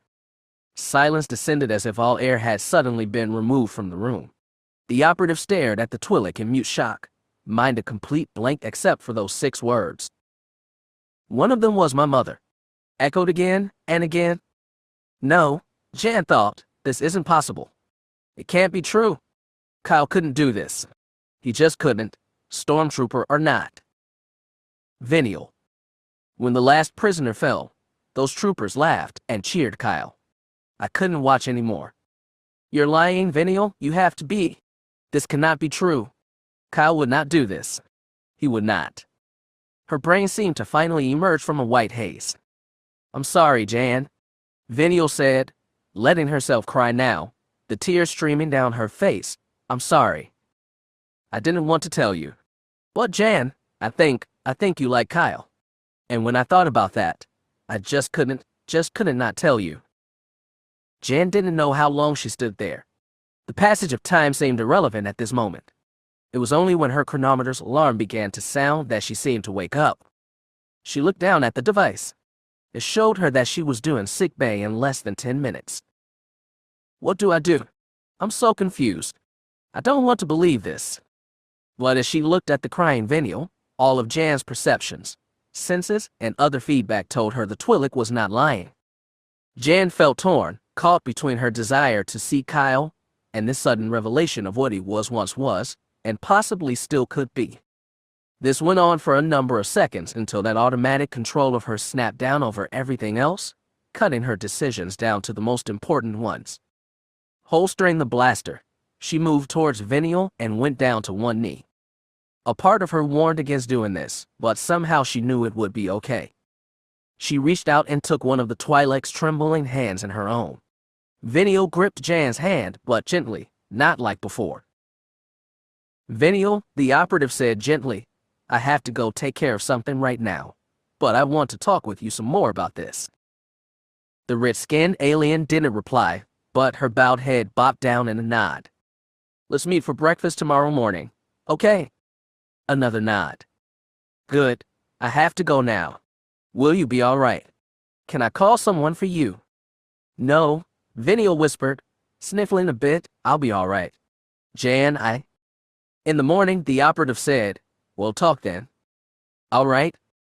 Letting of Venial's hands, Jan rose to her feet. With some reluctance, she turned and left the room. She felt a bit guilty at leaving the Twi'lek like this, but there wasn't much more she could do. She found a repulsor scooter and headed for sickbay, her mind and heart in turmoil. Berth looked up from a display as the twin doors of sickbay slid aside to reveal. He smiled at her, but as he drew closer, his smile faded. She doesn't look so good. Hi, he called. There was a moment pause before Jan returned the greeting, making Berth more concerned about her state. You all right? What? She said distractedly. I asked if you were all right, he said, brow furrowed in worry. You don't look so good. Want me to examine you? No, Jan said, suddenly and firmly. I'm fine. You sure? Berth entreated. It wouldn't take a. I said if I are fine, Jan repeated, all but glaring at the doctor. Berth didn't believe her, but there wasn't much he could do if she wasn't willing. Okay, he said, shrugging. Where's Kyle? She asked. Bed 6, Berth replied, pointing. You've got 10 minutes? Okay. Nodding, Jan said, thanks, and moved that way. The doctor stared after her, feeling confused. She seemed okay now, but when she had walked in. Oh well, he muttered to himself, returning his gaze to the display, stubborn as a stubborn does. Finding bed 6, Jan moved the curtains aside and moved into the space.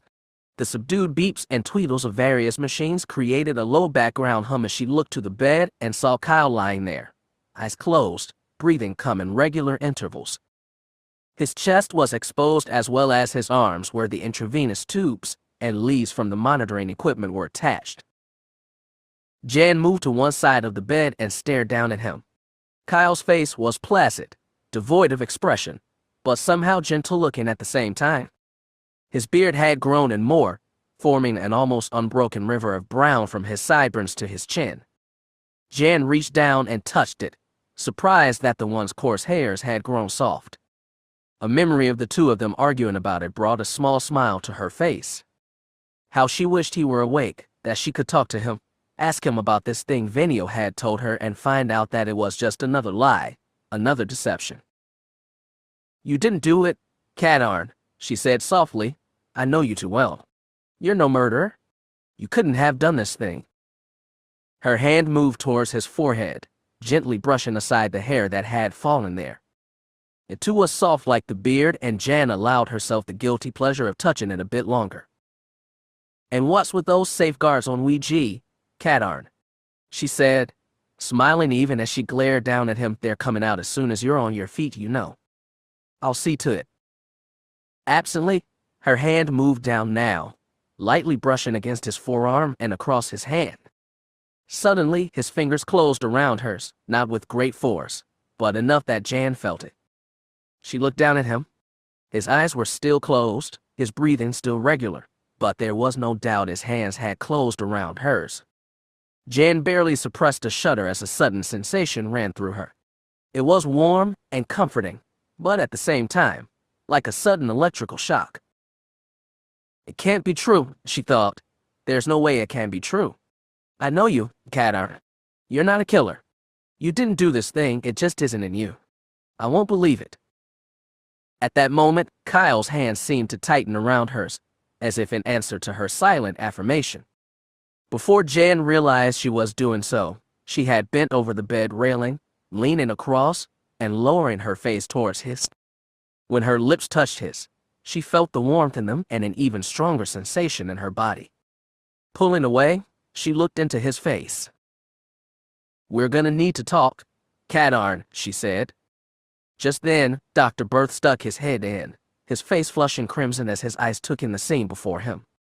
He opened his mouth to speak, to offer an apology, but after disengaging her hand from Kyle's, she simply moved past him and out of sickbay, leaving the embarrassed doctor standing there.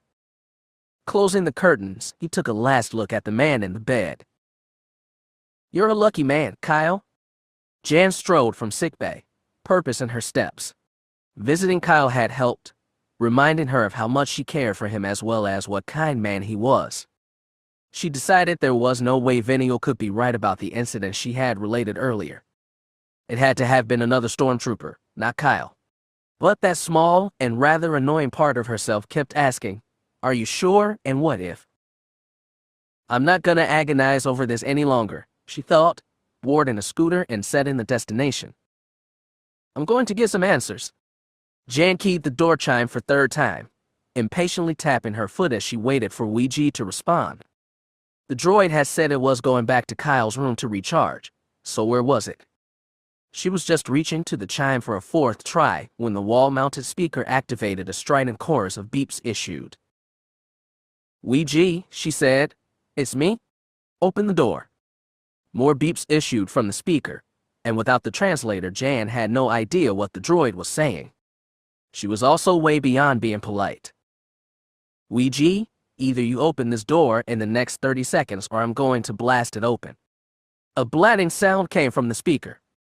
"Try me," she said.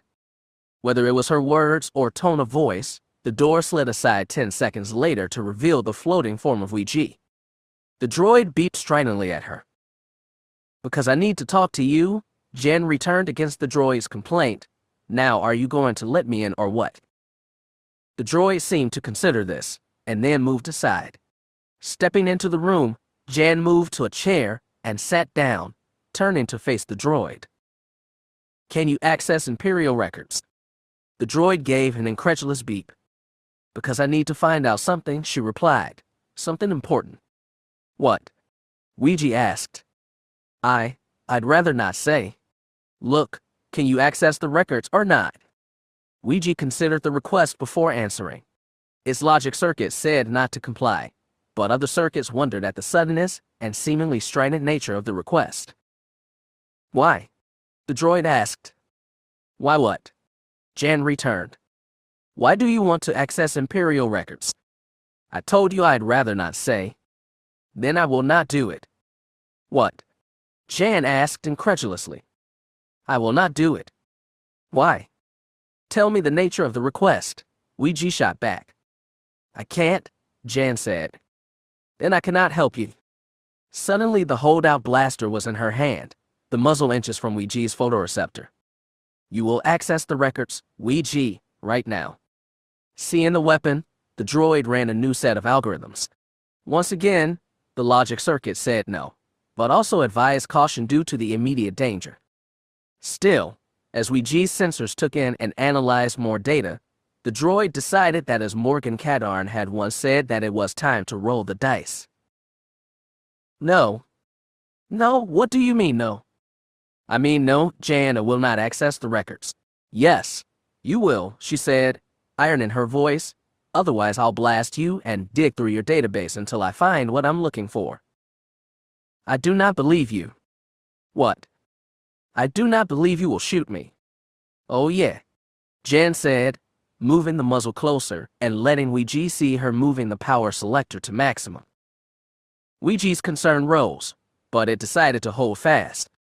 "Access the records, Ouija, now." "No." Her finger moved onto the trigger. "Don't make me blast you." "You will not do that." "And what makes you so sure?" "Because you know that Kyle will not like it if you shoot me." The droid observed a brief flutter in Jan's cheek as she tightened her jaw. "And when he finds out why you shot me, I believe he will be very angry with you." "I'll just tell him someone else did it." "He will not believe that." "Look, just access the records." "Okay. Do it and then I'll leave you alone." "No." The muzzle of the blaster touched the rounded surface of Ouija's photoreceptor. "Then I guess I'll just have to blast you then?" The droid was silent. A second passed, 2, 3. Jan's shoulders suddenly slumped as she lowered the blaster with an exasperated sigh. She looked down for several seconds, and when she looked back up, there was a small smile on her face. "Blasted droid," she said. "How do you know I wouldn't shoot?" "I did not." "Wait a minute," Jan said. "You didn't know I wouldn't shoot." "Correct. Then how? I gambled. You gambled. Kyle's father once told me about rolling the dice, as he called it, in certain situations. I decided that was the best choice for this one. Jan's smile widened as she reached up a hand and patted the droid's dome affectionately. You know something, Ouija? You can be a really annoying droid sometimes. Morgan Katarn said the same thing several times. A chuckle escaped Jan's throat, and then her smile disappeared. Jan, Ouija said, what is wrong? Please tell me. I need to access Imperial records to confirm something. What? Ouija asked. She hesitated, then gave in and told the droid the story Venial had told her. When she finished, several seconds passed as Ouija processed this new information. I am willing to help, the droid said, but without more precise information as to when this incident occurred, even a cursory search will take a day, possibly longer. Jan looked discouraged. She was hoping to find out what she wanted to know before Kyle was up and about. Forewarned is forearmed and all that? There's no other way, she asked. The droid considered and then said, well, we could ask Wineglass. Wineglass? Jan asked. Zed in Wineglass, Ouija explained. She is currently serving as chief archivist, but Kyle told me she is an expert at researching records, particularly old records. Jan brightened at this. Then let's go ask her. There is a problem with that, Ouija said. What's that? Jan said, her sudden rush of hope beginning to fade. Wineglass will be willing to help, but she will want to know why. So how is that a problem? Jan asked. Kyle told me Wineglass has a strong appreciation for the chain of command. She can help, but will want to know why and if the request is an official one. And if it isn't? Jan asked, almost not wanting to know the answer. Then it is likely she will not help. The operative considered this for a moment, and then lifted her shoulders in a shrug. There's only one way to find out. Let's go ask her. You mean me too? Ouija asked. Of course, Jan said. It was your idea after all. As it floated after her, the droid had a sense it should have kept his mouth shut. No, said Wineglass. What? Jan exclaimed. You heard me? I said no. Why not? Jan asked. Wineglass turned from the terminal to face the operative, her black hair shining under the light. She glared at Jan with the expression of a disapproving teacher. She raised her left hand and ticked off the points. 1. This is a personal, not an official request. 2nd, you barged in here demanding access to my databases. And 3rd, Kyle is a friend. I'm not going to go rummaging around in his past just to satisfy your idle curiosity.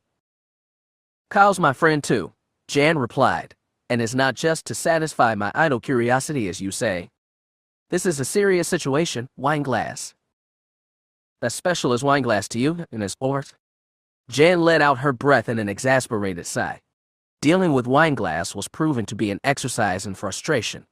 The woman was proven to be a real stickler for the rules. Fine, then, special as Wineglass, she said, exaggerating the rank. But I'm not kidding. This situation is serious. Then why didn't you go through channels? Jan let out another sigh.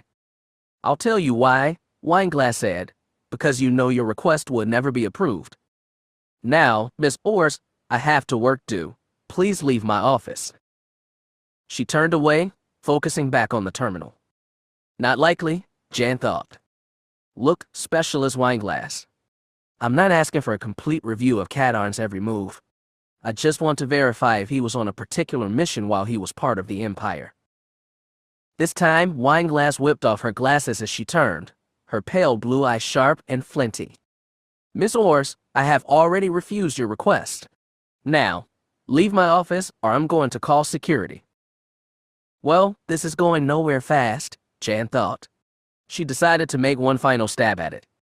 All right, let me explain why this request is so important. She told Venial's story to the archivist, whose sharp glare began to soften as Jan talked. But the time the operative finished, the other's woman's face was nearly aghast at the horror of the tale. Without a word, she pushed her glasses back on and turned back to the terminal. What are you doing? Accessing the records. Give me a few minutes. But I thought you said. Wineglass spared Jan the briefest of looks before explaining. I told you Kyle is my friend. I don't believe he could do this thing you've told me, so I'm going to make sure I'm right and then. Her voice trailed off, the implied threat hanging in the air. Jan looked to Ouija, who gazed back silently at her. They waited as Wineglass tapped keys, screens flashing off and on as she searched the vast content of the ship's databases with lightning speed. Aha! The archivist exclaimed, here it is. Getting up from the chair she was seated in, Jan moved to stand behind Wineglass while Ouija floated up to the other side. Jan looked at the scrawl of text and then spoke. What are we looking at? A mission report from a raid on the planet Twi'lek approximately 4 years ago. It shows 3 squads of stormtroopers were dispatched to the planet to detain and/or capture political dissidents. Political dissidents? Jan scoffed. My sentiments exactly, Wineglass said. I still scanning the display. It says here the teams captured most of the so-called rabble-rousers but that a group of 5 tried to escape and were summarily shot. Does it say if any of them was a female? Wineglass shook her head, scrolling down a bit. Suddenly, her hands went still. Blast, she whispered. What? Jan said, a sick feeling rising in her chest. Wineglass pointed to the screen. Right here. Mission units deployed included 2nd Platoon, Unit 6, Squad 2. Kyle's unit. Jan asked. Wineglass nodded. Does it say he? Wineglass shook her head again. There's no mention of who did the shooting, only that it occurred. Then it could be, Jan began. Wineglass turned to look at the operative over her shoulder. I sure hope so. A silent communication passed between the 2 women, erasing the conflict from earlier. Then I guess that leaves only one way to find out, him. Wineglass nodded. Jan smiled at the woman. I'm sorry about this. But thanks for checking anyway. The archivist seemed to not know whether to smile or frown. It's okay, she said finally. But next time, go through channels, okay? I don't like surprises like this. He didn't do it, Wineglass, Jan said firmly. I know he didn't. The archivist nodded. You're right. Kyle's a good guy. He wouldn't do such a thing. The women conversed a bit more before parting. Outside in the hallway, Ouija posed a question. So now what? Jan shrugged. Wait for Katarn to wake up and ask him. The droid tweedling beep sounded almost sympathetic. I am sorry this happened. Jan glared at the droid. He didn't do it, Ouija. I know he didn't. Silently, the 2 parted. Jan headed for her quarters and Ouija off to his own endeavors. Kyle floated in a space of absolute nothingness, silent and formless. His senses told him that his body was more or less intact, but it seemed to be external to him, there and not there. Despite this, he felt perfectly content and comfortable without even the hint of an ache or pain. Then the scene shifted before him, seeming to ripple like water. It took a few moments for him to recognize the place as it took shape. The valley? Correct. He turned to see Ron standing nearby, his white robe seeming to shimmer. All around the men, globes of flickering blue light slowly arced in a wide circle. Ron. The old Jedi smiled at him in greeting, and then grew serious. Kyle, your Jedi skills are proceeding well and your power is, frankly, astounding. But I fear your growth has been somewhat stunted. I don't think I understand. Were I still alive, Kyle, I would be so much better able to teach you. But this is not the case. And as we have seen, the temptation of the dark side has been strong for you, in some cases overwhelmingly so. Feeling a bit ashamed at the memories of his dark side falls, Kyle looked down. I'm sorry. You have to understand, Kyle. The Force is more encompassing and more powerful than the stars in the galaxy. Possessing and wielding this power brings with it a great responsibility. If left unchecked, the very fabric of this universe could be shattered. Geez, Ron, heap more shame on me. The old Jedi chuckled before continuing. At the same time, every time you have fallen, you have come back, fighting against that temptation, not believing the promise of unlimited power. Again and again, You have fought against the dark side, Kyle. Were you a student at the academy? I believe Master Windu himself would hold you up as an example of what it means to resist the dark side. Kyle said nothing in response, beginning to realize that Ron was complimenting him. In order for you to grow and mature as a Jedi, you need another to help train and guide you in the ways of the Force. But I thought you said there were no more Jedi. True, but during the battle over Endor, I sensed a presence, a light so strong, bright and clear that it was unmistakable. This other feels the ways of the Force as you do, but he is more experienced and conversant with using his powers and abilities. He can't help you. Are you certain about this? Kyle, you have trusted my judgment up till this point, and I dare say I have earned your trust. Kyle nodded. Then trust me now. The one I speak of is coming to you soon. You will know who he is the moment you meet. But Rana, do not be fearful, my friend. I am not going away, merely taking a back seat in things for a time. And with that, the scene before Kyle seemed to shimmer like water when a pebble is dropped into it, ending any further conversation. The image of the valley, the glowing orbs, and Ron faded and resolved into blackness. The darkness was absolute, and after a few more seconds, he was back in the nothing place, floating formless and silent, no sound or light penetrating. I'm not sure about this, Kyle thought. I mean, I don't even know who this guy is. I'd rather Ron be my trainer. Just then a chuckle penetrated the nothing space, the sound of it familiar. Trust me, Kyle? Ron's voice sounded as if it was far away, and no more how he tried to turn and look. Kyle saw nothing except formless dark space. After a time, he relaxed and allowed his eyes to drift close. Poongale lounged at his station in hangar control, waiting out the last 10 minutes until he went off duty. It had been a busy shift and the Quarren was looking forward to taking a break.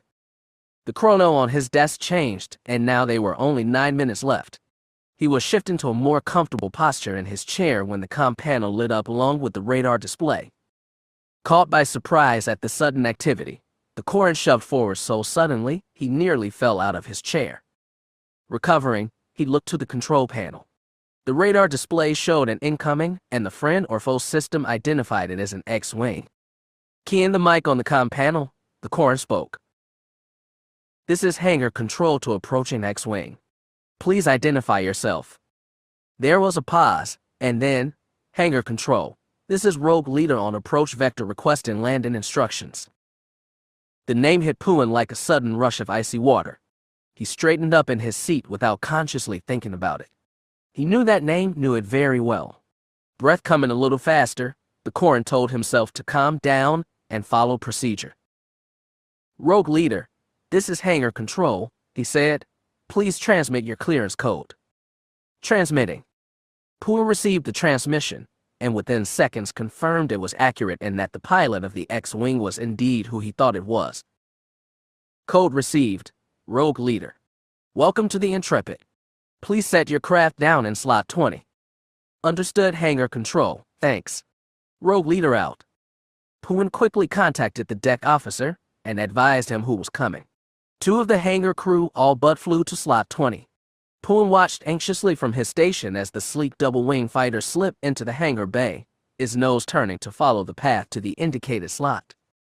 The Quarren's eyes followed it all the way until the X-Wing skids touched the deck in a small rush of wind from the repulsors.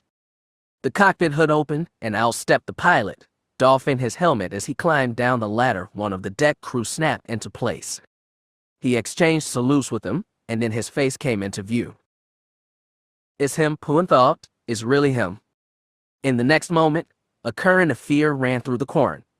Given who the pilot was, he should have contacted the bridge well before the X-Wing had landed. He did so now, enduring the somewhat angry words of the Intrepid as captain chastising him for this slip of protocol.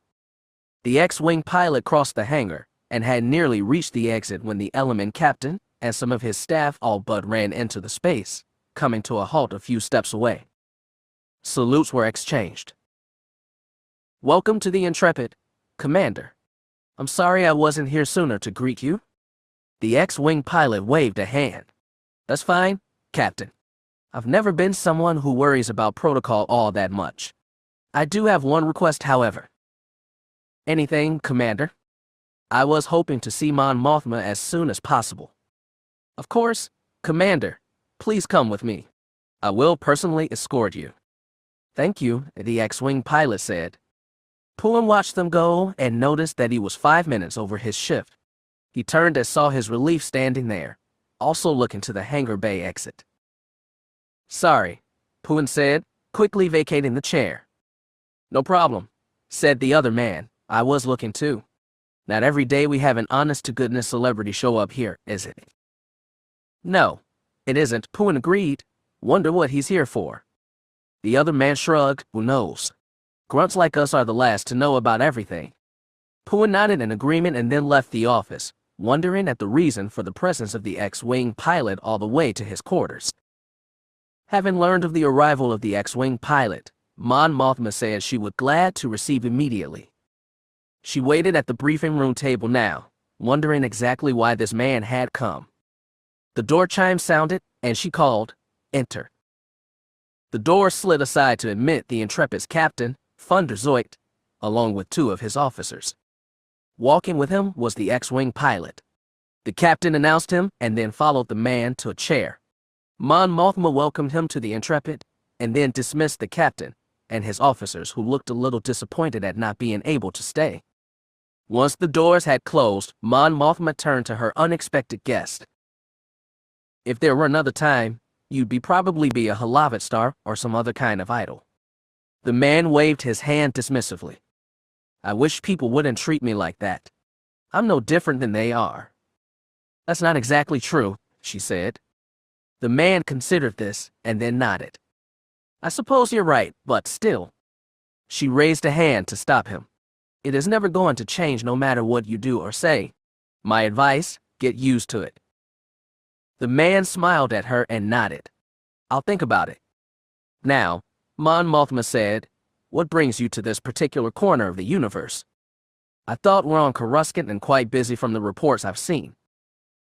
He nodded. That's true. The reconstruction alone is a massive effort, even with those huge building drones we found and reactivated last month. There's also some other plans I have in the works, but that's not why I'm here. Oh, as I recall, you have an operative working for you by the name of Kyle Katarn, right? Mon Mothma nodded. You've met him before, about 3 years ago. The man shrugged. I think I'll remember that. But a lot has happened since then. True, Mon Mothma agreed. I'd like to meet with him, as soon as possible if I can. He said this so seriously that Mon Mothma smiled and raised an eyebrow. You meeting with any of my crew is never a problem. When the man said nothing, she inquired further. Is there some reason you want to see Kyle specifically? The man nodded and smiled. I should know better than to try and hide anything from you. Yes, there is a reason. When he told her, Mon Mothma's eyes went wide. Are you sure? She asked, nearly incredulous. The man nodded gravely, positive. He's currently in sickbay, but I have a debriefing with him scheduled for tomorrow morning. Would that be convenient? More than convenient, the man said. I realize this is pretty last minute, but I had a strong feeling that I needed to come here right now and see him. Very well, Mon Mothma, standing up. I'll see you at 0730 tomorrow. The man rose as well and they shook hands. Can I ask you for one more thing? Of course. Heading over like I did, I hadn't arranged for quarters. You don't suppose? The rebel leader laughed out loud at this as she looked at a sheepish expression. I imagine anyone on the ship would give up his or her room for you. Give me a few minutes and I'll arrange something. Oh, good, the man said in a relieved tone. Thanks. Mon Mothma reached to the comm panel, contacting the bridge. When Kyle's eyes opened this time, he saw not the formless blackness of the nothing space, but instead the familiar ceiling of sickbay. He sighed. My home away from home. Just then, a face moved into view, smiling down at him. Hi, Doc, I'm back again. I know, Berth said, his smile widening. How do you feel? Kyle tried moving and felt surprised that there was no jolt of pain, or even a mild ache. Pretty good, he said, considering the shape I was in before. You're telling me, Bert said. When you came in, it looked like you'd gone 5 rounds with a Wookiee and lost. Oh, thanks, Doc, Kyle said. That makes me feel so much better. You're welcome, Bert said, chuckling. Listen, I need to ask you something. Okay? Mon Mothma is coming to debrief in a few minutes. She says it's important, but I want to hear from you. Do you feel up to it? I think so. Can I sit up? Sure, Bert said, activating the bedside control to elevate Kyle's upper torso. That's better, the operative said after a few seconds. Hey, you got any water? The doctor smiled and handed over a large plastic jar filled to the top with a straw sticking out of the top. Kyle took a sip and smiled. Ah, that's good, really good. Bert couldn't help but laugh again. You know, I should start charging you for the water on top of the other accommodations. The way this tastes right now, Kyle returned. Taking another sip, I'll pay whatever you want. The two shared a laugh, and then Bert heard the sickbay door slide open. He glanced outside the room and saw Mon Mothma enter. She's coming, he said to Kyle. I'd better go.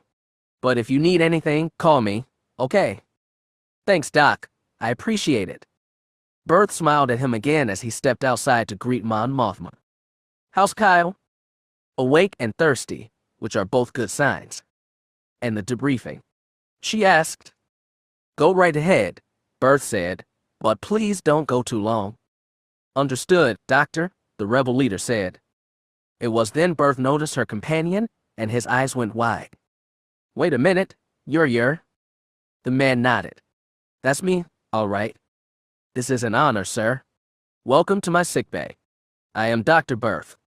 Pleasure to meet you, Doctor, the man said, shaking hands with him. I'm sorry, Bert said, still not believing this. I don't mean to stare. It's just that, the stories I've heard about you. The man looked away, his cheeks flushing a little. Doctor, Mon Mothma said, I hate to interrupt this, but he's with me. Oh, right, Bert said, suddenly embarrassed. Sorry, I didn't mean to. It's fine, Doctor, the man said, stepping back. Glad to have met you. Same here, Bert said, watching as the pair disappeared through the bed curtains. Can't believe that just happened. Of all the people to come into my sickbay. He wished he had a hollow imager to immortalize the moment. He moved to his desk, trying to remember if he had one there or not. Maybe, after they're done, I can ask him. Passing through the curtains, Mon Mothma and the man saw Kyle, sitting up in bed, sipping at the contents of the plastic jug. Welcome back, Kyle. The operative swallowed before speaking. Good to see you too, Mon Mothma. She moved to a chair in the room and sat down. I'd like to begin the debriefing, but before I do, let me introduce this man. Kyle looked up into the face, feeling as if he had seen it before. The plain, unlined face, the blonde hair, it all seemed somehow familiar. Kyle Katarn, the rebel leader said, "Me Luke Skywalker." Chapter 25. The blonde-haired man moved to the other side of Kyle's bed and extended a hand. Pleased to meet you, Mr. Katarn. Kyle took the proffered hand and shook it while saying, Please don't call me Mr. I hate titles. It's Kyle. All right, Kyle, and I'm Luke. After shaking hands, Skywalker took a chair. Wait a minute, Kyle said, snapping his fingers. I think I remember you now. It was an incident with the crow. I met with you and your second in command. That's right, Luke said, remembering it as well. Wedge Antilles. I remember he thought you had gone crazy when flew into the hangar bay of a Star Destroyer. Kyle tried to remember doing that, but couldn't. Looking to Skywalker, he asked, So, Luke, what can I do for you? Actually, Skywalker said, I think we should let Mon Mothma do the debriefing. We can't talk afterwards. Okay, Kyle said, turning to face the rebel leader. Ready when you are. I still haven't met with Jan, but I gather you made it to Sulin without incident. Kyle nodded and began to talk, describing what had happened on the mission, pausing only when Mon Mothma asked a question to clarify a certain point. Skywalker watched all this silently, the only change coming as he reacted to certain parts of the tale, particularly where Kyle described jumping from the exhaust port. An hour passed as the operative covered the details of the mission, finishing up with, unfortunately, 8T-88's shuttle had launched by the time Jan got there, and I lost consciousness shortly after. Well, Mon Mothma said, face conveying her amazement at what had happened to Kyle. It sounds like things got very dicey for you. Kyle was tempted to comment that dicey was an understatement, but decided such observations were best kept to oneself.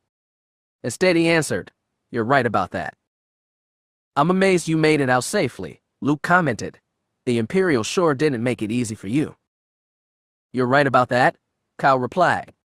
"Well," Mon Mothma said, rising to her feet, "I believe I have all I need. I'll be meeting with Jan soon to get her mission report. In the meantime, Kyle, get your rest and report to me as soon as Dr. Burt pronounces you fit for duty." "Will do. I'll leave you and Commander Skywalker to talk then. Luke, I'll see you at dinner tonight with the ship's officers." Skywalker nodded and said, "I'll be there." With that, Mon Mothma turned and passed through the curtains, leaving the two men alone. "So, Luke, I think I can safely assume you're here for some reason." "You could say that," Skywalker replied.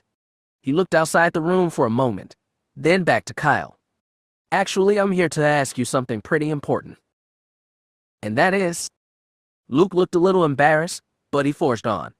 "I was on Coruscant until 26 hours ago when I received a vision from my mentor, Obi-Wan Kenobi. He told me I needed to come here and seek you out." Obi-Wan Kenobi. He was a Jedi during the Clone Wars, back during the time of the Old Republic, Luke explained. "Wait a minute," Kyle said. "I remember the name now. But wasn't he killed on the Death Star?" A shadow crossed Luke's face, a look of sorrow and regret. "Yes," he said quietly, "he was killed then. But he is still with me even today." "But how? Can?" The friendly look on Skywalker's face faded, replaced with one of grim determination. "Kyle, forgive me for being blunt, but don't take me for a fool or a kid. I know you have visions too. Master Kenobi told me about Quran." The words were said so plainly that Kyle had no reply. He knew in an instant he couldn't try and deny it. Skywalker had spoken with confidence. There was no way around it. And then he remembered what Ron had told him about another coming to aid in his training. He looked directly into Luke's eyes. "Are you the one Ron spoke of, the one who will train me?" Luke nodded, his grim look fading and the smile returning. "I am." "Well," Kyle said, "you sure didn't waste any time getting here." Luke's laugh was loud and rich as Kyle said this. "When a Jedi Master tells you to go, Kyle, you go?" Now it was the operative's turn to laugh. "Well then, let me say thanks for coming, Luke. I appreciate it. I am glad to meet you too, Kyle. For a long time, I thought I was the last Jedi in the galaxy. It's good to see that I'm not alone anymore." The two shook hands again, more warmly. A connection formed between them, born of their shared connection with each other. "So," Kyle said, "what's the plan, Master?" Luke held up a hand. "Don't call me that, Kyle. I'm not a master yet, just a fellow Jedi like yourself." "Well, if what Ron says is true, you're way ahead of me." "Perhaps," Luke said, "but I sense great potential in you. Master Kenobi told me that I would find a flame in the Force, a strong one. Being here now, I can see he was right." "Did he actually say it like that?" Kyle asked. When Luke nodded, he added, "Can you explain one thing to me, Luke? How come our mentors can't answer a question without making it sound like a speech?" Both men laughed at this. "I confess I'm not sure myself, Kyle. There are times Master Kenobi has been so cryptic it has taken me days to decipher his words. Ron's the same way." Just then, the two men heard footsteps approaching. The curtain was suddenly flung aside as someone entered. As Jan approached sickbay, she cursed herself once again for sleeping in. Venial's story, along with her own worries and concerns, had kept her up half the night. She had finally dropped off around 0300 and had slept until a little past 0830, having forgotten to set her alarm. The inside of her quarters resembled the scene after a tornado strikes as she fought to get out of bed and get dressed. With her clothes scattered about the room, she had finally settled on a mechanic's jumpsuit and brown boots. Her unruly hair had been especially uncooperative, and she had finally settled on gathering it in a ponytail, jamming it through the back of a cap with the New Republic insignia on the brim. She was about to head for sickbay when she remembered promising to meet with Venial for breakfast. She tried calling the Twi'lek to reschedule, but reached her voicemail instead. Blast. That means she's probably waiting in the mess hall. Beginning to feel overly anxious and wanting to see Kyle, Jan realized she was panicking.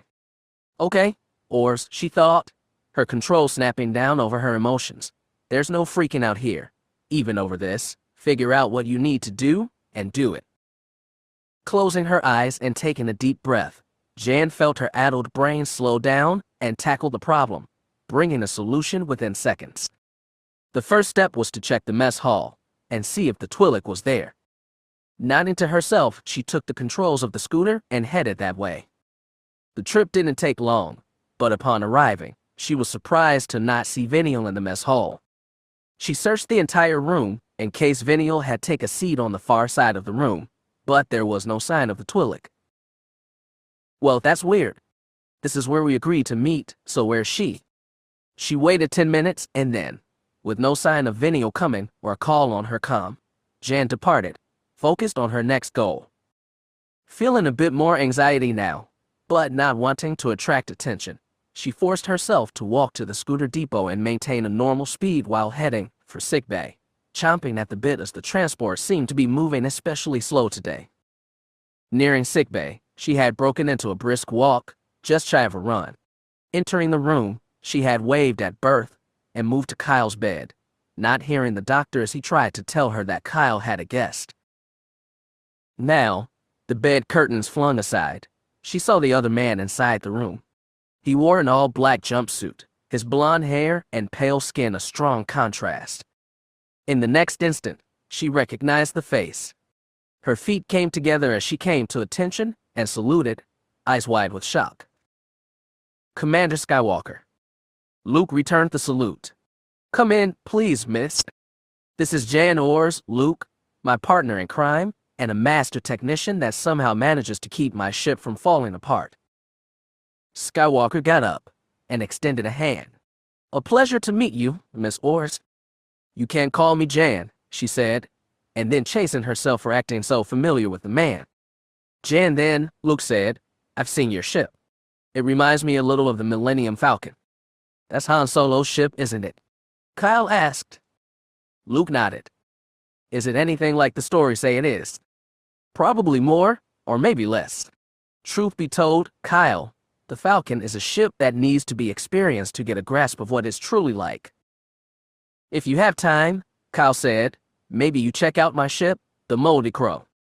It isn't much, but it's gotten the job done so far. As he looked to Jan, he immediately regretted the last statement. Her glare was strong and hard, eyes flashing. Luke didn't seem to notice this and chuckled. I imagine it is. If there's time, I'd definitely like to see it. Jan's expression morphed into a smile directed at the Jedi. I can't give you a tour at your convenience, Commander. That'd be fine, Jan, but please call me Luke. I haven't been a commander for a while now. She nodded at this. So what brings you here, sir? She asked. Oh, Luke said, somewhat distractedly, just a few things. I've been hearing a lot about Kyle here and wanted to meet him. Is that right? And did Kyle happen to mention that we're a team, that I go with him on his missions? Luke shook his head. I'm sorry, I didn't know that. Kyle hesitated, realizing he was already in trouble and not wanting to add fuel to the fire. But looking at her face, he decided to try and mitigate things. That's right. Jan's my pilot and mission officer. Plus, she saved my life. Oh, how many times is it now? Jan. 6, 7, 11, she said flatly. Luke watched this exchange in mute fascination, sensing the changes in the Force. At the same time, He decided that had he not been a Jedi, he still would have sensed the tension growing in the room. It was that obvious. Perhaps I should leave before this gets any worse. The look on Jan's face confirmed his decision. Well, look, I should let you two talk. Kyle, as soon as you're up and about, let's have a meeting. I want to finish our discussion. You got it, Luke. I'm looking forward to it. The two shook hands once more, and after excusing himself, the blonde-haired man left the room, closing the curtains behind him. Berth met him outside, holoimager in hand. After submitting graciously to the request for a photograph, Luke turned to Doctor. Let me ask you something if I may? Kyle and Jan, are they friends? Berth nodded. The best of friends, partners in the best sense of the word. Really? Luke said somewhat dubiously, because when I left, she didn't look exactly happy with him. Well, Berth said, they have their differences. Inside the room, Jan moved to the foot of the bed and directed her strongest glare at Kyle. Explanations? Katarn now. What explanations? He said, mock defensively. How about we start with why one of the heroes of the rebellion, son of Darth Vader, brother to the Princess Leia Organa and the last surviving Jedi, is doing here talking to you. For a moment, Kyle considered telling Jan everything. He knew she deserved to hear the truth.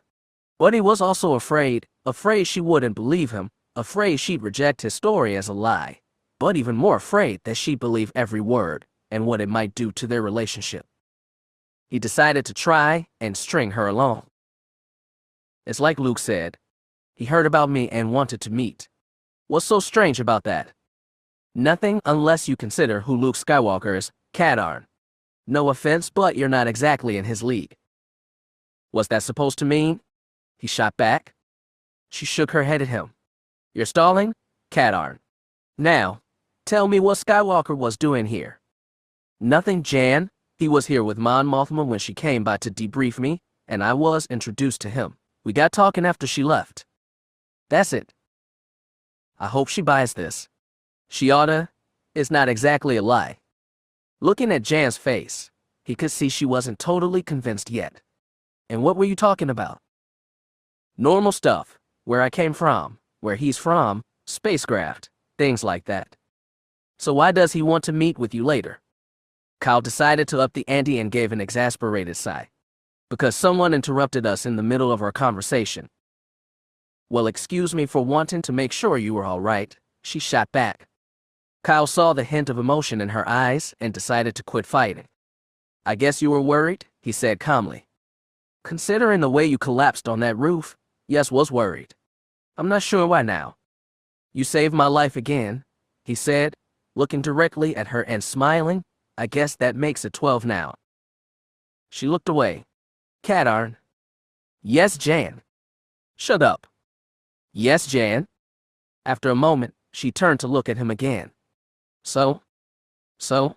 He echoed. Are you all right or not? She demanded. Doc says so. Still not sure when I'm getting out of here. As much time as you spend here, maybe you ought to move your quarters here. Hey, he said brightly, now that's an idea. But where's Ouija gonna go? I'm not laughing, Katarn. I think I could fit my dresser in here, but then there's the bookcase. Still not laughing, Katarn. Despite her protests, he could tell she was weakening. And what about visitors? I guess I could ask Doc about that. Get you a special pass. Then, Jan moved to the side of the bed and covered his mouth with her hand, then pulled it away quickly as Kyle licked it. Ew. That's gross, Katarn. What in space is wrong with you? Sorry, he said, then added, Jan. What, Katarn? I'm glad you're here. Thanks for saving my life again. Jan felt her eyes sting as he said this, but she willed the tears away. Now was not the time for emotion. Besides, she had an important question to ask him, given Vinyal's story. She should get it over with, she knew. But as she looked down, seeing that on his face, she knew she couldn't do it, at least not right then. She looked away, not sure what to say next. Suddenly, she felt a warm sensation. Looking down, she saw where Kyle's hand had enveloped hers. The sensation seemed to move up her arm and spread out from there. The next thing she knew, there was a gentle, but insistent pull on her hand. "What do you want, Katarn?" she said, trying not to smile at him. "To thank you," he said, and pulled a little harder. Jan bent forward, allowing him to pull her close, even though part of her worried that someone might see him. As if in response to her unvoiced concern, Kyle said, "The curtains are closed. No one can see." She felt a sudden rush of feeling and sensation inside her and let go, closing her eyes as she felt the touch of Kyle's lips on hers. The warm feeling from before was even more intense now, a gentle, comforting sensation. She felt one of his hands touch her hair, caressing it. She smiled as she kissed him. "That feels good," she murmured, reaching out her free hand to caress his face, the beard hair soft and pliable against her skin. She began to feel even warmer, her heart beginning to beat faster. But just then, Vinyal's face appeared in her mind, and the story she had told. Neither of them realized Jan had begun to cry until twin tears tracked down and dropped onto Kyle's face. Their kiss broke suddenly, and Jan straightened up, letting go of Kyle's hand as she reached up to her cheeks, feeling the wetness there. When she looked down at him, she saw her own confusion and worry reflecting on his face. "Jan, what's wrong?" She almost did it, almost spoke, almost told him what Vinyl had said, and almost asked what she wanted to know. But looking down at him, seeing his earnestness, his genuine feelings for her, she couldn't do it. "Nothing," she said, wiping the tears with 2 quick swipes of her hand. "I'm just a little tired is all. I'll be fine." "Jan, has something happened? Did I upset you?" When he said this, she felt as if a giant fist were crushing her heart. Her whole chest seemed to hurt. She shook her head at him, almost violently. No, I'm fine, Kyle, just fine. Look, I need to go." "Jan, I'll see you when you get out of here, okay?"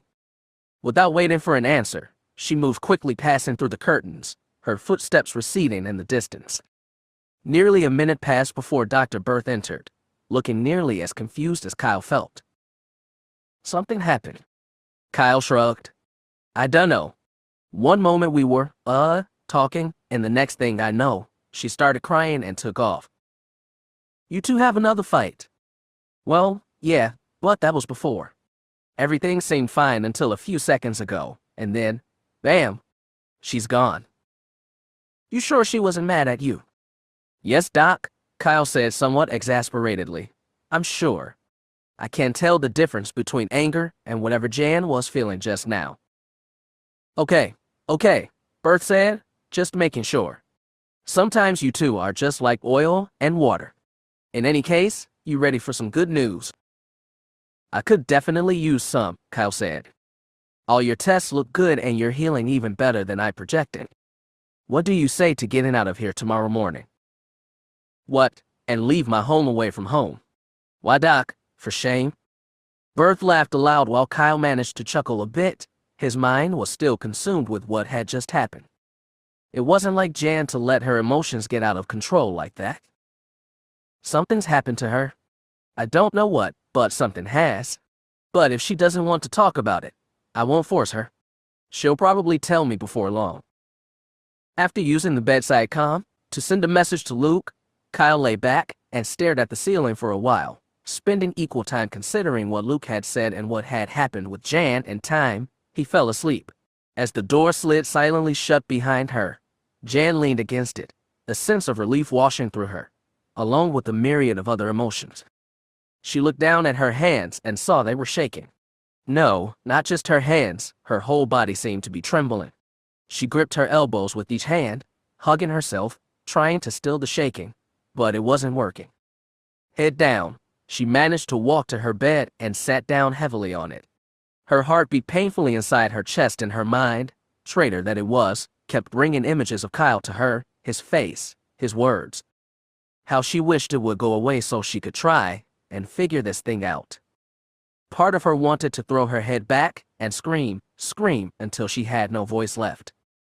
But that would likely attract unwanted attention, and the last thing she wanted right now was to talk to anyone else. "Blast you," Kyle Katarn, she said in a low voice. How dare you do this to me? You can't. I won't let you. Not when I... The words trailed off as her vision blurred with a fresh wave of tears. They streamed down her face in a seemingly unending river, her breath beginning to hitch until she was sobbing, unable to stop the waves of pain and hurt. She saw her parents' faces and wished for the umpteenth time that they were still alive. Her mother always seemed to know the answer when things got to Jan, and her father, while not always knowing what to say, was a comforting presence that was always there. Together, the two of them were like a warm blanket full of love. And at this moment, Jan wished she could crawl into that blanket and hide inside it. Minutes passed as she sat there, her heart, mind, and body in anguish. When the door chime sounded, she didn't hear it at first. It took 4 more rings before her brain even acknowledged the sound. Jan turned to look that way as the chime rang again. Oh no, she thought, not now, not now. Go away, whoever you are. But the chime rang again, as if refusing to acknowledge her plea. I can't answer it, I won't answer it. But the chime kept ringing, until it became a cacophonous sound that seemed to fill her mind. Sudden anger rose inside, pushing away the hurt momentarily. All right, she shouted, I'm coming. She was surprised to hear how strong and confident her voice was. She was sure her feelings would come pouring out the moment she spoke, but they hadn't. Feeling a little surprised at herself, Jan reluctantly rose from the bed and moved slowly to the door, each step feeling as if she were moving through mud. When she reached the door panel, she hit the intercom with one sweep of her hand, and again with that strong voice, spoke. Yes. Jan. The operative felt a shock of surprise shoot up through her chest. She knew the owner of the voice on the other side, and it was the last person she expected to hear from. Yes. She said again. Are you all right? No, she thought. I'm not all right. The person I thought I hated has turned into a victim. My best and closest friend may be a murderer, and there's not a blasted thing I can do about any of it. But to the speaker she said, yes, I'm fine. A new voice came through. Can we come in? Oh, great. Both of them came. Actually, the operative said, now isn't a good time? I'm right in the middle of. Jan, the first voice said, let us in. We know something's wrong. The operative closed her eyes, wishing with all her might that the visitors would go away. She didn't want to talk right now, to anyone. There's nothing wrong, she managed. I'm fine, and I'm kinda busy. So if you wouldn't mind. We're not leaving until you let us in, Jan, the second voice said. Again, the operative closed her eyes, the faintest of smiles appearing on her lips as she shook her head, remembering a similar incident with Kyle. The memory brought with it another wave of strong emotion, and it was only through a great effort that she remained in control. At the same time, she thought of the line from before. I can't call security, she said. Fine, said the first voice, and then we'll explain our side and they'll force you to open the door. Jan contemplated this and after a few seconds, dropped her head in a nod, knowing they were right. Without another word, she touched the control. The door slid open and into the room stepped the two she had heard, Tenaville Undomil and Nerwin Aldarian. But to the operator's surprise, there was one more, Zed and Wineglass. What? Jan said, eyes wide, are you all doing here? Checking on you, said Nerwin. We were worried, added Tenaville. Jan looked into their faces, still confused. You were concerned. I don't. You passed by us, said Tenaville. We called to you and you didn't even look at us, added Nerwin. So we knew something was wrong, said Tenaville. And here we are, concluded Nerwin. I happened to run into these two after finishing my shift, said Wineglass, and decided to come along. So what's wrong? Asked Nerwin. Please tell us, added Tenaville. It's Kyle, isn't it? Said Wineglass. With 3 sets of eyes looking at her, earnest and caring, Jan felt her defenses crumble. Her eyes stung and her face burned as her emotions rose to the surface once again. She was nearly sobbing again when Tenaville, and Nerwin guided her to the bed, sitting on either side, Wineglass taking a chair and sitting opposite them. "It's all right, Jan," said Tinaville, squeezing her right hand. "It's all right." "We're here," said Nerwin, squeezing Jan's left hand. "It's going to be okay." Wineglass reached and gently patted the operative on her knee. "Jan, can I tell them? Please." The operative said nothing, but after a moment, managed to nod. Tinaville and Nerwin turned to Wineglass as the archivist began to speak. Their attention turned rapt when Venial's name was mentioned, and their own tears began to fall as Wineglass told them Venial's story. Jan suddenly felt warmth all over as Tinaville hugged her tightly, and Nerwin rubbed her back, muttering sympathetic words. Wineglass stood up and rested her hand atop Jan's head, gently caressing.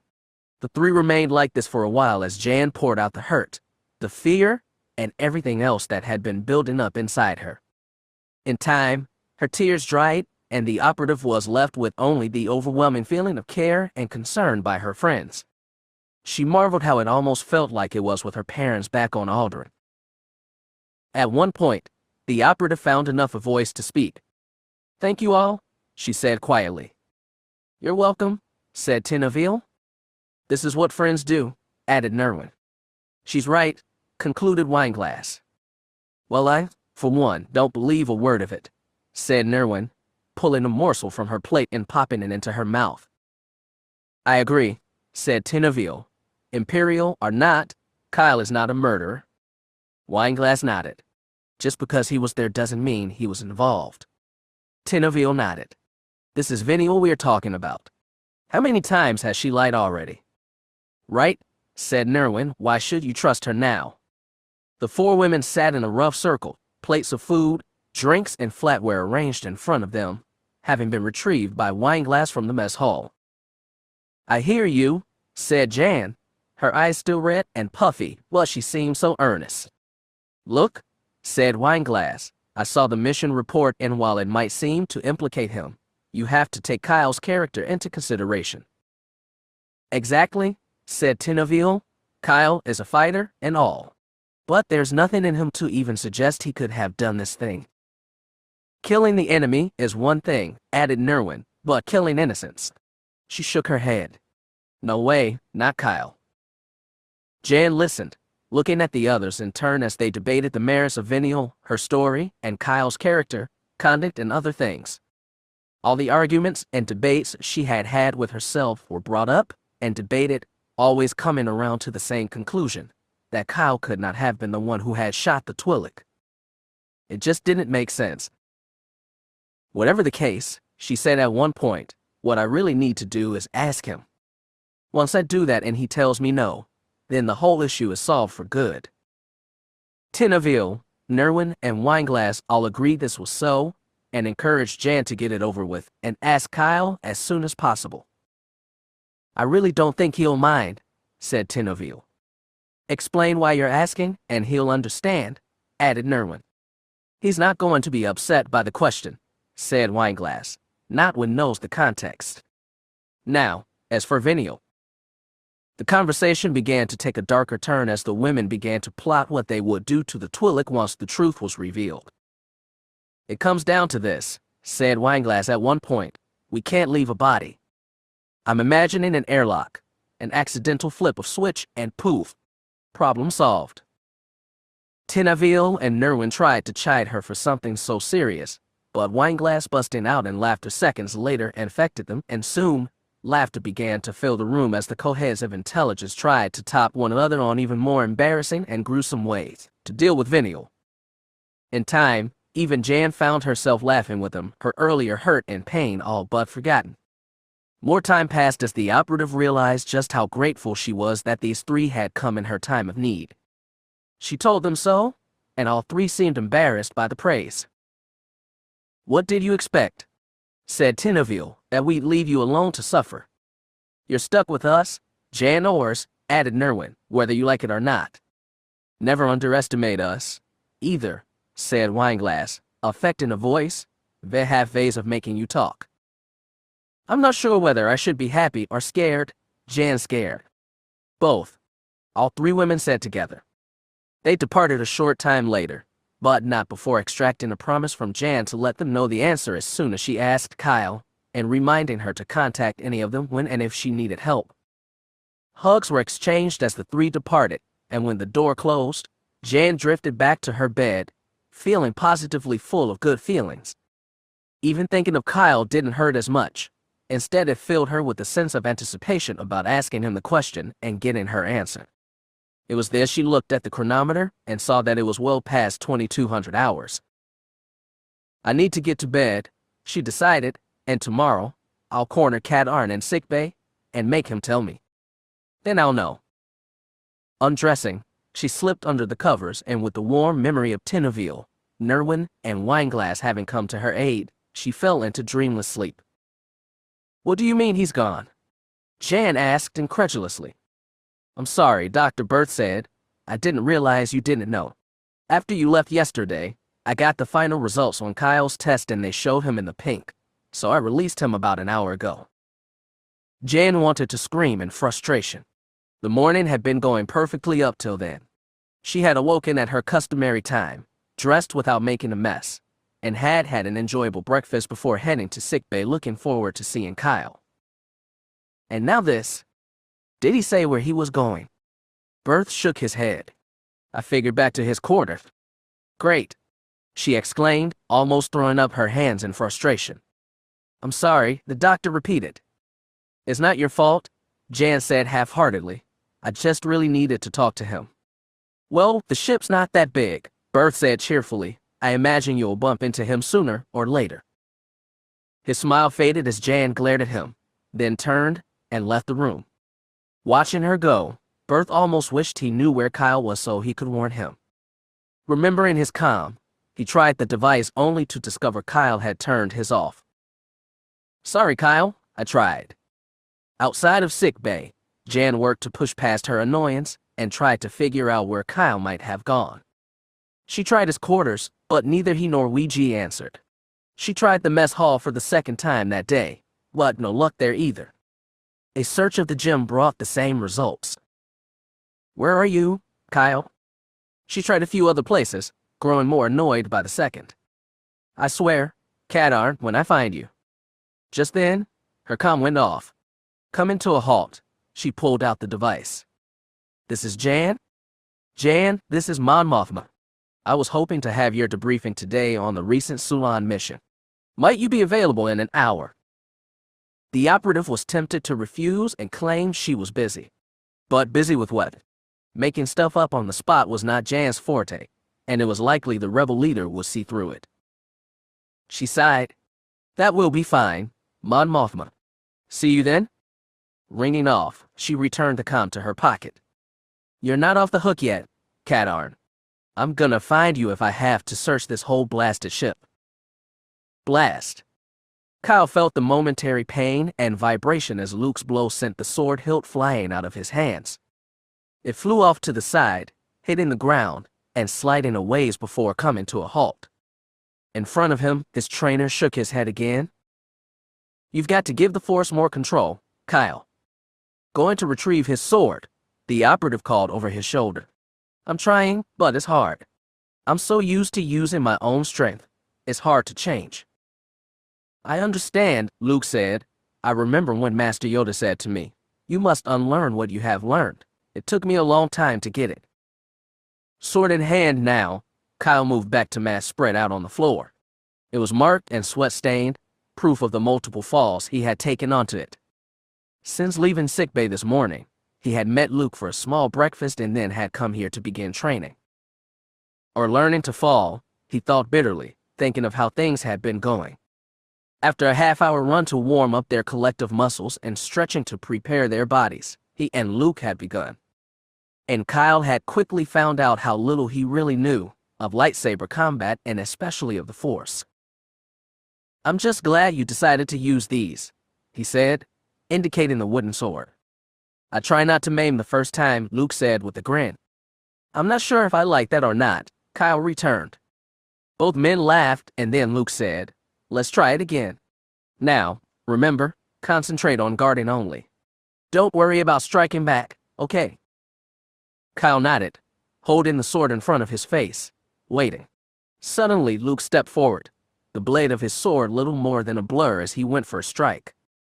Kyle moved, and loud clack was heard as the wooden blades struck each other. "Good," said Luke. "A horizontal block is always best against a vertical strike." He drew back, shifted his blade, and came in again, this time with a horizontal slash. Kyle responded by holding his sword vertically in front of him. Again, the blades crashed. "That's right, good decision. Now let's try this." He moved in again, striking first horizontally, but changing it midway through to a vertical strike. Kyle tried to shift his blade as well, but... Ow. The mat made a poof sound as he fell onto it, his sword clattering onto the floor nearby. Luke's face appeared above. "You all right?" "I suppose," said Kyle. Smiling, Luke reached down a hand and helped him back up.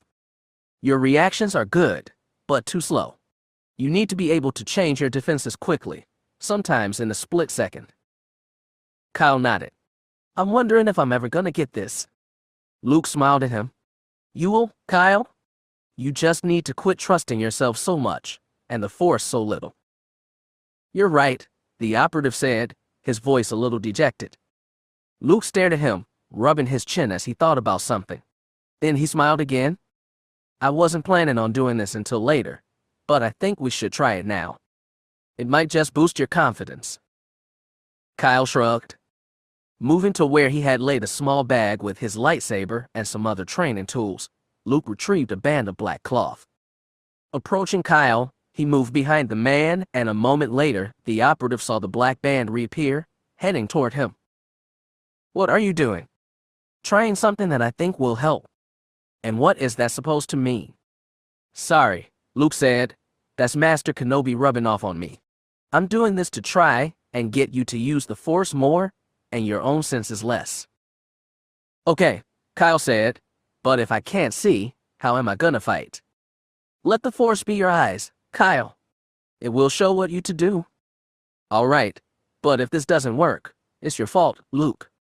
Accept it. You ready?" "I think this is nuts, but yes." "Take your position," Luke said, his voice sounding as if he were in front. Kyle raised his sword, unable to see even the merest spark of light, and waited, certain that he'd end up on the floor any second now. "Do not assume anything, Kyle, neither success nor failure. Just trust in the Force. And begin." Hearing the movement of Luke's feet, Kyle raised his sword in what he thought was the right place and heard the clack of the sticks, followed a moment later by the touch of Luke's blade on his wrist. "See? Told you this wouldn't work. Quit trying to fight me using your senses, Kyle." Luke moved in again, and Kyle tried to defend, but instead felt the other blade smack him in the chest. Exasperated, the operative threw his sword on the ground. "This is stupid. The Force isn't helping me at all. How in space can I fight without seeing? It's impossible. I mean, I know you're trying, and all, Luke, but this is ridiculous. How can I?" Kyle trailed off and heard silence descend. "Are you there?" "Yes." "How come you're not saying anything then?" He heard Luke chuckle. "I was reminiscing. I said nearly everything you did when I was in training. I thought you'd be mad." "I'm not," Luke said. "I understand what you're going through, Kyle. Learning to use the Force is not an easy thing. But I know if you can just open yourself to it, you will be stunned at what you can really do." Hearing this, Kyle's anger cooled. He heard no deprecation or frustration in Luke's words, only sympathy and understanding. "Can we try again?" he said.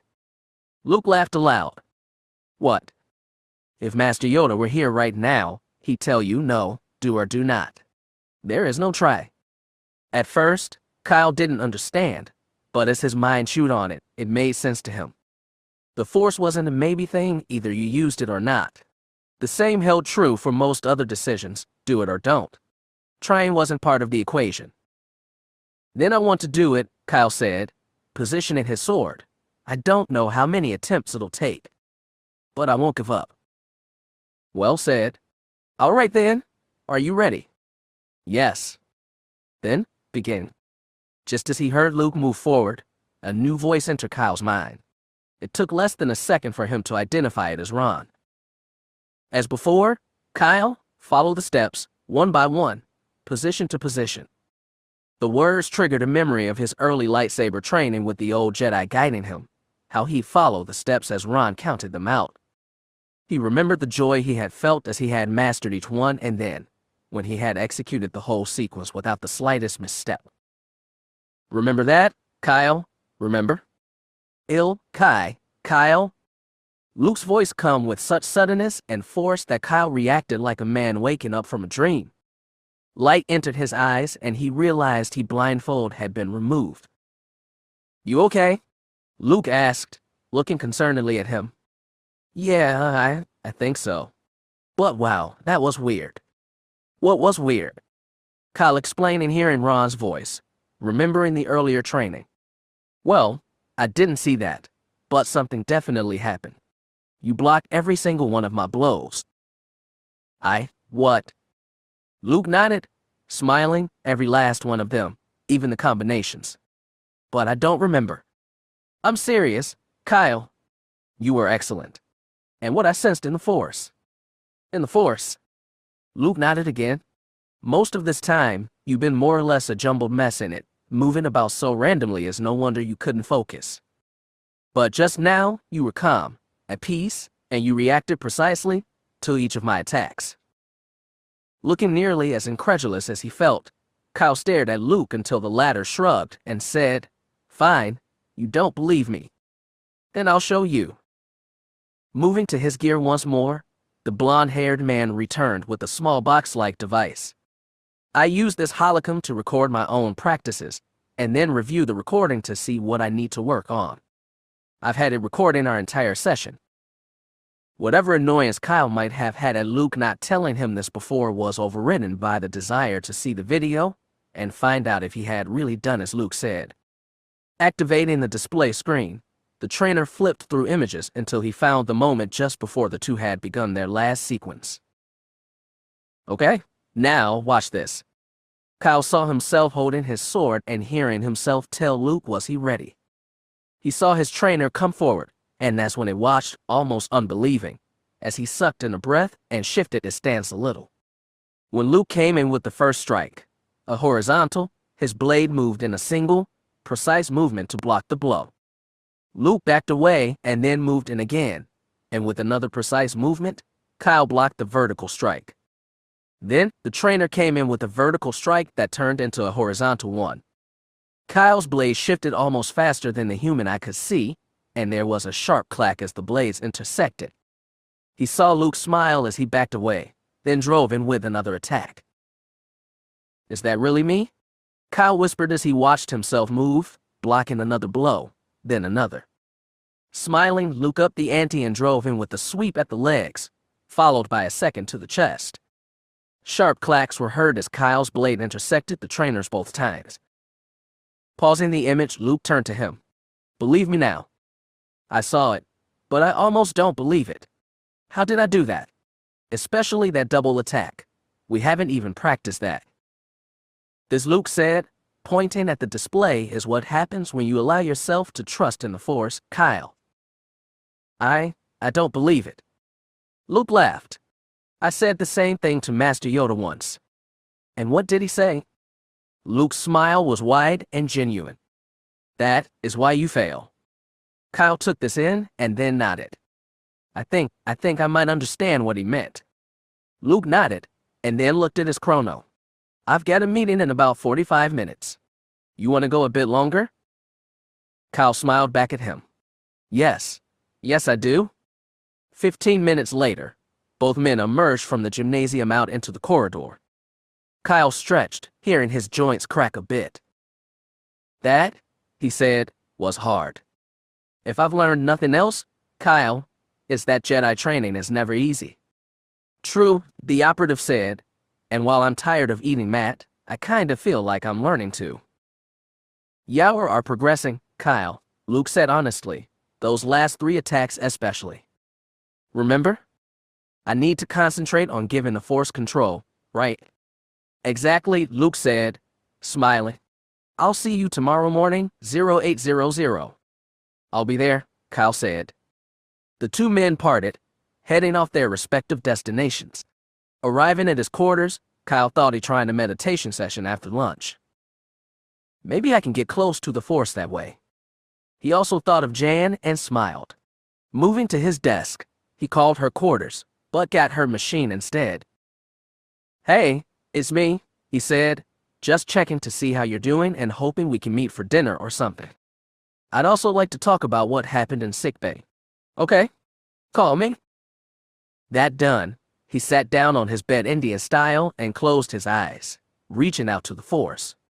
Over the next 5 days, it seemed as if anything and everything conspired to keep Jan and Kyle separate. When he wasn't training with Luke, Kyle was occupied with other duties, including serving a shift in tactical. As for Jan, she split time between meetings, bridge duty, and meeting a few times with Venial, who seemed more convinced than ever about Kyle's role in her mother's death. Thanks to her friends, Jan was able to endure with her emotions becoming overwrought. And no matter the strength of the Twi'lek's convictions, she refused to believe Kyle had done it. The pair also exchanged several messages, apologizing more than once for missing each other. As much as he missed seeing his partner, Kyle was grateful for the time he was able to spend with Luke. The training sessions were grueling and exhausting, but he was making progress with each passing day. The pair had moved on to attacks the day before, and Luke mentioned that if things kept going the way they were, he felt they could move on to actual lightsaber combat in a few more days. Kyle exulted in this, feeling as if he were getting closer to being a true Jedi. Luke also said they were going to start working on Force power soon, and if Kyle was enjoying the combat sessions, he really enjoyed this next thing. He was just coming from his most recent training session and contemplating what to have for lunch. Arriving at his quarters, he decided to head for the mess hall first and then have a meditation session as he had the rest of the day free. But as soon as he entered the room, the operative saw that his plan would be circumvented, for sitting there in the desk chair was Jan. She turned to face him. "About time you got here," she said. Stunned by her sudden appearance, Kyle let go of his gym bag, hearing the soft sound as hit the floor. A part of him was glad to see her, but as for the rest. "What are you doing here, Jan?" "I think that'd be obvious to you, Katarn," she said without a trace of a smile. "I'm waiting for you." "And what's with that lock code?" "What do you mean?" 1, 2, 3, 4, she intoned, then threw up her hands. "I mean, what were you thinking, Katarn?" "That it was too obvious for anyone to try," he replied. She shook her head at him. "A good hacker always goes for the obvious, Katarn. Remember that. I was tempted to reprogram it with something harder." "You didn't," he said, fearing he'd have to memorize a complex combination. "No, but Yaushold." "I'll think about it," he said. "Now as to why you're here." She got up from the chair, crossed over and took his hand, pulling him out of the room. He protested. "Hey, Jan, wait a minute. What are you doing? What are you taking me?" Her glare seemed to pierce him. "Just shut up and come with me," she said. Unsure, but unwilling to risk her wrath, Kyle allowed her to lead him down the corridor and in time, to the airlock he had discovered a while back. Coming to a halt, Jan released his hand and turned to face him. To his surprise, she wasn't glaring anymore. Instead, her face had an uncertain look. "Kyle, I want to ask you something and I want you to tell me the truth, okay?" He nodded. "All right." She took a deep breath. "Back when you were with the Empire, do you remember a mission to the planet Rylith?" Kyle thought for a time, and then said, "I think so. The mission commander told us we were part of a tactical group sent to arrest insurrectionists working to overthrow the legitimate government." "Typical Imperial doublespeak," she said disgustedly. "Now, while on the mission, do you remember some of these insurrectionists attempting to escape?" Kyle thought a bit more, and then his face clouded. "Yes, I do. But Jan, why are you asking me this?" "Just answer my question, Katarn. There was an escape attempt." He nodded. She swallowed nervously, dreading the next question and having trouble looking him in the eyes. "What happened to the escapees?" He looked away for a moment, and then his eyes came back to her. They were shot, he said simply. Kyle, she said, I don't want to ask you this, but I have to know.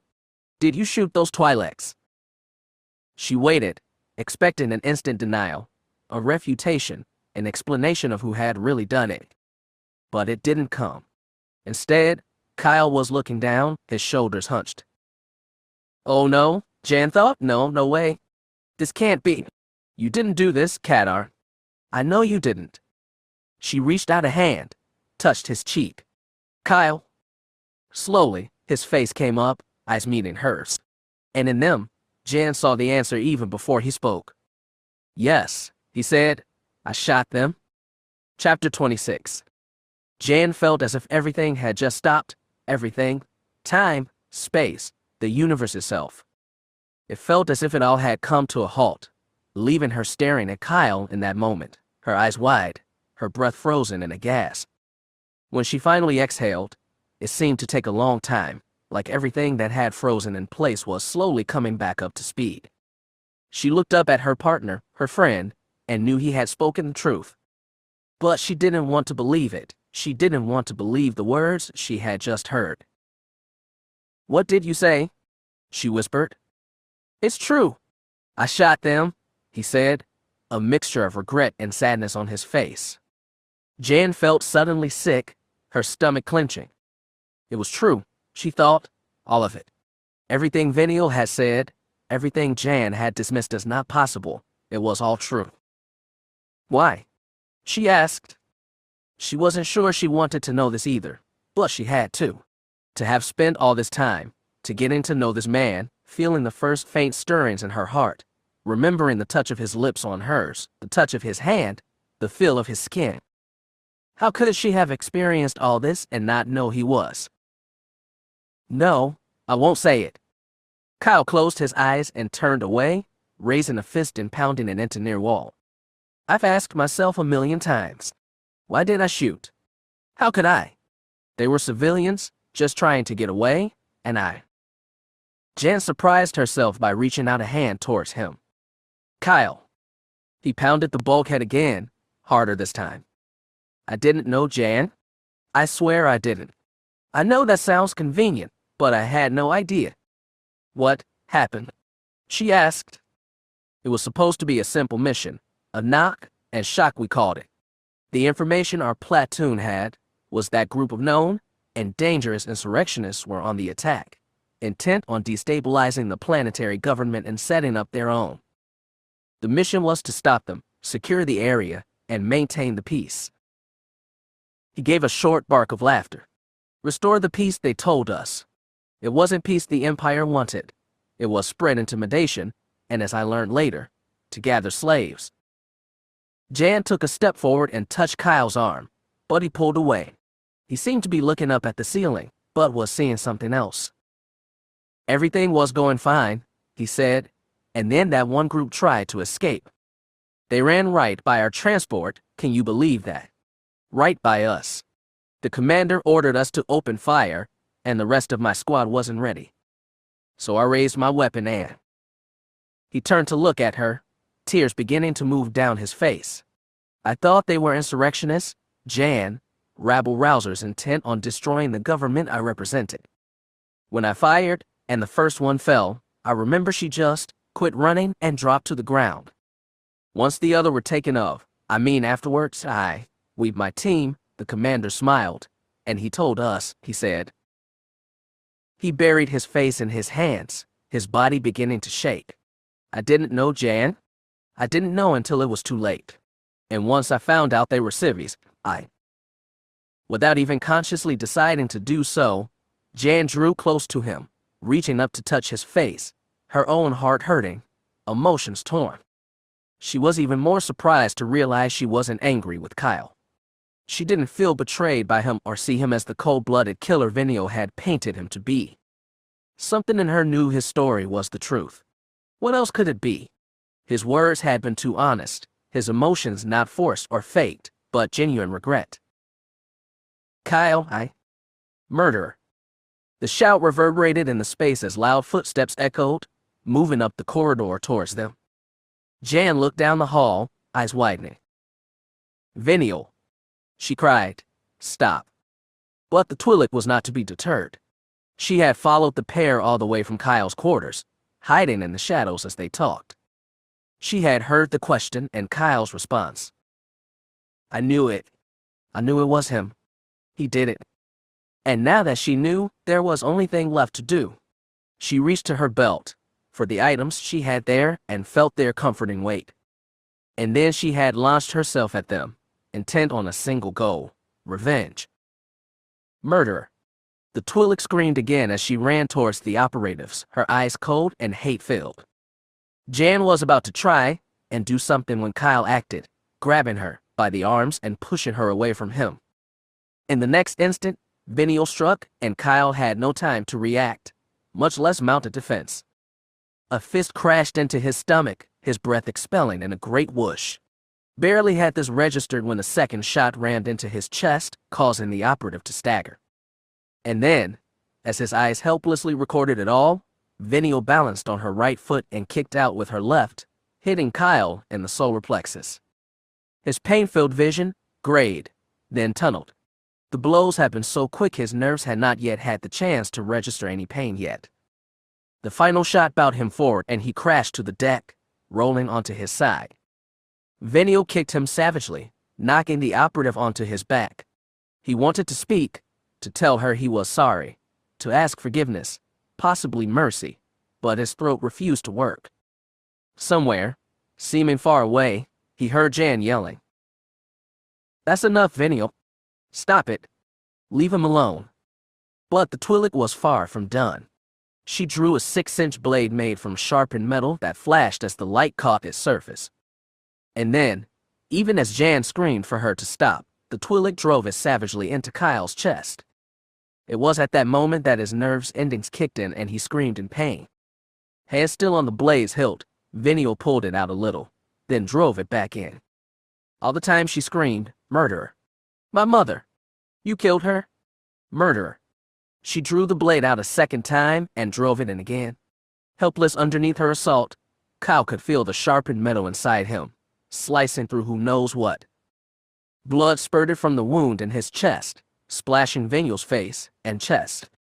She suddenly let go of the blade and rose to her feet, drawing a blaster from her belt. "This is the suffering you caused, Imperial," she said, "and now, I'll take your life like you took my mother's."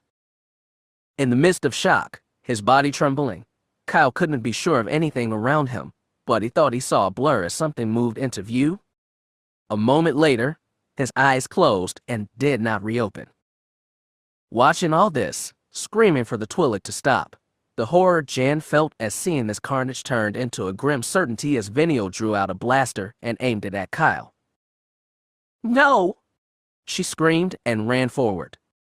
Focused on her victim, the red-skinned alien never saw her. Jan crashed into the Twi'lek with enough force to knock her away from Kyle and send the blaster flying. The pair crashed to the deck in a single heap, struggling, clawing at each other, both wanting to get free, but neither willing to give any ground. Jan screamed in pain as Venial's sharpened teeth bit into her forearm, but she savagely twisted one of the Twi'lek's head tails and the red-skinned alien let go. Fists and elbow jabbed back and forth as the two of them struggled against each other. At one point, Jan saw Venial's face and felt her heat freeze. The Twi'lek's normally placid face was contorted in a mad rage devoid of sanity or mercy. "I need to stop her," Jan thought, "or she'll kill me and then finish Kyle." Finally, Jan was able to plant her knees in the Twi'lek's chest and knock her away. Both women scrambled to their feet within seconds, breathing heavily and staring at each other. "I told you," the Twi'lek said, pointing at Kyle's prone body. "I told you he did it and you didn't believe me. Now, we see who's telling the truth." "Venial," Jan said, trying to calm her, "I'm sorry I didn't believe you. But what you've done, it makes you no better." "He took my mother's life," Venial said, dismissing the observation, "and now I will take his. Just payment, I say." "I won't let you kill him," Jan said, "and if you had any sense, you'd realize this isn't the way."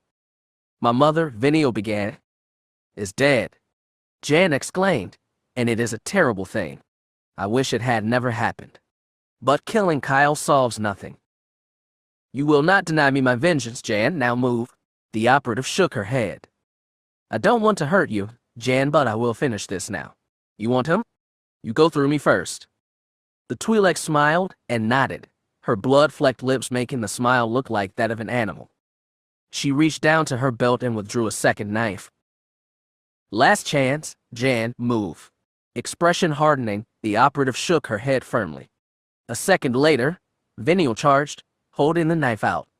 Jan tried to sidestep, but the Twi'lek saw the move and slashed out across. Jan gasped as the knife sliced through her shirt and traced a line across her stomach. Blood began to issue from the wound. Don't make me do this, Jan. I don't want to kill you. Then you should have left my partner alone. Venial charged a second time, and Jan moved to sidestep a second time. But as Venial moved for a second strike, Jan suddenly crouched, and before Venial could slow herself, punched upward, directly into the alien's throat. Venial cried out and gasped as her air was stolen. She stumbled back, dropping the knife as she reached up with both hands to her throat, trying to breathe. Jan snatched the blade up, and then backed a few steps as well. Somehow, the Twi'lek did something to her neck and then sucked in a massive breath. She did this twice more, then looked to Jan and smiled. It was the smile of a predator sighting its prey. The blaster was back in her hand and pointing right at the operative's head. I thought you were my friend, Jan, but I guess I was wrong. The operative felt her vision go red at this. With all that she endured because of Venial, the physical, mental, and emotional pain, and now the Twi'lek had the gall to say this. She glared at Venial and saw the Twi'lek's smile falter, just a little. And I should have finished you off when I had the chance. To Venial's surprise, Jan leapt forward with surprising speed, the knife's edge tucked against her forearm. She slashed up and across with it even as the Twi'lek tried to backpedal. Metal contacted metal, and the resulting shock sent the knife flying from Jan's grasp even as a cut appeared in the barrel of the blaster. Venial looked down at it distracted and was unable to mount a defense as Jan grabbed one of her head tails. The Twi'lek cried out in pain as the operative squeezed the appendage strongly and used it like a pivot point as she swung the red-skinned alien around and face first into the wall. There was an ugly sound as Venial hit, and when Jan let go, the Twi'lek dropped to the deck without another sound. Moving away, Jan cried out as a sudden wave of pain hit her, having been brought about by the exertion. Clutching her stomach, she half walked, half stumbled to where Kyle lay and looked in horror at the blade sticking out of his chest. She was tempted to remove it, but remembered from her medical training that doing so could cause more damage than leaving it in. Leaving it alone, she looked to his face, finding that his eyes were closed and he didn't seem to be breathing. Wake up, Katarn, she said. When he didn't answer, Jan gently shook him. Come on, Katarn, she said. Talk to me. Suddenly, Jan heard an almost maniacal laugh from somewhere behind her. She turned that way and saw that Venial had somehow managed to rise to her feet, holding the blaster. I told you that you couldn't stop me, Jan. I didn't want it to end this way. We could have had something special. But I guess not. Goodbye. And with that, she squeezed the trigger. Seconds passed as Jan waited for the rush of pain that accompanied the blaster shot, but instead there was a loud explosion that echoed inside the space. The operative cried out as chips of metal sliced into her arms, legs, and back. When that ended, and she could finally stand to turn around, she felt her gorge rise. On the deck, some 6 feet away, lay Venial, or better to say what was left of her. Later on, Jan would learn that the damage she had done to the blaster's barrel had caused the energy blast to explode inside of it, the resulting explosion removing most of the Twi'lek's face and upper body. But at that moment, Jan was concerned with Kyle's condition. No matter how loudly she called, or how much she shook him, he wasn't responding. Not wanting to hurt him further, but desperate for response, she reached to his face and lightly slapped him. Come on, Katarn, she said, her voice growing more concerned. Wake up. Let me know you're alive. She tried this twice more, her fear growing by the second. This is not happening, Jan thought. No way. Not gonna happen. You're not dying on me, Katarn. I won't allow it. Even as she continued to call his name, Jan reached for her communicator and, with her fingers fumbling a little, set it to the emergency frequency. This is Jan Ors. I need medical help. She tried to remember where she was, but couldn't. Trace my signal. Need medical help stat. A voice cut into the line. Jan, this is Dr. Berth. What's wrong? It's Kyle, Jan said, her emotions beginning to get the better of her. We were attacked. He's not moving. Stay there, the physician's calm and assuring voice said. A team is on its way to you now. Please hurry, Jan said. He's not moving. I don't think he's breathing. Jan, Berth said, I need you to try and stay calm. Help is on the way. Now you. No further words were heard as Jan dropped the communicator. On the other end, the doctor felt a chill run up his spine as he heard Jan calling Kyle's name, telling him to wake up. Closing his, Berth offered up a prayer for both of them. And that's when I made the call on the emergency frequency, Jan said, finishing up her report on what happened in the maintenance hatch. Mon Mothma sat on one side of the bed and Security Chief Plasden Maras on the other. Jan was sitting upright on the bed, her face animated and lively as she spoke. Aside from the large bandage covering her stomach and a few minor cuts and scrapes, she was doing well. The operative took a moment to sip from a container sitting on the bedside table, her throat feeling dry. Plasden shook his head. What a mess. You did well to use the emergency frequency, Jan. However, I am disappointed in you. Mon Mothma? As soon as Venial told you about Kyle and this mission, you should have come to me. I could have had it investigated and dealt with immediately. I especially don't appreciate you going behind my back to Wineglass. Jan nodded, chastened. I didn't want to make this an official matter, especially given the results. And neither would I, Jan, Mon Mothma said sharply. Do you think I have made this situation into a public spectacle, exposing Kyle to ridicule? You're right, the operative said. I'm sorry. In any case, said Plasden, I'll need to conduct an investigation, verify the details. Although given the evidence, things are pretty much dealt with. But Jan, Mon Mothma's right. You should have reported this right away. We could have kept matters from spiraling out of control like they did. All right, the operative said, exasperated. I get it already. I was wrong and I screwed up. Her eyes squeezed shut a moment later and a moan escaped her lips. Whoa, Plasden said. Take it easy there. No use making yourself any worse, okay? Jan said nothing but nodded. Good enough, he replied, smiling at her as he rose from his chair. Feel better soon. After he had gone, Mon Mothma stared at Jan intently for a long time. What? The operative finally said. Oh, nothing, the rebel leader said. Just looking. But before I go, Jan, there is something I want to say to you. I don't know if I can take much more, Jan moaned. You need to hear this. You know that I have served the rebellion and the Republic for a long time. And in that time, I have seen many, too many in fact, beings go to their deaths. And too many of those were people I knew, some I even called friends. She paused here to let the words sink in. Jan, I realize death is a fact of life, and there is little I can do to prevent it. But you and Kyle are not only two of my best operatives, but I consider you both friends as well. There may come a time when you will not return from a mission, but in the meantime, I would appreciate if you did anything else to hasten that day, all right? The older woman looked at Jan with strong emotion in her eyes, and the operative felt a warm feeling inside her heart, her throat seeming to suddenly be filled. I understand, she said. Good, Mon Mothma replied, rising from her place. So can I call you Mom now? Jan asked, unable to help herself. The older woman smiled at her. Don't push your luck, young lady. And then she was gone. Jan sat back against the bed, her mind reliving the events of yesterday. So much had happened so quickly.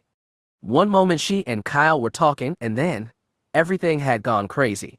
It would have seemed impossible if she hadn't lived it. Just then, Dr. Berth pushed his way through the curtains. "How are you feeling?" he asked. "Pretty good," Jan said, pointing to her belly, "but this keeps itching." "That's actually a good sign," Berth said. "You haven't been scratching." "Not so far," Jan said, "but it isn't easy." "Try not to," he replied. "You might pull out your stitches and then I'd have to start all over again with them. Which means I'd be in here longer." "Yes." "You know," Jan said, "it actually doesn't itch that much now." Berth laughed. "Actually, I came by to tell you that things look good on your charts. If I get the same results tonight, you'll be discharged before noon tomorrow." "Thank you," Jan said, with a wide smile, and then her face clouded. "How's Kyle?" Berth's smile faded, as well. "He's recovering, but the damage is extensive. That blade Venial used, well, let's just say it made a real mess. The real test will be tomorrow when we take him off the artificial heart and see if his own will work normally. Assuming it does, he'll be fine. If not..." He tried off, not willing to say. "Doctor, please," Jan said. "I need to know." "He could die," Berth said. Jan covered her mouth with a hand and whispered no. "That's why I didn't want to say," Berth replied. "He was all but dead when he was brought in here. It's not stretching much to say it's practically a miracle he's alive at all." "I should have told Mon Mothma the moment this happened," Jan said. "This is my fault." "Oh no you don't," Berth said strongly. "Don't you dare go blaming yourself for this, Jan Ors. The only one at fault here is Venial, and she's already paid the price for what she did. If you hadn't acted, Kyle would be dead. So get anything else out of your mind right now. You understand me?" She nodded, but not convincingly. "I mean it, Jan, every word. Now, relax, take it easy, and we'll see you later." He smiled at her and left the room. A moment, she heard the sound of the doors to sickbay opening, but no accompanying footsteps. From outside came the doctor's muffled voice. Can I help you?" Jan smiled as she heard the series of beep and honks. "In here, Ouija," she called. The curtains encircling her bed billowed on one side, and then parted as Ouija floated in. He quickly moved to the side of Jan's bed and issued a string of beeps. "Yes, Ouija, I'm fine. In fact, the doctor says I may be out of here tomorrow." "I am glad," the droid said. "Once I found out what happened to you and Kyle, I came here as quickly as I could." "So you've heard the whole story then?" Jan asked. The droid responded affirmatively. "What do you think?" "What Kyle did to the mother of Venial was a terrible thing, but it does not justify what she did in response." Even though these words were spoken by a droid, they were somehow comforting. Jan reached out a hand and rubbed the top of the droid's dome-like body. "Thank you, Ouija," she said, smiling at it. "For what?" "Just because," Jan replied. The droid processed this, and then responded. "You humans can be very confusing at times." Jan laughed as she continued to rub the droid's head. "Listen, can you record a message and distribute it?" "Of course," the droid said, sounding almost prideful. "Okay then, please begin recording." The droid aimed his hollow projector at her and then said, "Ready." "To Tinoville, Nerwin and Zeton, I imagine you've already heard the story by now. I should be out of sickbay tomorrow around noon and would really like to see you three. In the meantime, I wish I had listened to you more than I did last time. In a way, you were all right. See you soon, Jan." When she stopped speaking, Ouija asked if she was done. "Yes, and can you send that out immediately?"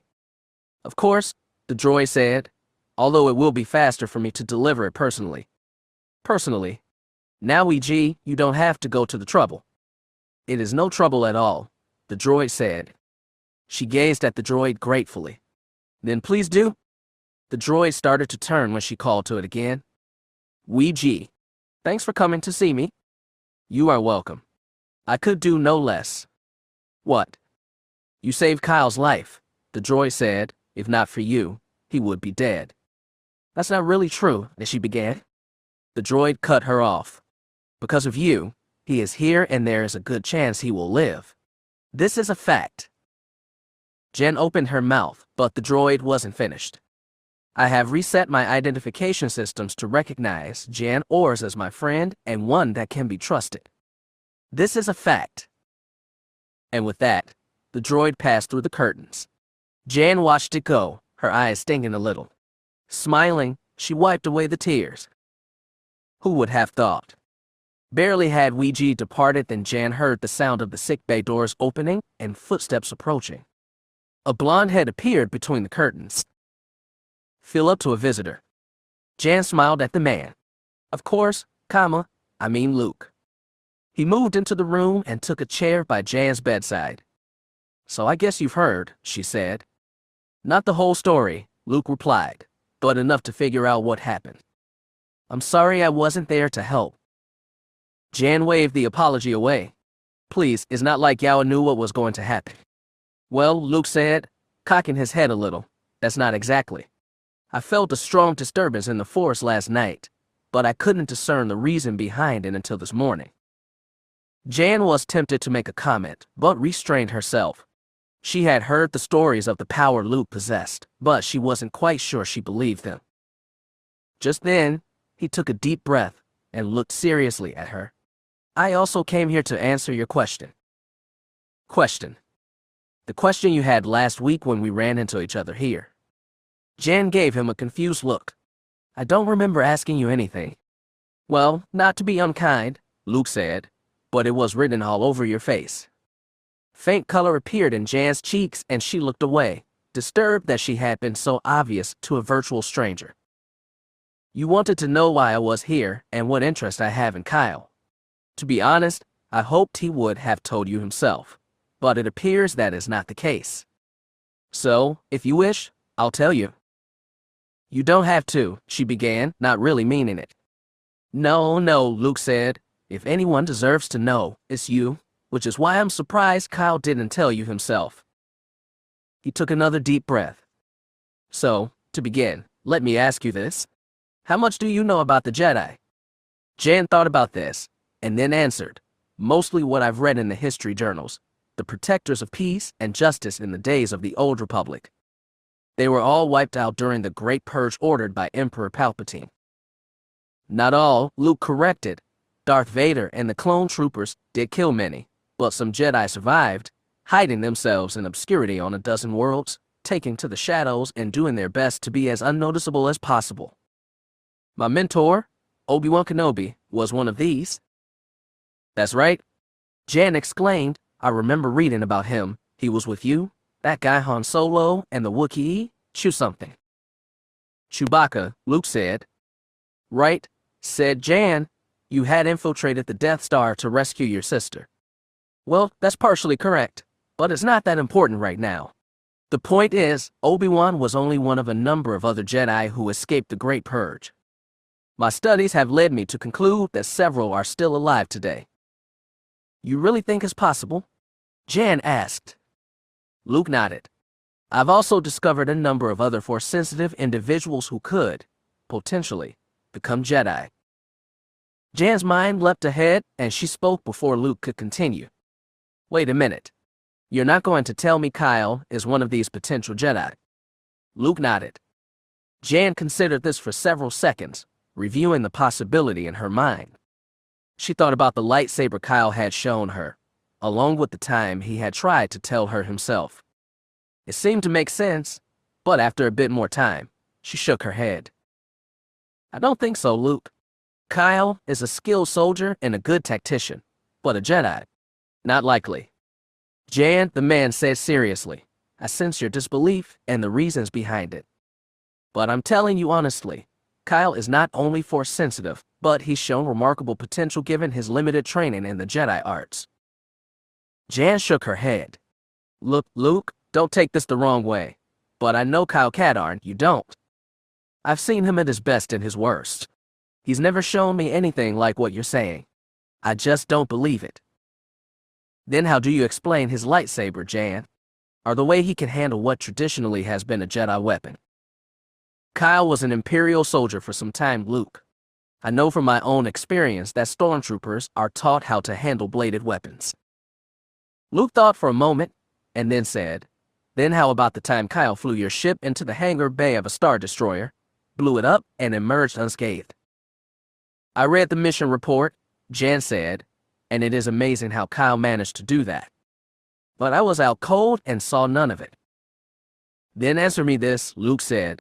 "Why would I bother telling you this if it wasn't true?" Jan took a few moments before answering. "I don't want to say anything against you, Luke. But maybe this sense you had about Kyle is wrong, or is someone else here. I'm not saying it isn't possible, but Kyle. No way." Looking up at the blonde-haired man, Jan worried that she had insulted him, not meaning to.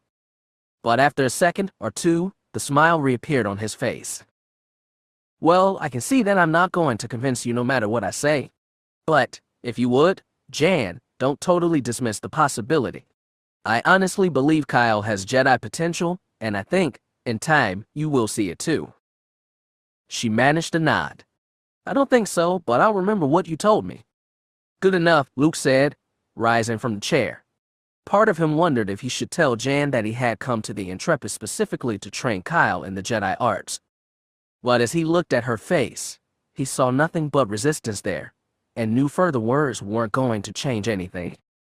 So, after saying goodbye to the operative, he left the room and went to where Kyle lay, unconscious, hooked up to a number of machines, and his chest, face, neck, and stomach swathed in bandages. Dr. Berth moved in beside him. "How is he?" Luke asked. "Recovering," Berth said, "but his insides are a mess. If he makes it through tonight without further complications, his chances get a little better." "But you're still worried," Luke said. Berth nodded. "It's the heart. That blasted knife sliced through 2 of the chambers. I've done my best to repair it, but Luke put a hand on the man's shoulder. "He's strong." "Tell me something I don't know," Berth said, a small smile appearing on his face. "May I stay here just a few minutes?" Luke asked. "I don't know," Berth began. "Kyle." "I promise," Luke said, 2-3 minutes tops." Berth considered this, and after several seconds, nodded. "Thank you," Luke said. As soon as the doctor departed, the Jedi reached out with his left hand and closed his eyes. He wasn't certain this would work, but he felt strongly that he had to try. Invisible waves of energy began to course between the two men as Luke concentrated. Kyle Katarn floated inside the nothing space once more, his body motionless, no breath emanating from his lips, no motion in chest to indicate breathing. And then, in an instant, his eyes snapped open, the pupils moving and focusing as they took in the scene around him, recognizing the space after a short time. "So I'm back here again," he thought. Gradually, as his brain seemed to wake from his own slumber, Kyle remembered. He tried to reach for his chest to feel for the wound there, but found he couldn't move. He tried moving his arms and legs, but it was as if something was holding them in place. He struggled, willing himself to move, but his limbs refused to respond. "Come on," he thought, "move." He gave what he thought was a strong exertion, but there was no movement from any part of his body. And he also noticed that his efforts were tiring him, as if his energy was being drained away. Relaxing, he went still, trying to understand what was going on and why. It didn't make sense unless. Maybe I need to rest. I do feel tired.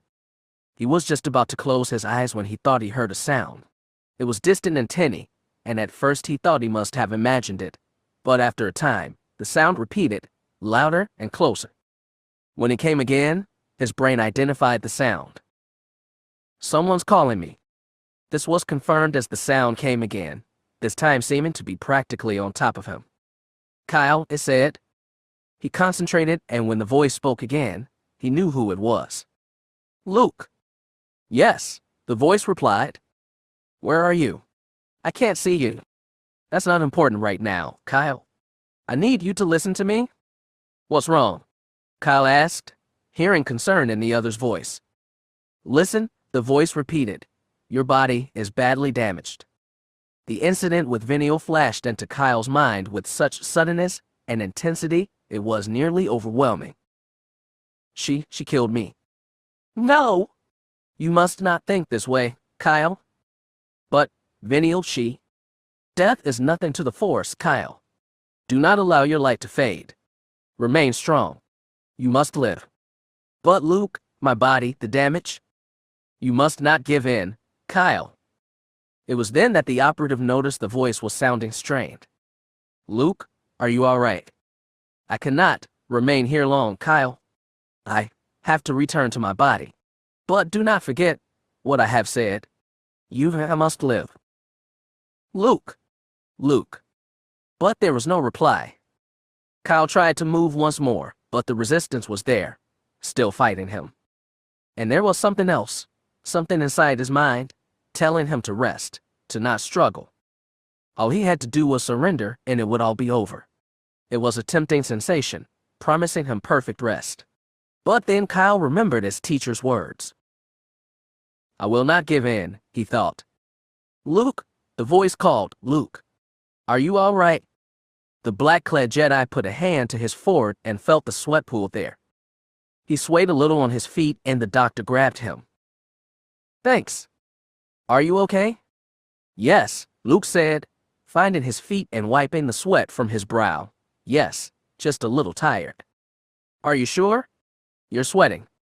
I'm fine, doctor, thank you. And now, I think I ought to leave and let you get back to work. Berth watched as Luke turned and walked out of sickbay, his step steady and confident. That was strange, the doctor thought, then shrugged and moved back to his workstation. Thank you, doctor, Wineglass said, and ended the connection, turning to other two in the room. Well? Asked Tinoville. What did he say? Finished Nerwin. It's like Jan said in her message. She's doing fine and should be out of sickbay tomorrow. Kyle, however, is an entirely separate matter. Oh no, said Nerwin. Is he going to be all right? Asked Tinoville. The twins were sitting next to each other, hands clasped, the worry they felt all but palpable.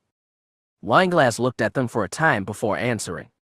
Look, I'm a bottom-line type, so understand that when I tell you this, okay? The twins nodded. Kyle is in bad shape.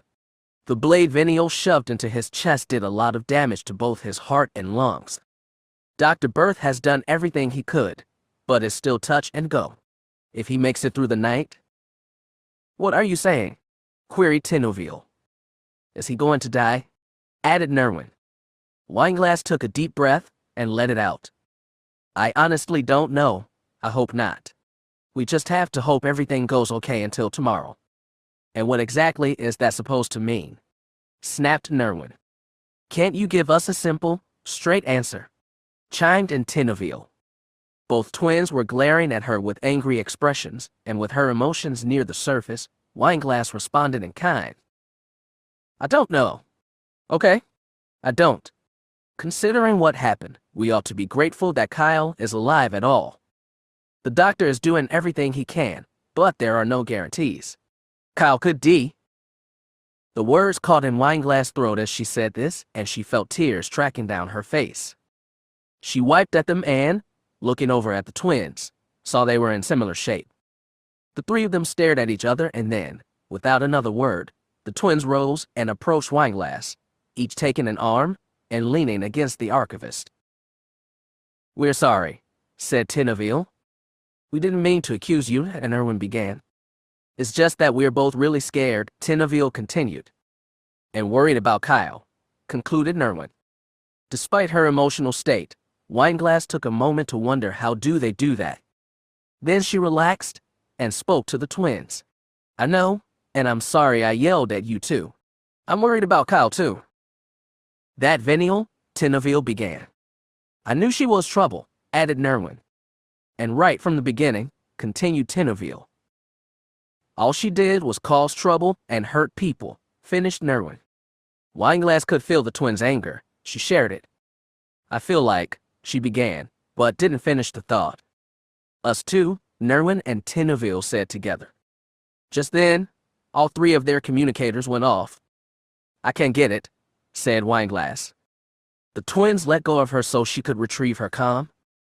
Specialist Wineglass here, she answered. Wineglass? Came the flat no-nonsense cadence of Plast and Maris. Where are you right now? She gave her location. Have you seen Lieutenants Aldarian and Undomil? Actually, they're both with me right now. There was a pause from the other end, and then Plaston said, all right then. Stay where you are. I need to speak with all three of you regarding the incident with Kyle, Jan, and Veniel. Understood, Wineglass said. We'll be waiting. Returning the comm to her belt, she looked to the twins. You heard? They nodded. Guess we have to face the music now, the archivist said. A nearly collective sigh of relief swept the ship after Dr. Berth relayed his report to Mon Mothma that Kyle had made it through the night without any new problems and that he was planning on disconnecting the artificial heart that afternoon. Although the doctor contacted no else, the news spread as it always seemed to, and by late afternoon, everyone knew. Many a prayer, hopes, and good wishes went up for the operative. Jan was discharged as Dr. Berth had promised, and was looking forward to getting in touch with Tinaville, Nerwin, and Wineglass. But no sooner had she passed through the sickbay doors than a security guard approached her. Jan Ors. Yes. Please come with me, ma'am. Why? She said. Orders, ma'am, the security answered simply. Jan fought the urge to backhand the guy right across the chops. Orders from whom? Mon Mothma, ma'am. Now if you'll please. Mon Mothma? Jan parroted. What does she want with me? I don't know, ma'am. My orders were to escort her to you as soon as you were discharged from sickbay. I think you mean escort me to her, Jan corrected, at the same time wondering if this guy was really a droid underneath. His inflection was flat and his face didn't seem to move. The guard considered this and then nodded. Yes, ma'am. He also didn't look like he'd take no for an answer, and so, Jan followed him. Jan waited as the guard used the intercom to inform Mon Mothma that he and Jan had arrived. The rebel leader acknowledged this, and a moment later, the twin doors to the room slid open. Jan stepped inside and moved to the room's single table, where Mon Mothma was already seated. Jan, she said as the operative drew closer, thank you for coming. I know just got out of sickbay, but there is an important matter we need to discuss. Let me guess, Veniel. The rebel leader's face screwed up in a confused expression. No. Jan asked. No, Mon Mothma replied. Oh, Jan said. I do have a report from Security Chief Maras on that matter. However, I called you here for something else. Jan's cheeks flushed with mixed surprise and embarrassment. Well then, I guess, I should sit down then. Please, Mon Mothma said, holding out a hand. As Jan sat, the rebel leader activated a holoprojector.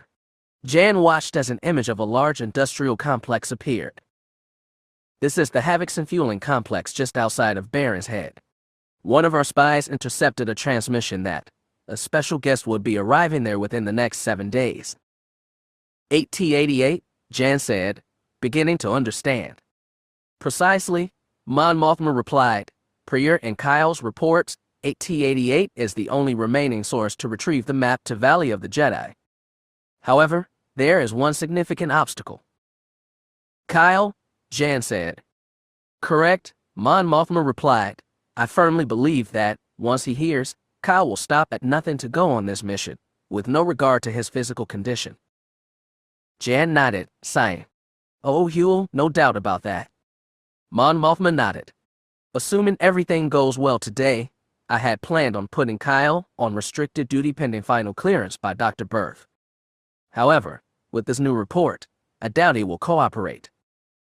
Oh, he won't, Jan said confidently. Therefore, Jan, I'll leave it to you to make the final determination. What? No one on this ship knows Kyle as well as you do. You will know if he is capable of going on this mission or not. Jan wasn't sure she liked this idea. She did agree that she'd be able to tell if Kyle was healthy or not, but to make such a decision for him. And if I decide he needs to stay home, then I will put every resource at your disposal to make sure he does. Jan considered this, and then nodded. All right, but if Kyle can't go on the mission, what then? I am looking at some possible alternatives, Mon Mothma said. When Jan said nothing in response, the rebel leader leaned forward a little. Tell me what you're thinking. I'm thinking that I don't really like this. I don't like pulling rank or making someone else's decision for them. Kyle deserves this chance at T88. Heck, he's earned it. All valid arguments, Jan, but we must consider what is in Kyle's best interest because we both know there are times he does not. True, Jan said. Her face suddenly flushed with anger. If only Venio had it. Jan, Mon Mothma said softly, Venio Drugan was a very angry and very sad person. She thought she had found someone like her in you. I remember, Jan said, looking away. Her animosity towards Kyle had its genesis the moment she identified him as someone to vie for your affections with. And then when she learned about the incident on Rylith, all those pent-up feelings came out. Nothing and no one could have stopped it.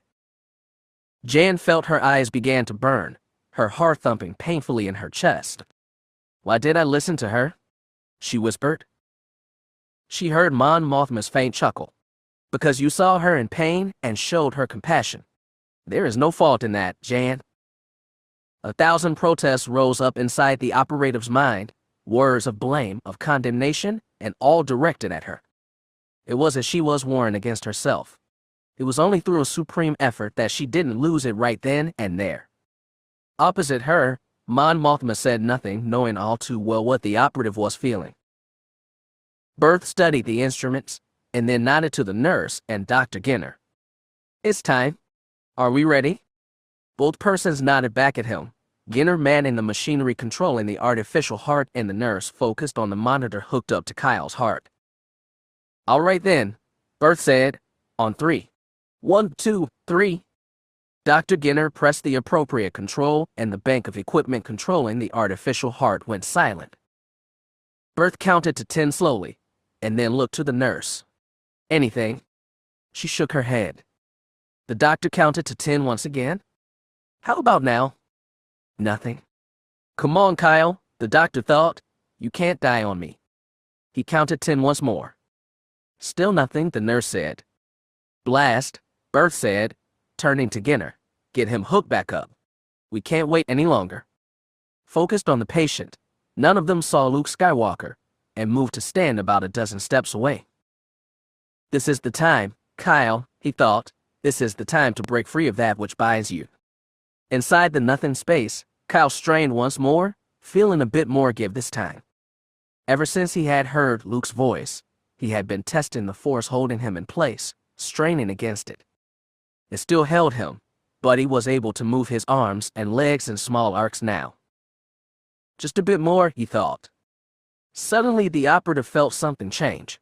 The space he was floating in had been warm and comfortable, which is why he'd been tempted to simply rest in it. But now it had grown cold, nearly as cold as ice. Something's happening, and on the heels of that thought came another that was not entirely from him. Something outside. And while he didn't know why, Kyle had the strong sense he needed to break free of this thing holding him now. He strained, pushing with his arms and legs and gained a bit more ground, but not enough. Come on, you blasted thing. Let go. He tried moving again and again felt a bit more freedom, but still not enough. That's when something spoke inside his mind. Not a voice exactly. No, this was more like a memory or maybe an impression. Whatever it was, the message it sent was clear. Settling back a little, Kyle closed his eyes and reached out to the force, feeling it answer his call. In what seemed like a few seconds, the cold sensation around him disappeared. Instead, a corona of light seemed to be surrounding his body, and there was sound like glass breaking. It was followed by a voice that was not quite Ron's, not quite Luke's, but like both of them simultaneously calling. Now, Kyle. Feeling a sense of power filling his body, Kyle pushed himself in the direction he thought was up. As Berth and Ginner worked to reconnect the artificial heart, the monitoring equipment connected to Kyle's equipment displayed a single, sharp pulse followed by an equally sharp beep. Pausing in their work, the doctors turned to look at the monitor. Did you hear? Ginner began. I think so, Berth replied. As if in answer, the monitor pulsed a second time, then a third, then a fourth. Please, thought Berth. Oh, please.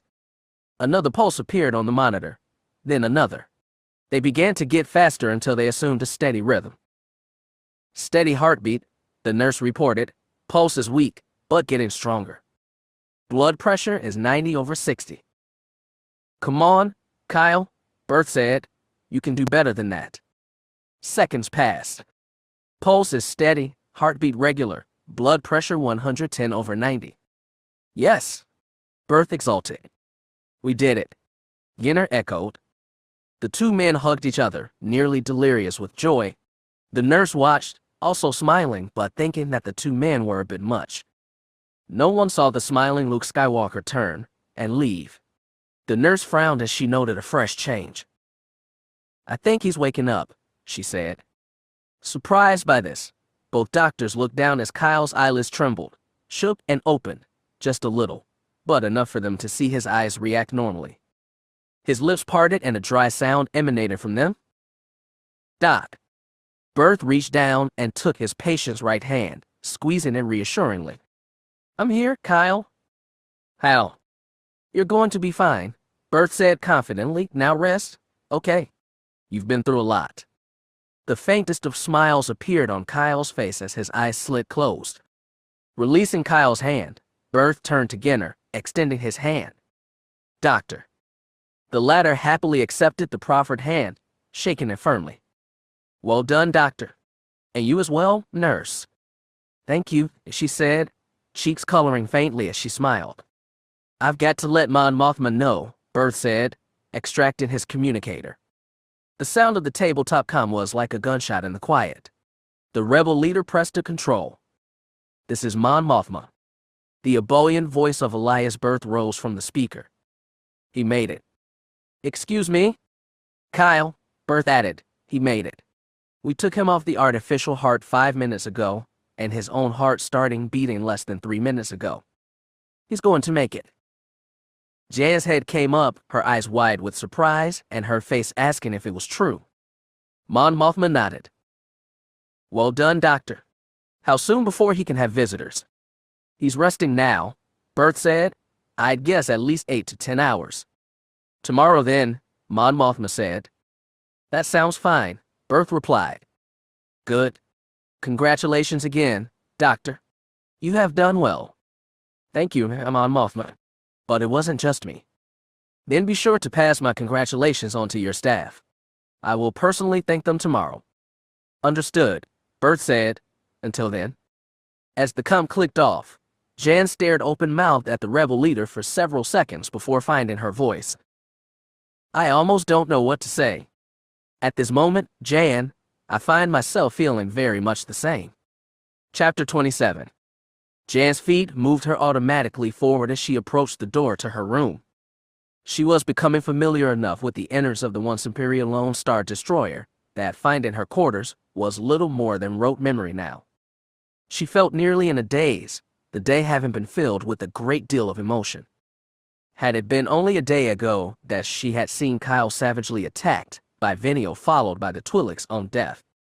Even after she left the medical wing pronounced healthy, there was still the worry, if not outright fear, over Kyle's condition. And then, just a short bit ago had come the announcement that he would recover.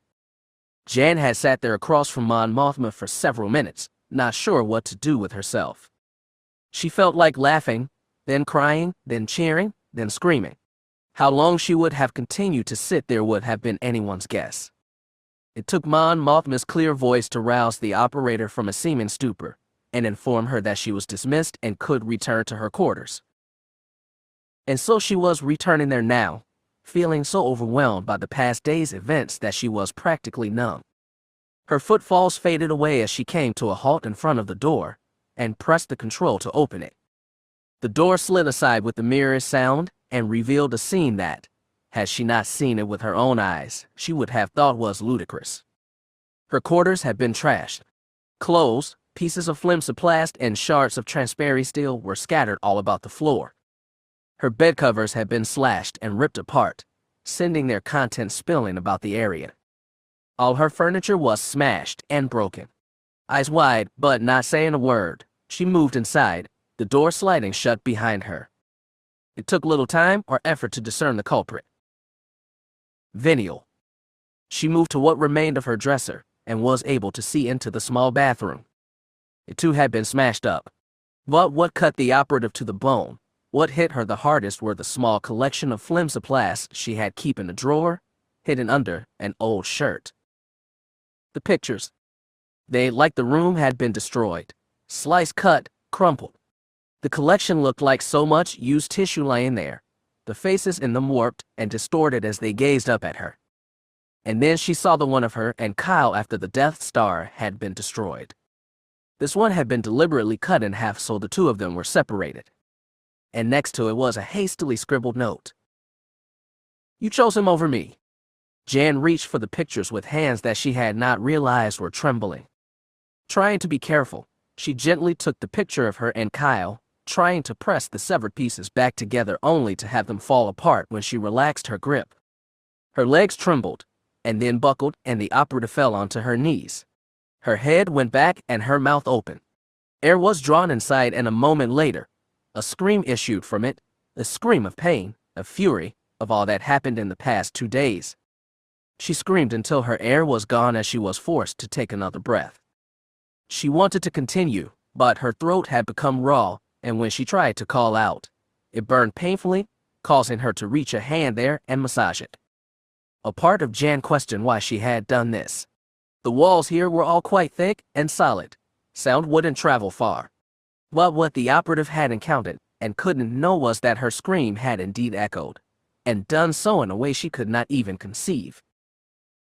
Seated in the lotus position inside his quarters and deep in meditation, Luke Skywalker's eyes flew open as he heard it. His mind took only seconds to tell him what it was, and in the next moment he was on his feet and heading for the door. In sickbay, the unconscious Kyle Katarn also awakened and stared up at the ceiling, confused but certain that he had heard a sound of someone screaming in pain. And that the person was Jan. He started to sit up only to have 2 hands reach for him. "Whoa there," said Dr. Berth. "Don't you dare try to move, Kyle. I'm not letting you ruin my work just yet." Kyle stared up into the man's face blankly, then with understanding. "Doc, please? It's Jan. I need to go to her. Something's wrong." "You're not going anywhere," Berth said firmly. "You're barely out of surgery. Very major surgery." "But Doc, I'll call security if I have to, Kyle. You aren't going anywhere." Looking into the doctor's face, the operative realized the man's concern was genuine and his resolve solid. "Can I borrow a condom? I need to make a call." "Tell me and I'll make it," Berth said, softening a little. "I need you to contact Luke." "Luke Skywalker?" the doctor echoed. A nod. "Kyle, it's getting late. He might be resting." The operative shook his head. "You said you'd make the call, Doc." When Berth hesitated, the operative looked him right in the eyes. "Please," Kyle said. Luke heard the chime from his communicator even as he silently urged the small transport to move faster. Removing one hand from the grips, he retrieved the device. "This is Skywalker." "Luke, I'm sorry to bother you so late. This is Dr. Berth, and I." In the background, the Jedi heard the sound that made him smile. "Kyle, I said I'd make the call, and I made it now. I need to talk to him, Doc, right now." "Doctor," Luke said. "Yes," Berth answered. "Please put Kyle on. I need to talk to him." There was a moment's pause, and then, "Very well." More silence, and then Kyle's voice came out of the speaker, a bit sleepy sounding, but otherwise clear. "Luke, where are you right now?" "On my way to Jan's quarters." "So I did hear it," Kyle replied, "and I guess you did too." Very clearly, the Jedi said, "I'll go check on her and see what happened. Let me know right away, okay?" "Of course, Kyle," Luke said. "I promise." "Good enough," the operative replied and ended the call. Berth took the device back from Kyle and looked down at the man, concern on his face. "Has something happened?" Berth said. "You look like you're worried." "I don't know, Doc. Something doesn't feel right, but I don't know. Can I do something? I need to talk to Luke when he calls back, even if I'm asleep, okay? You need your rest, Kyle?" "Doc, Until I know if Jan is okay or not, I'm not gonna be sleeping. Berth considered this. He knew he could knock Kyle out with a simple injection, but something in him felt like it would be wrong. All right, the doctor said. I'll let you know. But in the meantime, try to rest. All right. Deal, Kyle said, leaning back and closing his eyes. Located in her room, Luke stood outside it now, trying to determine what best to do next. He considered the door chime, but worried what reaction that might provoke her. He considered knocking, but if Jan was in a bad way, she might not respond. He thought about trying something else, and then smiled as an old memory came back to him. Do or do not, Yoda had said. There is no try. I remember, Master. And so Luke took a step forward, feeling surprised as the door slid open. And what greeted him inside showed the Jedi the reason for the scream. The room looked like someone had dropped a thermal detonator in it. Pieces of flimsoplast, smashed up furniture, slashed clothing, all of it had been tossed about and savaged. All of it cried out to Luke through the Force, and almost instantly he knew who the culprit had been. His eyes caught what appeared to be another pile amongst the others, but after a moment, he saw that it was Jan, crouched on her knees in the middle of the room. She was hugging herself, hands tightly clasping her shoulders. In the Force, Luke could feel chaos radiating from her, a myriad of emotions, mostly pain mixed with sadness and regret. He carefully approached and gently touched her shoulder. Her body practically jumped at the touch, and her head swiveled, the face a mask of anger and pain that softened within seconds as she recognized him. Luke, she said softly. Are you all right? He asked. She threw her head back and issued a loud bark of laughter. Then her face shriveled into the angry mask once more. Do I look all right? She challenged. Luke wanted to say more, to do something to help her. But he could sense that he was not the one to do it. He thought of Kyle and reached for his communicator. Oh my, Berth whispered as Luke explained what had happened. I need to speak to Kyle right away. Of course, Berth said, speaking quickly, just a moment. He moved to where Kyle lay in the bed and was about to call out to him when the operative spoke, his eyes opening. It's bad, isn't it? He said simply but firmly. Worse, I think, Berth said, holding out the device. Kyle reached and took it, then spoke into the small mic. Is she all right? Yes, the Jedi replied, at least physically. What do you mean? Kyle listened as Luke told him, his free hand clenching to a fist and his worried face reddening with anger.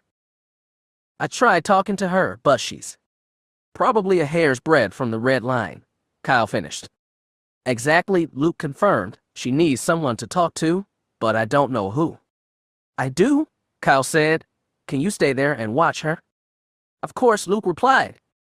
Ending the transmission, Kyle looked up at the doctor. I need you to make another call for me, Doc. And this is really important. The communicator gave another loud chime, and the sleeping form shifted uncomfortably.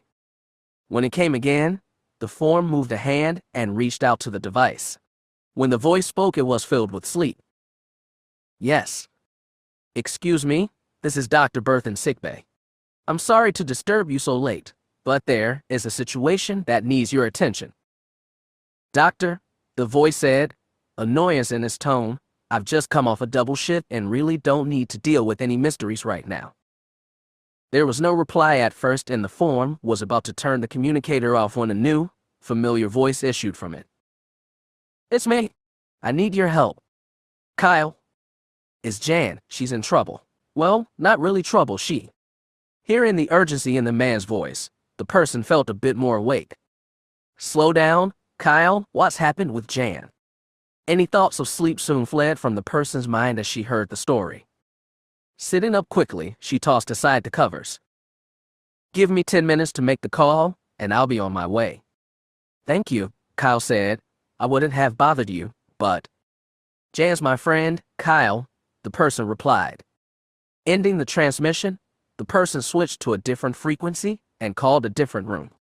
The tone went on for nearly 10 pulses before another sleepy voice answered.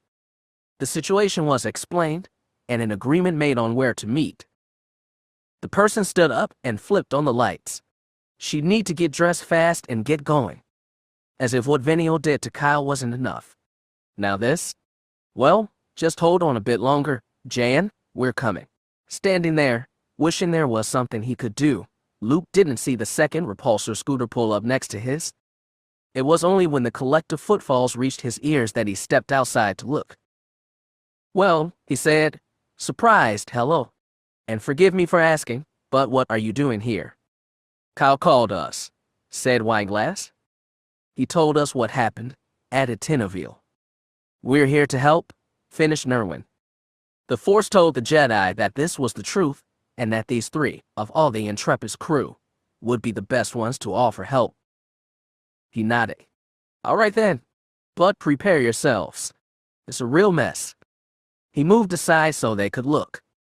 Oh my, Wineglass said, covering her mouth as her eyes went wide. It's been trashed, said Nerwin, her face gone pale. All of it, echoed Tinaville, equally shocked. And when they saw Jan, the three women knew why they had been called. I think we can handle this, said Wineglass. Luke looked into the room again and then at them. Are you sure? She's not good. We can help, Tinaville and Nerwin said at the same time. Jan is our friend. How do they do that? Luke wondered. All right then, the Jedi said. I'll leave you to it. But if there's anything I can do, please call. We will, the trio said, and then looked at each other as they realized they had all spoken at the same time. Then, looking back to where Jan was, they stepped inside. Moving back to his scooter, Luke paused to call Kyle once more. Berth got him on the line, and after a few moments, I'm guessing you called someone? I did, the operative replied. If anyone can help Jan now, it's Tinaville and Nerwin. And Wineglass is one perceptive lady. Between the three of them, they'll help her deal with this. I just wish I could be there myself. In time you will, Luke said. Thanks again, Kyle said. I'm glad you were here.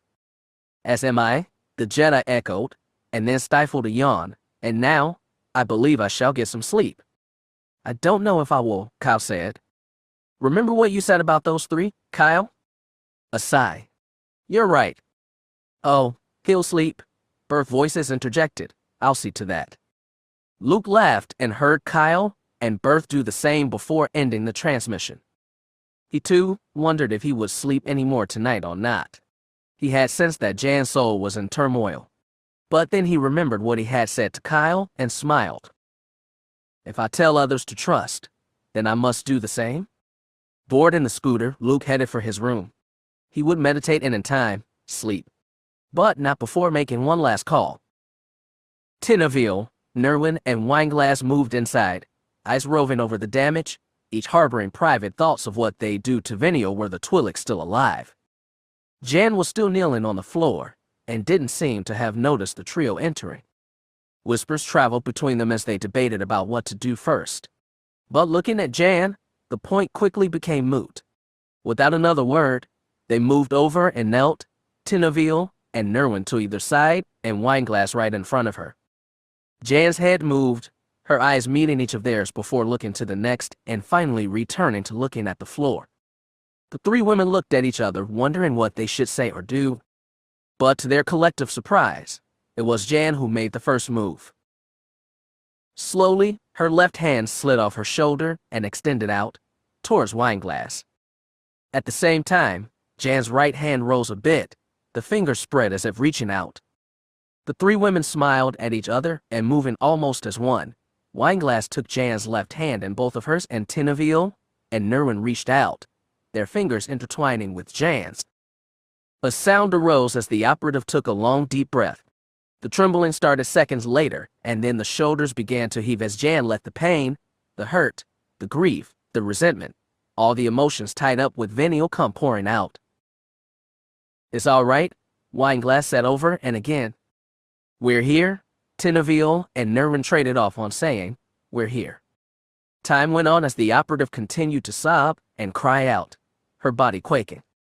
In time, the sobs quieted to sniffles and then faded away. The operative suddenly sagged forward, and Wineglass caught her. She listened for a moment, and then turned to the twins. She's asleep. Good, said Tinaville. She probably needs it. I can't imagine what she must have felt seeing this, Nerwin added. Me neither, Wineglass said. Agreeing that Jan should not be left alone, the three women worked together to form a makeshift bed on the floor big enough for them all. After carefully maneuvering Jan onto it, Wineglass moved to one side, Tinaville and Nerwin to the other. Minutes passed, and then Nerwin giggled. What? Wineglass asked. If this wasn't so serious, it'd almost be like a sleepover. You're right, said Tinaville, just us girls hanging out together. Unseen, Wineglass shook her head. You two are so weird sometimes. We know, the twins said together. Minutes later, all three were asleep.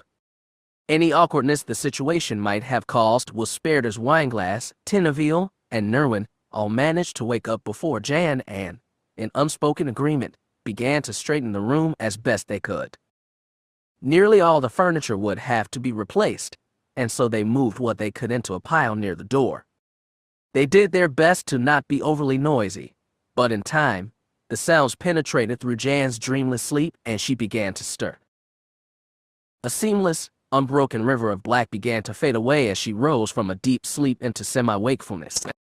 What sounded like voices reached her ears and she wondered at them, since the last thing she remembered was being in her room alone. But as the last vestige of sleep faded and her reluctant eyes slowly opened, Jan quickly discovered she wasn't alone. Hey, called Tinaville, she's awake. About time, said Nerwin kiddingly. Good morning, offered Wineglass. Good morning, Jan replied almost automatically. What are you three? Her voice trailed off as her memory caught up with the rest of her conscious mind. Oh, she said, looking around, right? I remember now. But, at the same time, the operative noticed her room wasn't quite the same, and after a bit more time, she understood why. A small smile appeared. Thank you. Oh, this is nothing, said Nerwin. Y'all don't know we bill by the hour, added Tinaville, smiling. We also get time and a half for evenings and weekends, chimed in Wineglass. Jan tried not to, but looking up at the trio, she couldn't keep it down and laughed. Well, said Wineglass, that's nice to see. Huh? Jan said. That smile. Oh, look, Don't you dare say another word, Tinaville said challengingly. You needed help, added Nerwin. I mean, what else did you expect us to do? Jan's cheeks reddened, and after a moment, she nodded. You're right, I'm sorry. If you're sorry, then give us a hand with this, said Wineglass, winking at her. Okay, Jan said, getting up. She started towards the fresher and then stopped, looking back over shoulder. She didn't. Afraid so, Wineglass said. Great, Jan said, turning round. I'll be right back. She was nearly to the door when another thought came. Who called you three anyway? Tinaville looked to Nerwin, who looked at Wineglass, who looked back at Tinaville. Well, Jan pressed. Wineglass shrugged. If you really need to know, she began. Tinaville moved in seamlessly. The person who called us was Kyle, Nerwin finished. Hey, said Wineglass, that's kind of fun. Jan stood without moving, her mind running over what had just been said and trying to figure how Kyle could have known about last night. It didn't seem possible. She hadn't seen or talked to him. Are you sure? Yes, we are, Tinaville and Nerwin said together while Wineglass nodded. Jan puzzled over it some more, and then she remembered what Luke had told her that Kyle was. She shook her head, dismissing the notion. She decided that through some unknown chain of circumstances, Kyle had somehow learned about last night and so had called Wineglass, Tinaville, and Nerwin. It didn't quite make sense, but for now she'd go with it. Is that right? She said to herself in a low voice, seeing Kyle in her mind's eye. She would have to thank him, right after she found out how he had done it. Nodding to herself, Jan took another step towards the door, but stopped as she heard a giggle. Turning round, she saw the twins whispering something to Wineglass. Okay, she said, what are you two up to? Seeing her, the twins quickly moved away and put neutral expressions on their face. Nothing, said Tinaville. Nothing at all, added Nerwin. Uh-huh, Jan said disbelievingly, and then focused her gaze on Wineglass. Well, at first, the archivist tried to mount a defense similar to the twins, but under Jan's steady, piercing gaze, she wilted. It's really nothing, she said, looking away. It's just that these two, she indicated the twins, think you're in love with Kyle. Wineglass, Nerwin exclaimed. You weren't supposed to tell, added Tinoville. Sorry, said the archivist, a sheepish look on her face. So, Jan said, keeping her own face neutral despite what she felt inside, that's it. Well, let me tell all of you something.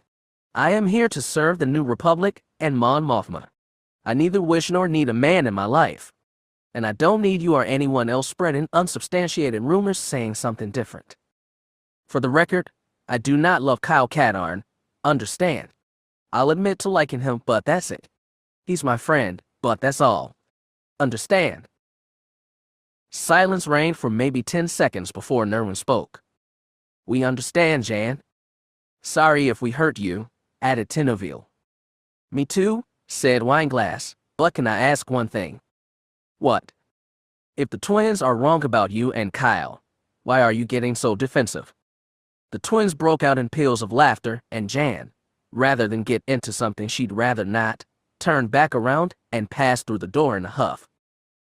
As the door slid closed, the twins looked to each other. Oh, she's got it bad, said Tinoville. I know, said Nerwin. You really think so? Said Wineglass. We know so, the twins said together. After finding a fresher in a nearby, unoccupied room, Jan showered and dressed back in her the same clothes, though she vowed to replace them by day's end.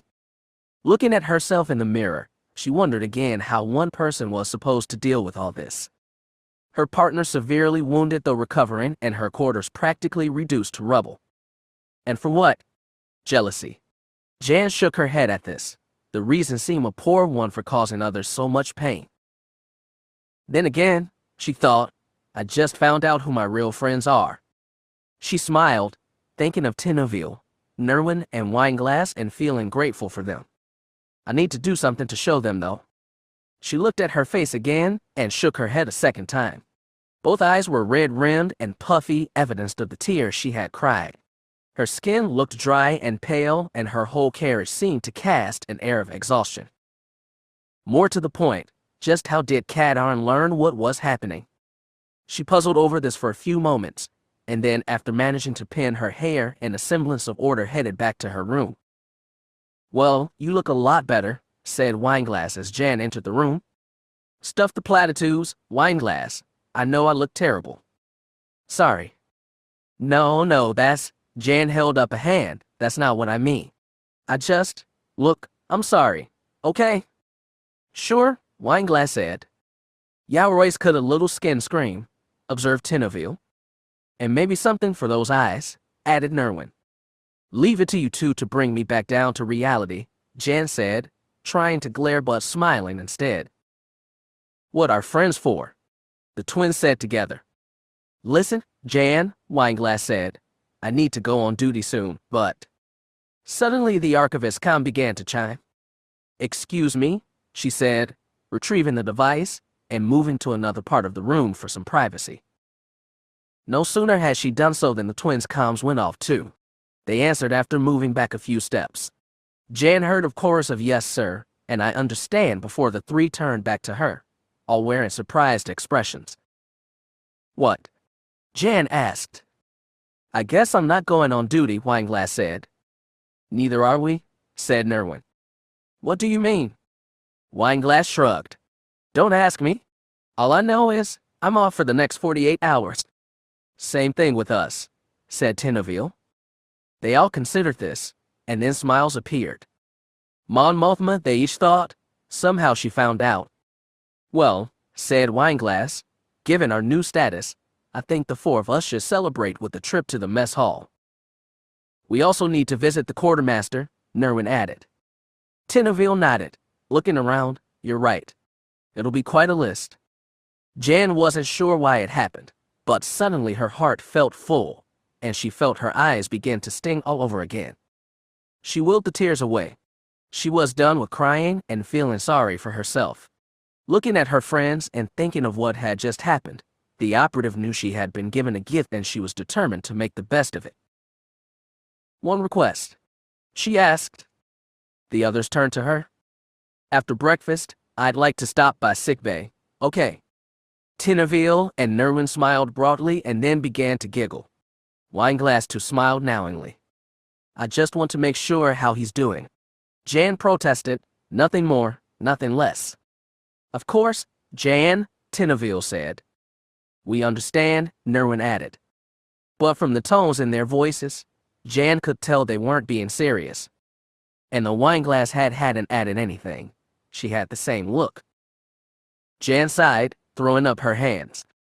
"Fine, think whatever you want. Let's just go eat already." A chorus of agreement resounded in the room, and together, the four women left headed for the mess hall. "Jan," Bert said, smiling at the operative as she entered, "how are you doing?" "Fine, doctor," she replied, returning his smile. In turn, Bert greeted Tineville, Nerwin, and Wineglass as well. "I must confess I'm a bit surprised to see you all here. However, the patient you've come to see is not quite ready for visitors yet." "Doctor." "Jan, Kyle is exhausted. He's had 2 major surgeries in less than a week, and his body must have time to recuperate." "I understand, but—" "Doctor," Tineville cut in smoothly, "we're not all here to see Kyle right now. We just hoped you might let Jan see him for a few minutes," chimed in Nerwin as she held up her hand, 5 at the max. "I just finished saying, Doctor, we're not looking to disturb Kyle in the slightest. Jan just wants to see him, briefly. Please let her," said Tineville and Nerwin together. The doctor looked from face to face, knowing that he was right. But he held up his hand. 5 minutes, Jan, not a second longer. A relieved and grateful smile came to the operative's face. "Thank you, doctor. Thank you very much." Wineglass, Tineville, and Nerwin added their thanks as well, and the doctor's cheeks colored faintly in embarrassment. "We'll be right here," said Wineglass, and Tineville and Nerwin nodded. Nodding back, Jan moved to Kyle's bed, pushing aside the curtains and drawing in a breath as she saw him. Bandages still covered most of Kyle's upper torso, arms, and part of his face. Leads from at least 3 different machines were hooked to him, evidencing what had happened to him. His eyes were closed, and Jan could tell, by the gentle rise and fall of his chest, that he was asleep. Sudden emotion gripped her, and it was only through a strong effort that she forced it back down, resisting the temptation to give in. She moved to the side of the bed and looked down. Deja vu, she thought. She reached down, not saying a word as her fingers touched his face, his hair, brushing it back a little.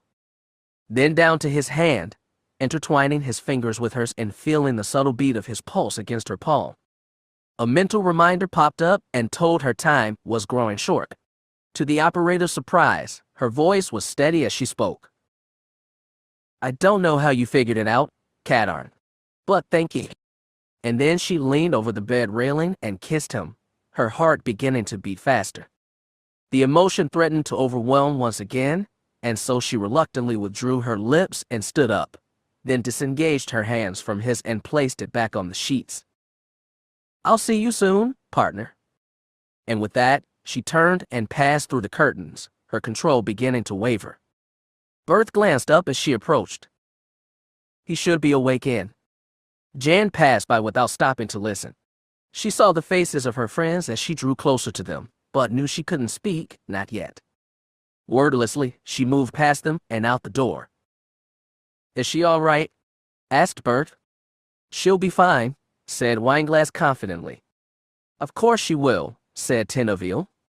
"She's probably just worried about Kyle," added Nerwin. "It'll be fine." And then, with an exchange of looks, Wineglass and the twins turned and went after her, each knowing that Jan wasn't fine, at least not at that moment. Emerging into the corridor, they looked about but couldn't see her. "Great," said Wineglass. "She could have gone anywhere." But Nerwin shook her head. "Not Jan."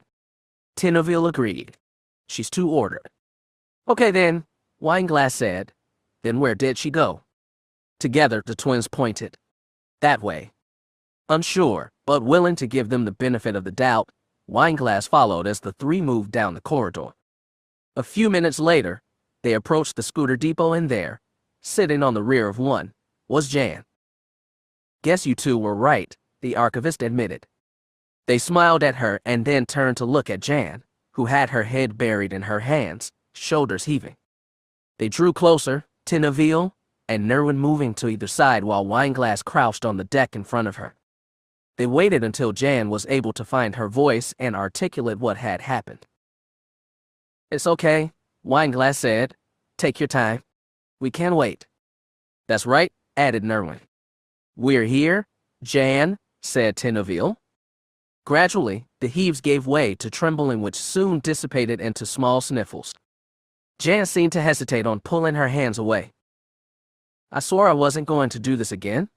I probably look horrible, she said quietly. So what's your point? Wineglass said. Tinnerville and Nerwin stared at the archivist for a few seconds and then began laughing. After a bit more, Jan too began to laugh a little. When it died away, she slowly lifted her head and looked directly at Wineglass. No fair making me laugh. Sue me, Wineglass replied, eliciting more laughter. Wiping tears away, Jan looked to each of them. Sorry, she said. It's just, when I saw him, it all came back to me. And it was just so hard to take. Tinnerville and Nerwin took her arms and hugged her tightly. I should have done something, Jan said. If only I'd done something about Venio before, Kyle wouldn't be lying there. When Wineglass spoke, her voice was calm, but also harsh, brooking no interruption. Stop right there. The coldness in the woman's voice caused the other three to look directly at her, curious expressions on their faces. Jan, Wineglass said, rising to her feet and looking down at the operative, I want you to listen to me, all right? The operative nodded. I mean it. I want your full attention. No interruptions, no distractions. Wineglass, stop it, said Tinnerville. You're being mean, added Nerwin. The archivist ignored them, her eyes focused on Jan. What happened with you, Kyle, and Venio was terrible. I don't intend to minimize that in the slightest. But you have no culpability or fault in it whatsoever. You're wrong, Jan said. I could have. In the space of a second, Wineglass' face was inches away from Jan's. She glared strongly at the operative. I told you to not interrupt me, the archivist said. The two women stared at each other for several seconds, a silent war of wills going on between them. To the twins' surprise, Jan was the first to look away. All right, I'll listen, and I won't say anything else. Good, Wineglass said, rising to her feet again. As I said, what happened was not your fault, Jan. I don't know what was wrong with Venio, but all she did since coming here was to cause problems and hurt people. And then, when whatever deluded machination she had inside her didn't work out, she tried to kill Kyle. I'd say she was certifiable. You can't reason with a mind like that, Jan, nor can you anticipate or outmaneuver it. But why? The operative asked. Ignoring the interruption, Wineglass continued. Because you don't think like that and I hope you never do. Trust me, Jan, I think Tinnerville and Nerwin will agree with me that if we could, each of us would have liked to have a piece of Venio's hide before she died. The twins nodded. What it comes down to is this. You didn't make Venio do any of the things she did. And there's no way you could have figured out she was going to attack Kyle. Heck, if not for you, he'd be dead now. And that's a stone-cold fact. So, for all of our sakes, don't blame yourself for what happened. You understand? Jan stared up at the archivist for several seconds more, and then her expression softened. New tears came to her eyes. You're right, she said. I'm sorry. Wineglass' face also softened and, crouching down once again, she enveloped Jan in a hug. You're forgiven. Once again, Jan felt positively swathed in her friend's affection. She closed her eyes and reached out to them, feeling their strength and resolve bolstering her own. When the archivist gently let go, she looked the operative right in the eyes. "Come on," she said. "We've got work to do. Your room isn't going to fix itself." Jan nodded and, together, the quartet boarded a scooter and headed off. Over the next day and a half, Jan, Tinaville, Nerwin, and Wineglass spent nearly every waking moment together. The quartermaster must have gotten the word because he was quite accommodating to the request for all new furniture. Jan spent a somewhat restful night with the twins, having to threaten them only twice before they left her alone regarding her feelings for Kyle. The next day, the furniture was delivered and the four women spent most of the day setting things up and making a few artistic changes that Jan, after some resistance, admitted did make her quarters look a lot nicer. The only problem was they ran into us late in the afternoon when they went to get Jan new clothes. Wineglass, Tinaville, and Nerwin did their best to help, but nearly had a knockdown and drag-out brawl with Jan over her specific sizes and measurements, which the operative was loath to share with anyone. Fortunately, things were resolved before security had to be called, and a few hours later, the four of them returned to Jan's room with a number of packages. Feeling a bit bad at how she had reacted earlier, the operative offered an olive branch by suggesting they order in and have a meal like they had done before. The idea was accepted with gratitude and good humor, any rift that had been there now sealed in renewed friendship. That's it, said Tinaville, pushing the remains of her plate. "I can't eat another bite." Next to her, Nerwin groaned as she clutched her belly.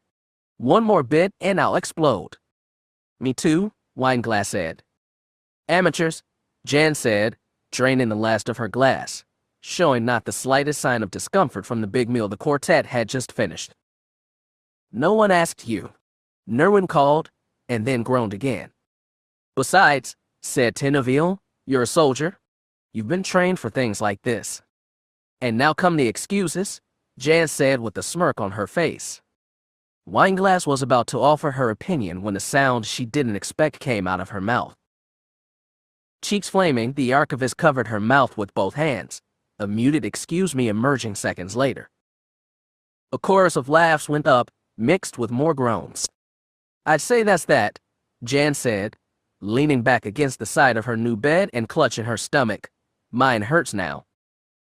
More laughter, and then the operative's face grew serious. She looked at each of her friends. "You three have no idea how much I appreciate what you've done. If you hadn't been there, someone else would have," Wineglass said confidently. "That's right," added Nerwin, "another would have helped." "And his name is Kyle Katarn," said Tinaville. Jan let out a low groan. "I thought we agreed not to go there." "I had my fingers crossed," Tinaville countered. "Me too," said Nerwin. "Me three," added Wineglass. "No fair," Jan exclaimed. "Sue," said Nerwin, "about Kyle." The conversation went on until the four women fell into exhausted sleep, no ground having been given on either side. Chapter 28. "No. Doc, come on." "I said no, Kyle. I'm not looking to run a marathon here, Doc. I just want to get up for a while. And I told you that you need to rest a bit more. Your injuries are nearly healed, but they need at least another day before it's safe for you to go traipsing about." "Traipsing about?" Kyle repeated. "Geez, Doc, I'm not trying." "Kyle," Berth said with a tired sigh, "the discussion is over. No walking until tomorrow at the earliest." Seeing that he was losing ground fast, the operative capitulated.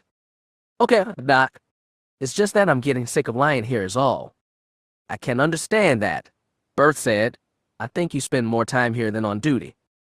"Oh, thanks," Kyle exclaimed. "That helps." The doctor laughed. "Truth is sometimes stranger than fiction, Kyle. Now, I'm not letting you get up just yet, but you can have visitors, all right." "I suppose," the operative said sullenly. The doctor chuckled. "Actually, Luke has been asking after you." "He has? Did he say why?" The doctor shook his head. "I'll call and let him know he can come." "Thanks," Kyle said. "And Doc, when he gets here, can I just for a little bit?" Berth shook his head. "I see. Well, thanks anyway." "No problem." I'll see you later. As the doctor departed, Kyle leaned back against the upraised portion of the bed. He was glad to hear Luke wanted to see him. He had questions to ask his teacher. But more so than that, he wondered why there hadn't been at least one message from Jan. Berth had told him she was all right and back on duty. So why no call? The operative surprised himself with just how badly he wanted to see her. There was no doubt in his mind that she'd turn up sooner or later. But not hearing from her, especially given what had happened. Maybe I should call her instead. Knowing Jan, she might be waiting on purpose. Teach me a lesson or something. Minutes passed as the operative contemplated the idea. He was just about to press his call button and ask to use a communicator when he heard Berth's voice greet someone. "You can go right in," the doctor said. "Thank you." Footsteps approached his bed, and a moment later, the curtain slid aside to reveal Luke Skywalker. "Hello, Kyle. How are you?"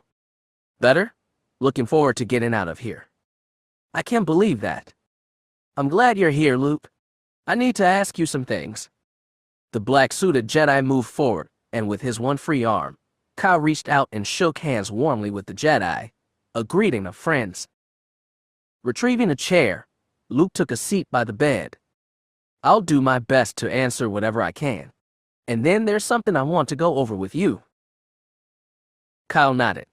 "To begin with, what happened the other night?" "You mean with Jan?" "Yes. I heard her, Luke. I heard her scream, but I have no idea how." The Jedi smiled and nodded. "Believe it or not, Kyle, that's a sign that your powers are growing." "Huh?" "Master Obi-Wan told me once that the Force is everywhere, that it surrounds us, penetrates us, and binds the galaxy together," Luke said. "Part of being a Jedi is awareness of currents in the Force, particularly disturbances in it." "Wait a minute," Kyle said. "Do you mean that what happened that night was a disturbance in the Force?" "And I sensed it." "Exactly," Luke said. "Although it's uncommon for non-Force sensitive people, sometimes they can create a disturbance in the Force in extreme circumstances. Jan was so overwrought that her emotions affected the Force itself. Your awareness of it allowed you to feel the disturbance." "But I didn't understand what it was at first." Luke smiled knowingly and nodded. "That's actually quite normal as well, Kyle. When the Death Star destroyed Alderaan, I can remember Master Obi-Wan physically reacting. When I asked him what was wrong, he told me he had felt a great disturbance in the Force, but he didn't know precisely what had happened. It wasn't until our arrival in the Alderaan system that he knew for sure." "So how did I?" Kyle said, voice trailing off as he sought for the next word. "Proximity, I guess," Luke replied. "Jan wasn't that far away, and so you sensed both the disturbance and the cause behind it." "I think I understand," Kyle said. "And now here's the question you probably don't want to answer. What happened to Jan?" Luke looked uncomfortable. "You're right. I don't want to answer that, but you'll know in time, so I might as well tell you." The Jedi went on to explain the scene in Jan's quarters and what had happened afterwards. He watched as Kyle's eyes went wide and the blood seemed to drain from his face. When the story was finished, neither man said anything for a time. "Oh, Jan," Kyle whispered. "I'm so sorry. I should have been there. This is my fault." Luke cut him off. "You're wrong, Kyle. What happened is not your fault." "But Luke..." "Kyle, there is no way you could have anticipated what happened. Venial, well, I didn't know her, but from the reports I've seen, she was a deeply disturbed person. Perhaps if that had been identified earlier, steps could have been taken. But you are in no way responsible for her actions." The operative wanted to protest, but Luke's words were spoken so sincerely that he could not ignore them. And the more he thought about it, Kyle realized his teacher was right. There was nothing he could have done to stop Venial. Is Jan all right?" "I'm not sure. Those ones who came, Tinoville, Nerwin, and Wineglass seemed certain they could help her, and when you consider the fact that Jan's back on duty, it would seem to suggest that she is." "I haven't had any calls or messages from her," Kyle confessed. "I don't know a great deal about relationships, Kyle. But for what it's worth, there's got to be a reason why." I said the same thing to myself just a little bit ago, the operative said, smiling. Then try and be patient, Luke said. Kyle nodded. I guess that's it for now. So what did you need to talk to me about? Well, Luke replied, this situation has obviously curtailed our training sessions. Tell me about it, Kyle said, and I was really getting into it too. Luke nodded. So, since we can't continue that part of the training right now, I thought we'd move on to another area. The operative raised his brows in question, to which Luke replied by raising his hands and closing his eyes. Seconds passed and then, to Kyle's amazement, the container he used for water lifted into the air and traveled across until it gently landed in Luke's outstretched palm. Opening his eyes, the Jedi smiled, leaning forward to place the container back on the side table. Interested. Where do I sign up? Kyle replied excitedly. Luke laughed. All right then. Now this isn't very different from what we did with the blindfold. You need to reduce, if not eliminate, any distractions and concentrate on what it is you want to do. Kyle considered this, and then said, Ron taught me a bit about using the Force to run faster, and how to jump higher. Good, Luke said. Then this shouldn't be too difficult for you. It's basically the same principle, just exercised in a different way. You ready to try? Absolutely, Kyle said. All right then. Close your eyes first. When Kyle had done so, Luke continued. Now, listen to my voice. Don't think about anything else, just focus on the sound of my voice. The Jedi waited a few more seconds, and then continued. Visualize the container, see it, picture it in your mind. After another pause, he added, now imagine it rising. See it rising off the table. He looked to the container as Kyle's brow furrowed a little. Don't struggle or try to force it. Just listen to my voice and do as I say. He looked to the container again. For nearly a minute it remained stationary, and the Jedi wondered if perhaps he had overestimated his pupil, but then it trembled a little. Luke watched intently as the trembling subsided, but then returned, stronger this time. That's it, he said. Good, Kyle. Now, see it rising. See it rising into the air. The glass trembled more strongly, and then, as Luke's eyes widened, it rose perhaps an inch or two into the air before falling back to the table and nearly tipping over. Kyle's eyes opened and he exhaled a breath, sweat popping out on his forehead. He worked to bring his labored breathing under control. That was hard. Luke nodded. It was for me too. You need to build up your mental muscles, and then it'll get a little easier. A little. Kyle, the Force is not something a Jedi controls or simply gets used to using. It is a part of the universe itself and needs to be treated accordingly. You mean don't take it for granted, Kyle said between breaths. Exactly. Are you ready to try again? Ready? Trust me, Luke said confidently. Kyle wasn't totally confident in the Jedi's words, but he decided he could attempt the exercise once more. He closed his eyes and reached out to the Force. Master Obi-Wan once told me that a Jedi can feel the Force flowing through him. What do you mean? Kyle asked. When you are at peace, that's when the Force speaks most clearly. Kyle frowned for a moment, then his face smoothed. That's why you said not to force it. Correct. The Force isn't something you can demand to answer or blindly obey you. Nodding, Kyle tried to relax as he reached out, calling with his mind. A sudden idea came to him, and sensing that it might work, he tried it. Luke watched as Kyle, eyes still closed, lifted his free hand. A moment later, the cup began to tremble as before. And then, to the Jedi's surprise, it lifted several inches into the air, and then traveled across the bed before depositing itself in Kyle's palm. As the cup settled, the operative's eyes opened, and a pleased smile came to his face.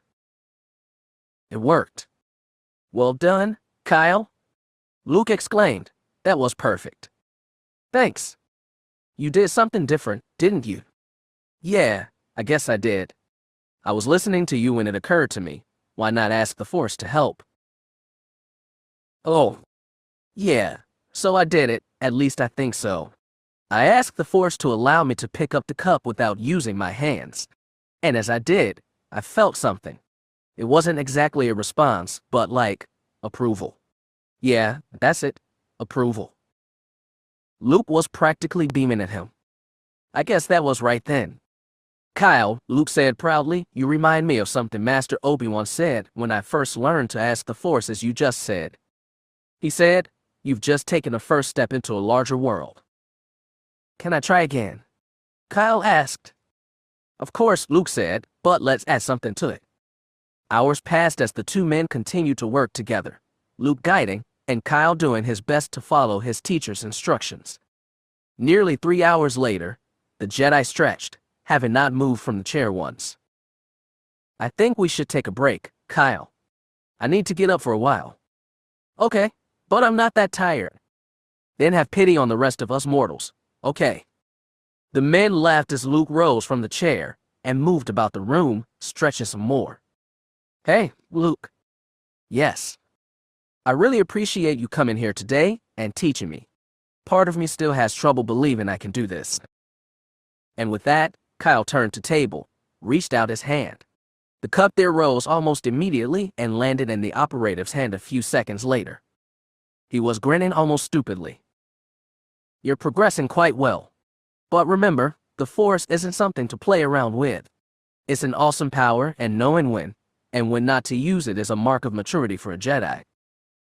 Kyle's face clouded a little. You're right. I'm just caught up in the moment here. Perfectly understandable, Luke said. Just then, the curtains around Kyle's bed parted to reveal a droid carrying a food tray. Is it that late? The operative asked. The time is exactly 1,230 hours, Patient Katarn, and the prescribed time for your midday meal. The operative looked at the Jedi and rolled his eyes, eliciting a chuckle from the other.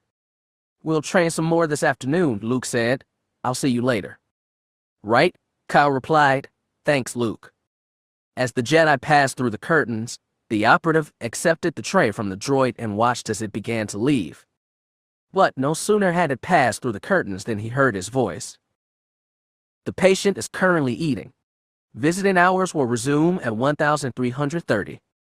In response came an unmistakable blatting sound followed by a series of beeps. Kyle laughed aloud as his mind translated. I am here to see Kyle Katarn on an important matter. But the medical droid was not deterred by this in the slightest. Visiting hours ended 2 minutes 3.5 seconds ago. You may return at 1,330 and be granted access at that time. Bad mistake, he thought.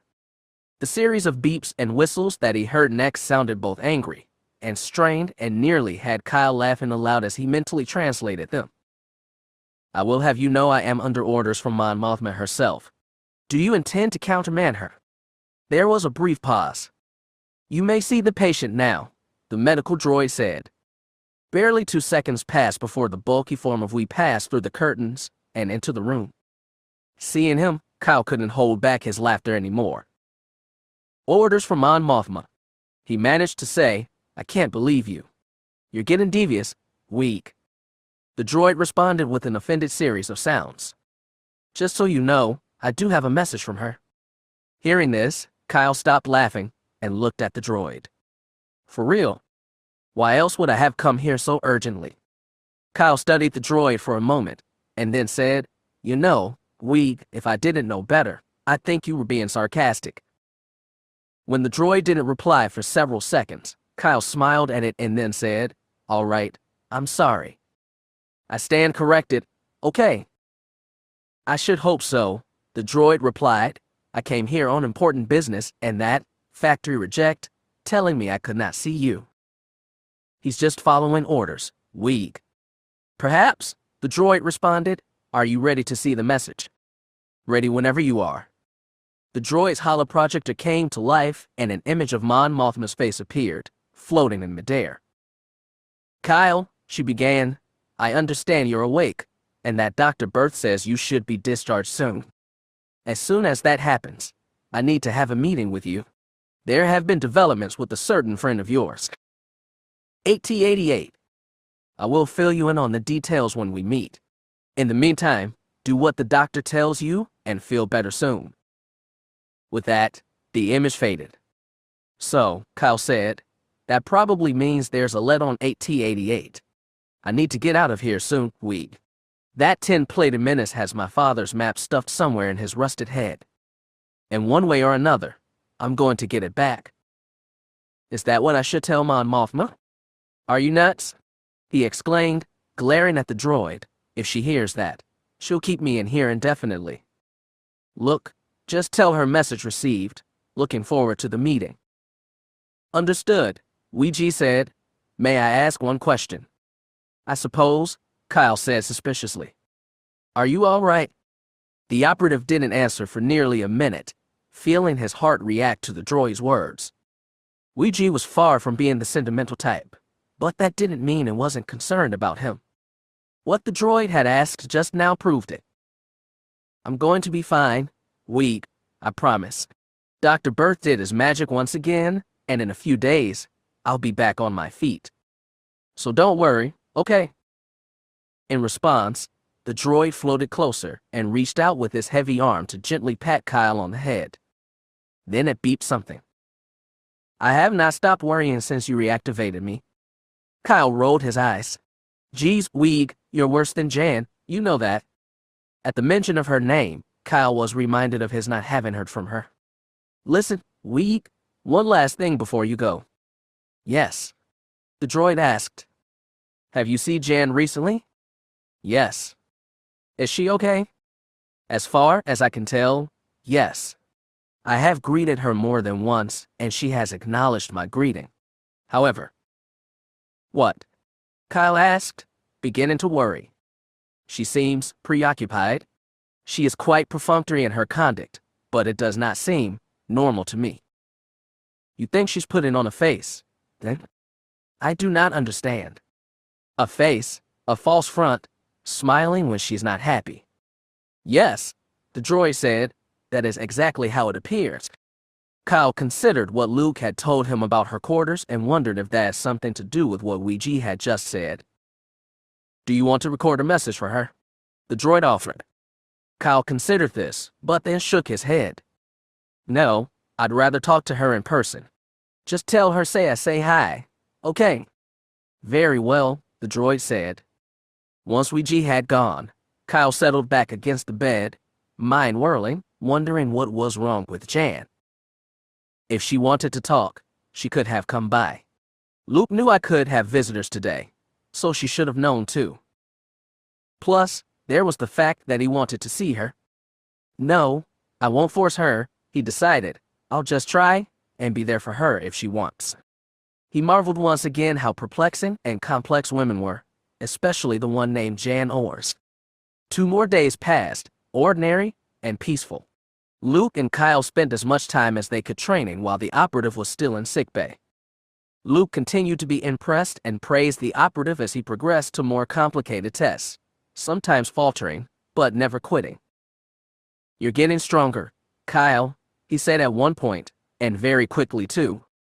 I can see Master Ron and Master Obi-Wan were right about you. Must be because I've got a good teacher, the operative returned. Luke took the praise in good stride, privately wondering if he was doing well. Each day he remembered Obi-Wan's warning about when he had trained Anakin Skywalker. I thought I could teach him as good as Yoda would. I was wrong. Luke knew all too well the temptation and lure of the dark side. The last thing he wanted was to see Kyle go that route. But, when he brought it up the afternoon of the second day, he was surprised to learn that Kyle had already had his share of struggles with the dark side and knew quite well its solicitous siren call. I can't remember how it felt, Kyle said. The ease of it, the promise of power, the feeling of invincibility. As have I, Luke said. But when I looked beyond the veil, as it were, all I saw was, I don't know, it was like an all-consuming emptiness without a shred of joy or happiness. That's it, Kyle said, snapping his finger. They continued to discuss the dangers of the dark side and how to use the light side to keep the temptation at bay. By the time Luke left later that day, Kyle felt washed out and tired, but also happy. He felt like he was progressing well, and he was enjoying having someone to talk to about these things. You're serious? Kyle asked. Why wouldn't I be? replied Berth. Come on, Doc, don't tease me like that. Is this for real or not? Your tests are all good, and except for those stitches in your chest, your wounds are all healed. You tell me, Kyle, so I can finally get out of here. Well, Berth said, there is the matter of your bill. Doc. Berth laughed aloud. Gotcha. Seriously, Kyle, you're in as good a shape as I can make you. So get out of here. I need the bed. Kyle sat bolt upright and slipped his legs out from under the covers. He started to slide down when he remembered one important thing. Doc, do I have? Right here, Berth said, handing Kyle clothes that Ouija had delivered the previous day. Thanks, the operative said, putting them on. When he had finished, Kyle sighed happily. That feels much better. So what are you saying? My gowns are no good. After this much time, no? Why you? Berth began. Gotcha back? Kyle said, and the two men laughed. Seriously, Doc, the operative said as his boots touched the floor and he stood up. Thanks for everything. Just doing what I do best, said Berth. Kyle raised an eyebrow at him. Right, Doc? Like bringing me back from the dead? Yeah, I say you've done your share. Wait a minute, Berth said. How do you know? The operative sighed. Doc, I was still semi-conscious when Venial shoved that knife into me. I felt it both times she pulled it out and rammed it back in. And given where it felt like it was and everything going black a few seconds later, it wasn't hard to figure out. Berth looked at the younger man, surprised at his deductive skills. Well, the main thing is, you're all right now. No, Kyle said, the main thing is, I owe you my life, Elias. And I'm grateful. Berth felt his heart swell with emotion as he smiled at the younger man. Then do me one favor. Name it, Kyle said. Don't let it happen again. I'll do my best, Doc. But no promises. The two men shook hands warmly, and with another grateful sigh, Kyle left sickbay, reaching for his comm as soon as he passed through the doors. This is Mon Mothma, came back the reply. It's Kyle. I just got out of sickbay. Good, I'm glad to hear that. Me too. Should I head over now? Have you eaten anything yet? Well, no, the operative, his stomach choosing that moment to rumble. Go have breakfast first, the rebel leader said as if scolding him. Once you're finished, contact me. Understood. Understood, Kyle replied. Good, Mon Mothma out. Returning the comm to his belt, Kyle suffered through another rumbling of his stomach. Okay, we're going, he said. New Republic Command Ship Intrepid. Mess Hall. 0820 hours. As luck would have it, Kyle found a sort of reception awaiting him when he entered the room. Well, looks who's finally emerged from the ether, called a familiar voice. Kyle looked and saw his friend, Caston Drown, looking from where he was seated at one of the tables. With him were Chief Brawley, Adarn Damon, Mock Farkin, BJR, Infalkvis, and Dave Flamerock.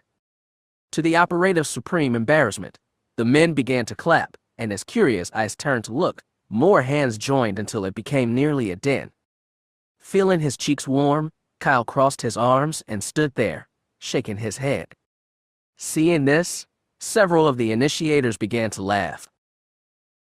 When the applause died away after a short time, Kyle moved towards the table, taking the seat next to Caston. He glared at each of the men assembled there. You know, with friends like you guys, who needs enemies? Laughter rippled across the table. Caston threw an arm across the operative's shoulders and half-hugged him. Seriously, Kyle, we're all glad to see you. You feeling okay? Well, I was feeling all right. With his free hand, Caston reached to the top of Kyle's head and drove 2 fingers in, not hard, but enough that the operative felt it. He jerked away. Hey, quit it. Ouch. Oh, Caston cooed. Does the Whittler baby have a boo-boo? Kyle glared at him a moment, then smiled. Like I said, with friends like you. Come on, Kyle, said Dave Flamerock. He's just kidding. Exactly, added BJR and Falkvist. We really were worried. He's right, Caston said, his expression growing serious. We were worried. Well, worry not, Kyle said. Doc Berth fixed me up, and I'm doing just fine. Heck, I'm just glad to be out of sickbay. You do spend a lot of time there, said Adarn Damon. Maybe you ought to move in, added Mockfarkin.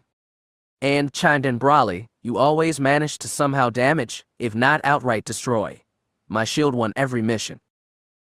Hey, Kyle protested. The operative is only as good as his equipment. Oh, Brawley said, his face morphing into an oh yeah expression. So it's my fault now. Well, if the shoe fits. Why you? Easy boss, said Mockfarkin. You're gonna blow a gasket or something, added Adarn Damon. You know, Kyle, said Caston, there are 5 of us and 1 of you. Yeah.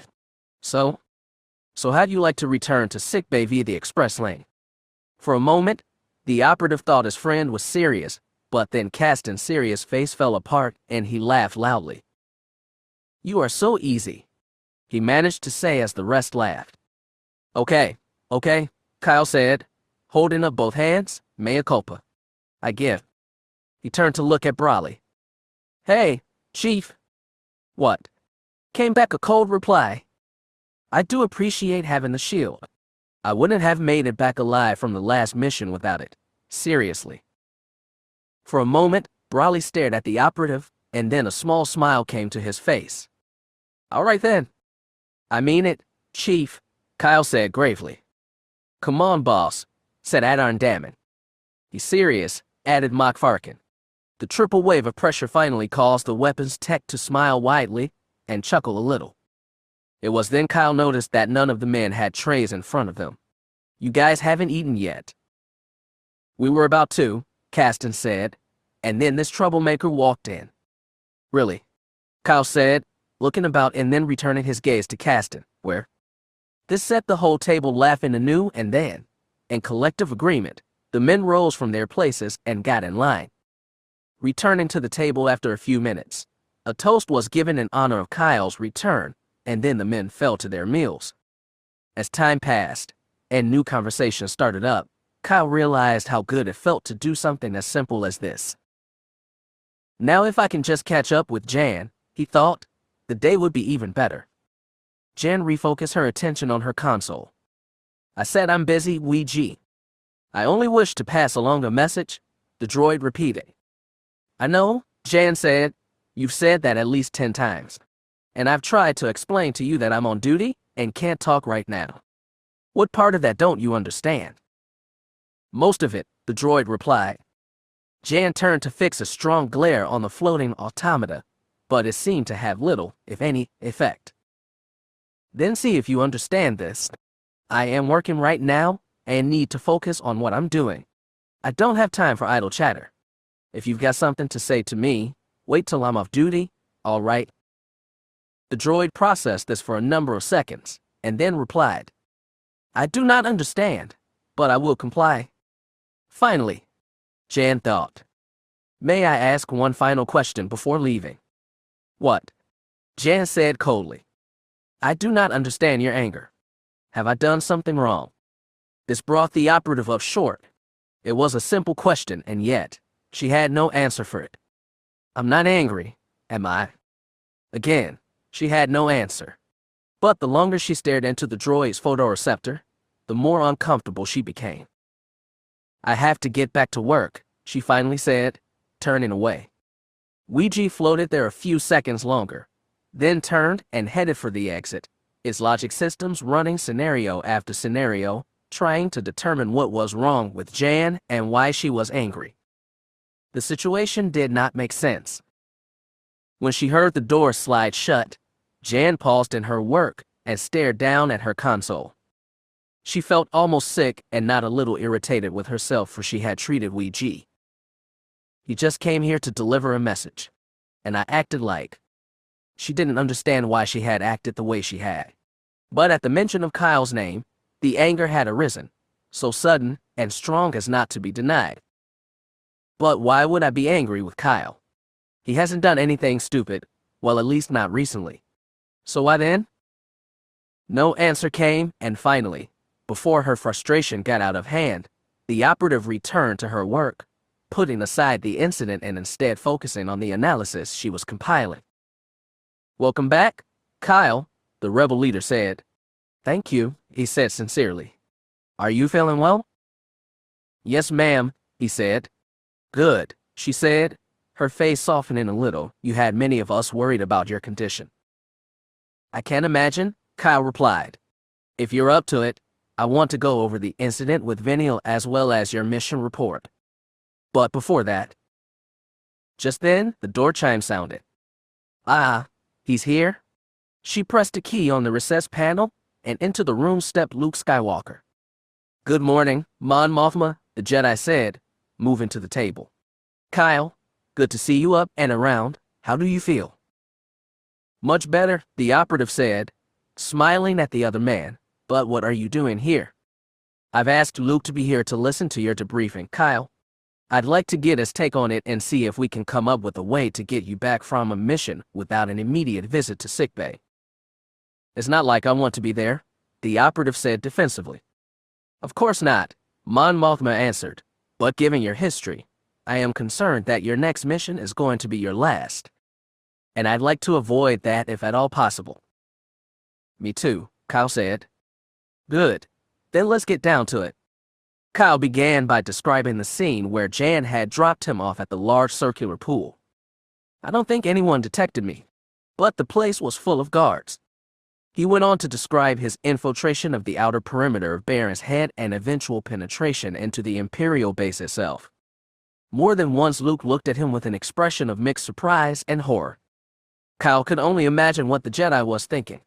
An hour and a half passed as the operative continued, describing the Kell, not crate, dragon he had faced and the new weapon he had found. When he got to the part with the oversized fan system, Mon Mothma held up a hand. "What possessed you to try that jump across to the other side?" Kyle shrugged. "There was nowhere else to go. It was either make the attempt or let Jan come into a hornet's nest of laser turrets to try and pick me up." "I gather things went poorly," Luke said. "Worse than worse," Kyle said, explaining how he miscalculated how fast he was moving and what that did to the subsequent impact. Mon Mothma's went white and Luke visibly flinched. "I'm amazed you lived through that," the rebel leader said. "You're not the only one," Kyle said. "Just trying to move was pure agony." He continued, going through his attempts to reach the lower chamber and finding the lift that had brought him up to the roof where he watched as a T-88 shuttle took off. "I tried firing on it, but that blasted droid had already activated the shields. And that was pretty much it. I lost consciousness soon after Jan arrived." Silence reigned for a few seconds. "Your thoughts, Luke?" "Frankly, I'm amazed you're here talking to us, Kyle. I doubt a fully trained squad of commandos could have completed this mission. If there's any criticism I have, it's that you seem to rush in at times when caution might be the better choice." "Luke." The Jedi held up a hand. "I realize it is easy for me to say this, especially since the mission is complete. I think the main thing Mon Mothma wants to get across to you, Kyle, is that you've got to work harder on protecting yourself on missions so you don't come back half dead." "Not exactly what I was planning to say," Mon Mothma said, "but close enough." "Look," Kyle said, "I agree with both of you. I'm just not sure how to do what you're asking. So much of what happens on my missions is on the fly. A lot of times I have to make it up as I go along." Mon Mothma nodded at this, adding, "I can understand that. But surely there is something that can be done. Maybe I can talk to Chief Brawley about improving the shield and body armor," Kyle ventured. "A good idea," Mon Mothma said. "How about training?" Luke asked. "Hand to hand, close quarters, weapons." "What about Ristal and Plana?" Kyle asked. "They're both in security and could probably." "Unfortunately," Mon Mothma said, interrupting, "they are both away on assignment right now." "Oh." "Kyle, and I can brainstorm something else," Luke said. Mon Mothma considered this, looking to the operative once again. "Kyle, the reason I am so concerned about this is twofold. First and foremost, I am honestly concerned about you returning safely from the next mission. Secondly, Our agents believe they have located AT-88. What? The operative exclaimed, nearly rising from his chair. Where? In response, the rebel leader pressed a control and the holoprojector came to life. Kyle watched wordlessly as a grainy image appeared, resolving itself until it showed a collection of massive pipes, a number of oblong buildings, and a single, rather massive ship. This is footage from a spy droid at the Crimson Onyx refueling station outside of Baron's Head. Now watch closely. An object flew into view, moving towards the large ship. It took Kyle only a moment to identify the smaller vessel. AT-88 shuttle. Yes, Mon Mothma confirmed. We're not quite sure why AT-88 has come to this place. But intercepted transmissions have indicated some sort of rendezvous somewhere on the station. Where and when we are not sure. Please tell me he hasn't escaped from there already, Kyle implored. Mon Mothma shook her head. Aldarian and Undomil have been working with a plan inside the station to, as they put it, muck up the works. As such, AT-88 and the shuttle have been impounded for further inspection. Nice work, you two, Kyle thought. As things stand, Mon Mothma said, I am considering sending you to the refueling station to locate and capture AT-88. However, until I am convinced that you have a plan to return from this mission in one piece, things are on hold. Mon Mothma, Kyle said firmly, please send me right away. I know I can find that buckethead and get the map back. She shook her head. I don't doubt your ability or commitment, Kyle. But after what happened at Baron's Head. This isn't the same thing, he argued. I was walking into the teeth of an Imperial base at Baron's Head. This fuel station won't have near as many guards. Besides, once I get in. She shook her head. Not until I'm convinced of your survivability on this mission, Kyle. I'll have the shield and the armor, he said. They'll be enough. They haven't been so far, she countered. But I'm getting better with them, he returned. I know it'll work. Please, Mon Mothma. I'm afraid not, Kyle, she said firmly. Excuse me? The operative and the rebel leader turned to look at Jedi. Yes, Luke? I have an idea. Yes. Mon Mothma asked. You're right about needing a plan so that Kyle comes back from this mission safely. I hadn't mentioned it before, but Kyle and I have been training together. Mon Mothma stared at the Jedi with an incredulous expression. Since when? She asked. Shortly after I came aboard, Luke replied. And why wasn't I informed? The Jedi shrugged. It didn't seem necessary at the time. I was mainly helping Kyle to boost his strength and stamina. The rebel leader gave him a look that said she didn't quite believe this. Are you saying that is that you will train Kyle? Luke nodded. The rebel leader seemed unsure.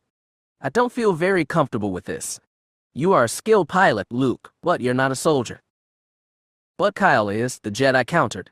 I'm just helping him to hone the skills he already has. And you think you can train him sufficiently well to tackle this mission? How long do I have? He asked. Less than a week.